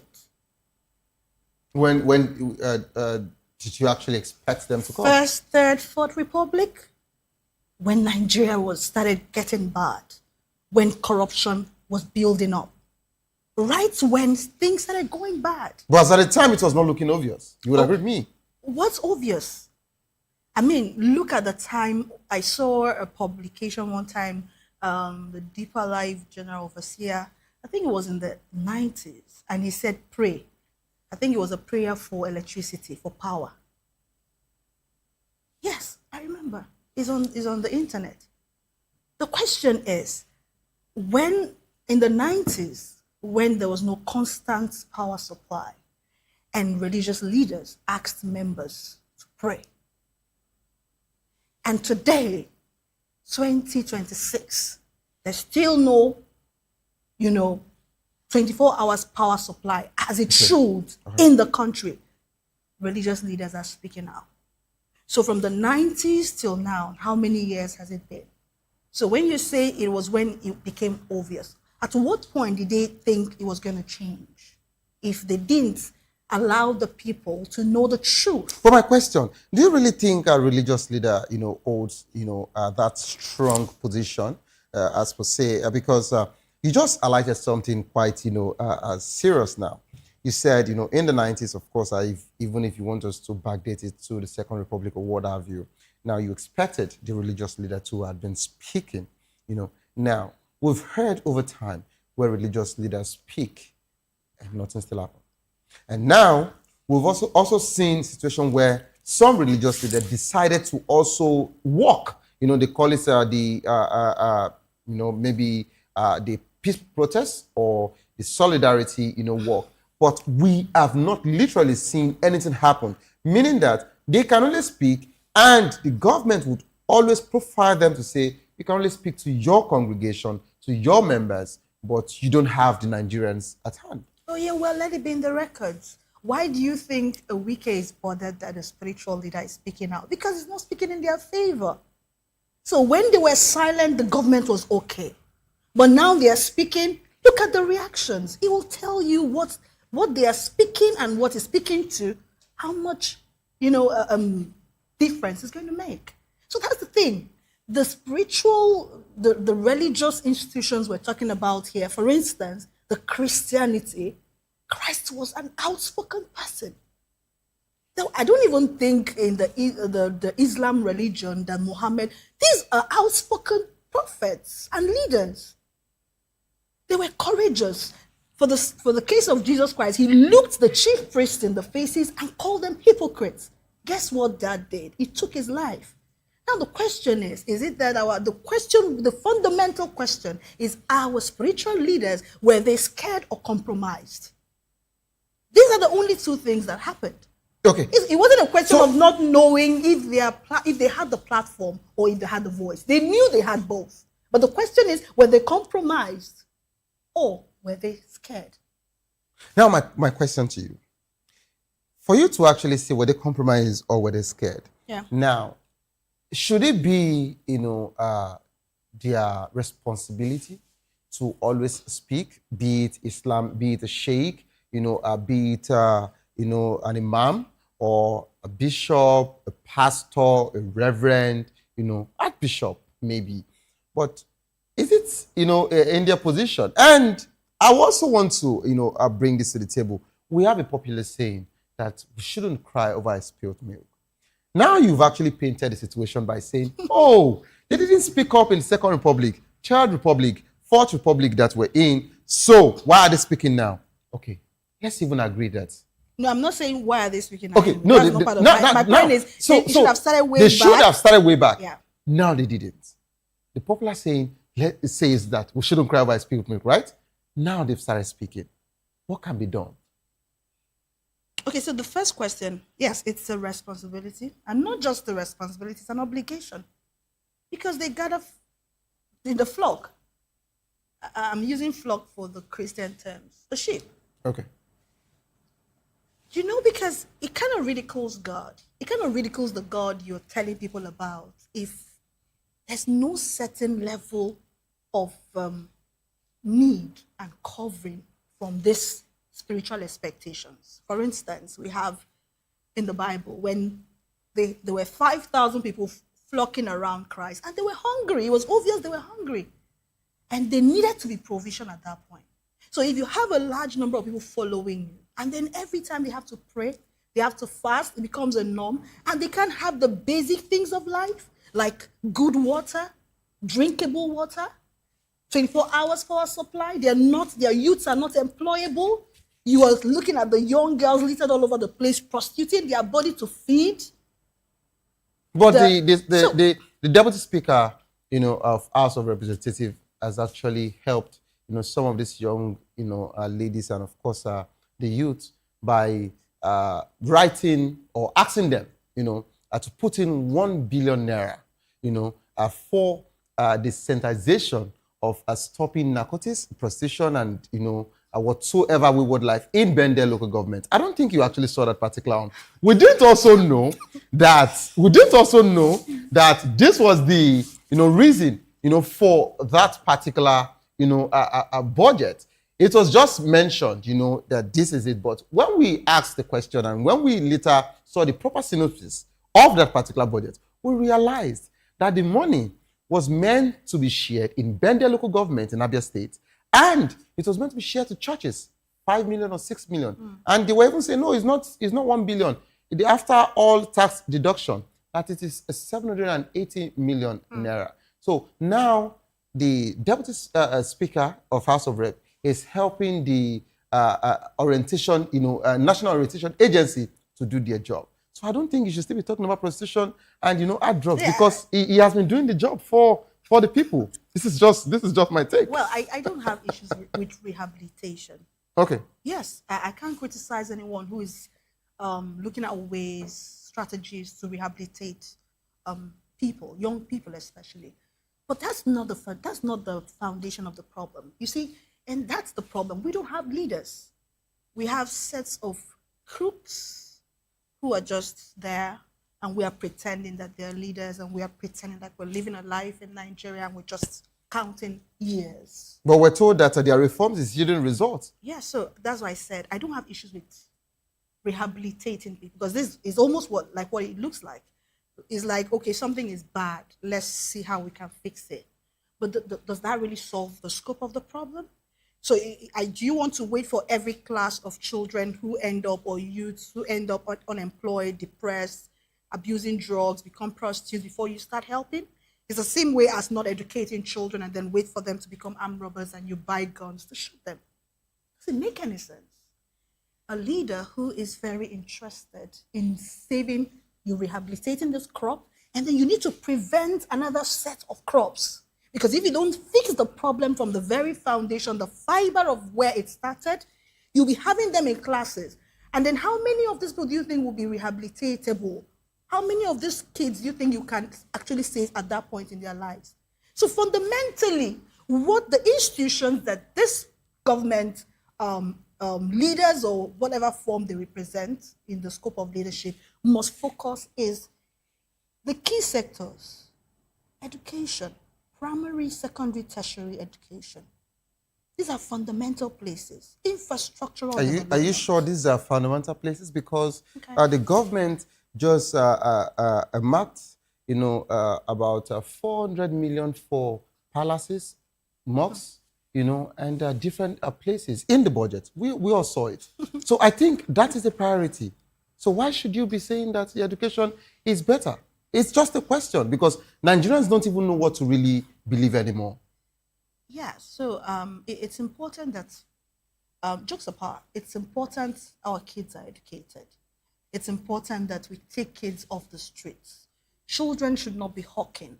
children the ages of 5, 8, 10. It's become a norm in our country. We don't even frown at it anymore. We patronize them, we buy pure water from them, we buy whatever on the is survival. Is that really survival? Or we're putting our whole lives at risk? Because what capacity would these children grow with? Who are these kids going to become when they grow up to adults like you and I? So it's fundamental to invest in education. I think common sense should tell anybody, even an illiterate knows. But the problem is, the leaders, are they actually ignorant or they are just foolish? Because they're more interested in siphoning funds for their personal, and probably passing it on to generations than actually fixing their own land.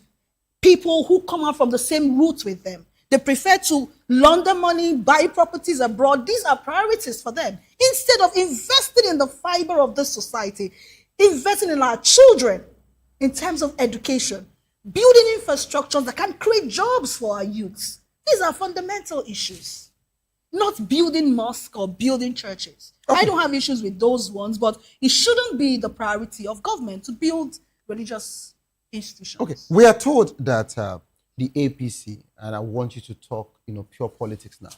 We're told that the APC, is using INEC to weaken all other opposition parties. How truth is this claim? And if it is truth, what is the 2027 going to look like? And I would also want you to give me a touch of what happened in Anambra last year. I'm so interested in it because I heard about Governor Soludo's, spokesperson. He came here twice. He joined the program. He went head-to-head with one Labour Party person, and of course, he also went head-to-head with one APC person when he was actually saying they've done a lot in Anambra State, and the other person gave us real-time, pictures and videos of what they didn't do as at the time. But you contested against Soludo, I remembered. And now, 2027 is, behind, the corner, and you also have a presidential candidate. And we all know that you don't believe in, the ruling party. Is it true that the APC has been using INEC to weaken all other opposition parties? And what is 2027 going to look like already? Okay, firstly, I won't speak on things I don't have the facts. So I can't categorically sit here and state that the INEC is weakening opposition parties. Well, even if that is so, I'm not actually very interested in that because I don't have the facts and I don't speak without facts. I only see what I'm very, very sure, what I know, I've seen the evidence. It could be, this is a country we've seen all sorts of ill politics. So do you think INEC can conduct a free and fair election? I can't say I trust INEC, but what I'm saying is... If you can't trust INEC, there's something that's not making you trust INEC. So you should tell me why. There are so many of them, but I'm just trying to clear the fact that weakening political parties, because I love to put my focus where I see solution. Where's the solution? Where I see solution is, what does the opposition want? Who is the opposition? Who is the opposition? Who is opposing this government? Whose interest is it for the government to actually do well or to get out of the way? Who can oppose the government? Who can actually get the government out of the way? So who can actually do that? It's the people. It's the masses. Okay, so who will the masses pick? And why do you think the masses will pick the person? I'm listening. Okay, so I need to bring this to your attention. So Please go ahead. Your viewers might know this. And okay, so I resigned from the African Action Congress. Okay. And my position changed. And when was this? Expectations. That was June. So I think this is official now on national TV. Have you done any official? Yes, it's everywhere. Okay. That's what I'm saying. I think more of the viewers would know this. And I'm saying this so I'll clarify things. Okay. But that does not mean that the person of Omoyele Shore... I was waiting for it to call him, but you've not called him for a while. Who used to be my leader in the party. That doesn't mean it in any way or form discredits his political antecedents. Not the political aspect now. Okay.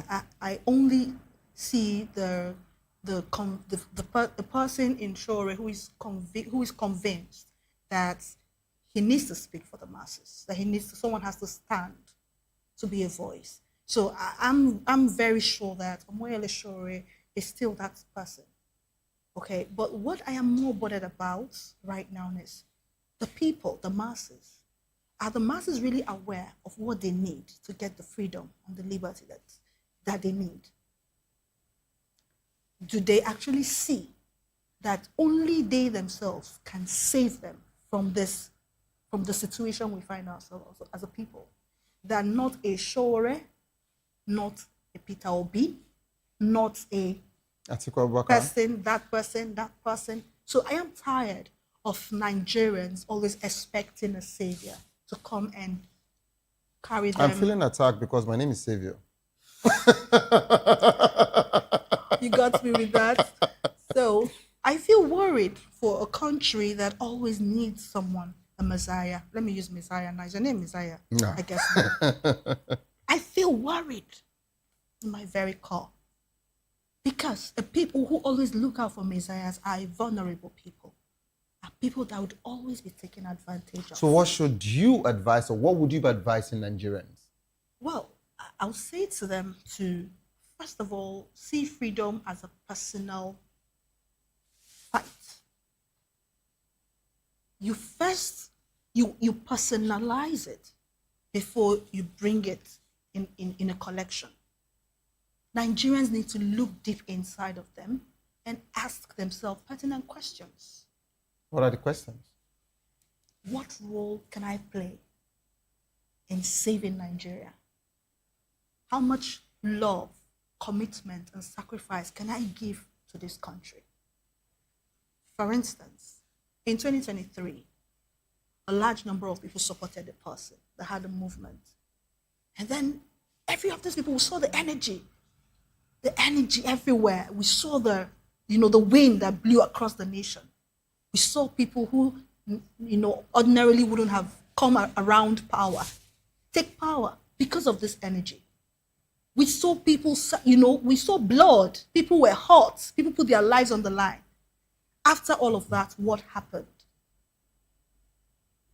And this election went on. And of course, obviously, we saw what happened.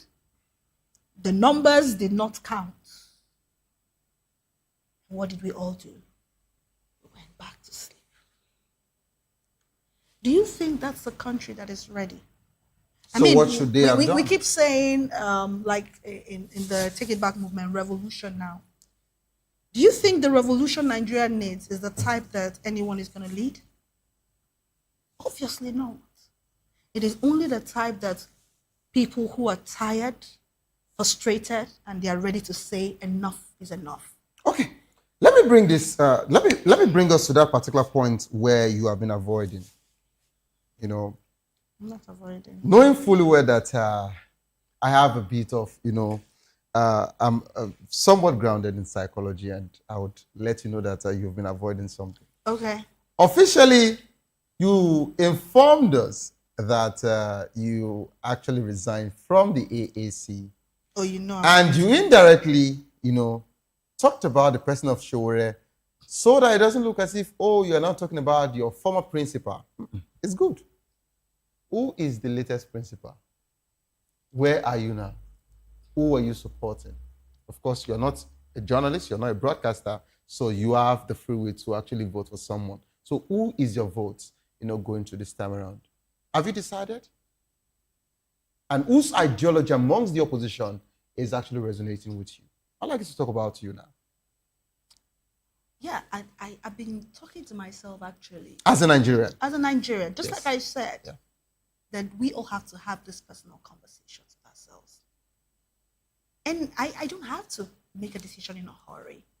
I don't need to make that decision for anyone's Did you know that validation. so many people are actually waiting for you to do that because they are your loyalists? Yeah, then they have to wait till that decision, because we need to make a right decision. While they are waiting, some people are actually canvassing, around them and trying to woo them and, bring them into their political bloc. And you know the truth? Whatever decision I make might not even make any difference if I make it in a hurry. And if I make a bad decision in a hurry, guess what? It's still the same thing. But do you think Peter Obi is the right candidate for 2027? And if it's not, why do you think it's not? And do you think it's Atiku? And if it is not Atiku, why do you think it's not Atiku? Obviously, you don't want the APC anymore. Well, like I always say, it's unfortunate that we have the kind of politics we have today. But I look forward to when we can shift it away from just politics. So what should it be? Nigeria needs saving, but not a savior. So how do we get there? We need a leader. Yes, we do, for the political, structure that has been in place. But when I look at all the times we've been looking for leaders, have we actually really gotten leaders? So are you saying they're not credible Even enough? the people we trusted. Are you saying they're not credible enough? When you use the word people we trusted, including that of Showore, are you saying is not also credible enough? Are you saying Obi is not credible? Are you saying Donald Duke is not credible? Are you saying Atiku Abubakar is not credible? Are you saying Adebayo of SDP is not credible as well? That's not what I'm saying. So what are you saying? I'm just saying it needs to go beyond just choosing a person. You know, the thing is going to happen in 2027. One person is going to win. Definitely. And guess what? We're all going to fall back in the circle again.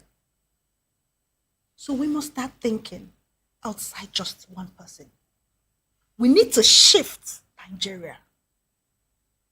I'm shifting in my head. I don't know. You can decide to shift a decision in your head and the situation is still looking, the same physically and in your reality. So what do you do about it? So because you allow it. Really? For instance, a teacher was slaughtered in this country. His head was chopped off. And guess what? We all go back to our normal activities. Kids were kidnapped. Kids are kidnapped. Children. A baby.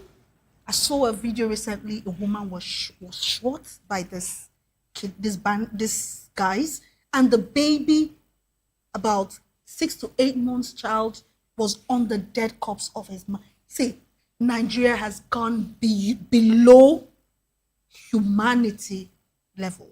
The things happening in Nigeria should have halted Nigeria on a stop. We shouldn't wait for 2027 before we start acting like humans. Unless maybe, are we still humans? Are we still a people? Okay. So I don't know where, because I don't know if you get to understand where this thought process is coming from. I totally I understand. have gone beyond looking for a person. Because these people, every time, have failed.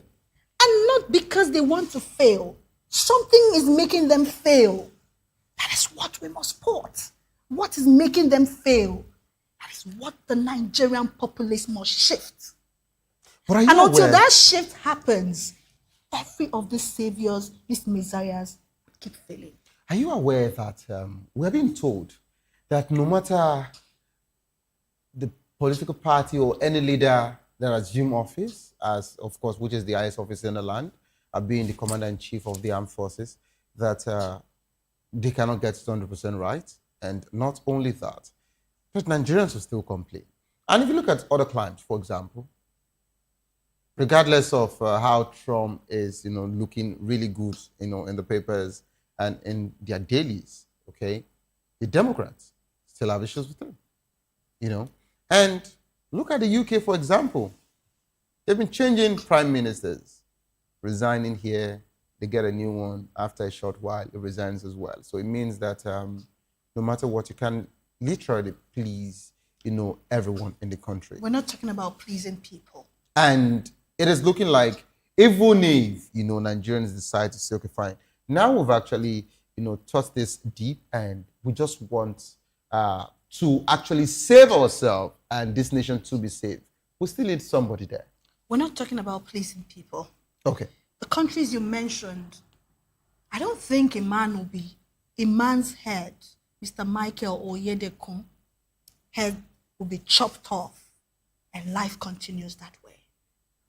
So the masses will stay their ground. Up till today, people are protesting against ICE. The people protesting against ICE in America have citizenships. Do you know why they are fighting? They are fighting for the soul of their country. They are fighting for themselves, and they will never back down. So do you think a peaceful protest will work again in this country? In the United Kingdom, we have issues and cases of knife stabbing. Yeah. But I've never seen any of that case gone unresolved or a culprit serve a sentence. That is the difference. That is a country. So are you saying the president should resign? It is the consequences that follow every action. How the institution curbs this situation is what makes you to know whether you live in a country or you're living in just... You already know. Thank God you didn't mention it. You already know. All right. Now, let me... I don't know if you get the difference of the examples you gave. Okay. And why we should be worried. It's not just about pleasing people. We must be worried that somebody takes a bus from Lagos to Anambra State, and in between the road, they don't even know what to expect. And then this minute they are humans, the next minute they are meat. It should get, and not just that they are meat, is that after they become meat, nobody cares. Okay. Do you know that recently when the VDM guys who do their sanitation, they found skeletons. Skeleton of a person who was butchered. Nobody knew. Nobody cares. Off record. Nobody records. No investigation. No consequences. This is not how humans should live. Okay. Now let's try to bring it back to the political fray a bit. We were told, by, of course, the APC chieftain, Alwan, he said that degrees don't, make leaders, citing Jonathan and Obi. We're pressed for time, and I just want you to, rush this particular, response. What do you think as regards to the certificate situation that has been flying here and there? Should INEC, actually disqualify any candidate that's forged a certificate or that does not have, the required certificate? Or should we just look away as a country because something like that happened in 2003 and, of course, the country continued? I want you to talk politics now. Yeah, even though, like I said to you, some of this political issues, some of them look like the more you see, the less you understand, the abracadabra. I don't pay much attention to them so much these days. But then, like your question, if I should answer you directly, yes. If there's a fault about someone, even if I'm the person, it should be looked into and the due process should be followed. I think that's because we're doing this to set good precedents.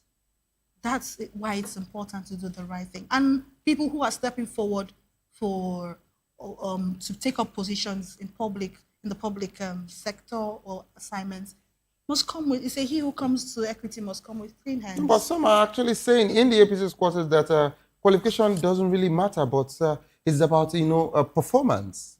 That's what some of them are mentioning. So. Yeah, but should it just be about performance? What about integrity? If it was just performance, then any Tom, Dick, and Harry can just come and perform. We're talking about track records. Where do we track you from? Who are you? What do you represent? These are the fundamental questions that we need to ask people who come to take up positions. Not because the qualifications they show, PhD, whatever, is what makes them good leaders. But then if you say, I am this, let's check and say, yes, you're that. And it's fine. Okay. Thank you so much, Chioma, for being part of the program. Thank you very much. It's been a wonderful ride. And the reason why I'm saying it's been a wonderful ride, I love the fact that you decided, to step back a bit, to reassess, the political journey and to make, a new, decisions and a better decision. And of course, I wish you the very best in your political endeavors and of course, everything that has to do with you personally. Hopefully, soon we'll have to, bring you back here. And expect my decision first. And that decision would be broken here. I wouldn't want to read it. Oh my God. I wouldn't want to read it anywhere. You need to be exclusive. So let's sign a contract. The day and any day you're ready to break that particular news. And when I make the decision, you will not fight me. Open no box. I can support anybody, fine, So whenever you're ready to, let us know your new political party. Kindly let us know here. I can still go back home. This is how far I can still go back home. Okay, no problem. Yeah. This is how far we can actually go on the program. Thank you so much. Thank you. Coming up next is Locker Room. If you love water football, I like to stay able to enjoy that particular from my team. Don't give up because it is not over. Tough time doesn't last, but tough do last whatsoever. Your face will soon be over and you will definitely smile again. My name remains Xavier Udo. Have a good evening. Rest.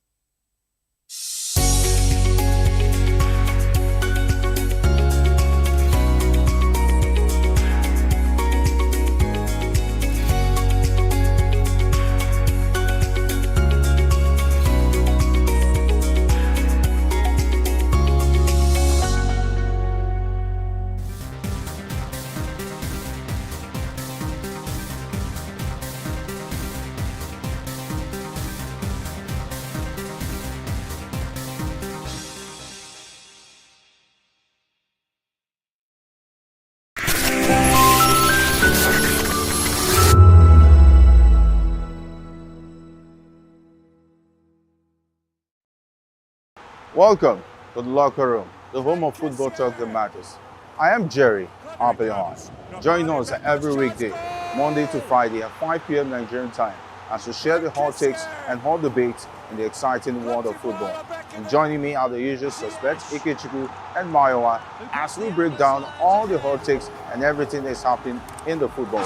Don't just watch football, live it with us. Catch us on the Locker Room and Voice of the People television at 5 p.m. Nigerian time. And like I always say, if not 20 minutes off, with the sport. And it's Hakim Ziyech who puts the Join us as we drive into the world of politics through insightful interviews with prominent political figures, both serving and former governors, ministers, senators, legislators, party chieftains, activists, and analysts. Get first-hand information into the decision-making processes that affect our daily lives. Highly engaging 1-hour program that brings political discourse into focus. I am Chukwuma Okoro. Political Lens, Monday through Friday, 6 to 7 p.m. Join us. Nigerians, your voice matters, and in 2027 it starts with your permanent voter's card, your PVC. If you're 18 and above and you're a Nigerian citizen, you have the right to choose who leads your community, your state, and your country. But that right only counts if you have your PVC and your name is on the voter register. Here's what to do. First, check if you're registered. If you're not, or if you've moved, lost your card, or turned 18 since the last election, go to the nearest INEC office or an INEC registration center. Second, it's free. Don't pay anyone for any registration or collection. Third, collect your PVC early. Don't wait until the week before elections. INEC will announce dates. Listen to radio, TV, and follow INEC's official pages.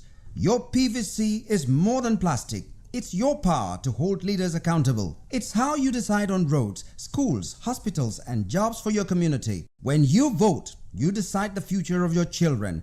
Get registered. Get your PVC. Vote in 2027. For Nigeria to work, you must be a part of it. Your vote, your future, your responsibility. This message is brought to you by Voice of the People, VOP Media. When your morning starts, make sure to look around for the right company to serve you everything you need to know about what's happening around you. That's why you need VOP This Morning, because we will climb this far to give you a voice in what's going on, from news, reviews, politics and the economy, sports and even entertainment. VOP TV. Now you have more than a voice.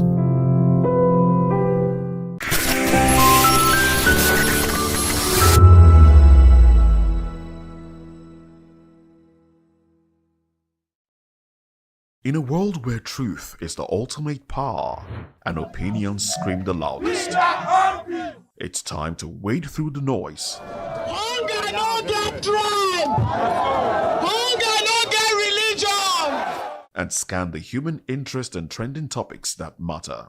Stay tuned to The Issues, your plug to the stories making the buzz, from politics to science and technology, social justice, and more.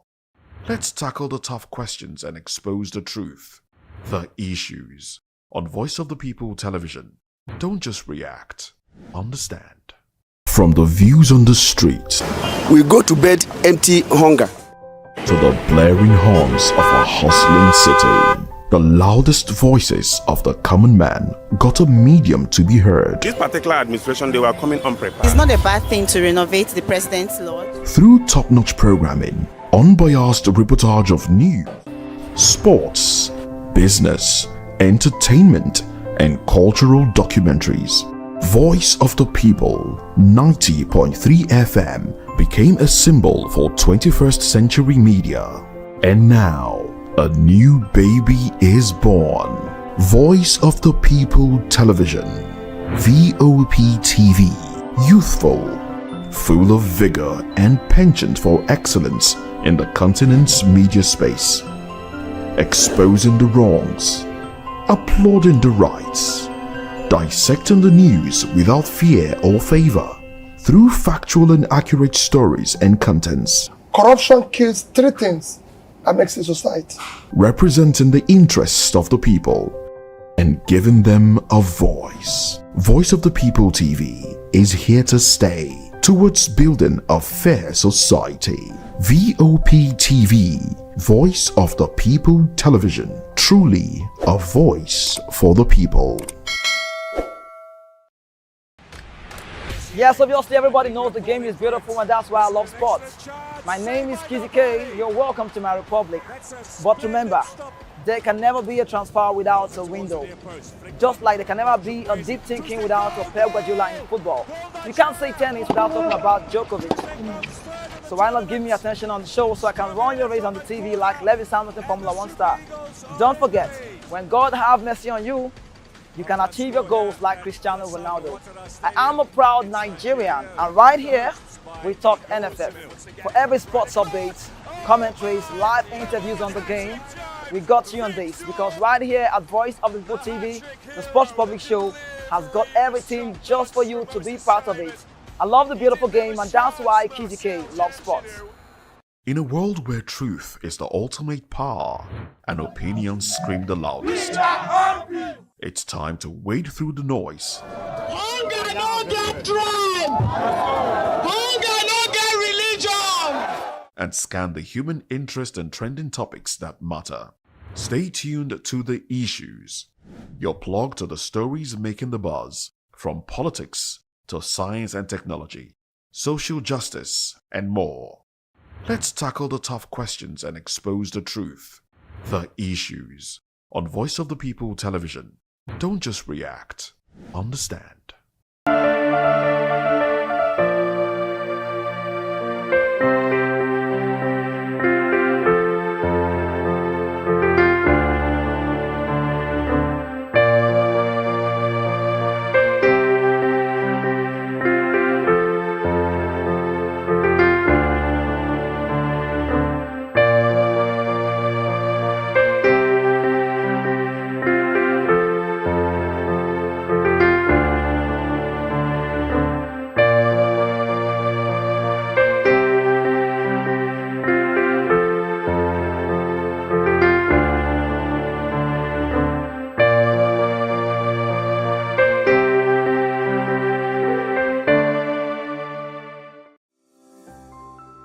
VOP TV. Now, you have more than a voice.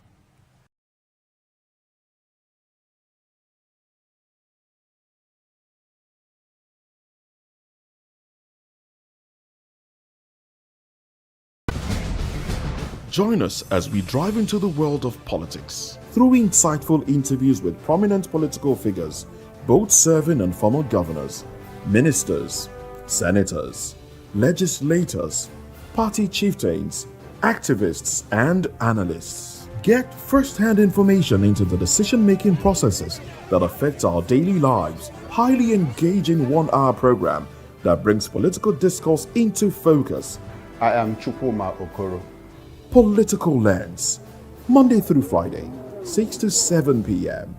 Join us. My name is Esther. They call me the guy, but the general overseer of them all. Every man, every woman has got a voice, where integrity is the volume. So this is Voice of the People's TV. Voice of the People's TV. So this is the people's voice. And the people's voice is the voice of God. That's the voice populi in Latin. The people's voice is the voice of God. So keep watching Voice of the People. In fact, my name is Voice of the People. Keep watching MC Adobe King. Thank you. Hi guys, my name is Kegan. I am Nigeria's biggest tech content creator, and I just wanted to give a quick shout out to Voice of the People TV. Keep watching, enjoy, and you're welcome. My name is MC Alamano. They say they call me Enjoy Med Landlord. It's VOP TV. Keep watching VOP TV. Don't touch it down. Even if you want to touch it down, increase the volume. If you don't increase the volume, I told me. My name is Collins Agawabe, popularly known as No Mind but last, more than No Mind or more. Not be all so the cook right at the fry plantain. We keep on watching VOP TV. The voice of the people, the voice of Edo. If you want to get the authentic.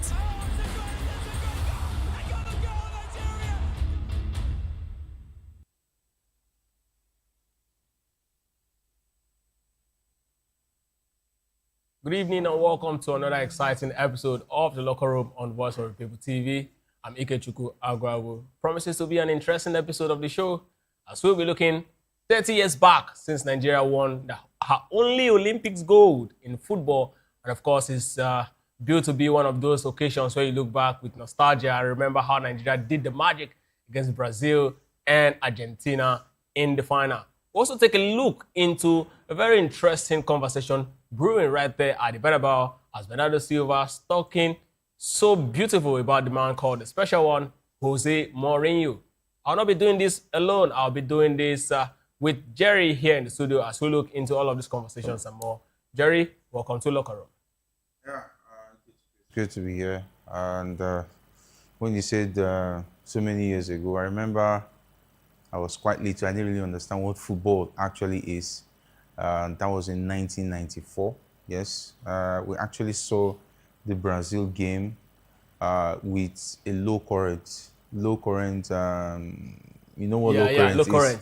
Yes, the current was very low. And I think our TV there, not to mention the brand, was the only TV within the street that could actually work with a low current. Wow. And we'll actually watch that Brazil game.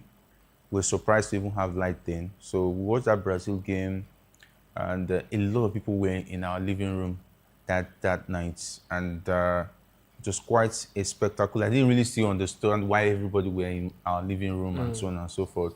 So we saw that game. I think there was a particular incident. My younger brother, actually was still very young too then.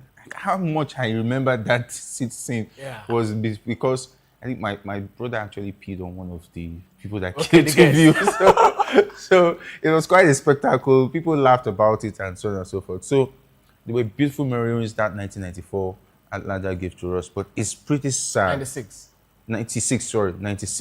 It's pretty sad that those who created those memories 31 years after, they are crying and they are not happy with such a day, a period where they made a lot of Nigerians happy. It's pretty sad. I mean, if you look at Nigeria's history in the Olympics, 96 remains the only Olympic in the history of Nigeria where we have 2 gold medals.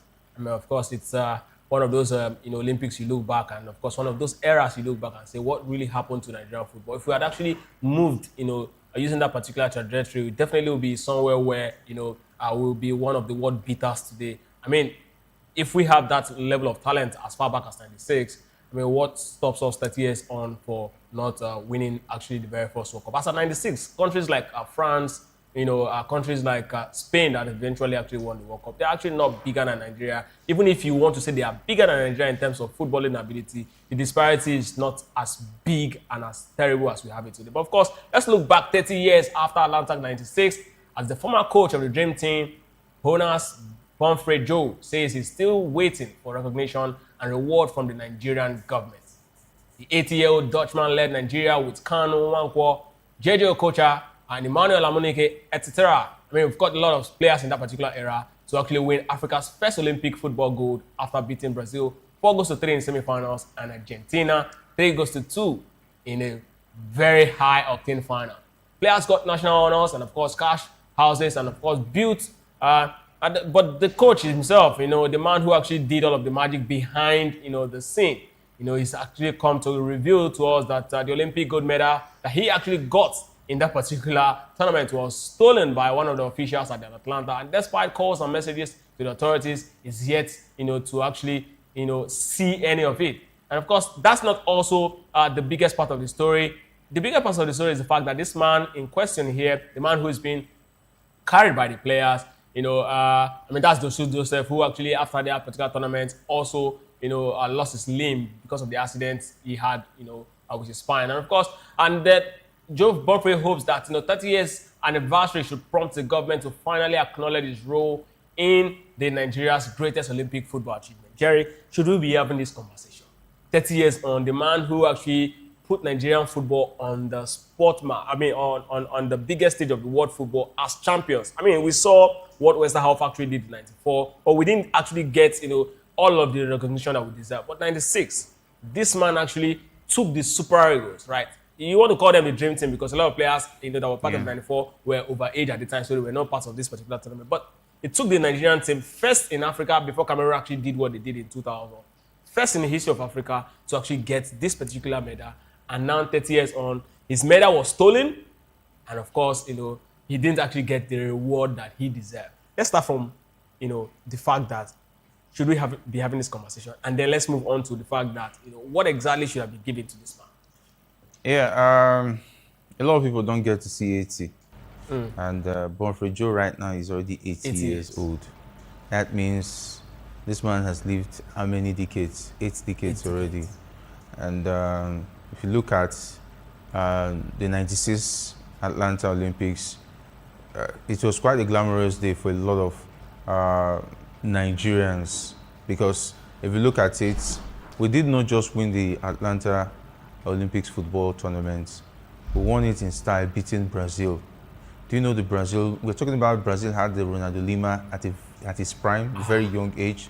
Bebeto was a senior man in that team. Yes. And I don't know what's better than Bebeto at the time. True. Yes, Bebeto was a star boy for the Brazilian national team at then, before he went to the Olympics already. Yes. Ronaldo Lima was the future of Ronaldo Brazil. Lima was the best player in the world in 96. Yeah, and they had Dida, who was arguably one of the best goalkeepers in the world at that time. So for Nigeria to even have beaten that team was against all odds, coming from a very impossible situation. Absolutely, 3-1. So the nostalgia remembering that day, we want to make you look back and say, someone who gave us that memory, talking about Bonfrey Joe. Yeah, which is bigger? Before we go to Bonfrey Joe, which is bigger? The Brazil game or the Argentina game? They had players like Ayala in that team. Yes, I agree. Top players in that particular why the Brazil game was bigger is that before then, Nigeria was not having the much respect that it deserved. And let's not forget the golden goal rule. Yeah. Kanu Nwanko's goal was something out of this world. It was an advertisement goal, like we usually call it. Yeah. And Brazil was the thing. Yes. Everybody thought Nigeria was already out of it as far as that medal going to play in the final was concerned. So it was after the Brazil game, Nigeria actually got the attention it actually deserved in terms of the quality of the players in the team.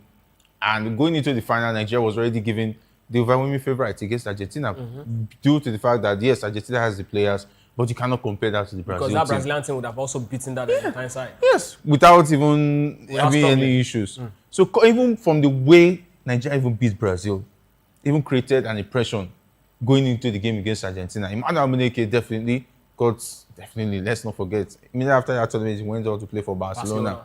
So he would count in one call then. I think he has already won the UEFA Champions League. Was it? Yeah. Yes. He's won prior to 96, playing for Ajax. Yes. So, Finidi. So it was something else. And the fact that Bonfrey Joe has come out to say that the medal he won at that Olympics, he can't find it due to the fact that a certain NFF official, which we don't know the name right now, I think it was Makako that was the NFA president. I can't remember right now. No, the sport minister as at then. Yeah. I can't remember the NFA president as at then. So whoever the official was that took his gold medal and refused to return it, this is 30 years after. Come on. And the man has not been rewarded for his effort. It's pretty sad. We've had a lot of legends who have gone on to do this country proud, and some are dead. I'm not even sure all of the players. Maybe one day some of the players will also still come out that some got and some did not get. That's the 1996 team. And it goes on and on. Imagine those guys coming to see the next dream team and their mind is not happy knowing the fact that those who started it have not been rewarded. What is now the hope of those who are coming next? A lot of people criticize Taribo West when he said his son will never play for Nigeria, and Nigeria is not a country that rewards talents. And everybody came after Taribo West.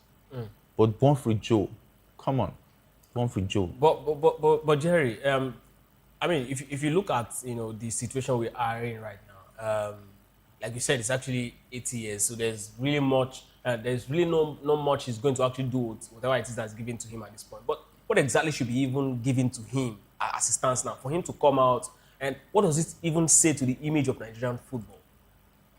Yeah, it says a lot, because I've even heard stories about even late Stephen Keshi, Amadou Shaibu. They are still being old. Even Onigbide, who recently passed on, Not forgetting Christian Chukwu as well. Christian Chukwu is still being old.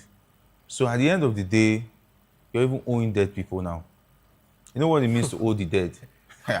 That's the worst debt you can ever have. And for a country to move forward, yes, we are Africans.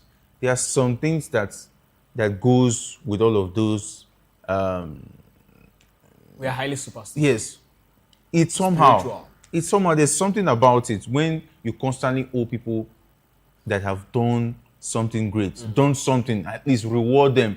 When you make a promise like that, because for posterity's sake, for future's sake, and I think our leaders, administrative-wise, something needs to change. Something needs to change. People need to start being responsible. People need to start owning up to their word. Yes, and I think in this part of the world, people do things and they feel they'll get away with it. And I believe those who were running the NFA then, at a point in time, you will even meet the government, they will say they've released these funds, and somebody will misappropriate it, somebody will siphon it, and nothing will happen. We've seen countless NFF presidents, NFF officials that have been accused of corruption, and they always get away with it. Look at what is happening to Infantino right now. We know what happened to Sepp Blatter. These are examples of where things are done right. If you're found wrong or found guilty of doing one thing or the other because you occupy a football administrative position, you don't get away with it. But back here in Nigeria, there's a godfather who covers for everybody. Now, we have Shehu Diko. I hope with this latest information, they'll be able to at least maybe approach the International Olympic Committee, IOC, and say, okay, can you help us go back, get somebody to design a gold medal for Bonfrey Joe for Atlanta 96. A look-alike medal. Design it for him. Then look into the books. What was promised Bonfrey Joe? Pay him what is due. Because he has loved ones that he will have to show. At least there should be a memorabilia in his home to show his grandchildren, his great-grandchildren in future and say, this was the gold medal your grandfather won when he was a coach. He said that was the high point of his coaching career. And if he has no memory of it, it's pretty sad. He might live and die an unhappy man, knowing that day, in spite of all the good memories he has, there's no reward, nothing to show. So think that, years after years, of course, you recall that particular incident happened during the military era of General Sani Abacha, late General Sani Abacha. But Jerry, I mean, years after years, we've seen successive governments come into power promising this particular thing. I think the latest was about 8 years ago. I think it was the Muhammadu Buhari's administration also talking about, looking into the promises that was actually... Now, my big question is, when the promise was initially made, right, at some point, funds was disbursed, right? If the association, right, say, okay, we didn't actually get any fund, that means we can actually pin it on them. That, okay, the government just gave an audio, we use it in our parlance, or local parlance, an audio promise. But it seems something was actually given to them. And at some point, the promise stopped flowing down to who really deserve it. Now, you talk about, looking into the books, right? Are this not the sort of situation where we expect the EFCC and other, financial crime fighters, the ICPC, to step in to actually look at, promises made? I mean, it's the government's money, right? The Emeka Omeru, that's actually his name, the NFA president at the time, who actually made this, who was actually in charge at the time. Let's look into his books from that time till now. It's not even just the only case we've had, in terms of promises. We've also had the latest about the Super Falcons. I mean, we'll still definitely will be looking at that pretty much soon. But what does this actually represent? How do we now move on from characters like this? Because if a man who actually done something so big for Nigeria is actually regretting, because it's actually regret from his point now, and it's actually yet to actually get what he really deserved. How will this now? How is this expected to inspire people who want to come into Super Eagles to actually help make a change? Yeah, I think with experience, it has taught me that most of the time, the NFA and the NFF right now don't really have a say on how the funds are being processed. Most especially, you hear that the government will give an approval.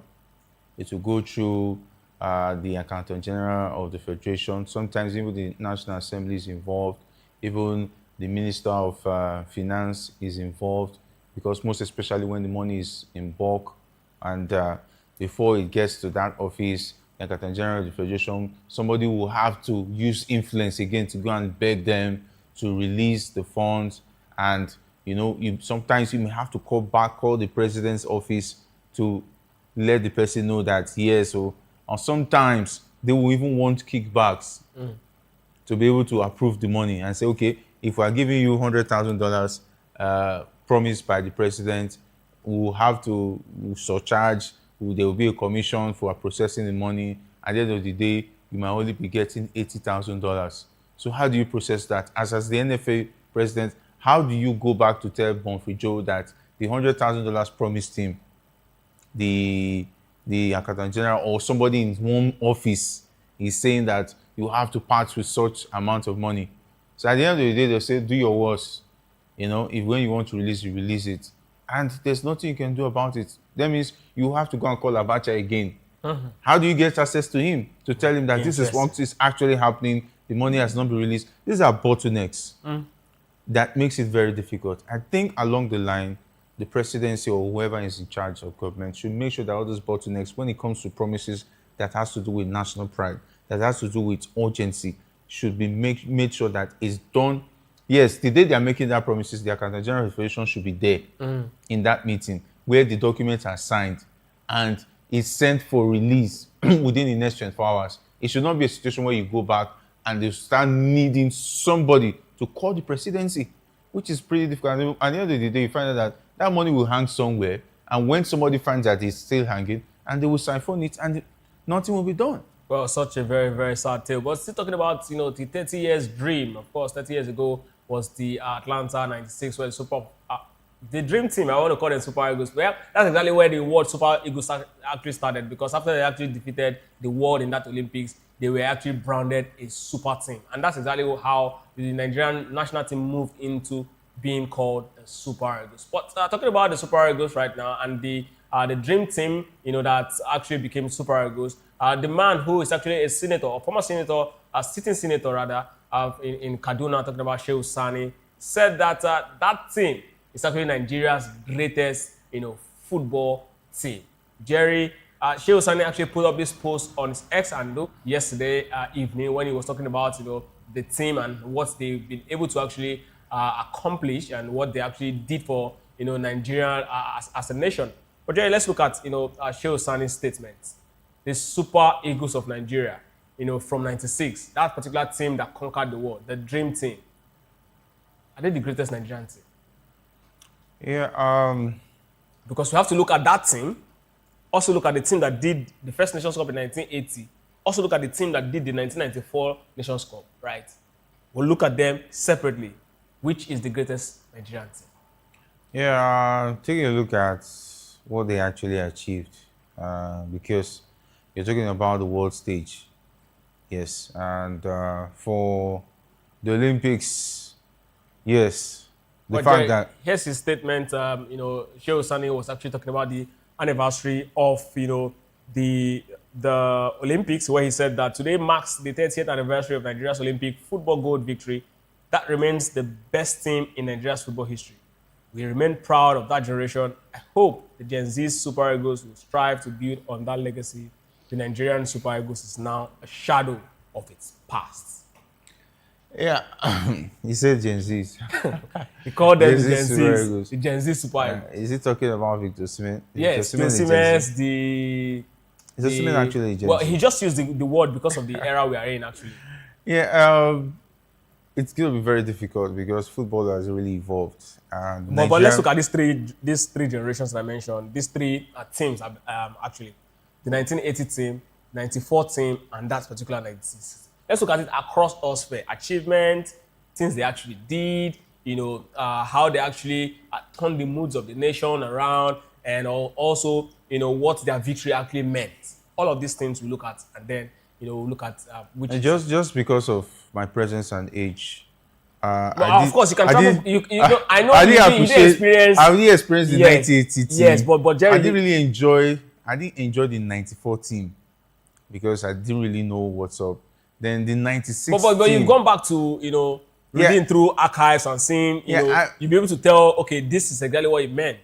Yeah, for the 96 team, yes, because of the fact that I felt the first presence of what glory football tournament victory to a nation brings.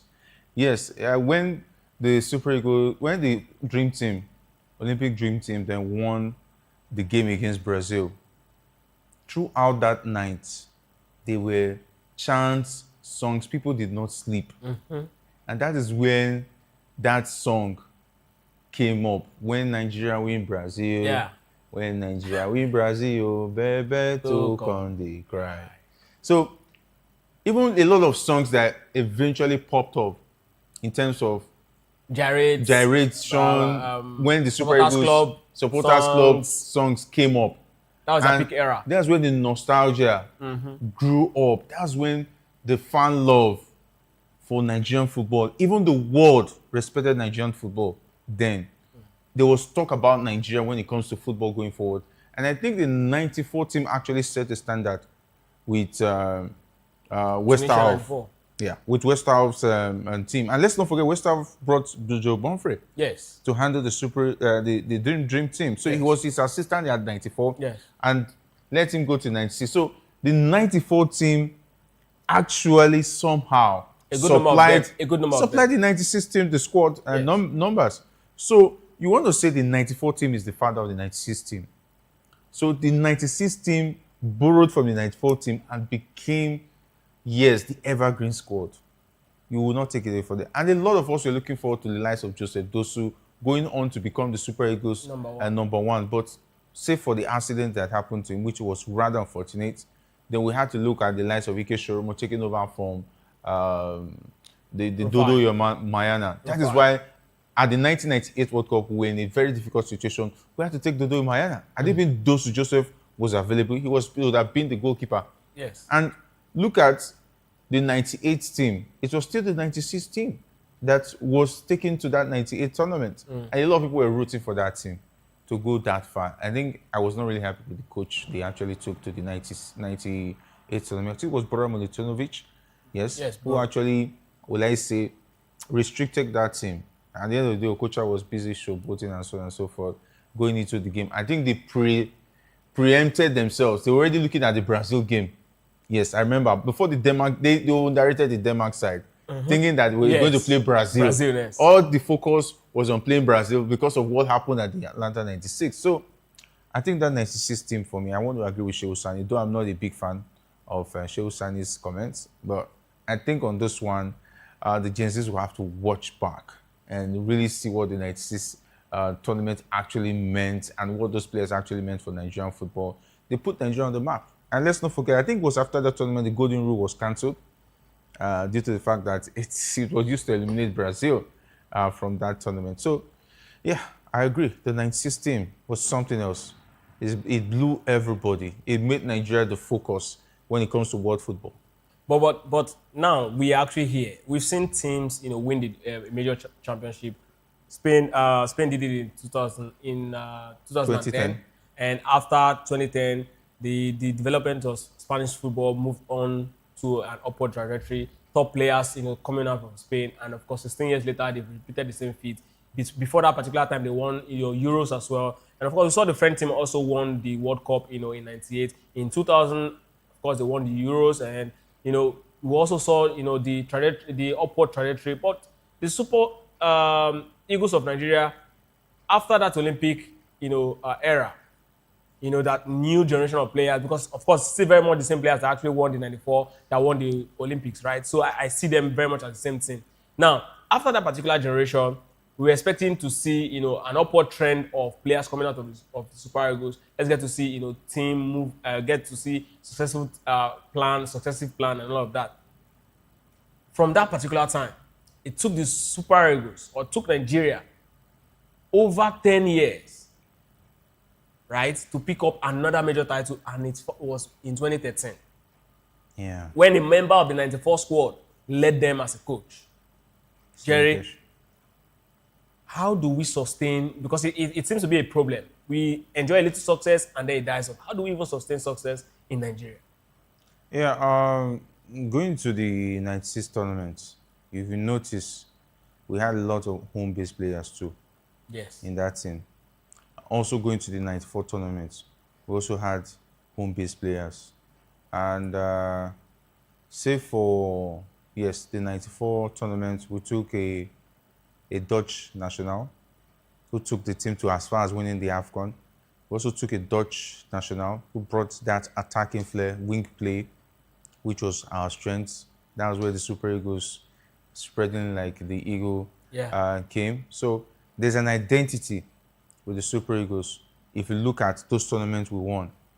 And going to the 2013 AFCON, that identity was actually restored with the fact that Stephen Keshi stood his ground that he was going to take his home-based players, in players like Sondoba, Godfrey Obabona, and the likes going into that tournament. So at the end of the day, it was Sondoba who scored the goal on Sunday that made us win the AFCON. So from '96, yes, there was a nostalgia. What did we build with that nostalgia? Coming back home. If you were to Morocco or countries who had a good setup, who had focus, they would have taken advantage of that opportunity, look at sponsors, and build the home league. Yes, build a culture. Take advantage of the fans wanting to see raw Nigerian talents play football on the pitch. Would have built good pitches. Would have developed. Yes, our economy really tanked because successive governments, change of policies, misplaced priorities, and we didn't even go through a war. Imagine we have gone through a civil war during that period. Nigeria would have been off the map when it comes to football. But we are more like a country that has gone through war. Yes, economic-wise. We've gone through war economic-wise. We've gone through war through bad leadership, bad policies, loss of focus. I think we had a bit of success with the NPF, Nigerian Premier League, NPL, during the Obaseki era. We thought that this was a new lease of life, things were going to go well. But some people came and flipped the script, all because of what they would gain personally, destroyed all of that. And at the end of the day, we're back to square one. We don't have good standard pitches. We don't have good football teams where we can bring talent on and play for the Super Eagles. Look at the Chan Eagles. The players that are left back home are mostly players who have not gotten a job to play abroad, to play in obscure leagues. We are just filtered back home with players who are overaged, the younger ones who have still not seen a club side to play for in Europe or somewhere obscure, are all around West Africa. Even our players are moving now to Sudan because it has been a trend. Even players are going to Benin Republic to play in the Benin Republic League. So it's pretty sad. With the way things are being structured right now, we'll still continue to be in the dark. We don't have top coaches anymore. So Jerry, I mean, it's no news that we're actually in a very bad space right now. But how do we even come out? How do we even start to come out? I think that's the word. How do we even start to come out? Yeah, we have to pray that the economy gets it right. Prayer, Jerry. Yes, Football. because Look at... Has prayer done the thing anywhere in football? Yeah, because now, logic is no longer what is going to make it for us. Because, look at, Nigeria's economy is really in a bad state. Nigerians are going through a lot. How many Nigerians are thinking about taking football to the next level? A lot of companies are folding up. You know? How many companies can bring forth 500 million to support Nigerian football now? None. You know, when the Super Falcons won the La Decima with the 10th WAFCON, I think Bean was back in the day when the economies were doing well, companies were doing well. We'd have seen a lot of companies even donating and giving money to the team to encourage them. In 2013, that was the case. Yes. We saw dollars flying left, right, and center. But don't you think it's because of, there's no real big awareness in female football? It's not about really big awareness. See, the thing is that Nigerians love football. Nigerians are excited about football. Whether it be Super Falcons or the Super Eagles. If the Super Eagles came close to winning the AFCON this last tournament, there was this nostalgia about the team. Semi-finals. Yeah, even the team has won the AFCON, everybody would have just sit back and let the federal government take the full responsibility, because the only government that's happy right now, economic-wise. The only those who work in the government sector are the ones really excited right now. They're the only ones who are really doing well economic-wise. Their pockets are well taken care of. They're well taken care of. The masses are left on their own. So is this the same masses where the level of poverty has gone to this a state where they said about 130 million out of 200 million Nigerians are living below poverty line? Is that the people that you want them to be excited about football right now? So Jerry, I hear you talk about the league, right? And we know how terrible the league is at this point. You also made mention of the economy, how the economy is also affecting, football. I agree with you when you said that, because I know that, anywhere you have a successful football league or a successful football development, you have to look at the economy of the state. But Jerry, let's look at our reality right now, what we're actually facing. I want to ask you, so how best, based on the reality that we have, how best can we manage, to bring out something decent from our league based on our current reality? How do we, we're having security, players can really not travel. What should we do to have a proper league, even in this state? How best can we manage a proper structure now, to come up with something decent that people are like, okay, the league is going on in spite of all that's happening. And then as an investor, I'm like, okay, I can still invest. Yeah, the likes of Sheudiko and Bukola Lakwade should sit down. If you have to advise them, what would you think? They should sit down, talk to themselves, and talk to the government to release a huge fund that will be monitored by a foreign body. I'm not talking about a Nigerian auditing firm. Okay. That will handle that money and disburse it diligently to what it's meant for. Let's start with $10 billion. Then let the league be played in Lagos and Abuja. Alone. So you mean? Yes, Lagos, Abuja, Port Harcourt. Yes, the three major cities. Then get us get us standard pitches. But Jerry, let me ask you. Standard pitches. Let me ask you. You mentioned Lagos, Abuja, and Port Harcourt. Yeah. What happened to the likes of Aimba? What happened to the likes They of won't play where the standard pitch. They won't play where the money is. Money will drag you to where football is. But they still have to travel. Travel, yes, to three major cities. Yes. We've seen... Are they going to be residents in that particular city? Yes, for the period.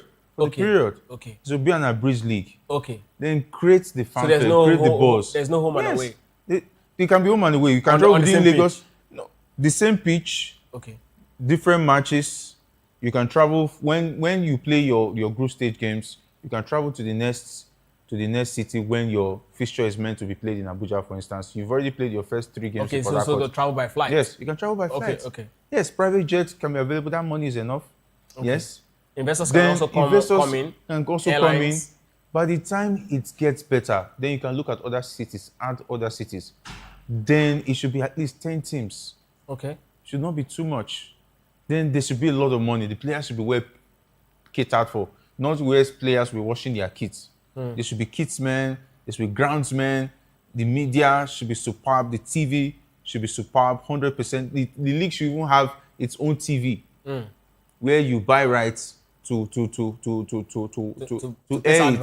Then it should also be on free TV. Let people see beautiful football. Then the players who are going to be playing, being part of that league, they are going to sign a contract that for the next 5 years they will not be moving away. And whatever you're going to be paid abroad, you should be, if you are not paid 100% or whatever you're supposed to earn abroad, at least you should be earning at least 70-80% of that money. Let me say, for instance, if you're going to sign a deal abroad, then you're going to be earning as much as little as $30,000 per week. Yes, pay them $20,000 or $10,000 per week. Then in a month, he knows he's going home with $40,000. Which player will not want to stay back home and play in such situation where they are well taken care of, they are insured. When they get injured, they are well taken care of. Then have it for the next 5 years, or do a 10 years plan. Sustain it. The winner of the league gets $1 billion. The second gets 500 million. Then the club sides develop their own academies. The academies too are well taken care of. You will see the Super Eagles will be getting players easy peasy. Then the players abroad will just come and just create a balance. And the 50-50, 50 players from the league, 50% from the league, 50% from abroad. At the end of the day, you see that we'll be doing well. Then when those players want to be sold, for instance, if maybe a Real Madrid, for instance, wants to buy one of those players, there will be a negotiation. Then that player will move for a big amount of money. And when eventually that money can be pumped in back to sustain the structure. At the end of the day, you will see that when the money is coming in, not to the club side, we'll be going back to that fund to make sure that that system is sustained for another 10 years after the 10 years elapse. So eventually we'll have a good structure. We'll move forward from there. Absolutely, Jerry. That's spot on from you. And of course, let's move away from, that conversation that, is around what's happening in the Nigerian football after 30 years of, Olympic triumph. Still talking about football development, as, former Nigerian defender Ifeanyi Udeze has actually said that the coach of the Super Eagles has been tasked to promote under-17 players to the Super Eagles. He actually had this conversation right there on radio, particularly on Brilliant FM, where he was actually, talking about, the state of Nigerian football. Let's take a listen to what the man actually said. Well, it happens sometimes. Let me be honest with you, it happen when a player gets special talent, and you see, I'm saying yes, a young player, 17-year-old player or 16-year-old player gets special talent. Sometimes it happen. One of the under 17 player, if he move on from under 17 to the Super Eagles, I don't see them happen before. Even for Europe, it happen. Also under 20, it happen as well. But I think this new role where Eric Shaw gets now, OG, I be like say, they get fever almost all the time. You know why I tell you so? Because he shook eye for under 17, under 20. OG. Well, it happens sometimes. Let me be honest with you, it happen when a player gets special talent, and you see, I'm saying yes, a young player, 17-year-old player or 16-year-old player gets special talent. Sometimes it happen. I mean, that's exactly the voice of former Super Eagles defender Ifeanyi Udeze. He was actually talking about, the state of Nigerian team, and of course, he was saying that, one of the things that Eric Chell is actually doing, that for him, he considers too much. His hands is too full. I mean, he's handling the Super Eagles, now looking at the dream team, and of course, focus on the 17, all of these things. But he's also saying that the coach is now being tasked to, focus on the 17 players, looking at them and hoping they can actually get, how you call it, automatic promotion, in school, that you can actually move many of these guys, or some of them, or the ones that are actually exceptional to the Super Eagles. Jerry, we've seen Lamine Yamal, 16, he became the jewel of the La Roja, talking about the Spanish national team. Now, Ifeanyi Udeze is also saying that, players can actually move on to the Super Eagles from that particular age to become, if they're actually exceptional. One of the things he actually said that, caught my attention is the fact that he said that the coach is actually handling a lot. I mean, we know we want our football to be developed. Eric has actually shown that, he's got the right mind to actually manage a proper plan. But giving Eric the job of, the dream team as well as the Super Eagles, and also tasked him to focus on this under 17. Jerry, is that not one too many? Yeah, it's got misplaced priorities. They're making him look like Superman. And this guy is a human being. His major focus should be the Super Eagles. That was the reason why they employed him. They should not take advantage of the fact that the man is not complaining. Yes, at the end of the day, the man will be distracted from the main focus. And at the end of the day, he might eventually not be able to succeed. Because you dragged him to the under-17 today, you drag him to the under-20 tomorrow. I heard he's in the Waffle B tournament. So that was what I also saw. I think the Harcourt team. Yes. When he went to meet them up and so on he and so also forth. handled the Chan. Yeah, I also handled the Chan Eagles, which was almost going to derail him. Yes, at the point in time, people started asking questions about his capabilities of handling the main Super Eagles if the Chan Eagles, which he handled, could not go that far at the tournament, knowing that the quality was not that good enough. And the players were actually selected for him. So, even the under-17 boys, it's not even good. That distraction is not even good. Allow them to enjoy themselves, discover themselves first with whoever is coaching them. Because if Eric Chell is sitting on the bench, for instance, the players might even want to over-impress. At the end of the day, they might also lose focus. Because the under-17 is a stage where you are still learning the ropes. You are still miles behind. You have to look at the under-20 before you go to the under-23. With all due respect, our players, the culture, the way they have been trained from coming from age grade level, they don't have the enough materials that players like Messi had coming up. How many of them have standard academies at the age of 7 to practice from, to train and prepare them for the future? Most of the time, they get such opportunities at the age where their sense, their mindset in terms of football has been bastardized by street football, what they learned picked up from the streets. You find out that it's difficult for them to catch up with the players abroad. But Jerry, you mentioned something about street football. I mean, I think every environment have their style, right? Yes, their uniqueness. I think one of the things we can also agree on is that one of the biggest problems with the football in South America is that it's becoming too Europeanized, too westernized. They've lost their street credibility. They've lost their Joga Bonito. I mean, if they can actually find a way to actually sustain the streets momentum and then also help them to get the best of the facilities to help them to train with, I don't think that would be a bad idea. It's not a bad idea, but that means allow them to explore. Allow the best to come out on their own. Yes, trust the process. Yes, if you appoint an under-17 coach, it means that you understand that he has the capability to discover raw talent and make them future stars. So if you are bringing a Richel, you are already telling us that the man you're giving the responsibility of handling the under-17 is not capable. It's not good enough. You're already asking questions of the coaching crew. So let me quickly ask you this. Okay, before I ask you, I have a friend whose brother, is based in Finland. He came back and is still very much around. And he was talking about, this still very much around the street football thing. He was talking about how football development in Finland is. And he said that, according to what he was saying, that it's also like a culture across Europe now. That what they do is, at a very tender age, between the age of, say 3, 4 till about 10, right? What they do to these players is you go to the field. Today you play as a right back. Tomorrow you play as a left back. Tomorrow you play as a center forward. Tomorrow you play as a goalkeeper. You have to test all positions. That's how they play every single day. They get used to every part of the pitch. Now, at some point, they started developing their favorite patterns. Okay, this is where I want to stay. And that's where they start moving into, positions in academy. Now, let me ask you, Jerry. We have, a system that we operate, on right now. And the way things, is done in this part of the world is almost similar to the way they do it in terms of football now, to what happens in South America, right? Because we also love to play, in the street.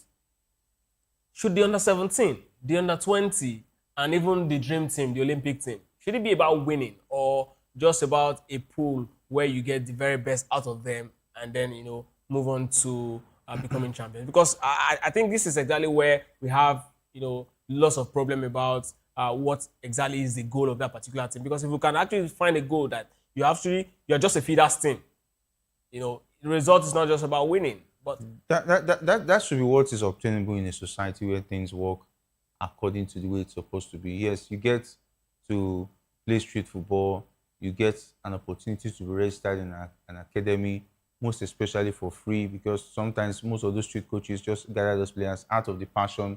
Then whatever they get from sponsors, they just take it and attend various street competitions. Whatever funds they get, they use to manage themselves and so on and take care of themselves. So then when you're coming up, when you go to the camp of the under-17, most of the time the players who are the best are not the ones who are picked. Mm-hmm. They are the ones who are picked eventually are those who are spoken for, my slot. Mm. So take a look at the under-17 list I saw the last time. I was really not happy. True. The under-20, look at the players that were picked. Based on if sentiment. you can have my slot in the Super Eagles where it's at the highest level, where eyes can see, and you're doing it under-17, how are you going to now nurture and get the best talent? At the end of the day, you keep on recycling nonsense. You keep on recycling the players who are not good enough, who represent the country, and makes it look as if we no longer have talents. The talents are there, but the opportunities to break into the under-17 is no longer there. And at the end of the day, you are even nearing 30 before you get an opportunity to play under-17 because you are no longer catching them young. We no longer have the principal scope. We no longer have tournaments that will make sure we catch these players young. I think there was even a future football tournament that they started arranging under 13 players who go abroad. At the end of the day, let me tell you, my brother, the players who are picked are those ones their father can afford to get them passports.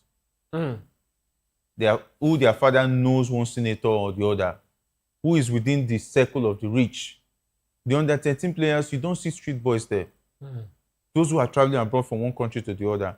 The children from the streets are not there. Well, at the end of the day, those boutiques cannot sweat it out on the pitch. Jerry, this is a very big conversation because I recall a couple of years ago before the coronavirus issue, I recall that Barcelona was actually running a project in Nigeria, and trust me, maybe someday we'll talk about what really happened behind the scene of that particular one. But let's move on to another story, and this time it concerns Jose Mourinho, as Bernardo Silva hails, the man, the special one they call him, or he calls himself, right? He's also called himself so many names, including the only one. He said that Jose Mourinho means a lot to Portuguese football after he actually joined Real Madrid. Jose Mourinho, recall, was actually right there at the Bernabeu 16 years ago after, after he won the World Champions League with Inter Milan, and of course, Barcelona also, Real Madrid snapped him up, and that year, Spain won the World Cup, and now, of course, he's back again 16 years on after Spain won the World Cup. And it's actually quite interesting. This man also left,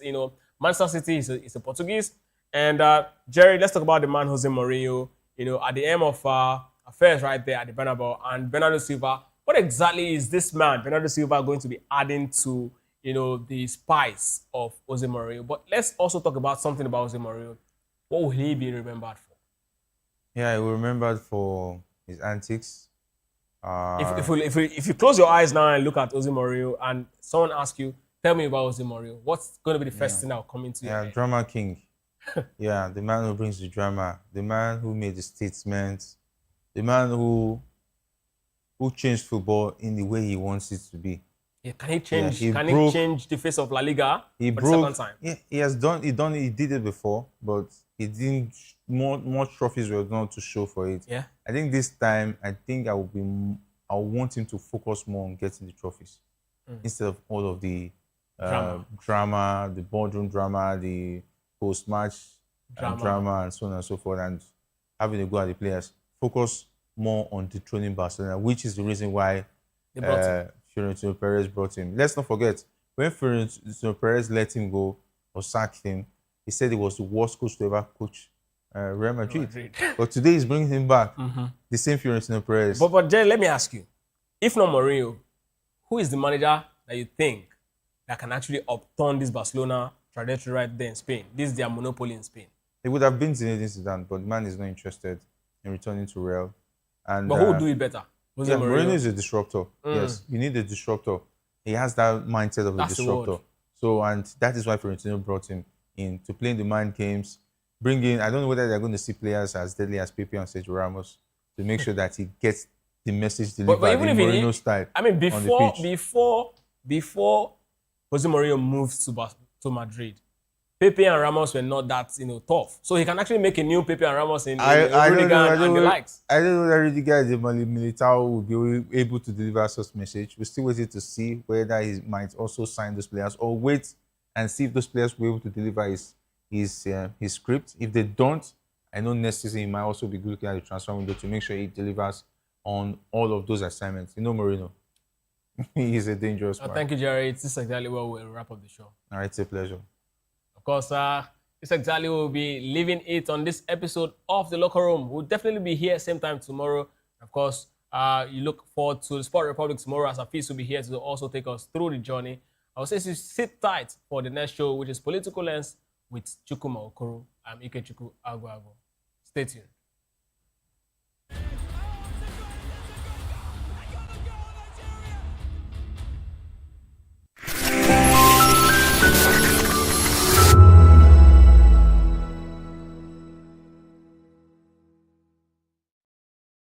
Welcome to The Locker Room, the home of football talk that matters.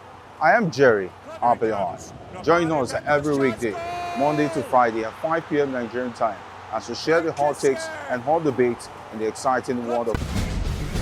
Join us as we drive into the world of politics through insightful interviews with prominent political figures, both serving and former governors, ministers, senators, legislators, party chieftains, activists, and analysts. Get first-hand information into the decision-making processes that affect our daily lives. Highly engaging one-hour program that brings political discourse into focus. I am Chukwuma Okoro. Political Lens, Monday through Friday, 6 to 7 p.m. Join us.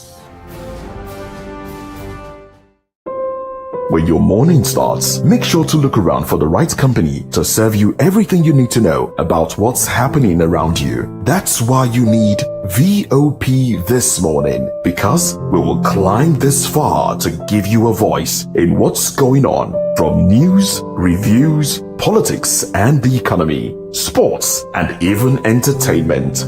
VOP TV. Now you have more than a voice.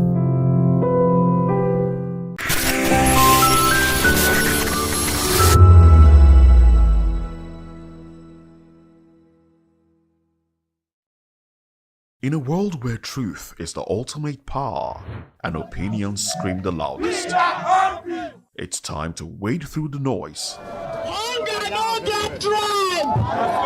Hunger no get religion! And scan the human interest and trending topics that matter. Stay tuned to The Issues, your plug to the stories making the buzz, from politics to science and technology, social justice, and more. Let's tackle the tough questions and expose the truth.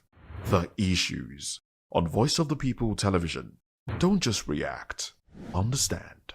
From the views on the street, we go to bed empty hunger, to the blaring horns of a hustling city, the loudest voices of the common man got a medium to be heard. This particular administration, they were coming unprepared. It's not a bad thing to renovate the president's lodge. Through top-notch programming, unbiased reportage of news, sports, business, entertainment, and cultural documentaries, Voice of the People 90.3 FM became a symbol for 21st century media. And now, a new baby is born. Voice of the People Television, VOP TV, youthful, full of vigor and penchant for excellence in the continent's media space, exposing the wrongs, applauding the rights, dissecting the news without fear or favor, through factual and accurate stories and contents. Corruption kills three things and makes a society. Representing the interests of the people and giving them a voice. Voice of the People TV is here to stay towards building a fair society. VOP TV, Voice of the People Television, truly a voice for the people. Yes, obviously everybody knows the game is beautiful and that's why I love sports. My name is Kizzy K. You're welcome to my republic. But remember, there can never be a transfer without a window. Just like there can never be a deep thinking without a Pep Guardiola in football. You can't say tennis without talking about Djokovic. So why not give me attention on the show so I can run your race on the TV like Lewis Hamilton Formula 1 star. Don't forget, when God have mercy on you, you can achieve your goals like Cristiano Ronaldo. I am a proud Nigerian, and right here, we talk NFF. For every sports update, commentaries, live interviews on the game, we got you on this, because right here at Voice of the People TV, the Sports Public Show has got everything just for you to be part of it. I love the beautiful game, and that's why KZK loves sports. In a world where truth is the ultimate power and opinions scream the loudest, it's time to wade through the noise. Hunger no get tribe! Hunger no get religion! And scan the human interest and trending topics that matter.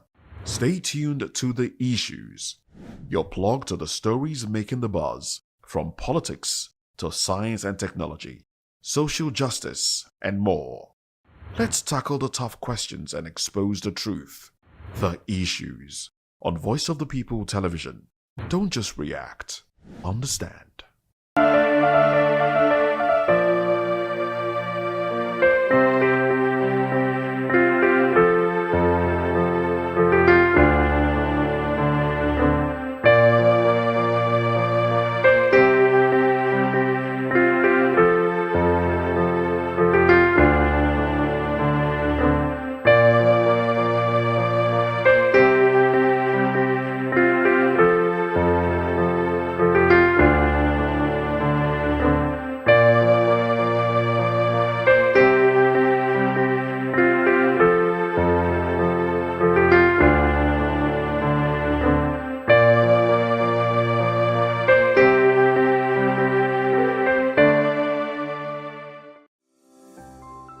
VOP TV.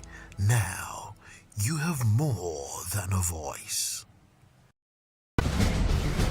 Join us as we drive into the world of politics through insightful interviews with prominent political figures, both serving and former governors, ministers, senators, legislators, party chieftains, activists, and analysts. Get first-hand information into the decision-making processes that affect our daily lives. Highly engaging one-hour program that brings political discourse into focus. I am Chukwuma Okoro. Political Lens, Monday through Friday, 6 to 7 p.m. Join us. My name is Esther. They call me the Oga of them are the general overseer of them all. Every man, every woman has got a voice where integrity is the volume. So this is Voice of the People's TV. Voice of the People's TV. So this is the people's voice. And the people's voice is the voice of God. That's the voice populi in Latin. The people's voice is the voice of God. So keep watching Voice of the People. In fact, my name is Voice of the People. Keep watching MC Adobe King. Hi guys, my name is Kagan. I am Nigeria's biggest tech content creator, and I just wanted to give a quick shout out to Voice of the People TV. Keep watching, enjoy, and you're welcome. My name is MC Alamano. They call me Enjoy Landlord. It's VOP TV. Keep watching VOP TV. Don't touch it down. Even if you want to touch it down, increase the volume. If you don't increase...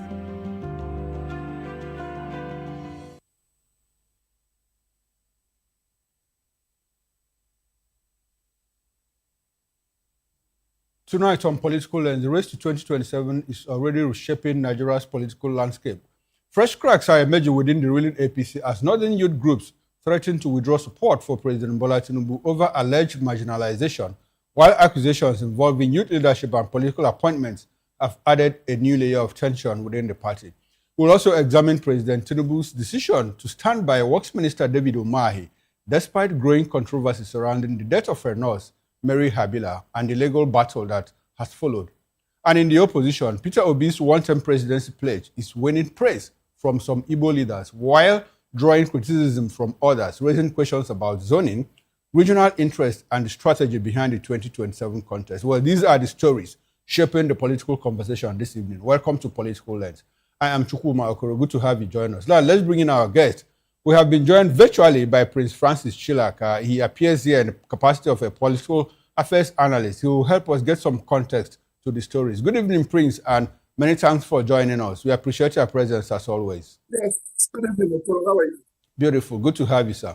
Now, let's quickly run into it. Northern youth stakeholders within the APC, led by the Arewa Democratic Youth Stakeholders Forum and the Northwest APC Youth Stakeholders Forum, have threatened to withdraw support for President Bola Tinubu's 2027 re-election bid if concerns over alleged marginalization are not addressed.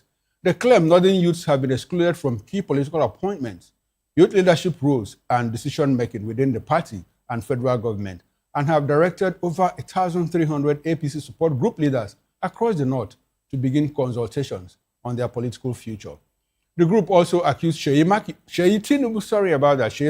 Tinubu, the president's son, of influencing youth-related appointments and support structures in ways they say favor the Southwest, particularly Yoruba interest, over other regions. They called on the APC and President Tinubu to ensure fair representation and regional balance, warning that continued dissatisfaction among northern youths could weaken party unity and grassroots support ahead of the 2027 general elections. As of the time of the report, the presidency, APC leadership, and Seyi Tinubu had not yet responded to the allegations. The Prince, every section of this country seems to be crying for marginalization at one point. Who is really marginalizing who? Give us a broad perspective to the issue of marginalization in Nigerian politics. At some point, we hear, at every turn, we hear people say, well, we have been marginalized. The Southeast has been crying for marginalization since after the Civil War ended. At some point, it was the Southwest that was crying. Now the North is crying. Who is really marginalizing who in this country? Okoro, I think we have to really define what we mean by marginalization. Unfortunately, we only define issues in Nigeria when it affects us. When it does not affect us, there is no definition to it. The Southeast, like you said, rightly said, they've been shouting and crying of marginalization, which everybody knows, because they are marginalized from the civil service, from the police, from the army, and it's obvious on a daily basis that even when it comes to projects, when it comes to the presence of the federal might, you don't see it in the Southeast. That is typically what we refer to as marginalization. Now, when you bring it on the other way around, when Buhari was president, every sector other than the Southwest were shouting of marginalization. Every sector, I would like for you to take that again. Every sector except the Southwest. Except the Southwest, yes. Okay, was crying for marginalization, was crying marginalization. Was crying that they were being marginalized. Okay. And we saw an ugly trend in Nigeria. That ugly trend was the fact that it started with Buhari. Nepotism came in, tribalism came in, religiosity came in. He now engaged only people from his own ethnic divide. And the argument was that these are people he can trust. I'm sorry, Prince. Did you mean to say that when Buhari was in government, every other section except the North? I said every other section except the North and the Southwest. Oh, the North and the Southwest. Okay. Okay. Yes. So now, when President Bola Tinubu came on board, Nigerians had a lot of expectations. And one of the reasons why we had a lot of expectations from him was because President Bola Tinubu is a politician to the core. So we're at this point in time getting a professional, like people will say, he was a consultant. So we had a consultant politician taking over the saddle of leadership.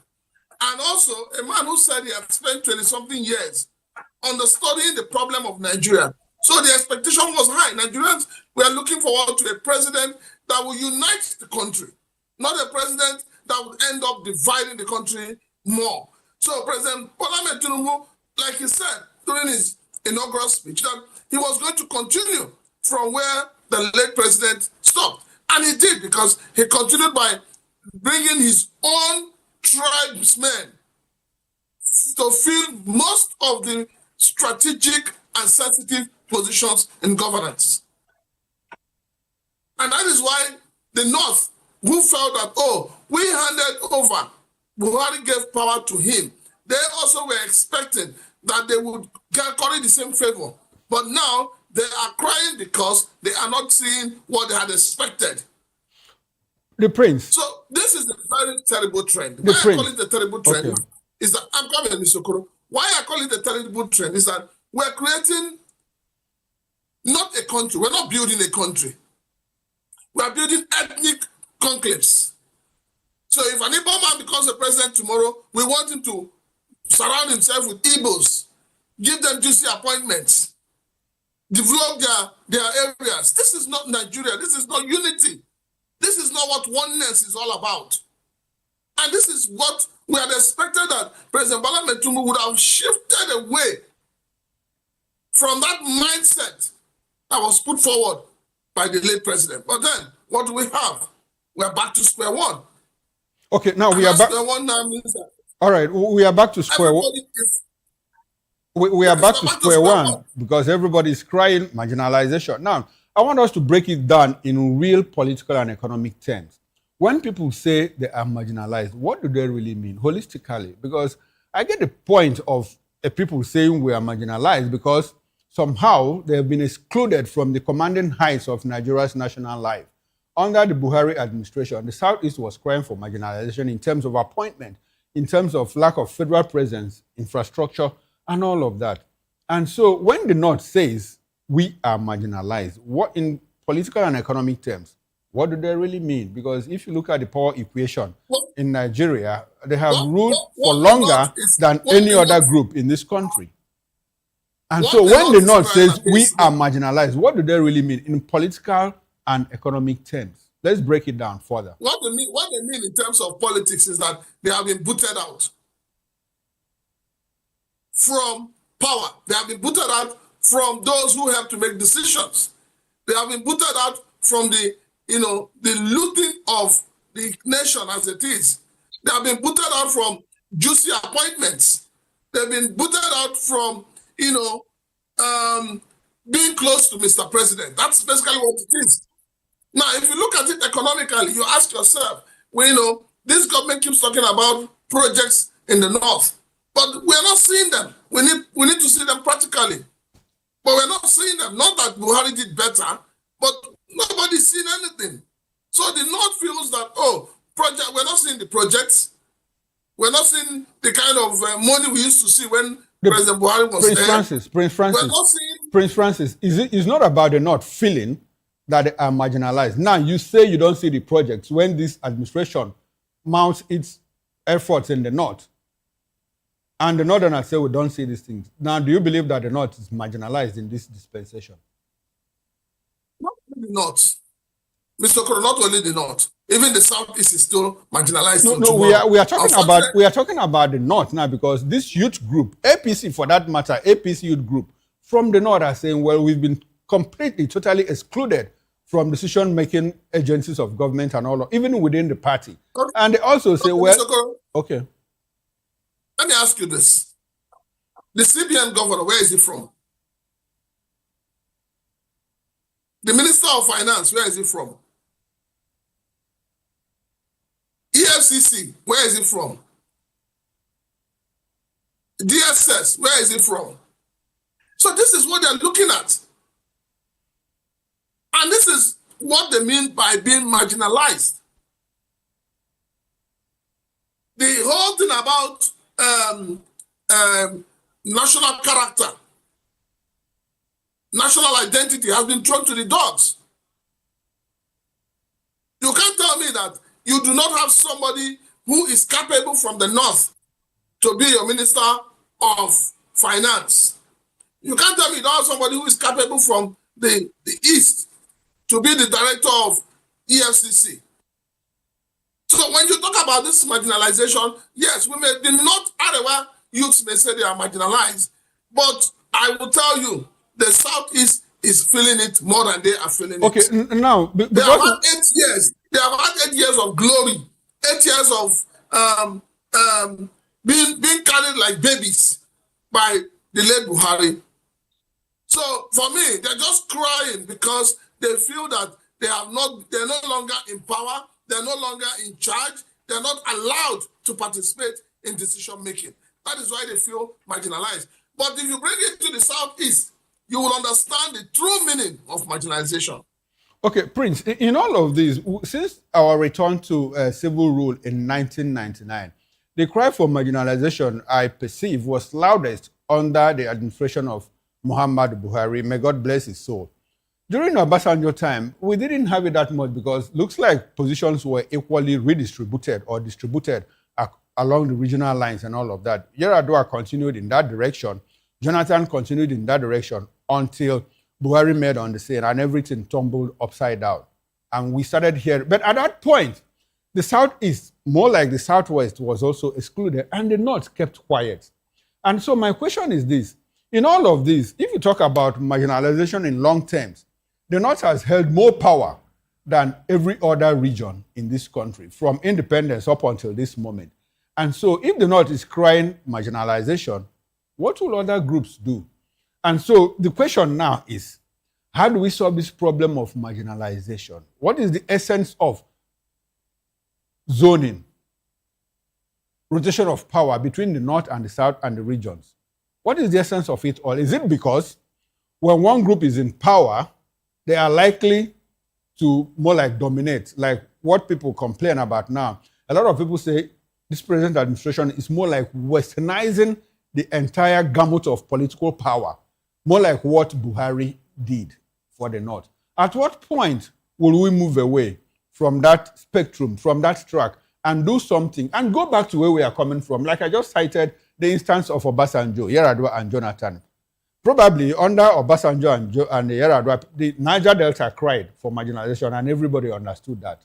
But they were also part of the decision-making platforms in politics, except that Niger Delta, had its own peculiar problem. So in all of this, how do you think that we can solve this problem? We need to understand the fact that a lot of people who have ruled this nation, if you look at the late President Buhari, you look at the current crop of leaders we have, they are lacking one thing, and that is what? Patriotism. It's no longer about the country, it's about individuals, where I come from, my political base, my religion, my people. Nobody's putting Nigeria first. People are putting themselves first. And that is where the problem lies. President Buhari, late Buhari, put himself first. He put the North first. President Bola Tinubu has come in. He has put himself first, and he has put the Southwest first. And for us to break this jinx, we need to have a leader that believes in the sanctity and unification of Nigeria. We need to have a leader that does not think of where he comes from or where the people he should appoint comes from, but rather we need a leader that will be thinking of competency. We'll be thinking about how honorable is this person, how responsible is this person, how accountable is this person. So federal character is something that was brought up because of the fact that we have diverse ethnic groups. But in reality, we've seen also that the federal character no longer works in Nigeria. And it's a big problem. And that is why today everybody is shouting marginalization, because the ethos that brings us together as a nation has been thrown away. So even it has also moved from the federal to the state, where you will hear that a governor's local government is enjoying more than other local governments. His appointment is skewed to his own local government. So people are no longer looking at the fact that, oh, this is round peg in round hole. People are now looking at, well, it's a political appointment. You remember a few months back, there was something the chairman of APC said. He said that in 2027, appointments to any political office will be based on the party you belong to and what you have done for the party. That was a complete no-no. You've heard what has been happening in Edo State, where even the governor now said that if you're not wearing the president's cap, you cannot enter government house. So we have thrown governance as it is to the dogs. We're no longer looking at productivity. We're no longer looking at developing the nation collectively, but we're looking at it for who is Mr. President? How do I become loyal to him? What will I do? Maybe psychophancy would help me to be on top of others. And so these are things we need to eliminate from our political life in order to have the Nigeria that you and I, our children, born and yet unborn, would look forward to. All right, Prince, during the 8 years of Buhari, they didn't complain because they were enjoying the booty, the spoils of office, because their son was the president then, and he more like modernized Nigerian politics. Everybody seemed to be complaining then. Now we see Bola Ahmed Tinubu from the Southwest, and the Southwest is clearly not complaining. And as a matter of fact, the youths also accused Sheyi, then the president's son, of tilting youth appointments in favor of the Southwest. If peradventure Peter Obi is on the ballot on the NDC ticket, is that why that he's getting massive support from the Southeast? Is it because they are marginalized and they want their son to get into office and probably treat them the way others have not treated them? Is that the reason? Well, it is something that has been laid down. It's an unfortunate adventure, but I'll tell you this. If you know Peter Obi very well, if you've interacted with him and you know him very well, you know that Peter Obi is not interested in this kind of childish politicking where, people are favored because of party affiliation, because of ethnic group, because of religion. No, we need to, that's why I keep saying, we need to have leaders that move away from that. We need to appoint people because we believe they can do the job. We need to balance appointments. That's the important thing, to balance it. So if you have a minister of finance from the Southwest, you must obviously know that the next key appointment cannot come to the Southwest. If you are from the North as a president and you have your minister of, Defense from the North, the next minister cannot be from the North. So you don't create a situation where you give we have been able to say we have senior and junior ministers. I don't know how we arrived at that, but we now believe that a minister of state is a junior minister, while the substantive minister is a senior minister. So you cannot have a senior minister of the same tribe. It is totally unacceptable. Now, what is the way forward? The way forward is to reject the system. The way forward is to say, how do we get to this ugly situation? Let us change it. Let us look at why was federal character initiated ab initio. So we look at it, we find a way to apply that federal character. Because by applying federal character, it solves this problem of marginalization. But we're not doing that. We are still bent on, he's our son. If he goes to steal, we know he has stolen, but he's our son, so we cannot give him out. We know he has done something bad. He's our daughter. We cannot let him be punished. And so the country is not moving forward because the people are no longer thinking about the country, but they're thinking about their individual selves. All right, the Prince. I want us to talk about some of the key appointments in this administration. The president is from the Southwest. Now, his chief of staff from the Southwest, former minister of, the present minister from the Southwest, Minister of Finance and Coordinating Minister of the Economy is from the Southwest.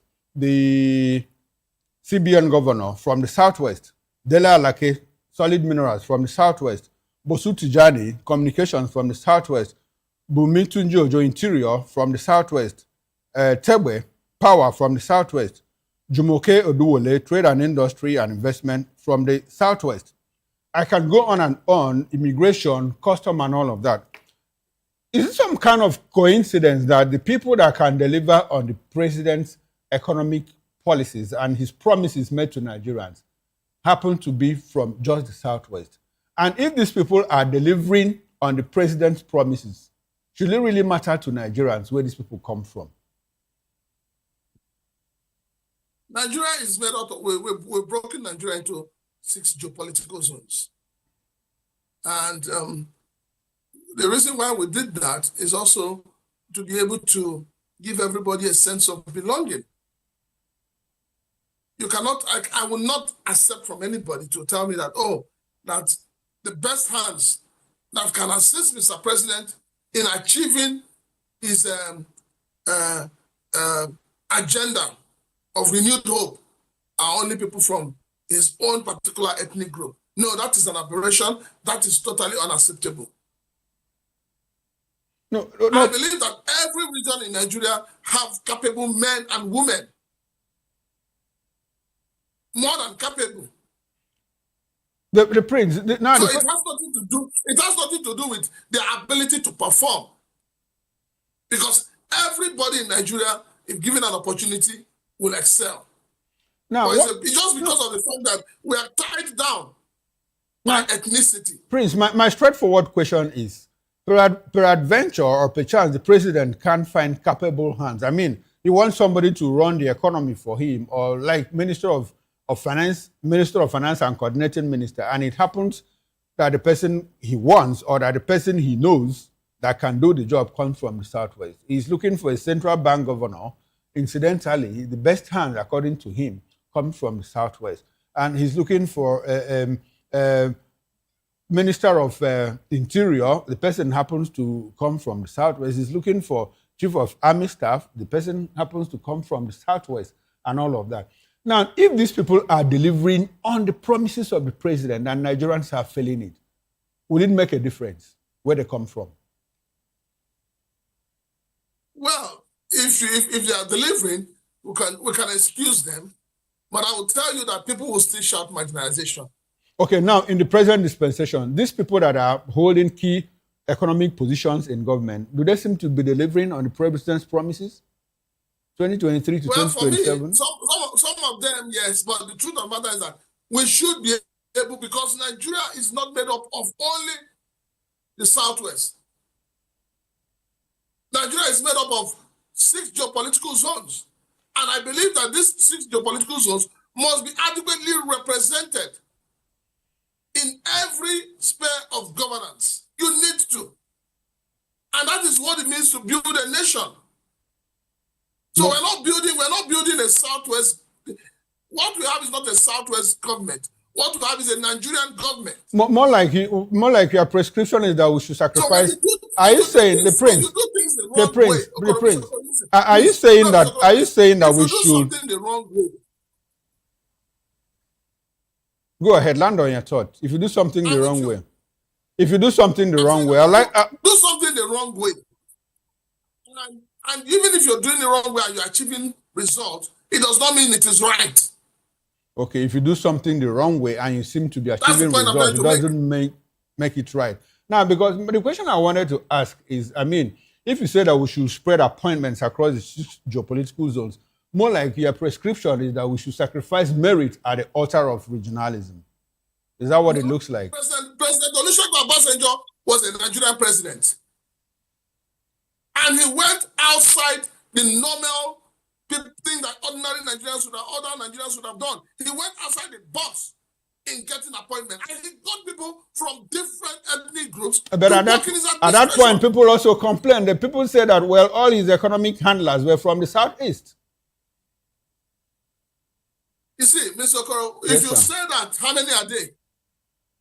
No, I didn't say. I just said that people complained at that point. It's not me that complained. It's not about me. The kind of complaint people complained at that time, you cannot compare to the complaint people made during Buhari's regime and the complaint people are making during this regime. Okay, now in all of this group that is crying marginalization, we've been marginalized, we've been booted out of, the political space. It's coming from the north.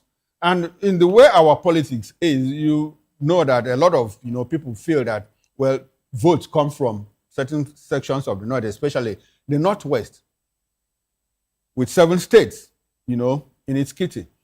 How much of this complaint, if not resolved, will impact on the president's electoral fortunes in 2027? I mean, they are saying 1,300 youth groups, 1,300 support groups. We have asked them, well, start discussions on what we are going to do in case this is not redressed. How much of that will impact on the president's chances in 2027? Before I answer that question, you've raised a very pertinent issue. It now brings back that taste, that sour taste of marginalization. When President Bola Ahmed Tinubu took over governance, honestly, I was expecting that by now they would have created states in the southeast to bring it to par. They would have made a situation where, because it's a federation, every state should have been equal in number. I was expecting that by now we'll have the same number of states, the same number of local governments. That is how you balance power. And when you do that, no ethnic group will claim to be superior or claim to have more votes or claim to be the ones who would decide who the president will be. So these are issues of marginalization that everybody is putting under the carpet. Okay, all right, and then 2027, how much of this? Talking about the youths in the north, threatening, the thing is, we only threaten government when we are not benefiting from the government. These same youths that are threatening the federal government, have they been able to threaten their state governors? They have not. Charity begins at home. Let them start by threatening their state governors. No, but Prince, that's not my direct question. That's not my straightforward question.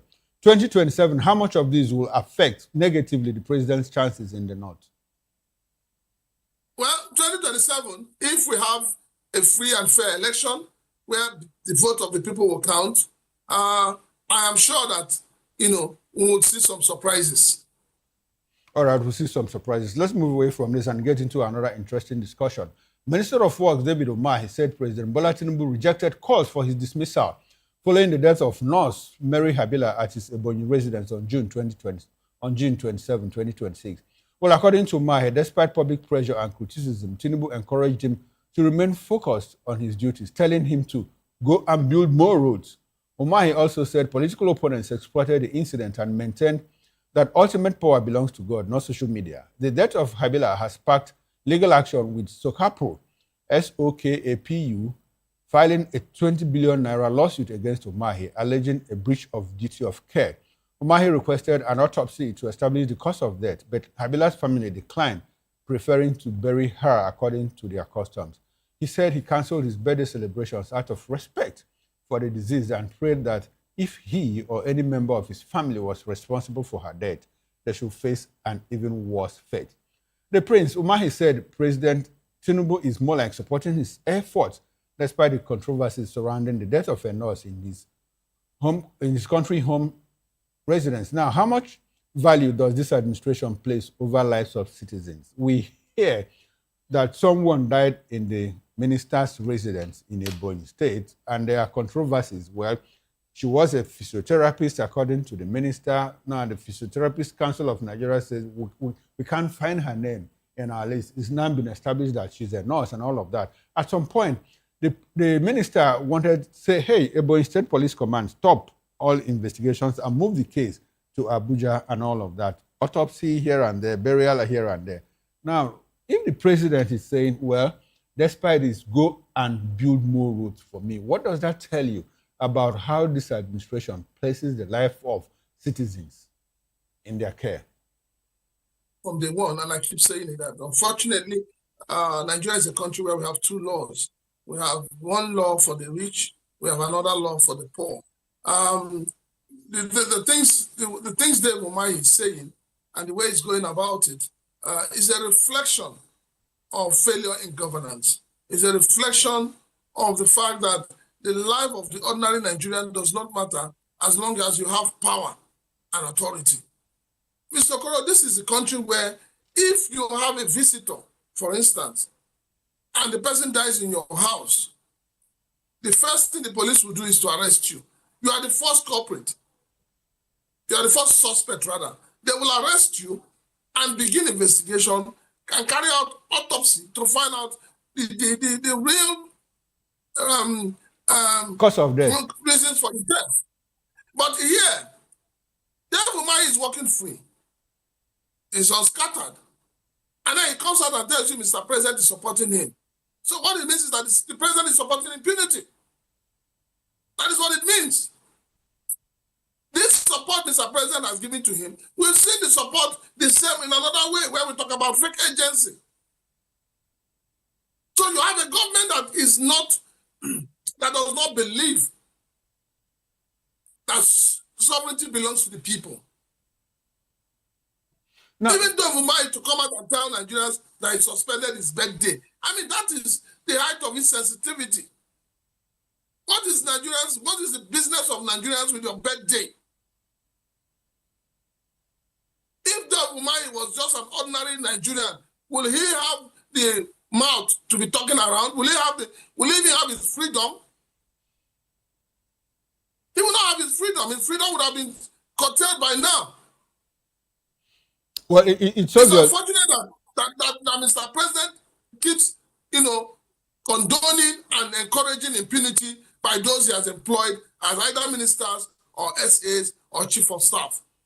Now, when the president says, well, go and build more roads for me, does it open a window, sort of small window, into the president's heart when probably 200 people are slaughtered in Yellow-Water or people are killed in Kaduna South and life goes on, the president jumps into an airplane, gets out of the country to do one business or the other while Nigeria is bleeding?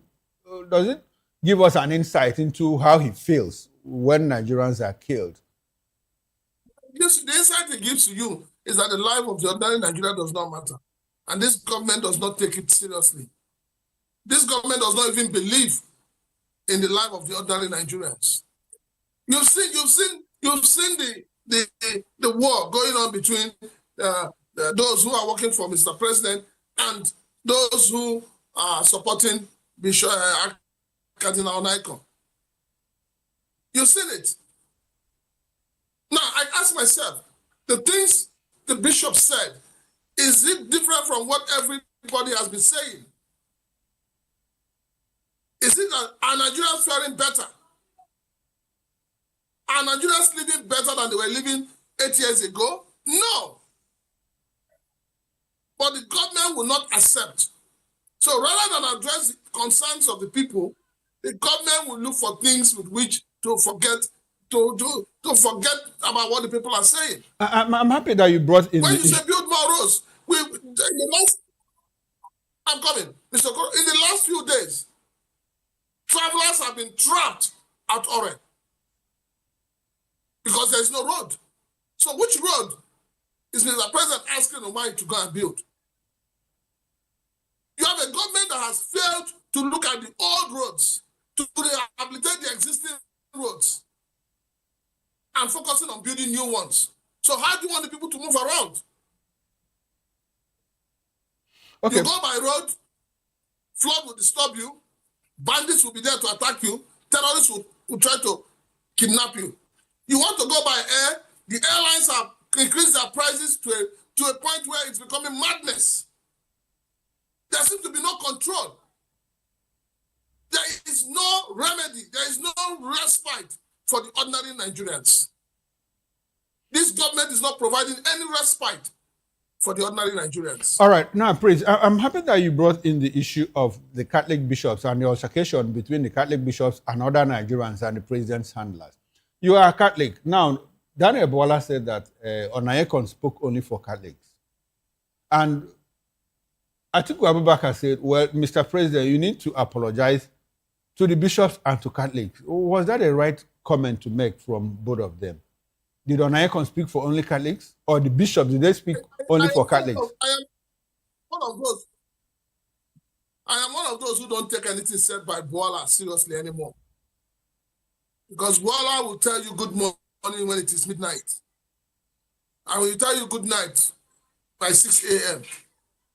And then when you wake him by 12 noon, he will deny saying good morning or good afternoon or even good night to you. How do you take such a man seriously? This is a man Al Jazeera and disgrace the country. He disgraced Nigeria. The things you said were brought to you, and then you come back and you say, oh, after your interview with Al Jazeera, you have to go for a surgery. Prince What Francis. doesn't you understand by saying that, that the bishops speak for Catholics? Okay. The bishops are the conscience of the nation. Prince, let's be fair to everyone concerned in this issue. Going into an election year, do you expect the president to have agreed in the presence of the bishops that there is economic decline and that the Nigerians are suffering and that there is hardship in the land going into an election year? Do you politically, do you expect the president to have agreed with them? When this same president called with his supporters in 2015, 2013, 2014, 2015, when they called President Goodluck Jonathan clueless, the wall did not fall. Well, did Jonathan accept that characterization? Did he accept that? Did he accept that he was clueless? Did you hear him talk? Well, he said, I'm doing my best. Jonathan said, I'm doing my best. Bishop Amaiko also said things to Jonathan as a president. So why is it different? When he said it then, they were praising him. NDC people were praising him. They saw him as a member. We are asking is that all those who went to Ojota claiming to be men of God, where are they today? And Nigerians feeling better. A good leader must be able to have the mind to listen to the people and have the mind to be able to address the concerns of the people. Okay, right. Prince, in 2018, something happened. There is this international journalist, Jamal Khashoggi, I hope that you remember, who was a Saudi Arabian who was killed in Saudi Arabia embassy in some way in Turkey, and so diplomatic relations between both countries, flared up and all of that. At some point, United States stepped in because he was also an American citizen. And well, at that time, recall that Trump said, well, we have a $20 billion deal with Saudi Arabia, and we are not going to trash it because just one man was killed.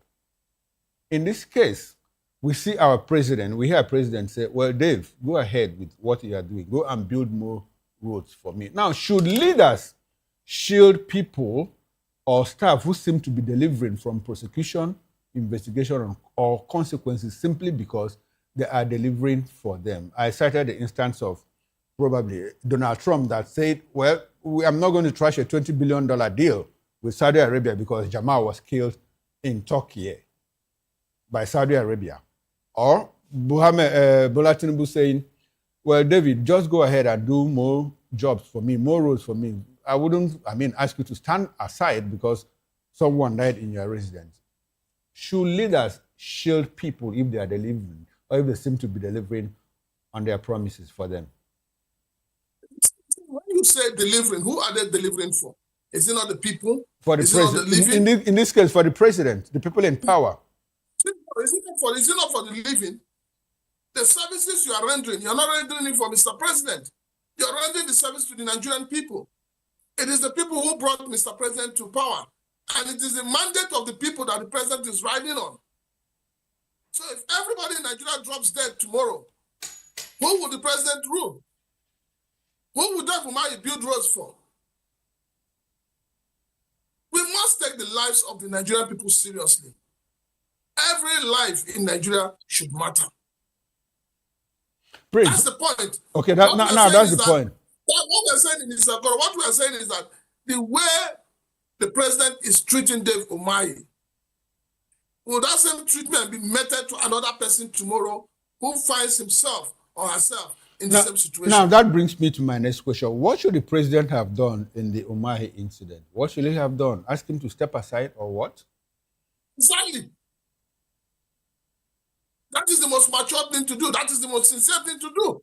That is the most honorable thing to do. But unfortunately, especially in Nigeria, people don't step aside. People don't resign.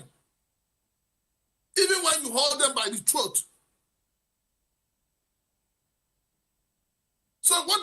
have done was to give David Umahi the same treatment they gave to Beta Edu. Step aside. Okay. Probably Uchen Naji, who was also asked to step aside. Or so probably he resigned on his own. And so that's the difference. Now, David seems to be delivering for him. I mean, he's doing 700-kilometer stretch of road, Bola Ahmed Tinubu Coastal Highway. He's doing Badagry to Sokoto Highway for him, doing internal roads according to the president. And the president says, build more roads for me. Probably he could be delivering for him. So what did Beta Edu do for him? What did Uche Naji do for him? That's the question. If the person that died was a close relative of Mr. President, do you think you would have asked them for to continue? They would not. At that point in time, they'll be asking for justice. They'll be asking for autopsy. They'll be asking for proper investigation. All right, Prince, let's talk some more politics here. What we are saying is that the president has faulted. If what David Umahi is saying is what Mr. President did, the president has faulted. The president has shown that the life of the Nigerian people do not matter as far as those in his administration are concerned. All right, and I just hope that the people in government are listening to all of this. Now, let's move forward and talk some more politics. Some Igbo leaders have endorsed Peter Obi's pledge to serve only one 4-year term if elected president in 2027, describing it as a patriotic move that supports national unity and Nigeria's power rotation principle. Former Ohanaeze officials said Obi is contesting as a Nigerian candidate, not an Igbo candidate, so he did not need to seek the group's approval before making the commitment. They argue that a capable president can achieve meaningful reforms within a single term. However, opinions within the Southeast remain divided. While Ohanaeze's leadership said the decision is Obi's personal and party matter, not the organization, some political figures welcomed the one-term promise as a strategy to gain broader national support. Others criticized it for lacking wider consultation and warned it could limit the Southeast's opportunity to retain the presidency for the constitutionally permitted 8 years if Obi were elected. Prince, do you think that Obi should have consulted his kinsmen before going into that pact? You say consulted his kinsmen. Who are the kinsmen he should have consulted? Is it the Moro Pond of Ohanaeze Ndigbo? Is it the toothless political leaders you have in the Southeast? In 2023, how many of the leaders of the Southeast supported Peter Obi? He has learned his lessons. And I support the decision he made without consulting them to take that decision. You see the likes of David Umahi, you see the likes of even what do you call him now? Nwebonyi has joined in those who are telling the Igbos how to vote, who to vote and who not to vote for. Is it the same Igbo, the same self-acclaimed Igbo leaders I should have consulted? Now, Peter Obi has told you. Obi has told you that he wants to do one term. Now, that's the point. That's the point. Some people in the Southeast are complaining. He shouldn't have done that. Did he consult widely? I mean, if you eventually get into office, I mean, you do only 4-year term. They know him as a man of his words. Now, is that not going to shortchange the Igbo nation? And so they are saying he should have consulted widely before going into that pact. Well, who are saying it, they are not seeing the bigger picture. If they are seeing the bigger picture, they won't be saying it. Prince, again, do you think that 4 years is enough to make a difference? 4 years is more than enough to make a difference. With the level of rot in Nigeria. Mr. Okoro, we saw it play out with the late Yaradua. We've seen it play out. What did Yaradua do? What did Yaradua do? Yaradua took this nation from where it was and was setting it on a pedestal for national growth. All Nigeria needs today is a visionary leader. A leader that has what it takes to lead the people. That's what Nigeria is looking for. a leader that has the political power, that will exercise the political power in ensuring that the country moves forward. Prince, do you Are think... you forgetting that as at the time Nigeria started her reformation was also the time Argentina started? Where is Argentina today? And where is Nigeria? Prince. So it's not just saying this whole thing about 8 years. You and I know that the first 4 years, they probably work for 2 years. And then they spend the remaining 2 years politicking for the next election. No. So do you support the single 6-year term? Do you support the single 6-year term as proposed by Boyemi Bamidele? Do you support that 6-year single term? For me, term? I will support a single 5-year term. 5-year term. And a rotational presidency. Rotational presidency. Now, let's come back to Obi. Do you think that Obi will honor his words if he becomes president to do only 1 term? Obi will do that. What gives you that impression? I know he will do. I know he will do that. All right, then. Considering the person he has taken upon himself as his vice, we also know that they share a lot in common.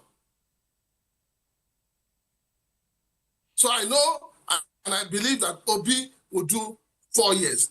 And I'll tell you, Nigeria will be better off in that 4 years. Prince, can we have your concluding thoughts? We are coasting home. My concluding thought is that when we talk about marginalization, I ask everybody in government to think of federal character.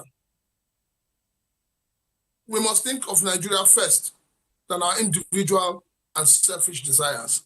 We must think of Nigeria that everybody will be happy in, not a Nigeria where a few people will be happy, not Nigeria where the justice of the nation is divided between the rich and the poor, between the have and the have-nots.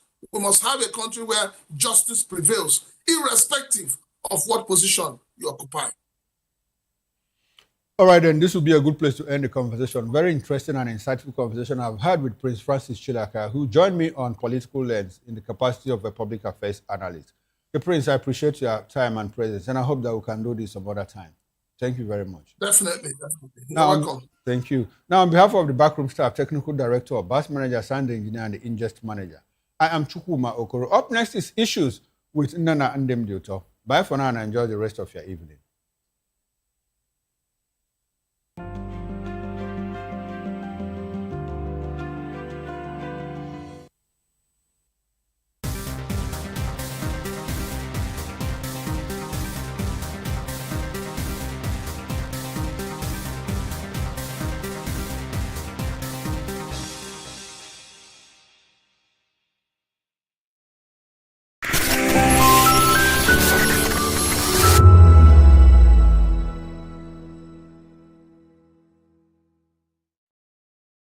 Welcome to the locker room, the home of football talk that matters.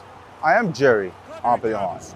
Join us every weekday, Monday to Friday at 5 p.m. Nigerian time, as we share the hot takes and hot debates in the exciting world of football.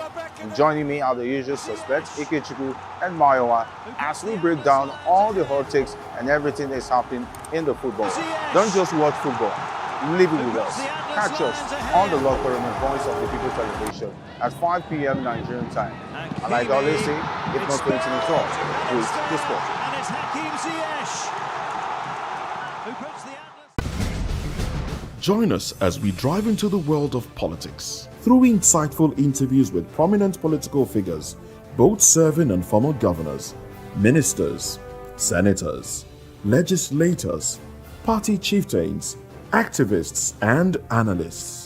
Get first-hand information into the decision-making processes that affect our daily lives. Highly engaging 1-hour program that brings political discourse into focus.